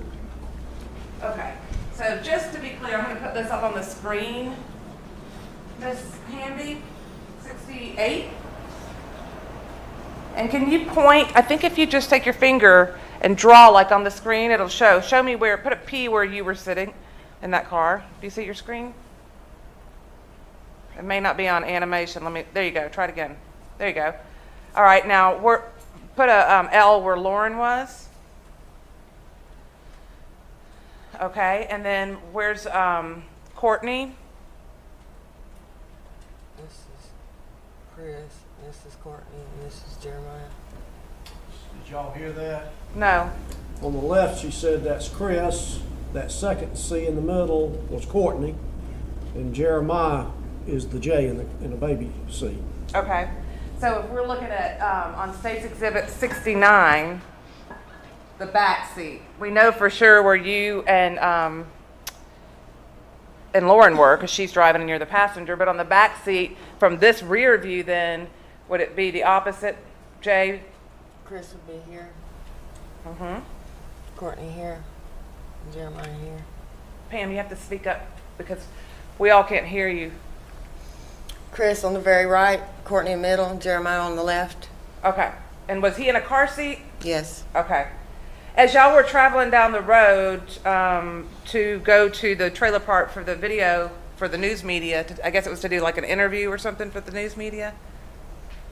Yes. Okay. Did y'all get some news inside that car? Did somebody call and relay some news? Yes. What was that? That they found the baby. And who was it that called, do you know? I think it was Courtney's Aunt Kim.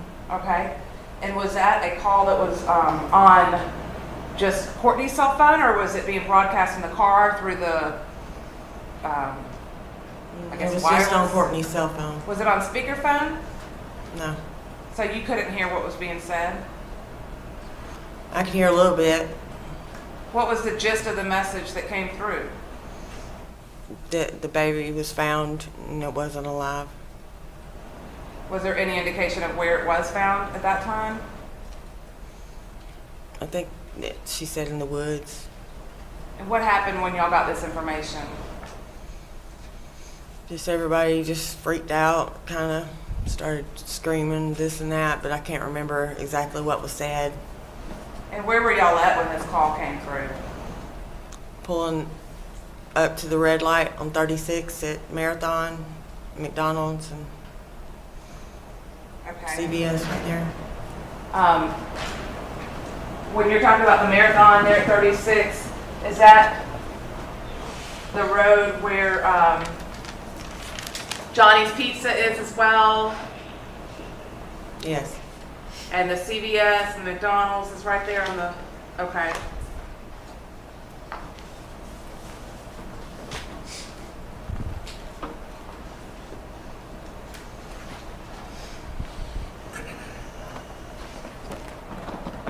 I'm going to show you State's Exhibit 88.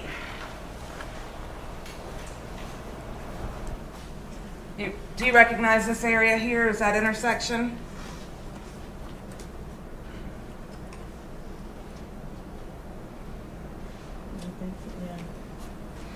But this is 36 Yeah, okay. here, and this is the bypass. This is Johnny's Pizza here? Right. Okay, yeah, we were here. Okay.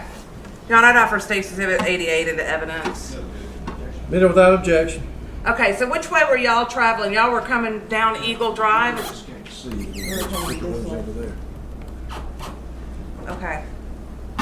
Let me just, She can step down and stand and point it out. okay, if you will, Miss Hamby, that'd be great.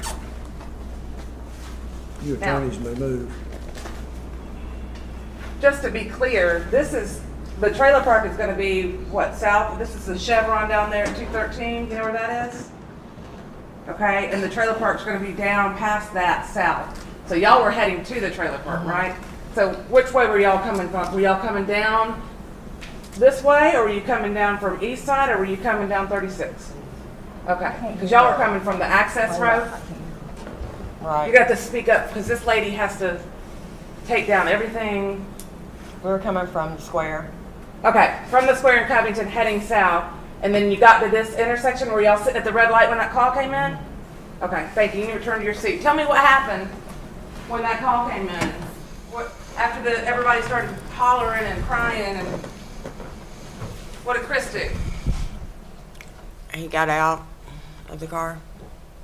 And where was that at? At the red light.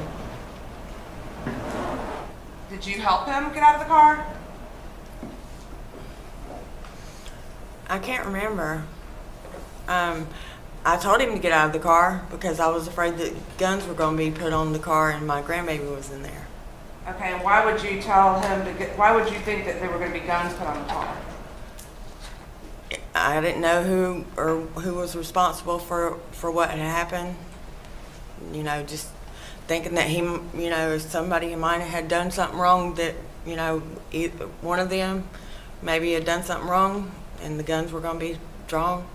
I just was thinking about my grandbaby. I didn't want my grandbaby to be in the middle of that.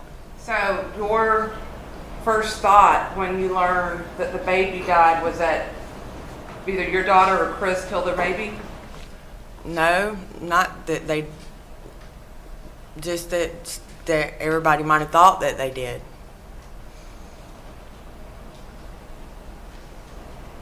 Well, didn't Chris tell you that? Didn't he say something to that effect? He said that they were going to think that if they found it anywhere near their home, that they were going to think that they had something to do with it. You, that night after Chris jumped out of the car, you went to the sheriff's office and were interviewed, is that correct? Do you remember this Yes. man right here interviewing you, Jeff Alexander? Yes. And do you remember giving a statement to him? Yes. And that statement was recorded, did you know that? Yes. And you actually had an opportunity for me to play that statement for you in preparation for this trial, is that correct? Yes.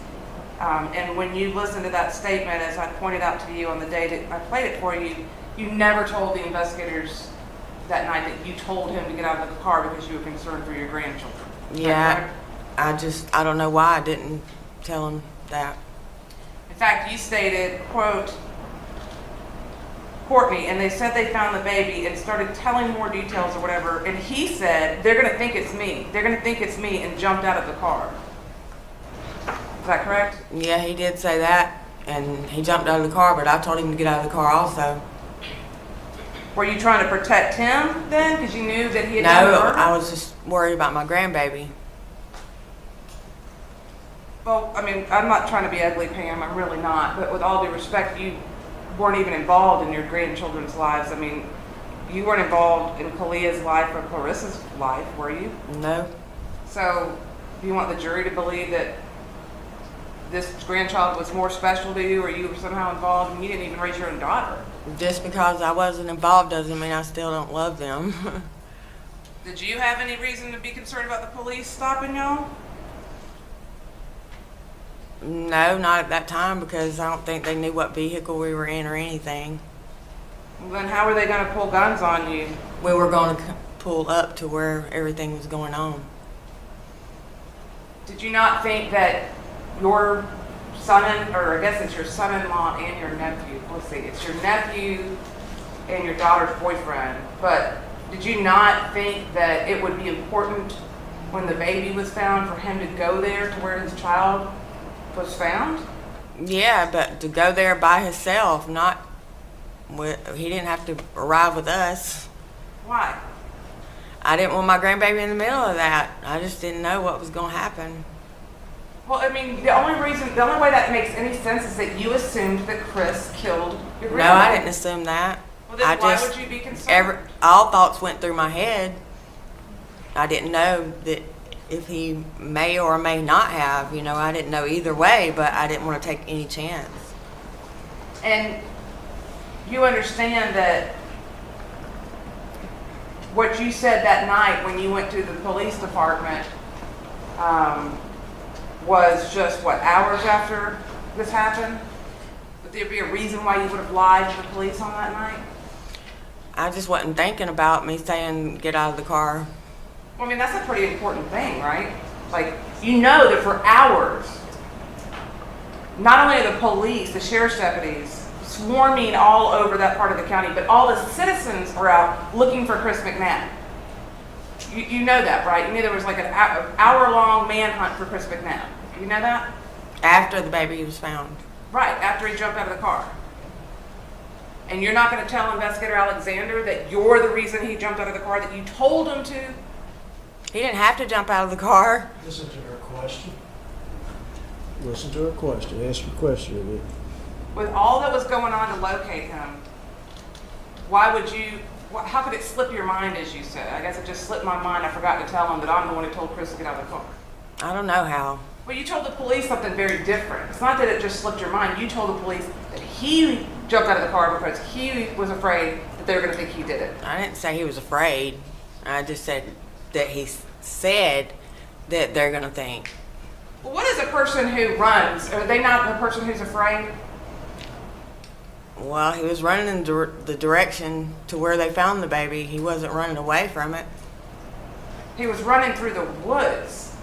But it was towards the park where they lived. It wasn't the other direction. But he was running through the woods. He didn't have anywhere else to go. You didn't go inside the Chevron station or the Marathon station and say, hey, deputy, come pick me up. Take me to where my baby was found, did he? No, I don't guess so. He didn't use that cell phone that he had in his hand and call the police and say, come pick me up. I didn't do this. I want to clear my name. Take me to where my child is laying. He didn't accompany the woman who just gave birth to his child, did he? Questions that you have her on direct. Overruled. Go ahead and ask your question.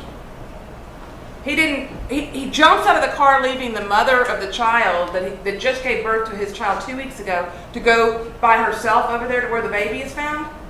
Yes. Are you saying he was a coward, or are you saying he's afraid? I'm not saying either. Then why did he jump out of the car? I have no idea.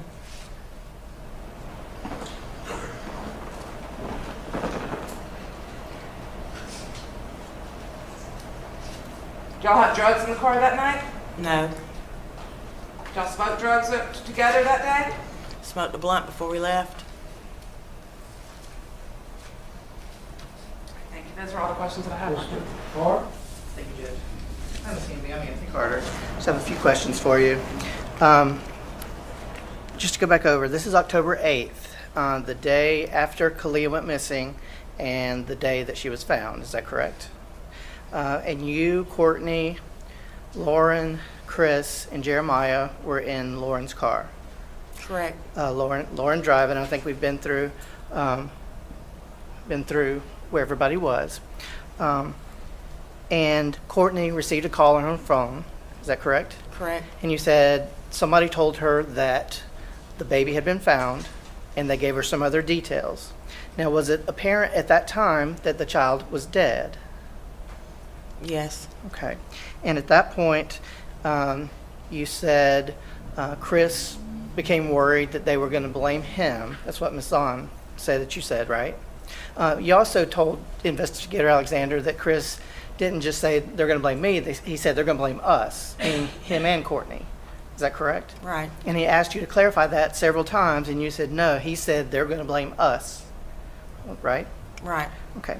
And then you say that you told him just get out of the car. You told him just to get out of the car. Is that right?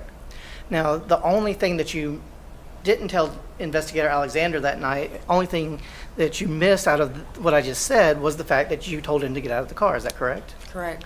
Now, Ms. Mackey's car, this model of car, actually has child protective doors on the back, does it not? So you had to get out of the car. I think I did. You had to get out of the car and open the door for Chris because he wasn't able to open his door. Do you recall that? I think I did. Okay.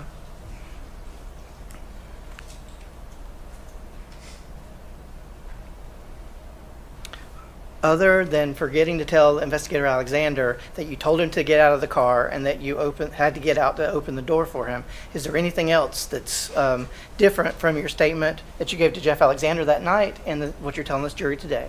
No, sir. Okay. Do you have any doubt about the things that you're telling us here today? No. Thank you, ma'am. Mr. Frost? Thank you. Ms. Hamby, you don't have a particularly good relationship with your daughter, do you? It's not bad. in fact, you've got, what, 7 kids? Yes. How many different fathers are there? 5. And you only raised out of those 2 of those, correct? The others were all raised by their father.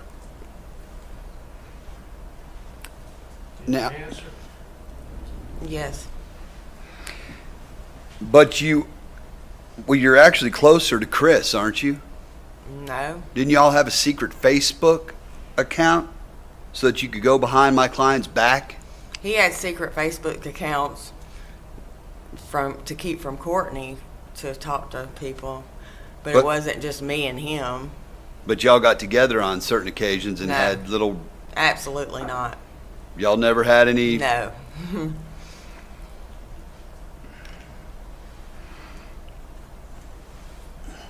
And you weren't doing drugs that night? I smoked a blunt. And you're not protecting Chris today, are you? No. Ms. Zahn? Pam, do you remember saying that Chris said if they found it, I'll let you read that last line here, where it says, and he said, and read it in the microphone, what you told the police. And he said that if they found it anywhere near the house, they were going to blame us. And the it that he was referring to was his 14-day-old baby. Yes or no? Yes. That's all that I have, Judge. Mr. Frost? You may step down. Now, ladies and gentlemen, this time is when we're going to go take our view of the scene. We have it lined up with the vans out there. The vans are going to have waters. They're going to have bug spray in case somebody wants to spray themselves, because I don't know, this is a woodsy area and I just don't know what's out there. As I've already indicated, I'm going along, each attorney's going along, just to view ourselves what transpires. This is a situation where they're going to drive out there, and you'll be taking these vans and being allowed to exit the van. We'll have one person who's Captain Kitchens, who's going to direct you about where to walk. He might point out things, I don't know what, but he'll point out whatever needs to be pointed out. But you're not to ask him questions. He can't give you anything other than just to make the sheer statement, this is so-and-so, this is so-and-so. Then once you've had an adequate time to view the spatial distances and everything and kind of put it together, we'll come back and get back in the vans and come back up here. Now, I want to know whether, unless I see a need for it, perhaps I can allow them, when they get back up here in the vans, just to be recessed. Is there any problem with that from everybody? But I would want the attorneys to come back in, and we would go back on record here to make a record of if anything happened or not happened. So you might want to take your things with you so you don't have to come back into the jury room. Okay? Now, I'm going to send you back to the jury room so you can get yourself put together. Use the restroom if you need to use it. And then I'll have the bailiff, y'all knock on the door when you feel like you're all ready to go. And then we'll lead you out to the vans. Remember my other comments. This is the only thing we're going to do as far as investigation. And it's not even an investigation, it's just showing you the scene. Otherwise, you may do nothing to investigate this case in any kind, form, or fashion. You may not read anything, see anything on the news, look at anything on Facebook for the reasons I've stated earlier. You're not allowing anybody to talk to you or talk to anybody about this case. And I'll ask you tomorrow morning when we reconvene at 9 o'clock again tomorrow morning, the questions about did anything happen. And I always want to tell you, don't ever feel like you're in trouble yourselves, because you're not. But I need to know the answers so I can take corrective actions. With those comments, I'm going to excuse you back to the jury room.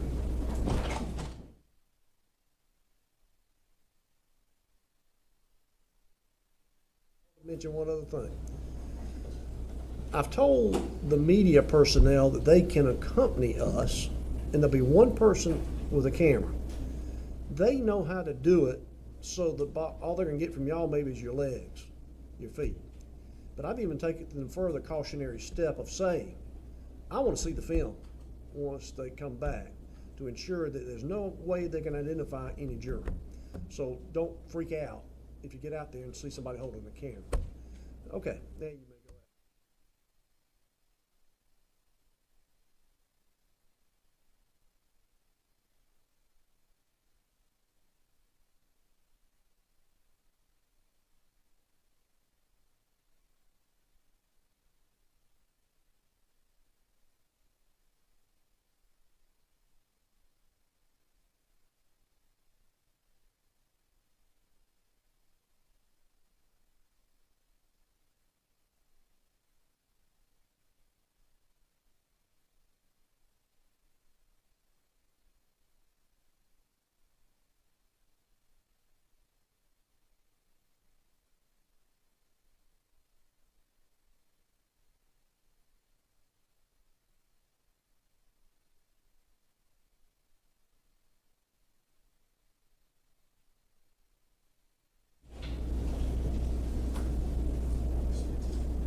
For the media, it would make it a lot simpler.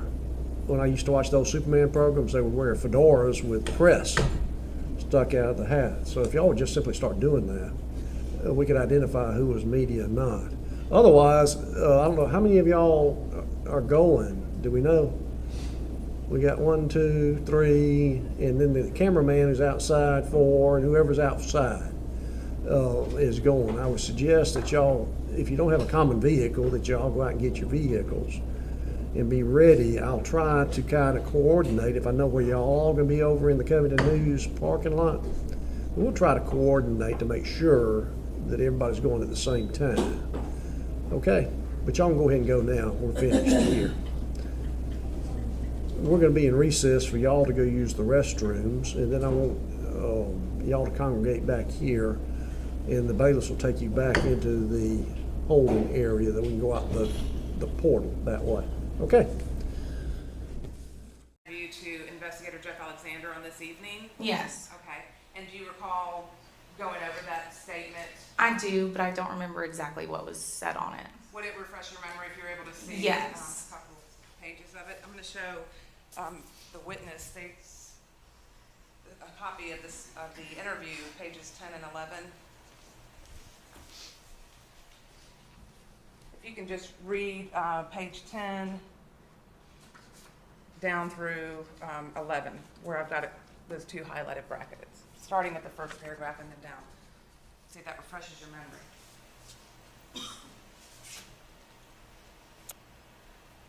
Yes, that does refresh my memory. Okay, so tell us exactly what you remember happening. I know it was a chaotic situation. It was very chaotic. Just tell us what you remember happening. I do remember Chris saying that they're going to take him to jail. I do remember him saying that. I do remember everybody freaking out because Chris was scared about going to jail.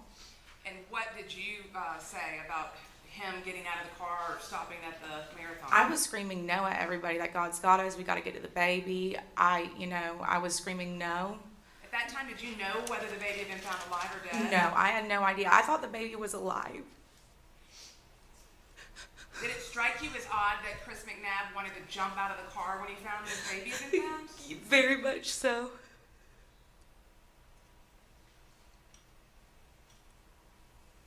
And the part that I just showed you, to refresh your memory, did Mr. McNabb say they're going to put it on me? I believe that was the general gist of what he was saying. Yes, ma'am. And that's specifically what you told Investigator Alexander? Yes. And you indicated that he didn't ask if the baby was alive, nothing like that, and have no hope or nothing. Is that what you said? Yes, ma'am. Now, after he jumped out of the car, and I believe you said how was he acting at that time? Like they were all acting like they were on meth. They were acting really sketchy. I don't know what I said exactly in the statement, but they were all acting crazy. Did you say he started freaking out, acting crazy, wanted me to drop him off at the marathon and jumped out of the car? Yeah. Now, after he jumped out of the car, did you proceed to head down 36? Yes, I Well, first of all, let me stop you. Where did you see him go after he jumped out of the car? He went off the same way that he got out of the car. So if the marathon was in front of us, he went the opposite direction. Okay. So if you were sitting at the red light there, and the marathon is up in front of you on the right, is that where it was? I believe so. Which way did he run? The opposite direction. Okay. And did you see, like, was he running or was he walking or skipping? He was running, but then the light turned green and, had to drive. What did you continue to do? Where'd you go? I was screaming at everybody to shut the F up, sit down, we're going to the baby, that's where we're going. That's basically it. I just screamed at everybody. Where did Cortney Bell want you to go? She wanted me to pull over into I believe it's called Anderson Circle. What is Anderson Circle known for? Methamphetamine. I won't go in there. Is that why would you not go in there? Because, when my son's father, both my children's father was on drugs, if I knew he was on drugs if he was in that neighborhood. So I personally would not go in that neighborhood. So, did Cortney Bell want to go there before she wanted to go see where her baby was? Yes. Did you take her into Anderson Circle? No. Why not? Because it was an insane idea and we were going to go to the baby. Did you take her, where did you take her? To the baby, to the trailer park. And who did you meet with when y'all got there? We saw the police and Tim's family, the Bell family, and just the news channel when everybody was there. Did you and Miss Bell and Miss Hamby then have an interview at the sheriff's department later that evening? Yes, ma'am. And did you tell Investigator Alexander everything that you've told this jury today? Yes, ma'am, except for the part of Pam getting out of the car. That was something that I pieced together afterwards because I knew my child lock was on. So, in essence, did Pam Hamby assist Chris McNabb getting out of the car? Yeah, there's no other way that he could have gotten out of the car. Did Cortney Bell stop Chris McNabb from getting out of the car? No. I felt like I was the only one trying to stop anything, to be honest. Thank you. Those are all the questions I have for this witness. Thank you, Judge. Good morning, Ms. Mackey. How are you? Okay. The date we're talking about is October 8th of 2017, is that right? Yes. And you, Chris McNabb, Cortney Bell, Pam Hamby, and Jeremiah were in the car. And we've noted that you were in the driver's seat. Pam Hamby is in the passenger seat. Jeremiah, Cortney, Chris. Yes. Okay. At some point during that ride, Cortney started receiving calls and texts and messages about Kalia. Yeah. Now, you don't know exactly what those were. No. Once they started, people started yelling, and it got frantic. And I was driving, so. So if they had received information that the child was not alive and you didn't, would that compensate for what you're saying about somebody not asking whether the child is alive? No, because there was only one person on the phone, which was Cortney, so for everybody in the car to get the same information, it would have to be said out loud. Okay, but you said it was chaotic and people were yelling. You don't recall anybody yelling out any particular information? Yeah, no one said the baby was dead or alive. Do you recall Pam Hamby telling Chris to get out of the car? I recall the argument about it. I don't recall specifics. All right, so you don't recall whether or not Pam Hamby told Chris to get out of the car? No, but she did get out of the car and open the door for him to get out.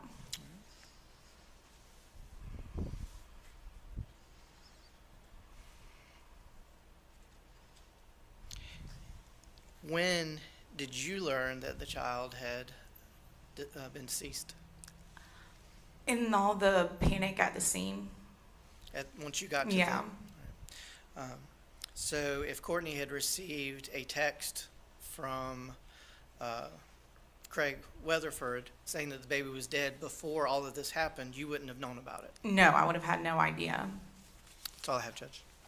Mr. Frost?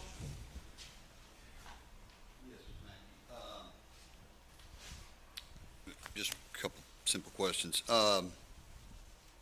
After Cortney, my client, got that text, is it fair to say that she was just a mess? She was in the back seat, so I don't know what she looked like. I know that everybody was screaming. All right, you didn't have an opportunity to hear her or see her? Know her condition after hearing something like that? No, because it was all just everybody yelling at each other. Okay, thank you. Ms. Zahn? Nothing further, Judge. You may step down. Any reason why she might not be excused? No, Your Honor, we ask that she be excused. You're excused me further attendance on the court, and you may call your next witness. Your Honor, the state calls Julie Hanna.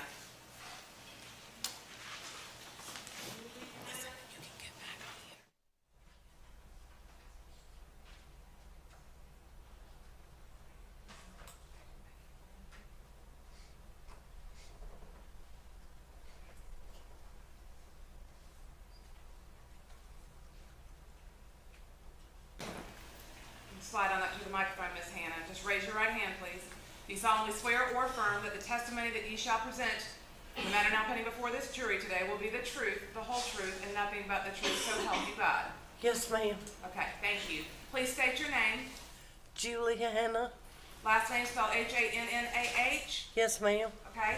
I'm going to draw your attention back to October of 2017. Where were you employed at that time? Chevron on Highway 36 in Covington. And is there another major road there at the Chevron 36 intersects with which other road? 213. Okay. I'm going to show you State's Exhibit number 125.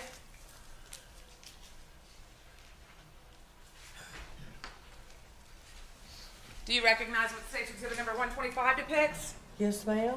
What does that depict? That's the store I work at. Okay. Is that the Chevron station? Yes, ma'am. Is it fairly and accurately depict the store? Yeah. Okay. Your Honor, tender State's Exhibit number 125 into evidence. Submitted without objection. I'm going to show you Miss Hannah the exhibit that I just showed you up in person on the screen. Okay, you should have a screen there. Oh, okay. On October the 8th of 2017. Well, actually, let me back up. On the 7th of 2017, did you see Christopher McNabb and Courtney Bell? That was on the Saturday night. Yes, ma'am. Yes, ma'am. And yes, ma'am. Where'd you see them at? They came in the store, the Okay. Chevron. And what did they come into the store to do? They came in to purchase something, and I didn't know them. Okay. And my boss told me who they were, and then the guy was talking, and he said his baby had been kidnapped. If we see anybody come in the store with a baby that don't look like this theirs, please call 911 because somebody had kidnapped his baby. Okay. Now, this person that said that, was he in any way recognizable? Was there anything distinguishable about him? Yes, ma'am. What is that? The tattoos all over his face. Do you see him in the courtroom today? Yes, ma'am. Where is he at? Sitting right there. Okay. And the following day, did you see Mr. McNabb in the store? On the 8th? That's on Sunday. It was late in the afternoon. It was dark. Answer my question, yes or Yes. no? Okay, thank you. I have to direct you through this testimony. You said it was dark. He came into the store. Is that Yes. fair? Okay. What happened when you saw him in the store on that day? He was real wet and nasty. I don't mean nasty, nasty. He was just, we'd been running through the woods or whatever, and he, Did you know that he was being looked for at that time? not at that moment. Okay. And when he came in, he said, I've been running, and I said, why? And he goes, the cops are on my trail or on my heels or something. And he said, I got out of the car and ran. And I said, why? He said, that was my baby. And then it dawned on me, he's the guy from the night before. And then I remember what everybody was saying. And Did you call 911? yes, I did. And did he say anything else to you in the store? I laid the phone down And then he started talking again, and he turned to walk out, and I picked the phone back up, and he turned around and come back in, and I put the phone down, and then he said, I didn't do it. I didn't do it. I swear I didn't do it. I said, well, then you need to tell him. He said, y'all are going to be surprised. I said, I'm not going to be surprised, but if you didn't do it and you know who did, you need to tell it. And Now, did he know you were calling 911? no, Can you describe how he was acting, what his behavior was like? kind of hyper. Okay. Did he buy something there? I think he got a drink. And after, was there anybody else in the store there with you after he came in when you first noticed him? A customer. And did you say anything to her? I said, please don't leave me. Thank you. Those are all the questions that I have for this witness. Mr. Carter?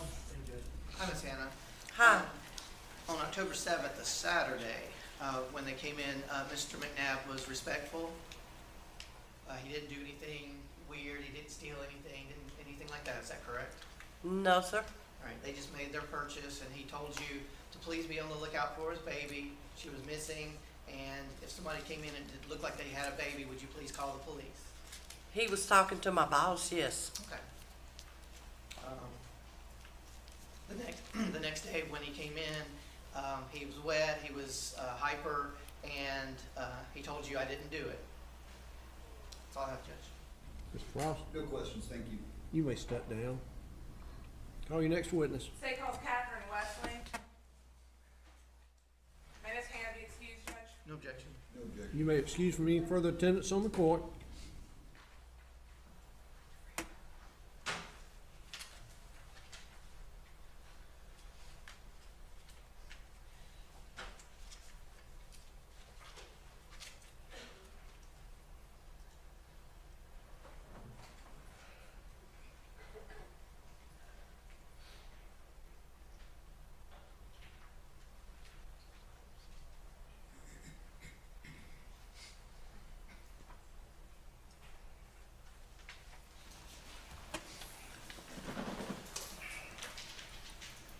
Ms. Wesley, can you raise your right hand, please? Do you solemnly swear or affirm that the testimony you're about to give in the matter now pending before this jury today will be the truth, the whole truth, and nothing but the truth, so help you God?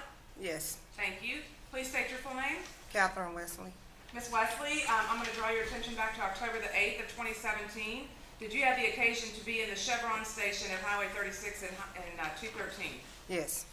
You can see on the screen there, I've got what's been tendered into evidence as State's Exhibit number 125. Do you recognize that? Yes. Is that the store that you were in on that evening? Yes. Do you frequent that store? Mm-hmm. Yes. Okay. On that particular day, what were you doing there at the store? What was the purpose? I was buying candy for my kids. Okay. And did you have the occasion to have contact with Christopher McNabb on that day? Yes, I saw him in the store. Okay. And can you tell the members of the jury how he appeared to you? Well, when he first came in, I didn't know who he was at first. To Miss Julie, she told me me and Miss Deborah not to leave because she was scared. And then, so he came up to the counter and he was asking her, do you remember me? And she said, no, I don't remember you. But she was telling us that he had came in before. And so he said, I'm telling everybody in the store that I didn't do it. He said, I've been in the woods for 2 days. He had a lot of cocoa bugs and stuff on his back. He had a lot of what on his back? I call them cocoa bugs when you be in the grass. Okay. Like those little sticky things. Those little sticky things that kind of hitchhike on your clothes after you're through the brush? Mm-hmm. Yes. I call them cocoa bugs. Okay. So, describe what his demeanor was like when he was saying, I'm going to tell everybody in the store I didn't do it. He was kind of upset when he was saying it. Did he exit the store? Yes, he exited the store after he said what he said. Did you follow or did you go out to see where he went? No, ma'am. Do you know which way he turned? To the left. Did he ever ask for either of you to notify the police that he was there? No, Miss Julie, when she seen him walk in the store, that's when she called 911. Thank you. Those are all the questions I have for the witness, Judge. Mr. Carter? Hi, Ms. Wesley. Hey, Mr. McNabb, he didn't threaten you or anything like that, did he? No, sir. He was upset. Was he crying a little bit? I don't know if he was crying because it was raining that day. He was wet, so I don't know. And he said, "I want everybody here to know I didn't do it." Yes, sir. Thank you, ma'am. Mr. Frost? Ms. Wesley, did you find anything odd about him being in that store and just making the random declaration that he didn't do it? Objection, Your Honor, is the relevance as to how she feels about the declaration. Okay. Any other questions? No, sir. You may step down. Thank you. You may call your next witness. State calls Kenneth Kent. No reason why she might not be excused. Yes, Your Honor. No, Your Honor. You're excused from any further attendance on the court. Okay.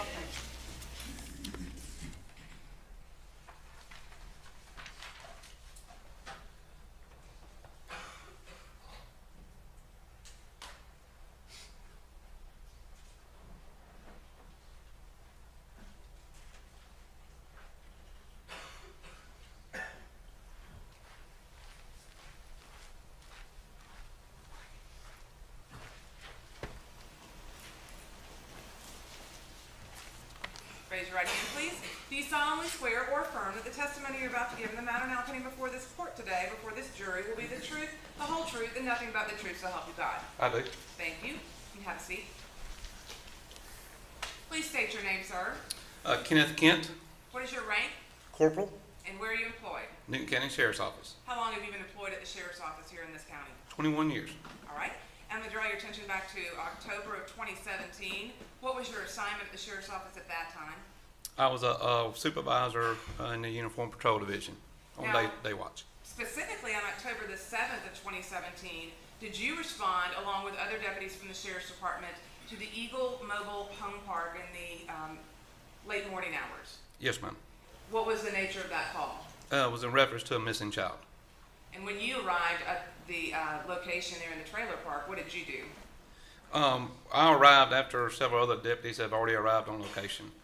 Once I arrived on location, I was advised of a green car that had left the area that was possibly involved in the incident. Okay. And did you go to look for the green car? Yes, ma'am, I did. And was there any luck in finding the green car? No, ma'am. No luck. Okay. Do you know where that green car was supposed to, who it was supposed to belong to, or where it was supposed to be coming from? It was supposed to be coming from the apartment complex adjacent to the mobile home park. Okay. Now, were both parents on location when you arrived? No, ma'am. Who was present? Miss Bell? Did you enter the trailer? Yes, ma'am. Did you have contact with her about what she described had happened and how her child was missing? Yes, ma'am. Initially, when I walked in, I asked her, could I come in and search through the residence to, because my concern was to do as many searches as possible in the residence to make sure the child wasn't still in the residence. And did Mr. McNabb, the father of the child, ever arrive on location while you were there? He did after, I don't know how long it was, but it was a good little while after I'd been there before he arrived. Were deputies asking Miss Bell where he was? Yes, ma'am. When you went in the trailer to search, how did you assist in trying to locate baby Kalia? Actually, I went into the trailer and I started off in the kitchen area, looking through any places that a small child could be, whether it be refrigerators, stoves, cabinets, trash cans, everything. Went through the kitchen, the living room, and started down the hallway. Now, on October the 8th of 2017, did you have the occasion to respond back to the wooded area in between the Eagle Point Mobile Home Park and Henderson Mill Road? Yes, ma'am, I did. And why were you going out there? What was the nature of that call? Initially received an actual phone call from our dispatch center saying there was a group of people that was out in the area of Henderson Mill Road in between the trailer park and Henderson Mill Road, that they was out there actually looking for the missing child. I was told by dispatch they had located some suspicious items in the wood line and would like for us to come out and look at it. Now, were you aware prior to dispatch calling you that there were citizens here in the community that had organized to look for this child? No, ma'am. And when you went out there, did you find a crowd of folks? Yes, ma'am. And can you tell the members of the jury where you went and what was pointed out to you? Well, went down Henderson Mill Road and I located a group of people and I stopped. And there was a power line easement that runs from Henderson Mill Road back towards the mobile home park. I got out with them, and that's when, I'm not sure what the lady's name is, but she pointed it out to me where a camouflage jacket was located just inside the wood line off the power line easement. And what was there besides the camouflage jacket, if anything? Camouflage jacket, a smoking device, I call it a bong, and a wallet. Okay. Now, did you stand by at that location for Investigator Kitchens to come to the scene? Yes, ma'am, I did. And shortly after you had been pointed in this direction of where the camouflage jacket and the other items were, did you learn that something else had been discovered by some of the searchers there in the wood line? Yes, ma'am. I was approached by two younger kids, come up to us and said that they had found another suspicious package in the woods and would like for us to come look at it. And what did you do? I asked Sergeant Dickerson if he would go down to the wood line, if he would go, because he was standing there with me. I asked him if he would go down there with them to see what was going on at that point. And once the discovery was made that this other, what you call package or bag, contained an infant child, was the crime scene secured? Yes, ma'am. And were all of the searchers moved back out of the perimeter and as well as the media? Yes, ma'am. Was Everybody. there media present there? Yes, ma'am. They had pulled up shortly after we discovered the child. Okay. Now, later on that day, that was on the 8th, did you learn that Mr. McNabb had jumped out of a vehicle? Yes, ma'am. Were you and other deputies in the county actively looking for Mr. McNabb in the area of Highway 36? Other deputies were at the time, because I was still involved, at the crime scene, keeping it secure. So other deputies were involved. As the evening progressed, there was other things supervisory-wise I had to go take care of. So I wasn't involved in the main part of it until we received a suspicious call at the Highway 36 Chevron. And when you say Highway 36 Chevron, what other road is located there? 213, I'm sorry. No, that's fine. I've got it actually on State's Exhibit number 125. Is that the Chevron station you're referring to? Yes, ma'am. You have it screened right there in front of you so you don't have to get a crick in your neck. Now, where did you go when you learned that there was a suspicious call regarding this Chevron station? I went directly to the Chevron station. Where did you go first? Well, actually, I pulled into the Chevron, and as I was pulling in, dispatch said that the suspect had left the Chevron going back towards 213. So I drove across the parking lot back towards the car wash, which would be on this side of the store. Let me show you State's Exhibit number 126. 127 and 128.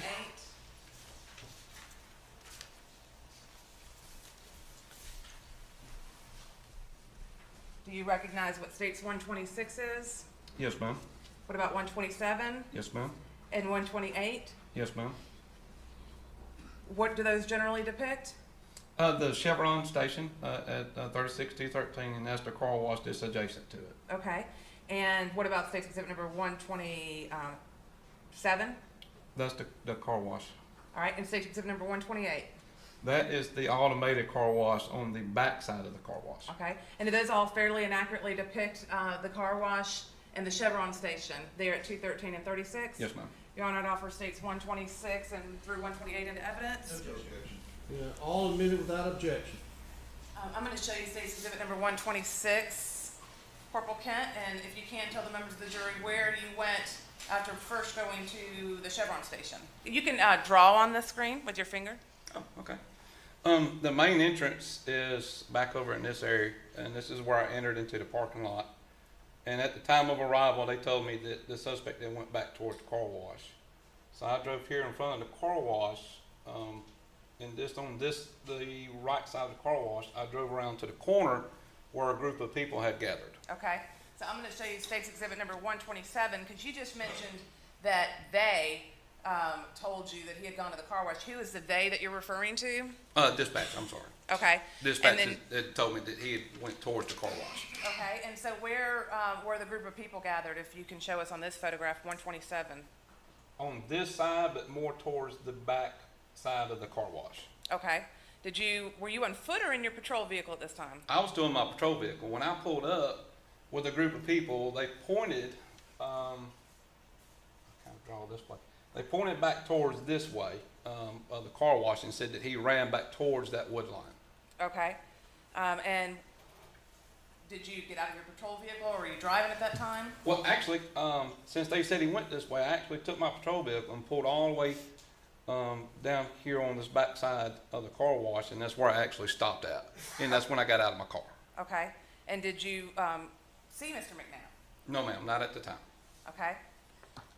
Where did you end up seeing him? Well, as I got out of my car is when I heard the group of people, and they was yelling at something, you know, like, I don't remember exactly what was said, but they was yelling something. And when I turned around and looked, the group of people, they seemed to be like angry, so I went back that way. And as I come back up to the car wash, on that one picture you showed me right behind the automated car wash. That states 128? Yes, ma'am. Okay. Right here is where I spotted the suspect at. Okay. And what are we looking at in 128, just to give us an idea? That's the back side of the automated car wash. So this piece right here was, like if your car was in there, that's the piece that moves back and forth. And then, and of course, this right here is the wall. So did he appear to be hiding in that spot to you? Yes, ma'am. He appeared to be concealing himself. Did he have anything in his hands, do you recall? No, ma'am. What did you order him to do? I ordered him straight to the ground. And did he comply? Yes, ma'am. Was he handcuffed? Yes, ma'am. Now, at this point in time, did he have a warrant out for him? Yes, ma'am. Was that warrant any sort of charge, criminal charge in connection with this case, like No, a ma'am. murder warrant? No, ma'am. Was that warrant just in reference to another matter of probation violation? That's correct. Okay. And did you explain that to him? Yes, ma'am. And did you put him in the back of your patrol car? Yes, ma'am. Where did you take him next? Straight to the Newton County Sheriff's Office to the interview rooms. Did you have other deputies that were accompanying you behind your vehicle? Yes, ma'am, I did. And what were some of your concerns as you were transporting Mr. McNabb? Concerns was the general public, because we had a large group of general public that was gathering at the convenience store. And then also media. We had a large group of media that was out. So my main concern was to get him out of the area, get to the sheriff's office, and secure everything. And were you concerned about his protection as well? Yes, ma'am, I was. And did you advise him in the vehicle not to say anything at all, and that he was not under any sort of arrest for the murder of his child at that point? I didn't specifically say anything about the murder part. I just told him that he was under arrest for a probation violation, and he just needed to keep quiet and not say anything. Once you got to the law enforcement center, did you take him into the sheriff's office to be interviewed by Investigator Jeff Alexander? Yes, ma'am. Can you describe what his physical appearance looked like on that time? At that time? Soaking wet. He was wet from head to toe. And did he appear that he had been in the wooded area at all? Yes, ma'am.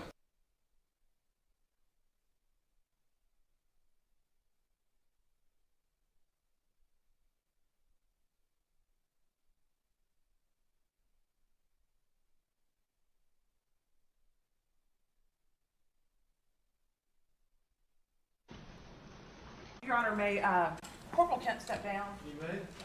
Attorney, can we move around as needed? If you could, Corporal Kent, just step down for a moment. I would like for you to. Oh, I need my little. There we go.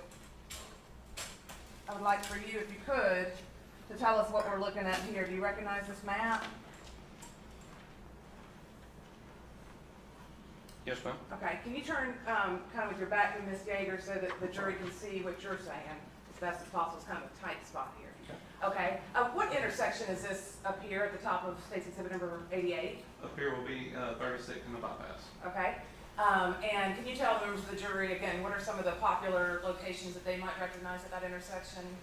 Your McDonald's, your CVS, of course, Marathon, the Shell Station, the Duke Federal Bank is right here on the wall. Okay, and down here at the bottom, can you tell us what this intersection is here?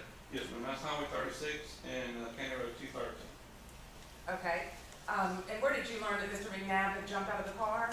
I initially was learned he jumped out here at the 36 bypass running towards the Duke Federal Bank. And this is the location where you arrested him? Yes, ma'am. Thank you. Those are all the questions I have from this witness. Carr? Thank you, Judge.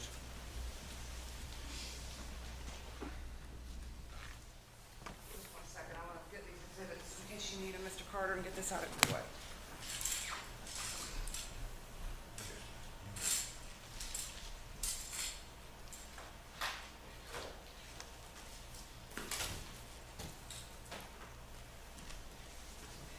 Good morning, sir. Good morning.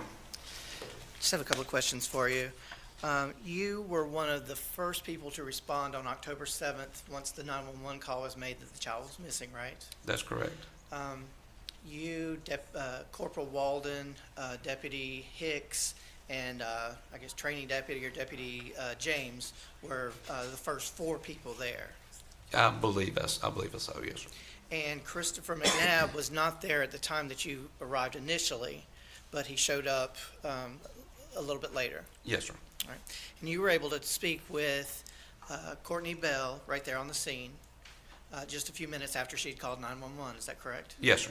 And at that time, she told you that the last time she had seen Kalia alive was sometime between 3 and 5 o'clock when they got up to feed her. When Mr. McNabb got up to feed her, yes, Right. sir. And that she had fallen asleep, and the next thing she knew was about 10:30, her older child, Clarissa, had waken them up saying that Sissy was missing. Is that fair? Yes, sir. Then, when Mr. McNabb arrived, you spoke with him separately, correct? No, sir, I believe Ms. Bell was still in the residence when I talked to him also. Okay. And when you spoke to Mr. McNabb, he told you the last time that he had fed Kalia was sometime between 3 and 5 that morning. Yes, sir. Is that correct?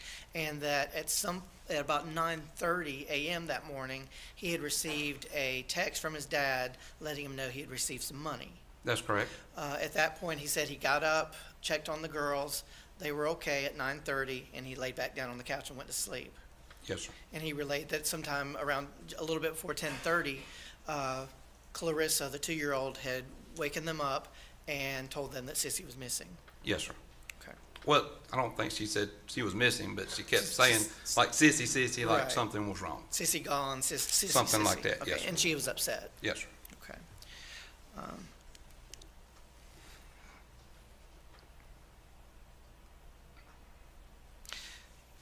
When you responded to the Chevron station, after initially being behind the little bar that we saw, once Mr. McNabb knew that you were there and that you were law enforcement and you told him to get on the ground, he did so immediately, right? That's correct, sir. You told him, you were able to handcuff him easily, just within a matter of seconds. Is that Another deputy was, yes, sir. right?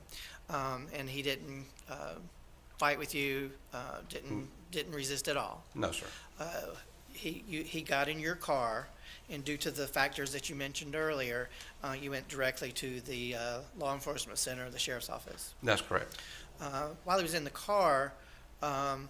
McNabb kept trying to tell you he didn't do anything. He didn't do it. Is that correct? Yes, sir. But you told him not to talk to you then, that the officers would talk to him when he got to the station. That's correct.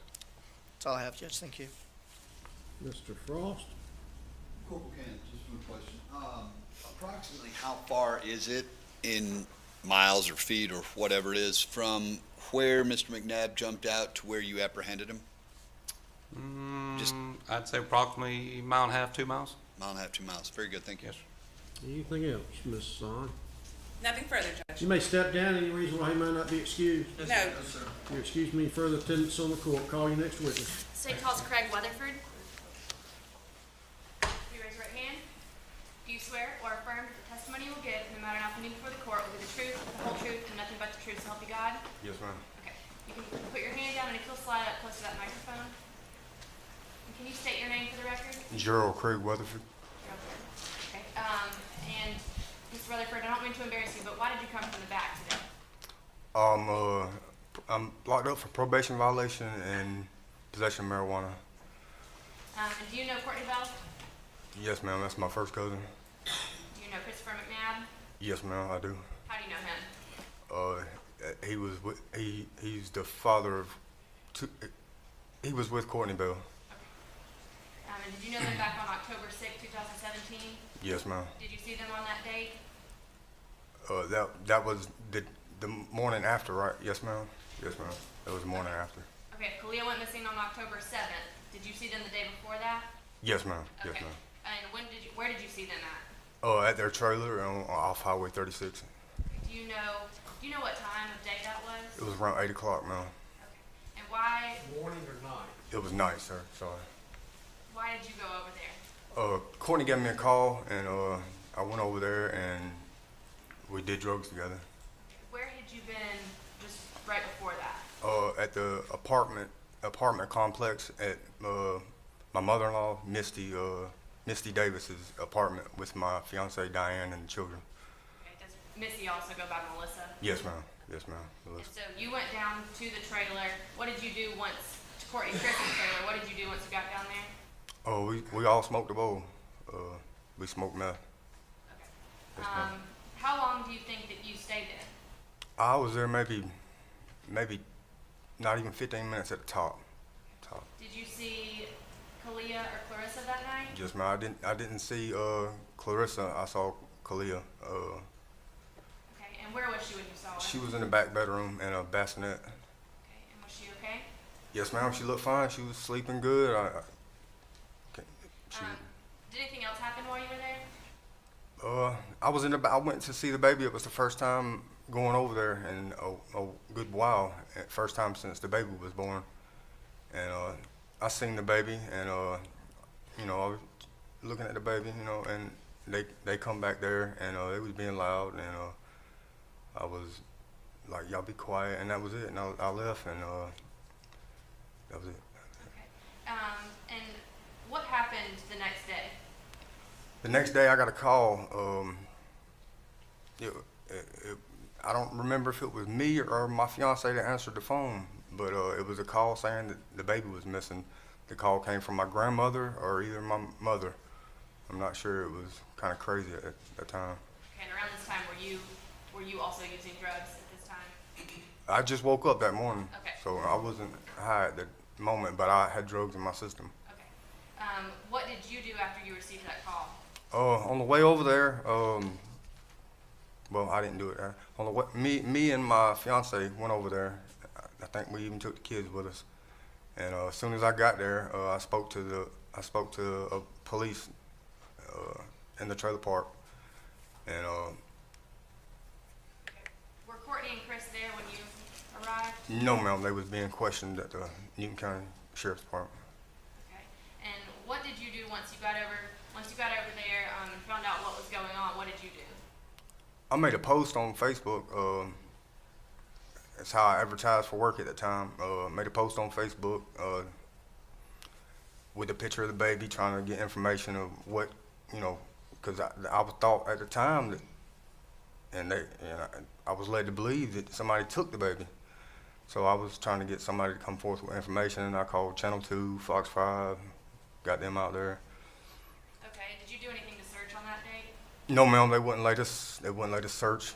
They wouldn't let us search in the woods or anything. They said that it was like a crime scene. Could nobody go out there and look or anything.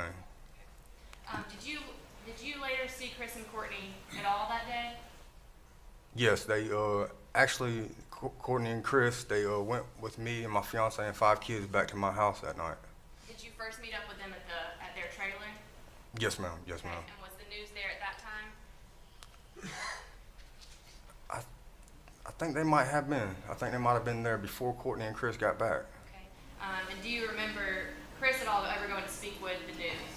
Yes, ma'am, I do. Yes, ma'am. And did you see sort of what he said to the news that night? Yes, ma'am. Okay. Where were you standing in relation to where he was? I was on the porch, ma'am. Okay. And how far away from the porch was he standing? I guess he would be about 40 feet. Okay. About 40, 50 feet.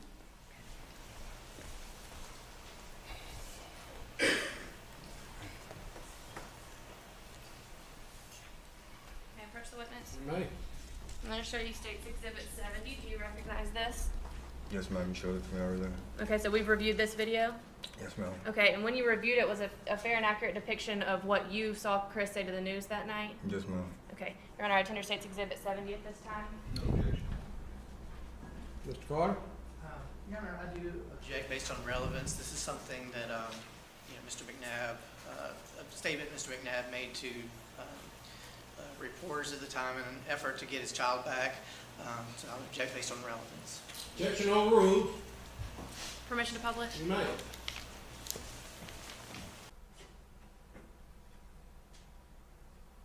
never been in a jury trial where they were able to work their equipment. Never. Doesn't matter how many times they try to prepare and try to go over it, they're gremlins, apparently, that attack the machinery.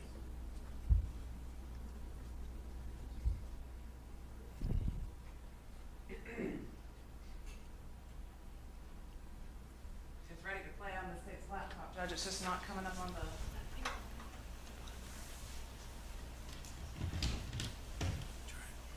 Okay.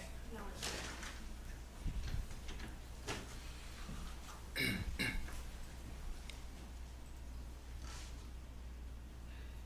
But I want my kid back, man. That's my child, man. I want my kid, man.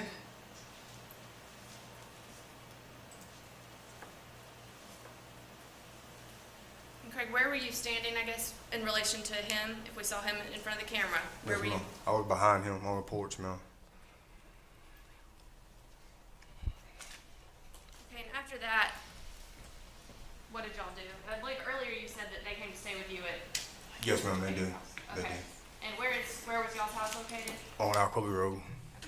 And who all came over to your house? Courtney and Chris, and my fiance and children, you know. Did they have Clarissa at that time? No, ma'am. Clarissa was with her grandfather.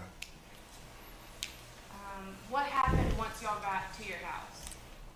Oh, we sat out on the porch, and we was trying to figure, me and Diane, my fiance, was trying to figure out, you know, what happened. We was trying to figure out who's been over there, like who's been coming over there to hang out and everything, and we was trying to get them to make a list, you know, trying to get them to come up with people who's been over there, and cause we was gonna go, pretty much we was trying to go look for the baby, and I mean, they didn't give us but a couple names. We went to a couple people's houses, and So after they gave you a couple names, who all went to check those people's houses? Missy, Melissa watched our kids, and me, and my fiance, and Courtney and Chris. Okay, and your fiance is Diane? Yes, ma'am. Okay, so all four of you went to, do you know whose houses y'all went to? It was some house in Meadowbrook Trailer Park. I don't know the people. We spoke to them because they was somehow with Matt Lester, or one of the people that they said. I'm not sure. We went and we talked to another place off 36. I don't know the address. I don't even know the people. And did Chris or Courtney say anything that night while y'all were searching or while you were at your house? They said a lot of things, but I didn't. Did they want to go search that night?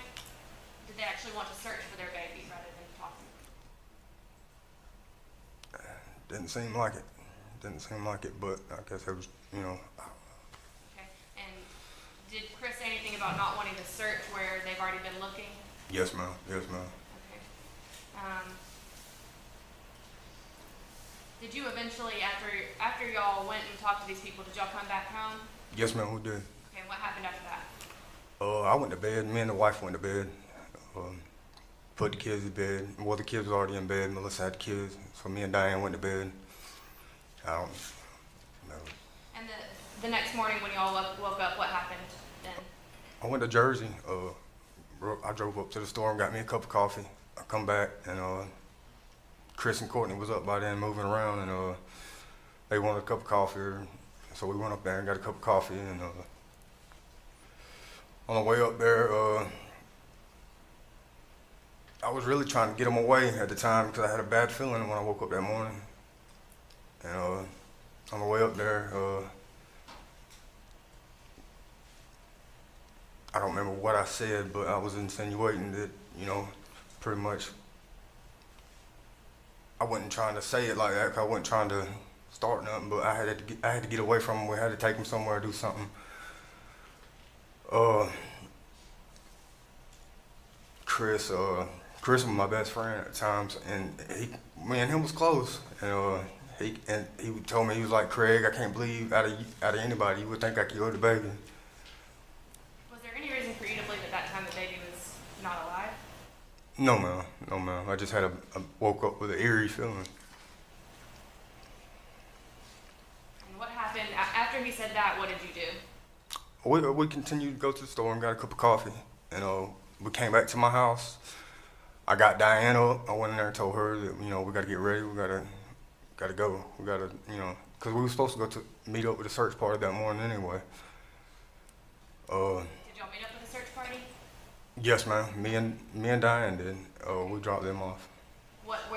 When you say you dropped them off, who are you talking about? Oh, I'm sorry. Cortney and Chris, ma'am. Okay, where did you drop them off at? We dropped them off at Pam Hanby's, where she was staying at, where Cortney's mother was staying at. Okay, why did you drop them off there? Cortney was having a hard time. She wanted to get high. So, that's fine. Y'all were you and your fiance Diane were going to search for the baby, but Cortney and Chris did not want to do that. They wanted to come. They was gonna come, but Cortney wanted to stop at Pam's and get high. Did you said you and Diane actually went out and searched for the baby? Yes, ma'am. Okay, Yes, when ma'am. you were out there searching, what happened while you were out there? I got a call from I don't remember who it was, my daddy or somebody, and I got a call that said we found the baby's body, and I think I called Cortney right after, and I was like, they found the baby. I don't even remember what she said, and I hung up and I just took off running towards the trailer park. I don't even know why I was running, but I just took off running towards the trailer park.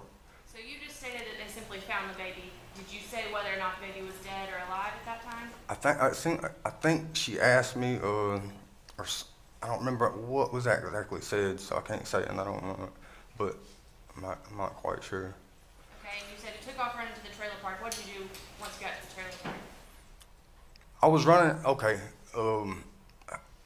because I got to thinking about it the other day, but I took off running because I was taking off running because he jumped out the car or something. So I took off running like I was going to do something. I mean, I don't know. But you took off running back to the trailer park. Yes, ma'am. And what did you do once you got there? I got down. There was a lot of people there. I don't quite remember, but I remember Diane. She come up behind me, and then eventually Cortney. Within a few minutes, Cortney arrived. Do you know who Cortney got there with? Yes, ma'am. It was Pam and I forgot the girl's name. But they call her Flo. Lauren Mackey? Yes, ma'am. That is Lauren Mackey. Yes, ma'am. And once Cortney got there, what did you do? Cortney didn't want to be. I was trying to comfort Cortney. Cortney's crying. She's upset. Were you and Cortney also close at this time? We used to be a lot closer, but we were still close. Yes, ma'am. And was Cortney eventually taken to the sheriff's office for an interview? Yes, ma'am. And I went with her. You went with her to that interview? Yes, ma'am. Okay, and then what happened after that? I sat there for a little bit. I went to the store and got something to drink, and I come back, and I don't remember what we did after that. Maybe we went to the house. I'm not sure. Did Cortney stay with you for a little bit of time Yes, ma'am. afterwards? Yes, ma'am. Yes, ma'am. I have nothing further. Carter? Good morning, Mr. Westerby. Morning, sir. How are you today? Could be better. I don't know. October 6th, which would be the Friday before Kalia went missing, you went over to Chris and Courtney's trailer. You said you stayed there for a few minutes. Yes, sir. You were able to see Kalia. Right, sir. You said you didn't see Clarissa. Is that because she wasn't there? She was with Tim Bell. Okay. Clarissa. So Clarissa wasn't there on the night, that Friday night. Not that I know of. No, sir. And you went into the bedroom back where Kalia's sleeper was. Yes. And Clarissa wasn't there at the time. No, sir. You noted that Kalia looked fine. Yes, sir. She was sleeping. Yes, sir. Like a baby. Yes, sir. There was no tension between Chris and Cortney or anything, right? No, sir. There was no tension between Chris and the baby. No. No tension between Cortney and the He was baby. a happy father, yes, sir. And And you saw Chris with Kalia while she was alive. Is that right? That was the first time I was around them two together, yes, sir. And Chris, to you, appeared to be very proud and happy to have Kalia. Yes, sir.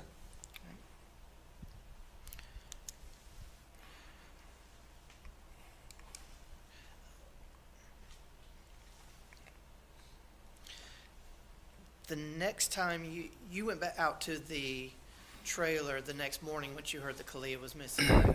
Yes, sir. And you basically stayed there until Cortney and Chris got back from the sheriff's department. Yes. And a female deputy drove them back to the trailer. Do you recall that? I'm not sure about that, sir. I just remember them showing up. Okay. Do you recall that a deputy drove them? No, I really don't, sir. Did they show up together? Yeah, yes, sir. And from that point until the time that you dropped them off with Pam Hamby the next day, they were with you constantly, correct? Yes, sir. So from the time they got back from the sheriff's department, you you stayed there maybe for a little while. You eventually spent the night at your house. Yes, sir, they did. You left your kids with Melissa. Yes, sir. Melissa Davis, Misty Davis, and you went looking around a little bit to see if anybody knew about Kalia. Is that right? Yes, we all did, sir. Okay. Now, before you left the trailer, do you recall Chris being emotional and punching the wall? I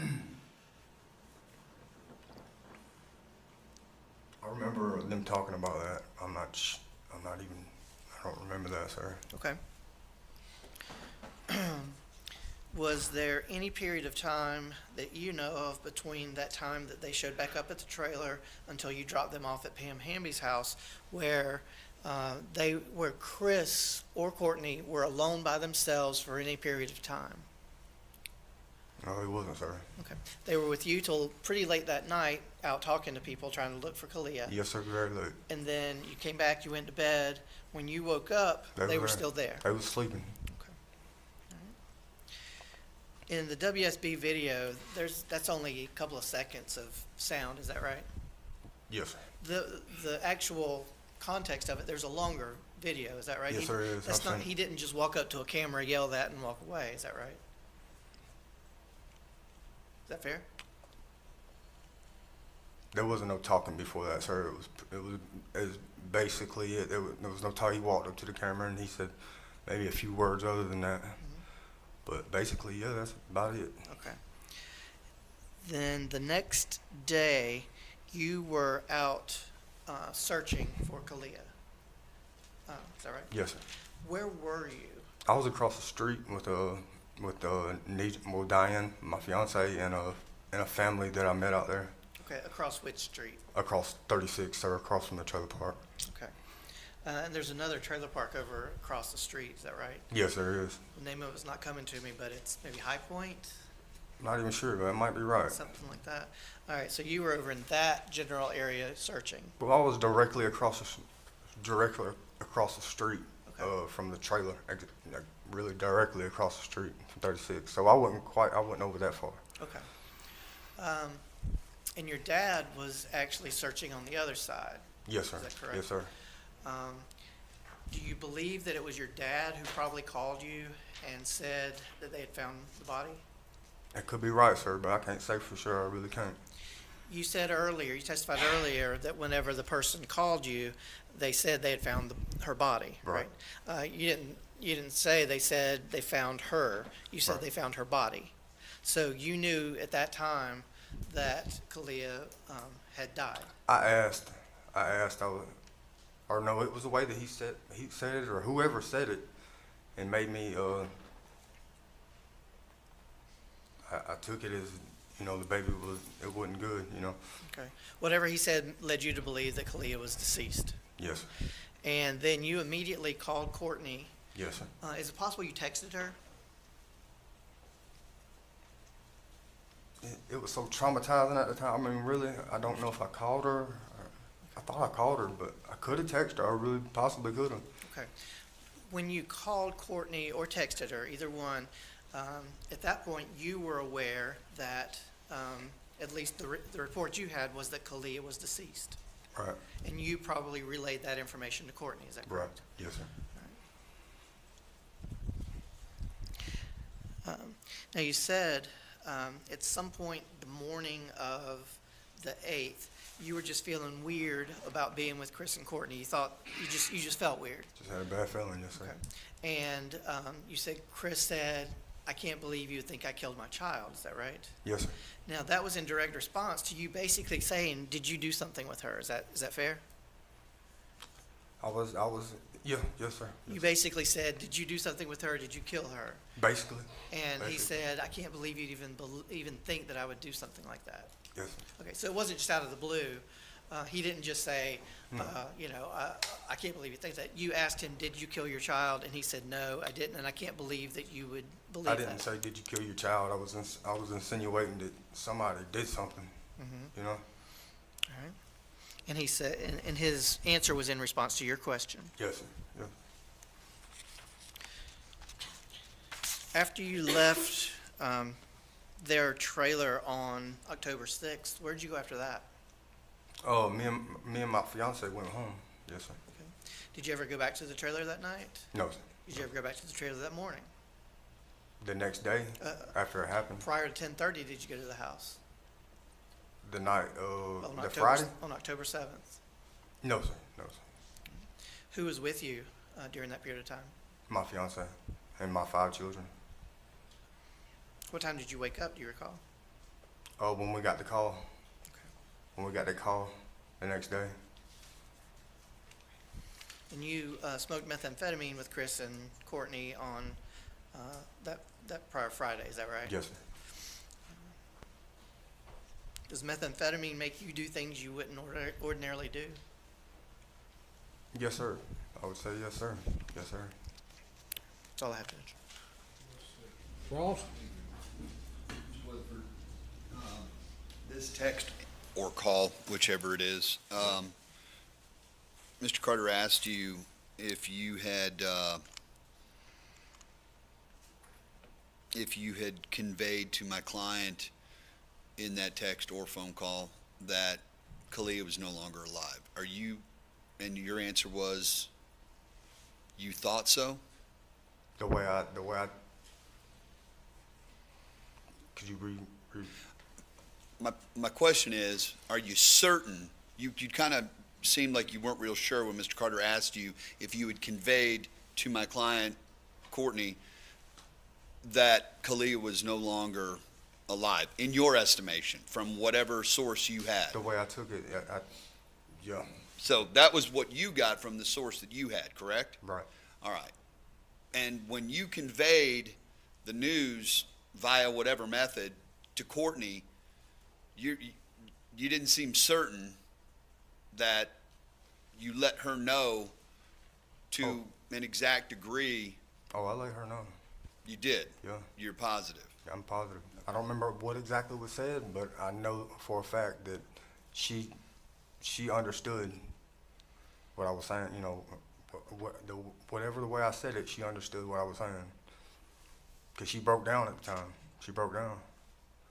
Well, isn't it possible that she would have broken down just out of perhaps even joy that there might be hope that Kalia was found? Like, oh, thank God they found the baby. You were I'm not sure, sir. I'm not sure. Okay, because I mean, it's fair to say you were under the influence of drugs. Oh, I had drugs in my system, but I had not smoked any methamphetamine that morning. The last time I smoked methamphetamine was the day before when I hit the bowl a few times. I was I had it in my system, but I was not currently high at that time. All right, but safe to say you were a regular user. No, sir. You weren't? No, sir. All right, but you did have it in your system from Yes, sir. probably less than 24 hours ago. Oh, yeah. Yes, sir. Okay, and you admitted to Mr. Carter that it does affect you in ways, even makes you do things you wouldn't normally do. Oh, of course. Yes, sir. So it's fair to say that you might not be, you don't even know whether it's a text or a phone call, correct? Right. That's So what you told my client, you're sure it was definitely that Kalia's been found, whether or not you said to any certainty or let her know that the child was no longer alive, you can't be certain. pretty certain. Okay, well, a minute ago you said you weren't. I'm certain that she understood what I was saying, sir. How can you be certain that she understood anything, that you were saying? Did she confirm that for you? Yes, I understand. She broke down crying, sir.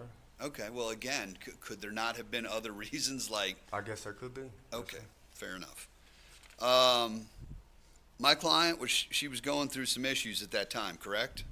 That whole, I guess, since the birth of the baby, she'd had some issues going on between her and Chris. I mean, were you spending enough time with her? No, I didn't. No. Okay. And you said that or I guess the drugs that either her and Chris, or you, her and Chris, and your fiance? No, not my fiance. Okay, you, her, and Chris used they obtained those from Pam Hamby. Is that correct? The drugs? Yes. Not that I know of, sir. Oh, you talking about the next day? Yes. No, I can't say that for sure. I can say that Cortney wanted to go over there to try to get high. I don't know if she was trying to get drugs from somebody or going to Pam's just to be able to use the drugs. Is that a place where people often went to get drugs, to your knowledge? No, sir, but I know Pam Hamby. And what does that mean? Pam Hamby's a user, sir. Chronic? Oh, yeah. Yes, sir. Still to this day, as far as you know? Yes, sir. Heavily? As far as I know.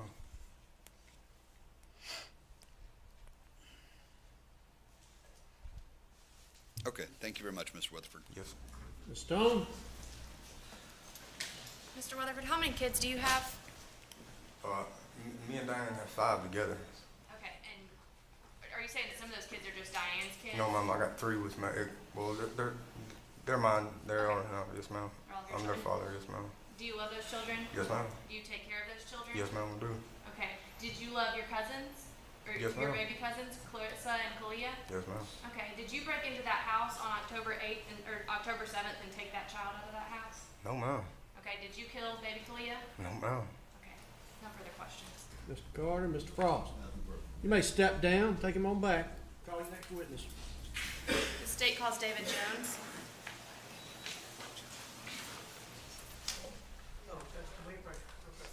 Ken?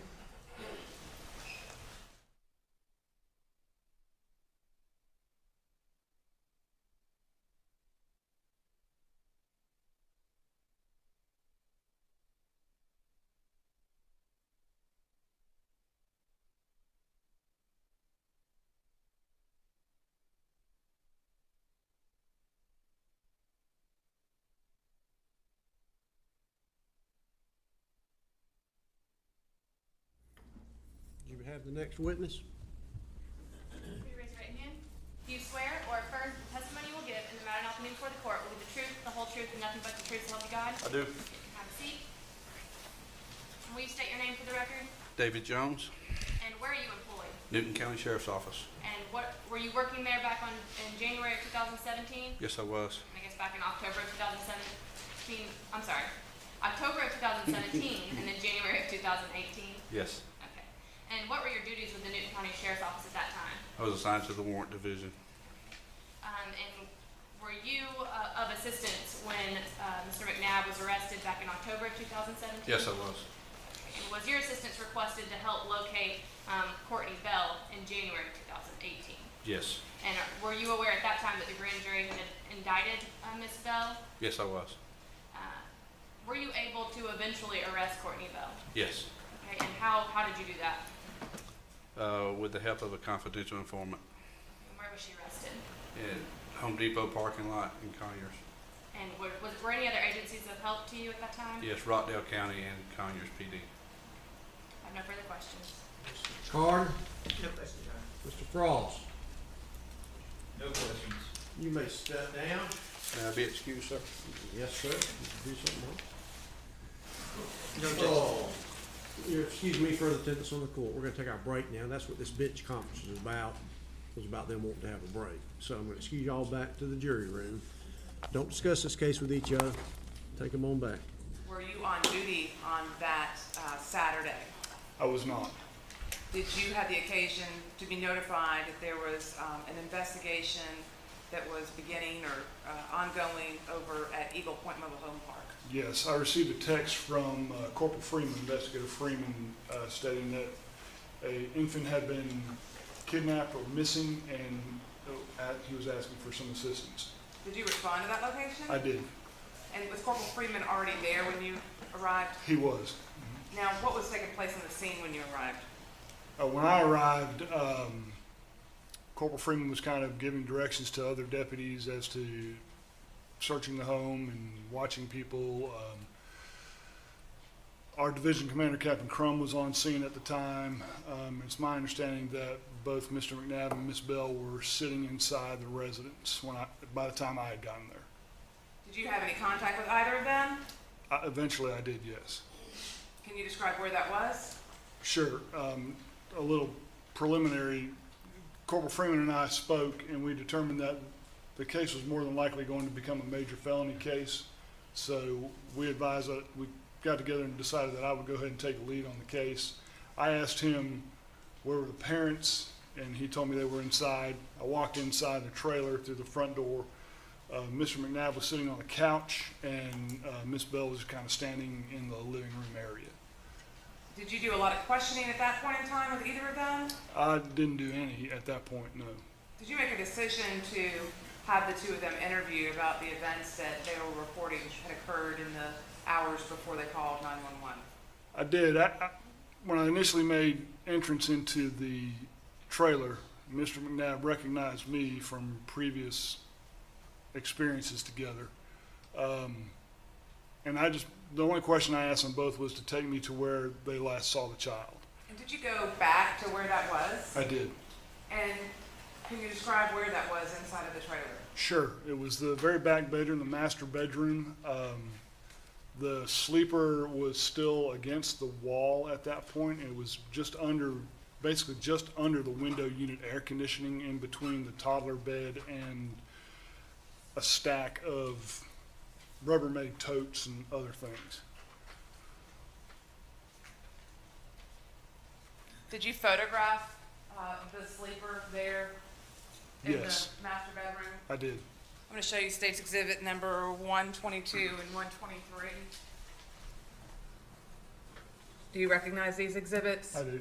And how do you recognize them? These are copies of the photos that I took of the sleeper. And do they fairly and accurately depict the location in Lot 31 where Mr. McNabb and Miss Bell indicated baby Kalia was last seen alive? Yes. Okay. Now I'd offer State's Exhibit number 122 and 123 into evidence. Each is submitted without objection.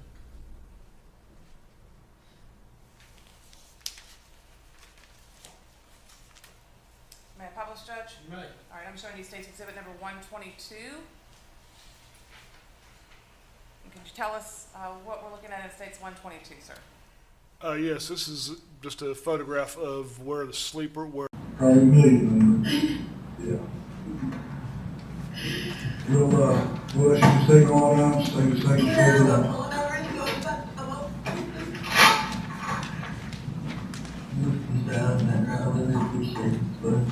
You do what we can.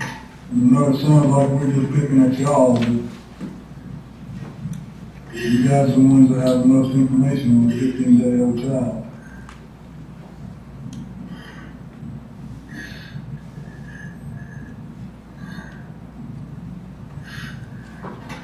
That's got all my information, my cell phone numbers on there. Okay? And after we get done with the interview with Clarissa tomorrow, then I'll let you know. I think they're gonna want one of the grandparents to bring her up. And she actually may have to stay with the grandparents, and I wouldn't be a bit surprised if de facto would suggest that. So if they do, don't get crazy, okay? What we're going to try and do is get this entire family back together, okay? That's our goal, all right? So let's not do anything stupid to stop us from doing that, all right? Okay. So we'll let her take y'all to the house, and we'll see you, or we'll be in touch at least right now. Okay, everybody past their transcripts to the right. We're going to take a recess for lunch at this time. And once y'all get them all back, it's 1 o'clock. So I'm going to recess till 2:20. We got everything. Remember all my earlier comments. Leave your notes here. During lunchtime, don't look at any TV, any social media, any Facebook pages, anything of that nature, and don't read anything. With those comments, you're excused until 2:20. Mr. McNabb told me the sleeper was located the last time that he saw Kalia in the sleeper. Now, it doesn't appear, as I zoom in on this exhibit, that the, I guess the covering is in the sleeper. Right. Has that been removed by the time you had arrived? It had. They had taken that and they were going to use that as the scent material for the tracking dog. And what are these items that appear all here next to the sleeper? It's just clothing, different articles of clothing, a couple of blankets I think were thrown in there. These shoes and this person, I guess, who's standing there, who was that? That's Mr. McNabb's foot. And I'm again show you State's Exhibit number 123 this time and ask if you can identify what's depicted in Exhibit 123. Right, it's basically the same photo just from a further vantage point away. And again, is that Mr. McNabb depicted here in the photo, his hands and his, some of his clothing items? It is.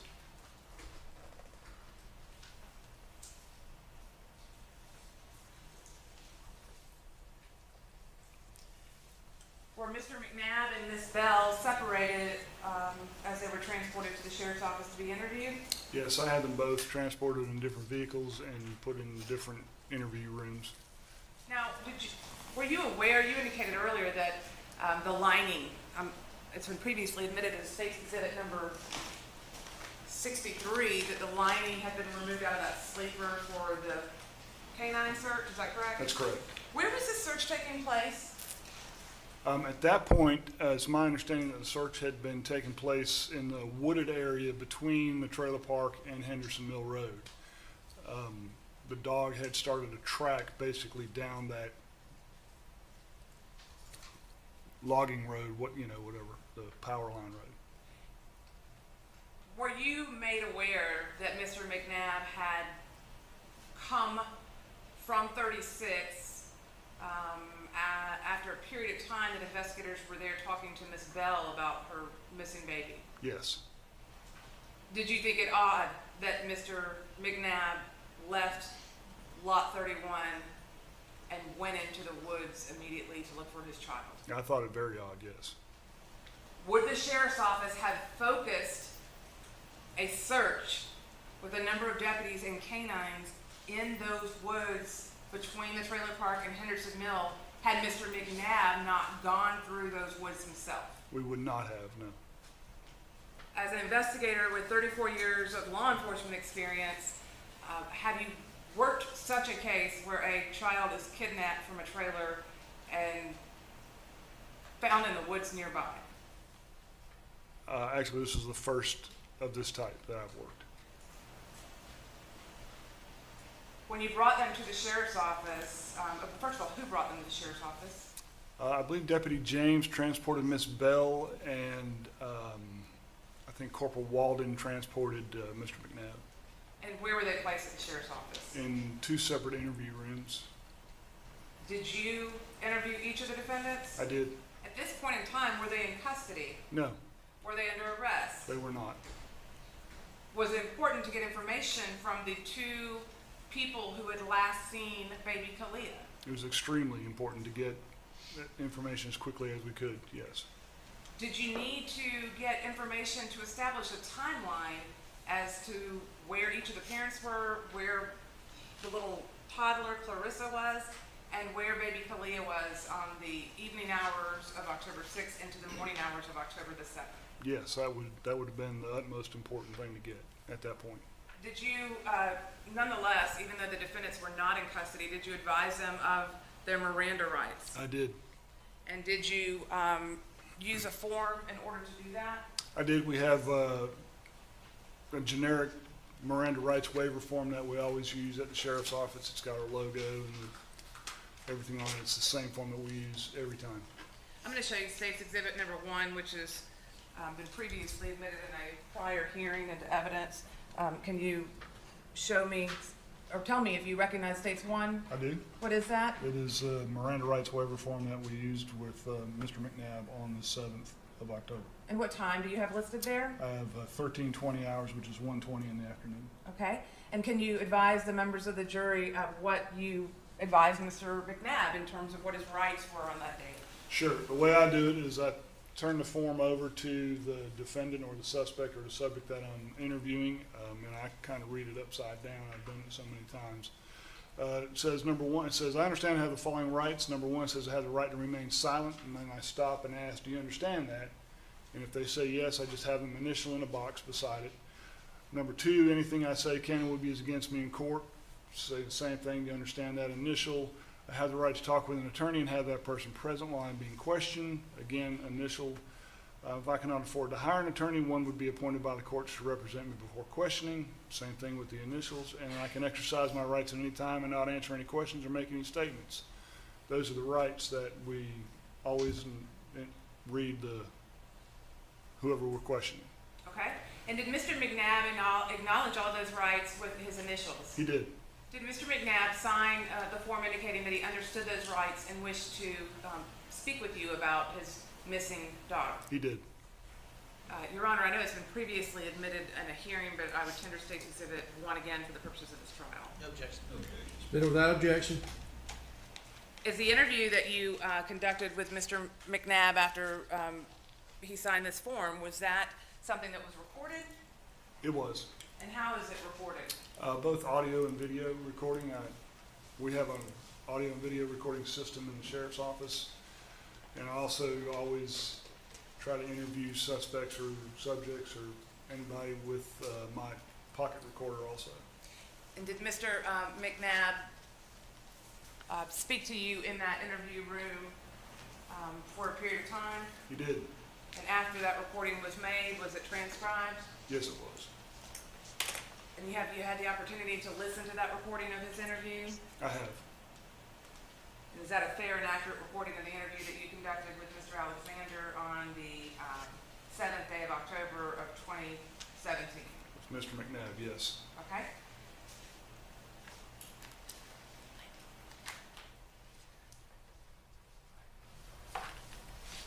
Oops, excuse me. Your Honor, I'd offer State's Exhibit number 78 into evidence. Submitted without objection. May I publish it, Judge? You may. What number was it again? That's 78. And I've got a copy, which would be 79, to tender for the record. May I approach the bench, Judge? You may. Thank you.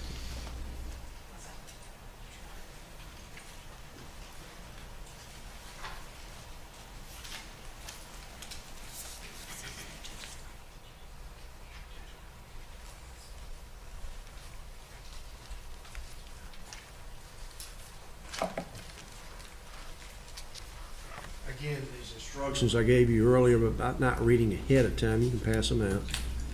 When you get these, because it's important what you hear, not what you're reading, so please don't read ahead and concentrate on viewing the video. I want to further charge you as follows. Any out-of-court statement made by one of the defendants on trial in this case after the alleged criminal act has ended may be considered only against the person who made the statement, and only if you find that such statement was freely and voluntarily made. If you find that an out-of-court statement was made to the police freely and voluntarily by a defendant on trial in this case, then you are to consider the statement only as against the particular defendant who made it. Is that clear to everybody? Let the record reflect they all assented. Now, you may proceed, Ms. Zahn. I'm going to publish it, Judge.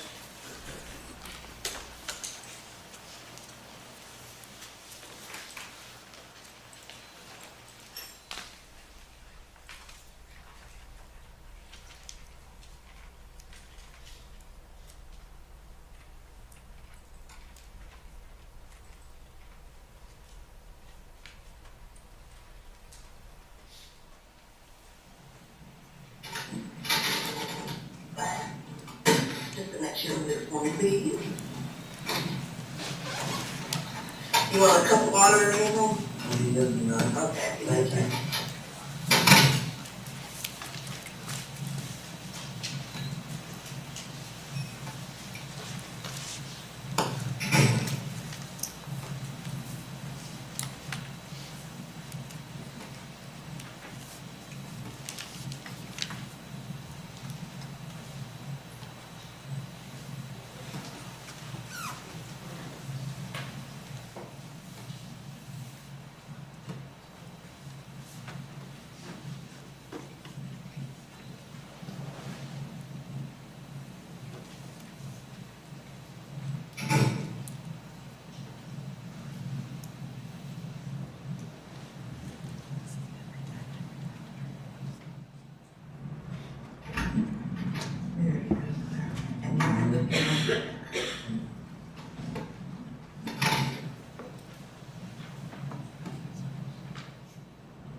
Got some water, I see.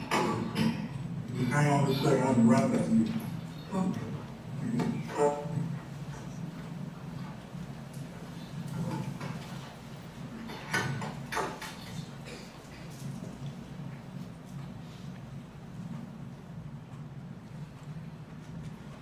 Investigator Alexander, who is that in the room already sitting with Mr. McNabb? Yeah, that's Investigator Natasha Henderson. She at this point, she had just been transferred to CID and she was basically being trained. CID again stands for? Criminal Investigations Division, yes.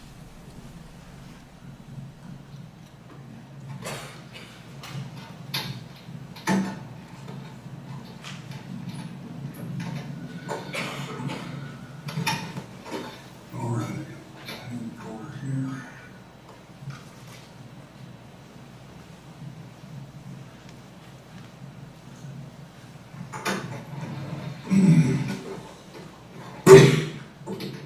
Chris, you know my name's Jeff Alexander. I introduced myself to you at the trailer and I've known you in the past, right? Spell your name for me. T-O-P-H-E-R. Your middle name? Michael. And it's M-C-N-A-D-E? Yes, sir. And what is your birthday?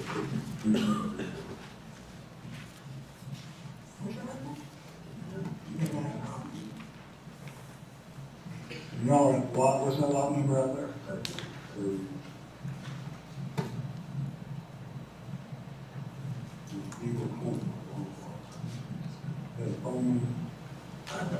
think. What's that? I really ain't sure the number that we didn't have. She dropped the phone at Walmart the other day and it broke, so she got a boost phone from her name. Okay. And I had number. What's her name? Cortney Marie Bill. It's P-O-O.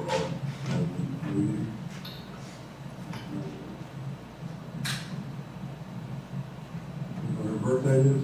3/29/93. And how long have y'all been together? 2013. Well, we started since 2014.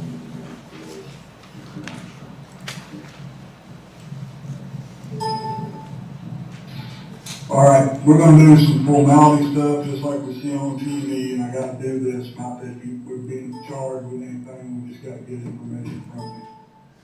Today is October the 7th, 2017, and it is 1:20. Is that right?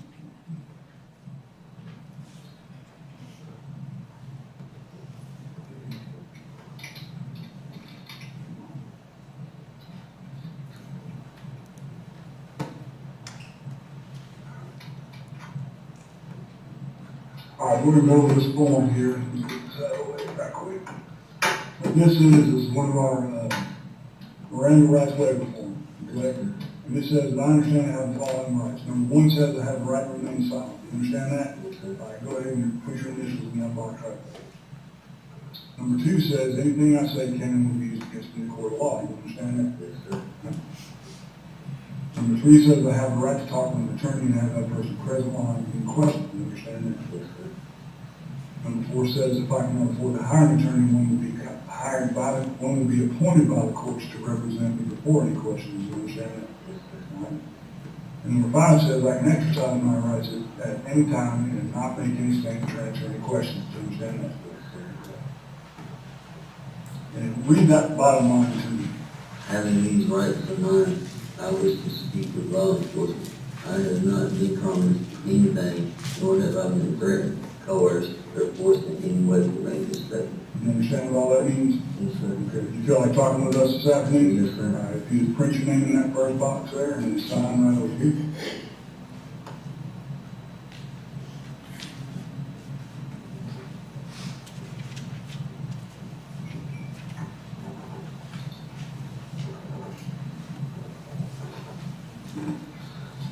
And back here.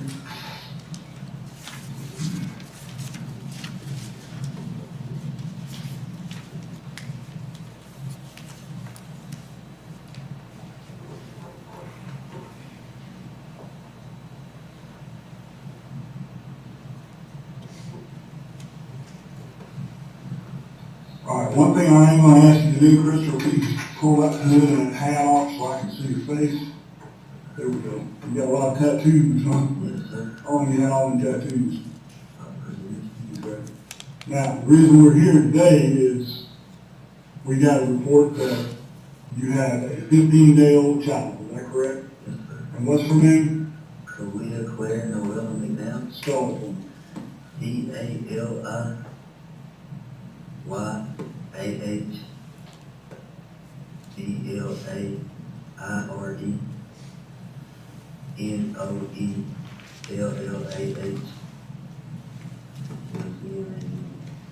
Okay.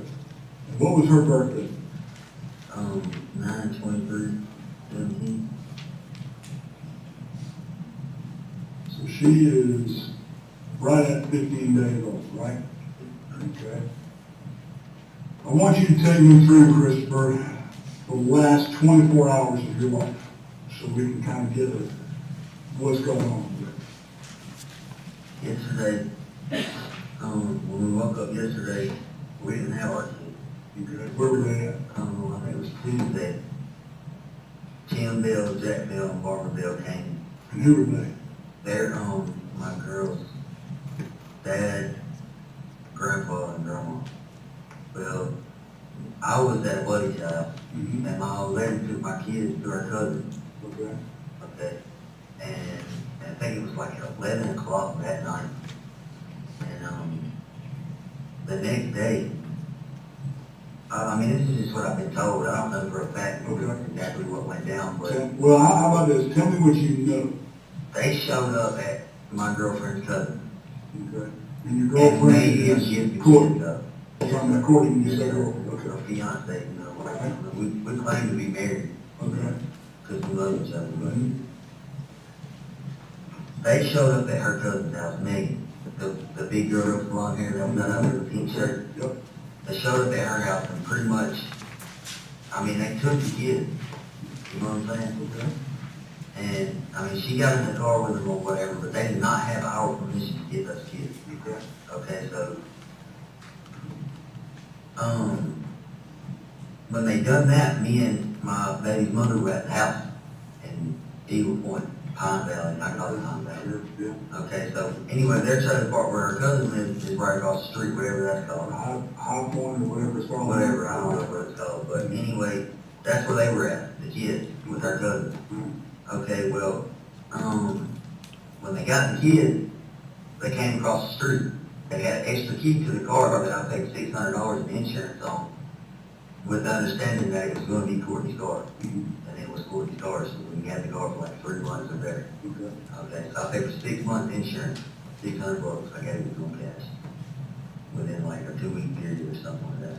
Well, anyway, when they got the kid, they come directly over there, and me and my lady were in the house. See, I know them people don't like me. And every time I see them, they put their hands on me, and I never, ever put my hands back on the people. Okay. Okay, so, on the back door. I didn't want to have no deals with it. I didn't know what was going on. I didn't know they had already got my kids. Well, they had an extra key to the car. So one of them gets in the car and pulls off in it. Well, they were in the other car, as I was walking up the hill going towards the apartments next to Pine Valley, her grandpa comes up behind me.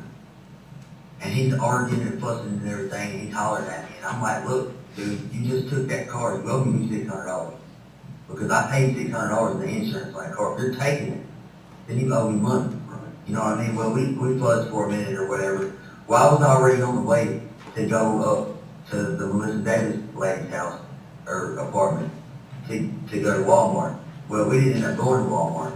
My baby's mother seen my 2-year-old, Clarissa. She seen her head pop up in the car. So she went over there and got my baby out of the car, the older one. Well, I don't know if they had the baby in there with them or what was going on. She got Clarissa, but she didn't get Khalid. So anyway, it was a bunch of hollering and fussing. I got in the car with Melissa, and then my baby's mother and my 2-year-old got in the car with me in the backseat. Well, we went to Woodlawn Road, which we let, the officers know today or whatever. And what's the Woodlawn Road? That's a friend of mine named Chris that stays out there. I'm not sure what his last name is, but I think it's Walters. But anyway, we get out there, and I'm thinking that they gonna follow us, because Melissa was driving real fast, and she was like, the PT Cruiser's following us. You know what I mean? So when we get to Woodlawn, I'm not sure if they're following us or not. So as soon as we get there, there's somebody there that has a car. So I get in the car with them and just drive out. Because I don't want no problems with these people. These people put their hands on me every time they see me. You know what I mean? Mm-hmm. So actually the old guy hit me with a stick probably a month ago through the window of my car. And probably 2-3 weeks before that, his son pushed me. And it's always on their property. So naturally I'm not going to do nothing anyway. It's their property. So, I mean, anyway, I'm not sure what all happened in between them, but my youngest daughter, Kalia, is the one that's missing. She had a doctor's appointment, her first doctor's appointment or whatever. And I think it was, what's today? I think it was Thursday, she took her to the doctor. Well, they told her then that they would if we would clean our house up, and if our house was clean when they got there, they'd give us a gift. So they came yesterday morning, the house was clean. So they gave us the baby back. Well, everything was good. All it was just loving on the babies, because I just missed them so much. Especially Clarissa, because she's been around longer and I've got so attached to her, you know what I'm saying? And, I mean, I'm just loving my babies, you know what I mean? Just loving my kids. And, I mean, all it really was just regular family living all day. You know what I mean? They went to bed that night. Time they were there? Clarissa usually goes to bed at 8, so it was anywhere from 8 to 9 when she went to bed. Kalia, she sleeps all the time. So, it's not really a bedtime for her. I get it, we'll take turns feeding her or whatnot. Well, I mean, we're always up and down all night, might get 30 minutes here, an hour there. I have a newborn and I'm sitting back here. So, the very last time that I actually held my baby in my arms, the one that's missing, Kalia, I was feeding her bottle on the bed in the bedroom. What's wrong with that? See, that's the part. I mean, I was thinking it was 3:30, but my baby's mother said it might have been probably around like 5 or something like that. I wasn't really thinking at the time. Anyway, it was early in the morning. She ate almost like half a bottle. Like almost half a bottle. And she was good. I mean, she was crying. How the ones are, they always cry, especially when they're hungry. But I bundled her up. Like a rug, what was it, tight as a lug in a rug or something like that. Well, I bundled her up and I put her in the thing in front of the air conditioner. I shut it. And she was good. She went to sleep. Clarissa was in that bed next to her, and she was asleep too.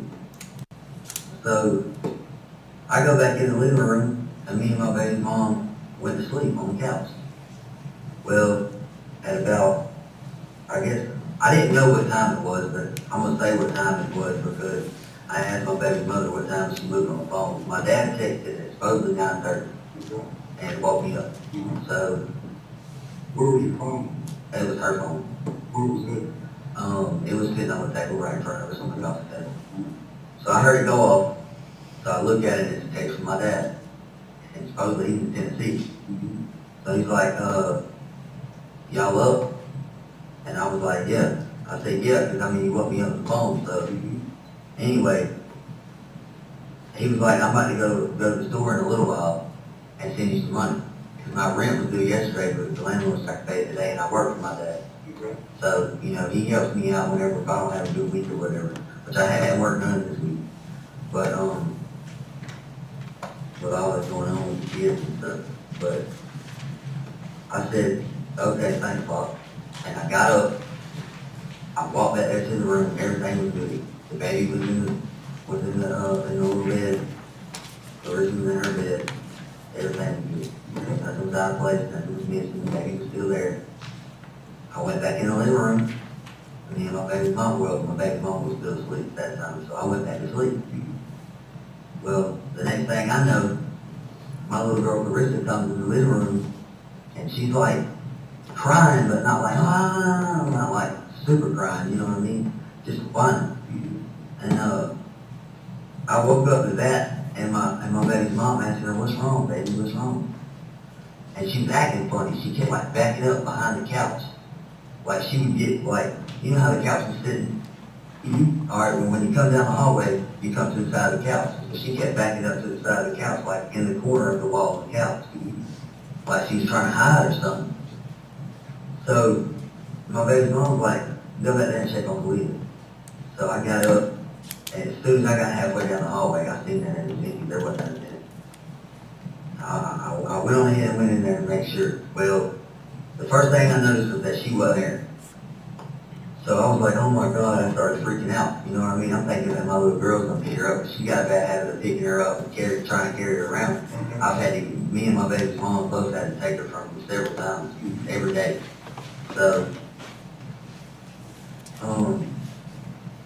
I tell my baby, I holler in there, I'm like, she's not in here, baby, she's not in here. And, so I started tearing the house up, like looking for her. And my baby's mom was doing the same thing, calling her name, and we didn't hear no crying. When I didn't hear no crying, pretty much figured, I mean, if the baby was in the house, surely, if my two-year-old would have picked her up, put her somewhere, she'd probably be crying, she wouldn't be comfortable. Didn't hear no crying, so I'm still like going through everything, you know what I mean? And she just wasn't there. And so I went out the back door, and that's how I knew the back door was unlocked, because I didn't have to unlock it when I went out of it. I was in my underwear. I walked all the way around the trailer looking up under the trailer, trying to see anything. You know, maybe something she might have dropped, maybe something whoever might have dropped. I didn't know what I was doing. I was panicking, but I was looking for my kids. So I don't see my kids, so I go back in, and we're freaking out. And she calls her papa. And the first thing her papa said, well, where's that damn boy at? And I was already crying, and I was trying to keep it together. And I was like, she started cussing him out, like, what the fuck? Why is that your first question? What about, it's about the baby, not about him. You know what I'm saying? So, I'm like, what the hell did he just say? And she's like, he wants to know where you were at. And I was like, I kind of yelled at, because I knew what he was thinking. Because everything bad that happened is my fault. Everything. It don't matter what it is. If I'm not even around, if I'm 3,000 miles away, it's always my fault. So, I'm still crying and I'm angry. Well, she called her Aunt Kim. Sometime in between all that, she called the lady Melissa, and Melissa walked down there and helped us with the house and whatever else, you know, whatever she did. I don't know if she called anybody or what, but I just didn't see my kids there. My kid was nowhere to be found. So I put my clothes on. that's when I noticed that the tote that was on top of the other tote over there by the place where my baby sleeps was on the bed. Like it had been, like somebody had moved it. But I didn't think nothing of it at the time. I was just thinking about trying to find my kid. You know what I mean? I ruffled through it just to make sure that he wasn't in there. You know what I mean? So I put my clothes on, and I was pacing back and forth, just looking around, going through stuff, opening up the stove, the refrigerator, everything. So I told my baby's mama, I'm like, baby, I gotta go look for her. I gotta do something. You know what I mean? I gotta look for something. I can't stand here and stay in this house where I know she's not at, because I done looked, she's not here. So I go out. At first I didn't know which way I was gonna go, but I figured, you know, maybe if somebody would have got her walking, they would have went through the woods. Okay. I mean, anybody, if they're doing something wrong, and they're wrong, they're on foot, they're gonna go through the woods, right or wrong. I mean, to me, I feel like that's what's going on. Okay. So, I mean, I've walked through those woods a bunch of times to get to Henderson Mill Road, so I'm looking just to see if anything's on the ground or whatever, you know what I mean? And I took my flashlight, I took the phone, that was the only two things I had on me. So, I walked through the woods, and I go straight through the woods, the very first cut. I walked all the way through. The only thing I seen in the woods was a pair of men's brown shoes. I mean, I ain't gonna say I didn't think nothing of it, but I was like, why would somebody leave their shoes? If that had anything to do with it, why would they leave their shoes? So I just stepped over them and kept going, and I was shining my light on both sides, which it was light outside, but a flashlight still helps to see stuff, you know what I mean? So anyway, I come out of Henderson Hill Road and I take a right, and there's a girl that lives down probably about a quarter of a mile named Sarah. I wasn't necessarily going to her house, but I walked that way. And when I came to her house, I stood in her driveway for a minute, and about that time, my baby's mother texted me and said, look, the police are here. You know what I mean? They want to know where you are. So I was like, okay, I'm coming. You know what I mean? So I started walking. Well, I didn't go back through the woods. I wanted to go a little bit farther up that way and cut through. So I went farther up, and I'm still looking the whole time, walking fast as hell. And I cut through the church. I didn't see nothing. I cut through the church. I came out of the top of the church on 36, and I took a left, and I kept going. You know what I mean? And I came to Pine Valley, and I went in, and I walked down the street, and her dad, my girl's dad, was standing there talking to the officer through the door. And when he seen me, he told the officer, well, that's the one you need to be talking to right there. That's the one you're looking for. So I didn't say nothing. You know, it made me mad, but I didn't say nothing. I mean, so the officer walked up on me, and he was talking to me, asking me what was going on. And then the next thing I know, I got three boys in front of me, asking me questions, which is natural. I mean, I understand. So I tell them what's going on. I mean, there was parts at that time that I didn't remember, like the part about my dad texting. I didn't think about all that, you know what I mean? Well, anyway, I ended up telling them, like, as I remembered, I told them. They ended up letting me go in the house, and me and my baby's mother was just in there. And I don't know how to put it, except for the fact that I feel like I don't even do it no more. Why is that? This is my baby. And she's gone. And I don't know where she's been at, if I ever see her again. But I know I gotta keep my head up because of my 2-year-old. I got to. I can't fall to pieces and I can't. Anyway, a whole bunch of back and forth talking with different officers and everything. And I mean, I showed a couple of people where she slept. And I mean, that's about it, you know what I mean? I mean, there ain't know what else to say. That's all that happened. Okay. Let me ask you this, is your daddy in Tennessee? I never heard from his mouth that he was on the way to Tennessee yesterday. Okay. My baby's mother talked to him, and I recall him saying something about being stuck in traffic for like 3 hours. But I assumed he was coming home from work. I didn't know. Well, he said that he was on the way to Tennessee. And then this morning after all this happened, she called my stepmom to let her know what was going on, and She said my stepmom told her that my dad was there with her. I don't know if she actually talked to him or what. I mean, What kind of vehicle do you drive? he drives a, I'm not sure if it's a Chevy or a GMC. Either way, it's a 3500, I think, the Doom. It's white. But the distinguishing characteristic of the truck, because I've done been told he's supposed to have been spotted. I don't believe it. I don't think my dad's anywhere down here. If he's supposed to be in Tennessee, it's what he said that he's there. Okay? My dad took care of me my whole life. He's been the only one that's ever done it. That man never raised a hand at me in a hurtful way, in a mean way. That man never did anything wrong to me. You know? So, What's the characteristic? the characteristic of the truck is the right back fender, where it humps over the wheel. It's got white tape going along where the fender was to keep it from getting worse. You know what I mean? I mean, it looks rigged. You know what I'm saying? So if you see a truck that looks like it, that's the only thing that I can tell you to distinguish it from any other truck that may look like it. Because when I was cutting a ladder rack or anything? No, sir, it does not. It has a trailer. We pull a trailer for work, like a 24, 27 foot trailer. And what kind of work do you do? Gas line. Natural gas stuff? Well, it's just a pipe. We don't have anything to do with the actual gas. I cut and thread the black iron, and he installed it in the house, like new residential houses and stuff. Now, I will say, I did see a truck. When I was cutting through the woods, I seen a truck that looked like his. You know, I just noticed it. I don't know why. I guess I always done trucks that look like his anyway. But the only thing is that it had an extension ladder on the back, like coming up out of the bed. But it had to be leaning on tailgate. That's another thing. They just truck around the tailgate. There's no tailgate on the truck. He took that off like last year because it was messed up. You know, it didn't really shut through. What's his name? Michael McNabb. Michael Anthony McNabb.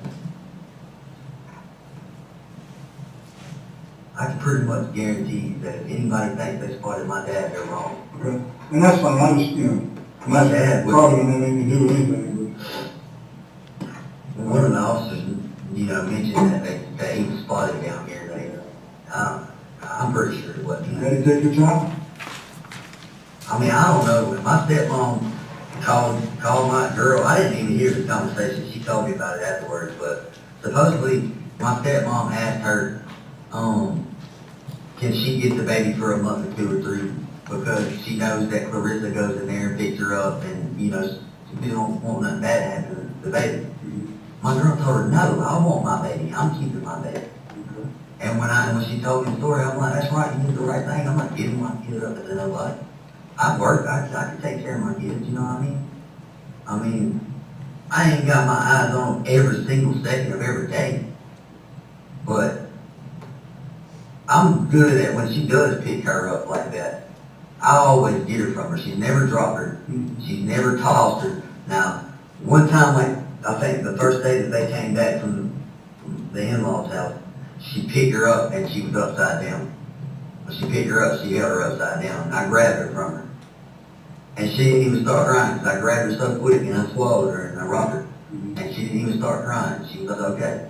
You know what I mean? And anyway, my stepmom was asking if she had my kid. I mean, her reason was to keep her safe from my 2-year-olds. I don't make no sense to me. I don't understand why you can go to the direct thought of, well, let me see if they'll let me have her for a few months. That's a newborn baby. You don't take a newborn from their mother. I mean, maybe the dad, that's different, but not the mom. That's a whole other ballgame. You don't take nobody from their mom. And the reason why I feel so strongly about that is I don't have a mom. My mom don't have nothing to do with me. So, my dad wouldn't do that. I don't think she would do that. I don't think they would, either one of them would come down here and take my kid in the middle of the night, or in the morning, or whatever. You know what I mean? Because it wasn't in the middle of the night. So I seen them left at 9:30 when my dad said everything was good. So no, I don't think that either one of them came to my kid. Where do they live? My dad has a place in Deer Lodge, Tennessee. That's where my stepmom lives. Okay. My dad lives there too, but we're bringing it in a camper. Okay. Because of the work we do, it's not up there, it's down here. So he stays in the camper on Bear Creek Marina. You know, phone number for your dad? Yes, sir. What's that? 770-324-7427.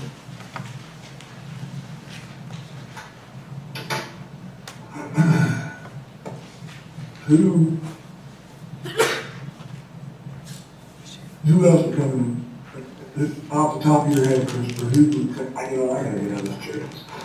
Chair 2 blocks. I can answer your question. If you want to go ahead and answer it, or ask it, Sam, but I know what you're going to ask. What am I going to ask? You're going to ask me who else would possibly have any kind of motive to come to my Yeah, kid. you're absolutely right. What's that? Well, like I told the officer earlier, even though I don't think this person would go that far, there's a dude named Matt Lester. Okay. He broke in my house like 2.5 months ago. I didn't know it was him at the time. It took me a while to figure it out. Well, somebody told me he was running around bragging about it. Okay. So, he's supposed to be my friend. Well, he's in my house at the time. This day he's at my house. He's in my house, sitting in that burgundy leather chair. Okay. And I asked him about it. Did you break in my house, man? Did you try to get in my house? Did you break in my house? That man started fumbling and stumbling and stuttering, man, and I just knew it. I beat the hell out of that dude. I ain't gonna lie. So, man, I beat the hell out of him. And I pushed him down my back porch. I pushed him down the back stairs. Well, evidently, I mean, okay, he walked off, he had died. I don't even think he went to the hospital. But he's been running around saying stuff. People have been indirectly hearing from other people that he's been talking about he's going to get it. Sooner or later, he's going to get it, what he's going to say. Now, this little fight would have happened before the baby was even born, right? Yeah, way before that. So, I mean, do I think that dude broke him, came in my back door and got my kid? No, I don't. What does he do like? A snake. I mean, he's got, his eyes are kind of close together, he's got short, like dark hair. I'm pretty sure he's clean shaved. If not, he may have a little bit of a goatee. He's probably 6 foot, maybe 6'1". He probably don't weigh no more than 180. I mean, not much bigger than me. Where does he live? I don't know. He was living in Meadowbrook, but he was staying there with some lady that I'm already friends with. And supposedly, Matt slapped her, so she kicked him out. That's, I mean, I don't really know too much details on that, but he's not there now. I was just over there every day and he wasn't living there. So, I don't worry about it. I think he's one of those dudes that just stays where he can when he can. What would he do with a 15-day-old baby? Does he even know the child was born? I don't know. I mean, it wasn't no secret that the baby was coming. Yeah. I mean, it was, you know. He's not been running around with Cortney, have you? No. Definitely not. He's never cheated on me. I know that for a fact. Okay. And I gotta ask these questions. I'm not a very important thing. So we probably rule him out. I would. I mean, the question was asked on who would have any kind of ill will towards me to do something like this. I don't think he would do something like this. He's the only one that could possibly feel any kind of hatred towards me as far as like something that's wrong. Please look at that. I mean, I beat the hell out of him. I've seen pictures of the dude after it happened. He was messed up. I mean, But the likelihood of him coming back to get another ass whooping is pretty slim. I don't know. He's never around talking about he's going to get me. I mean, I heard he was with a baseball bat. He probably wouldn't do it this way. He probably wouldn't take your 15-day-old child, because that's just more hassle for him. Oh, I know he mad for the teeth. Yeah. What's been said to me all you know, since it happened was that he ain't doing nothing but going around and breaking shit and stealing generators, PlayStations, Xbox, whatever he gets his hands on, he's stealing. I mean, I ain't never had no kind of thought that he would ever try to kidnap my kid. But I can't say if he did or didn't. I don't know. So we'll check it.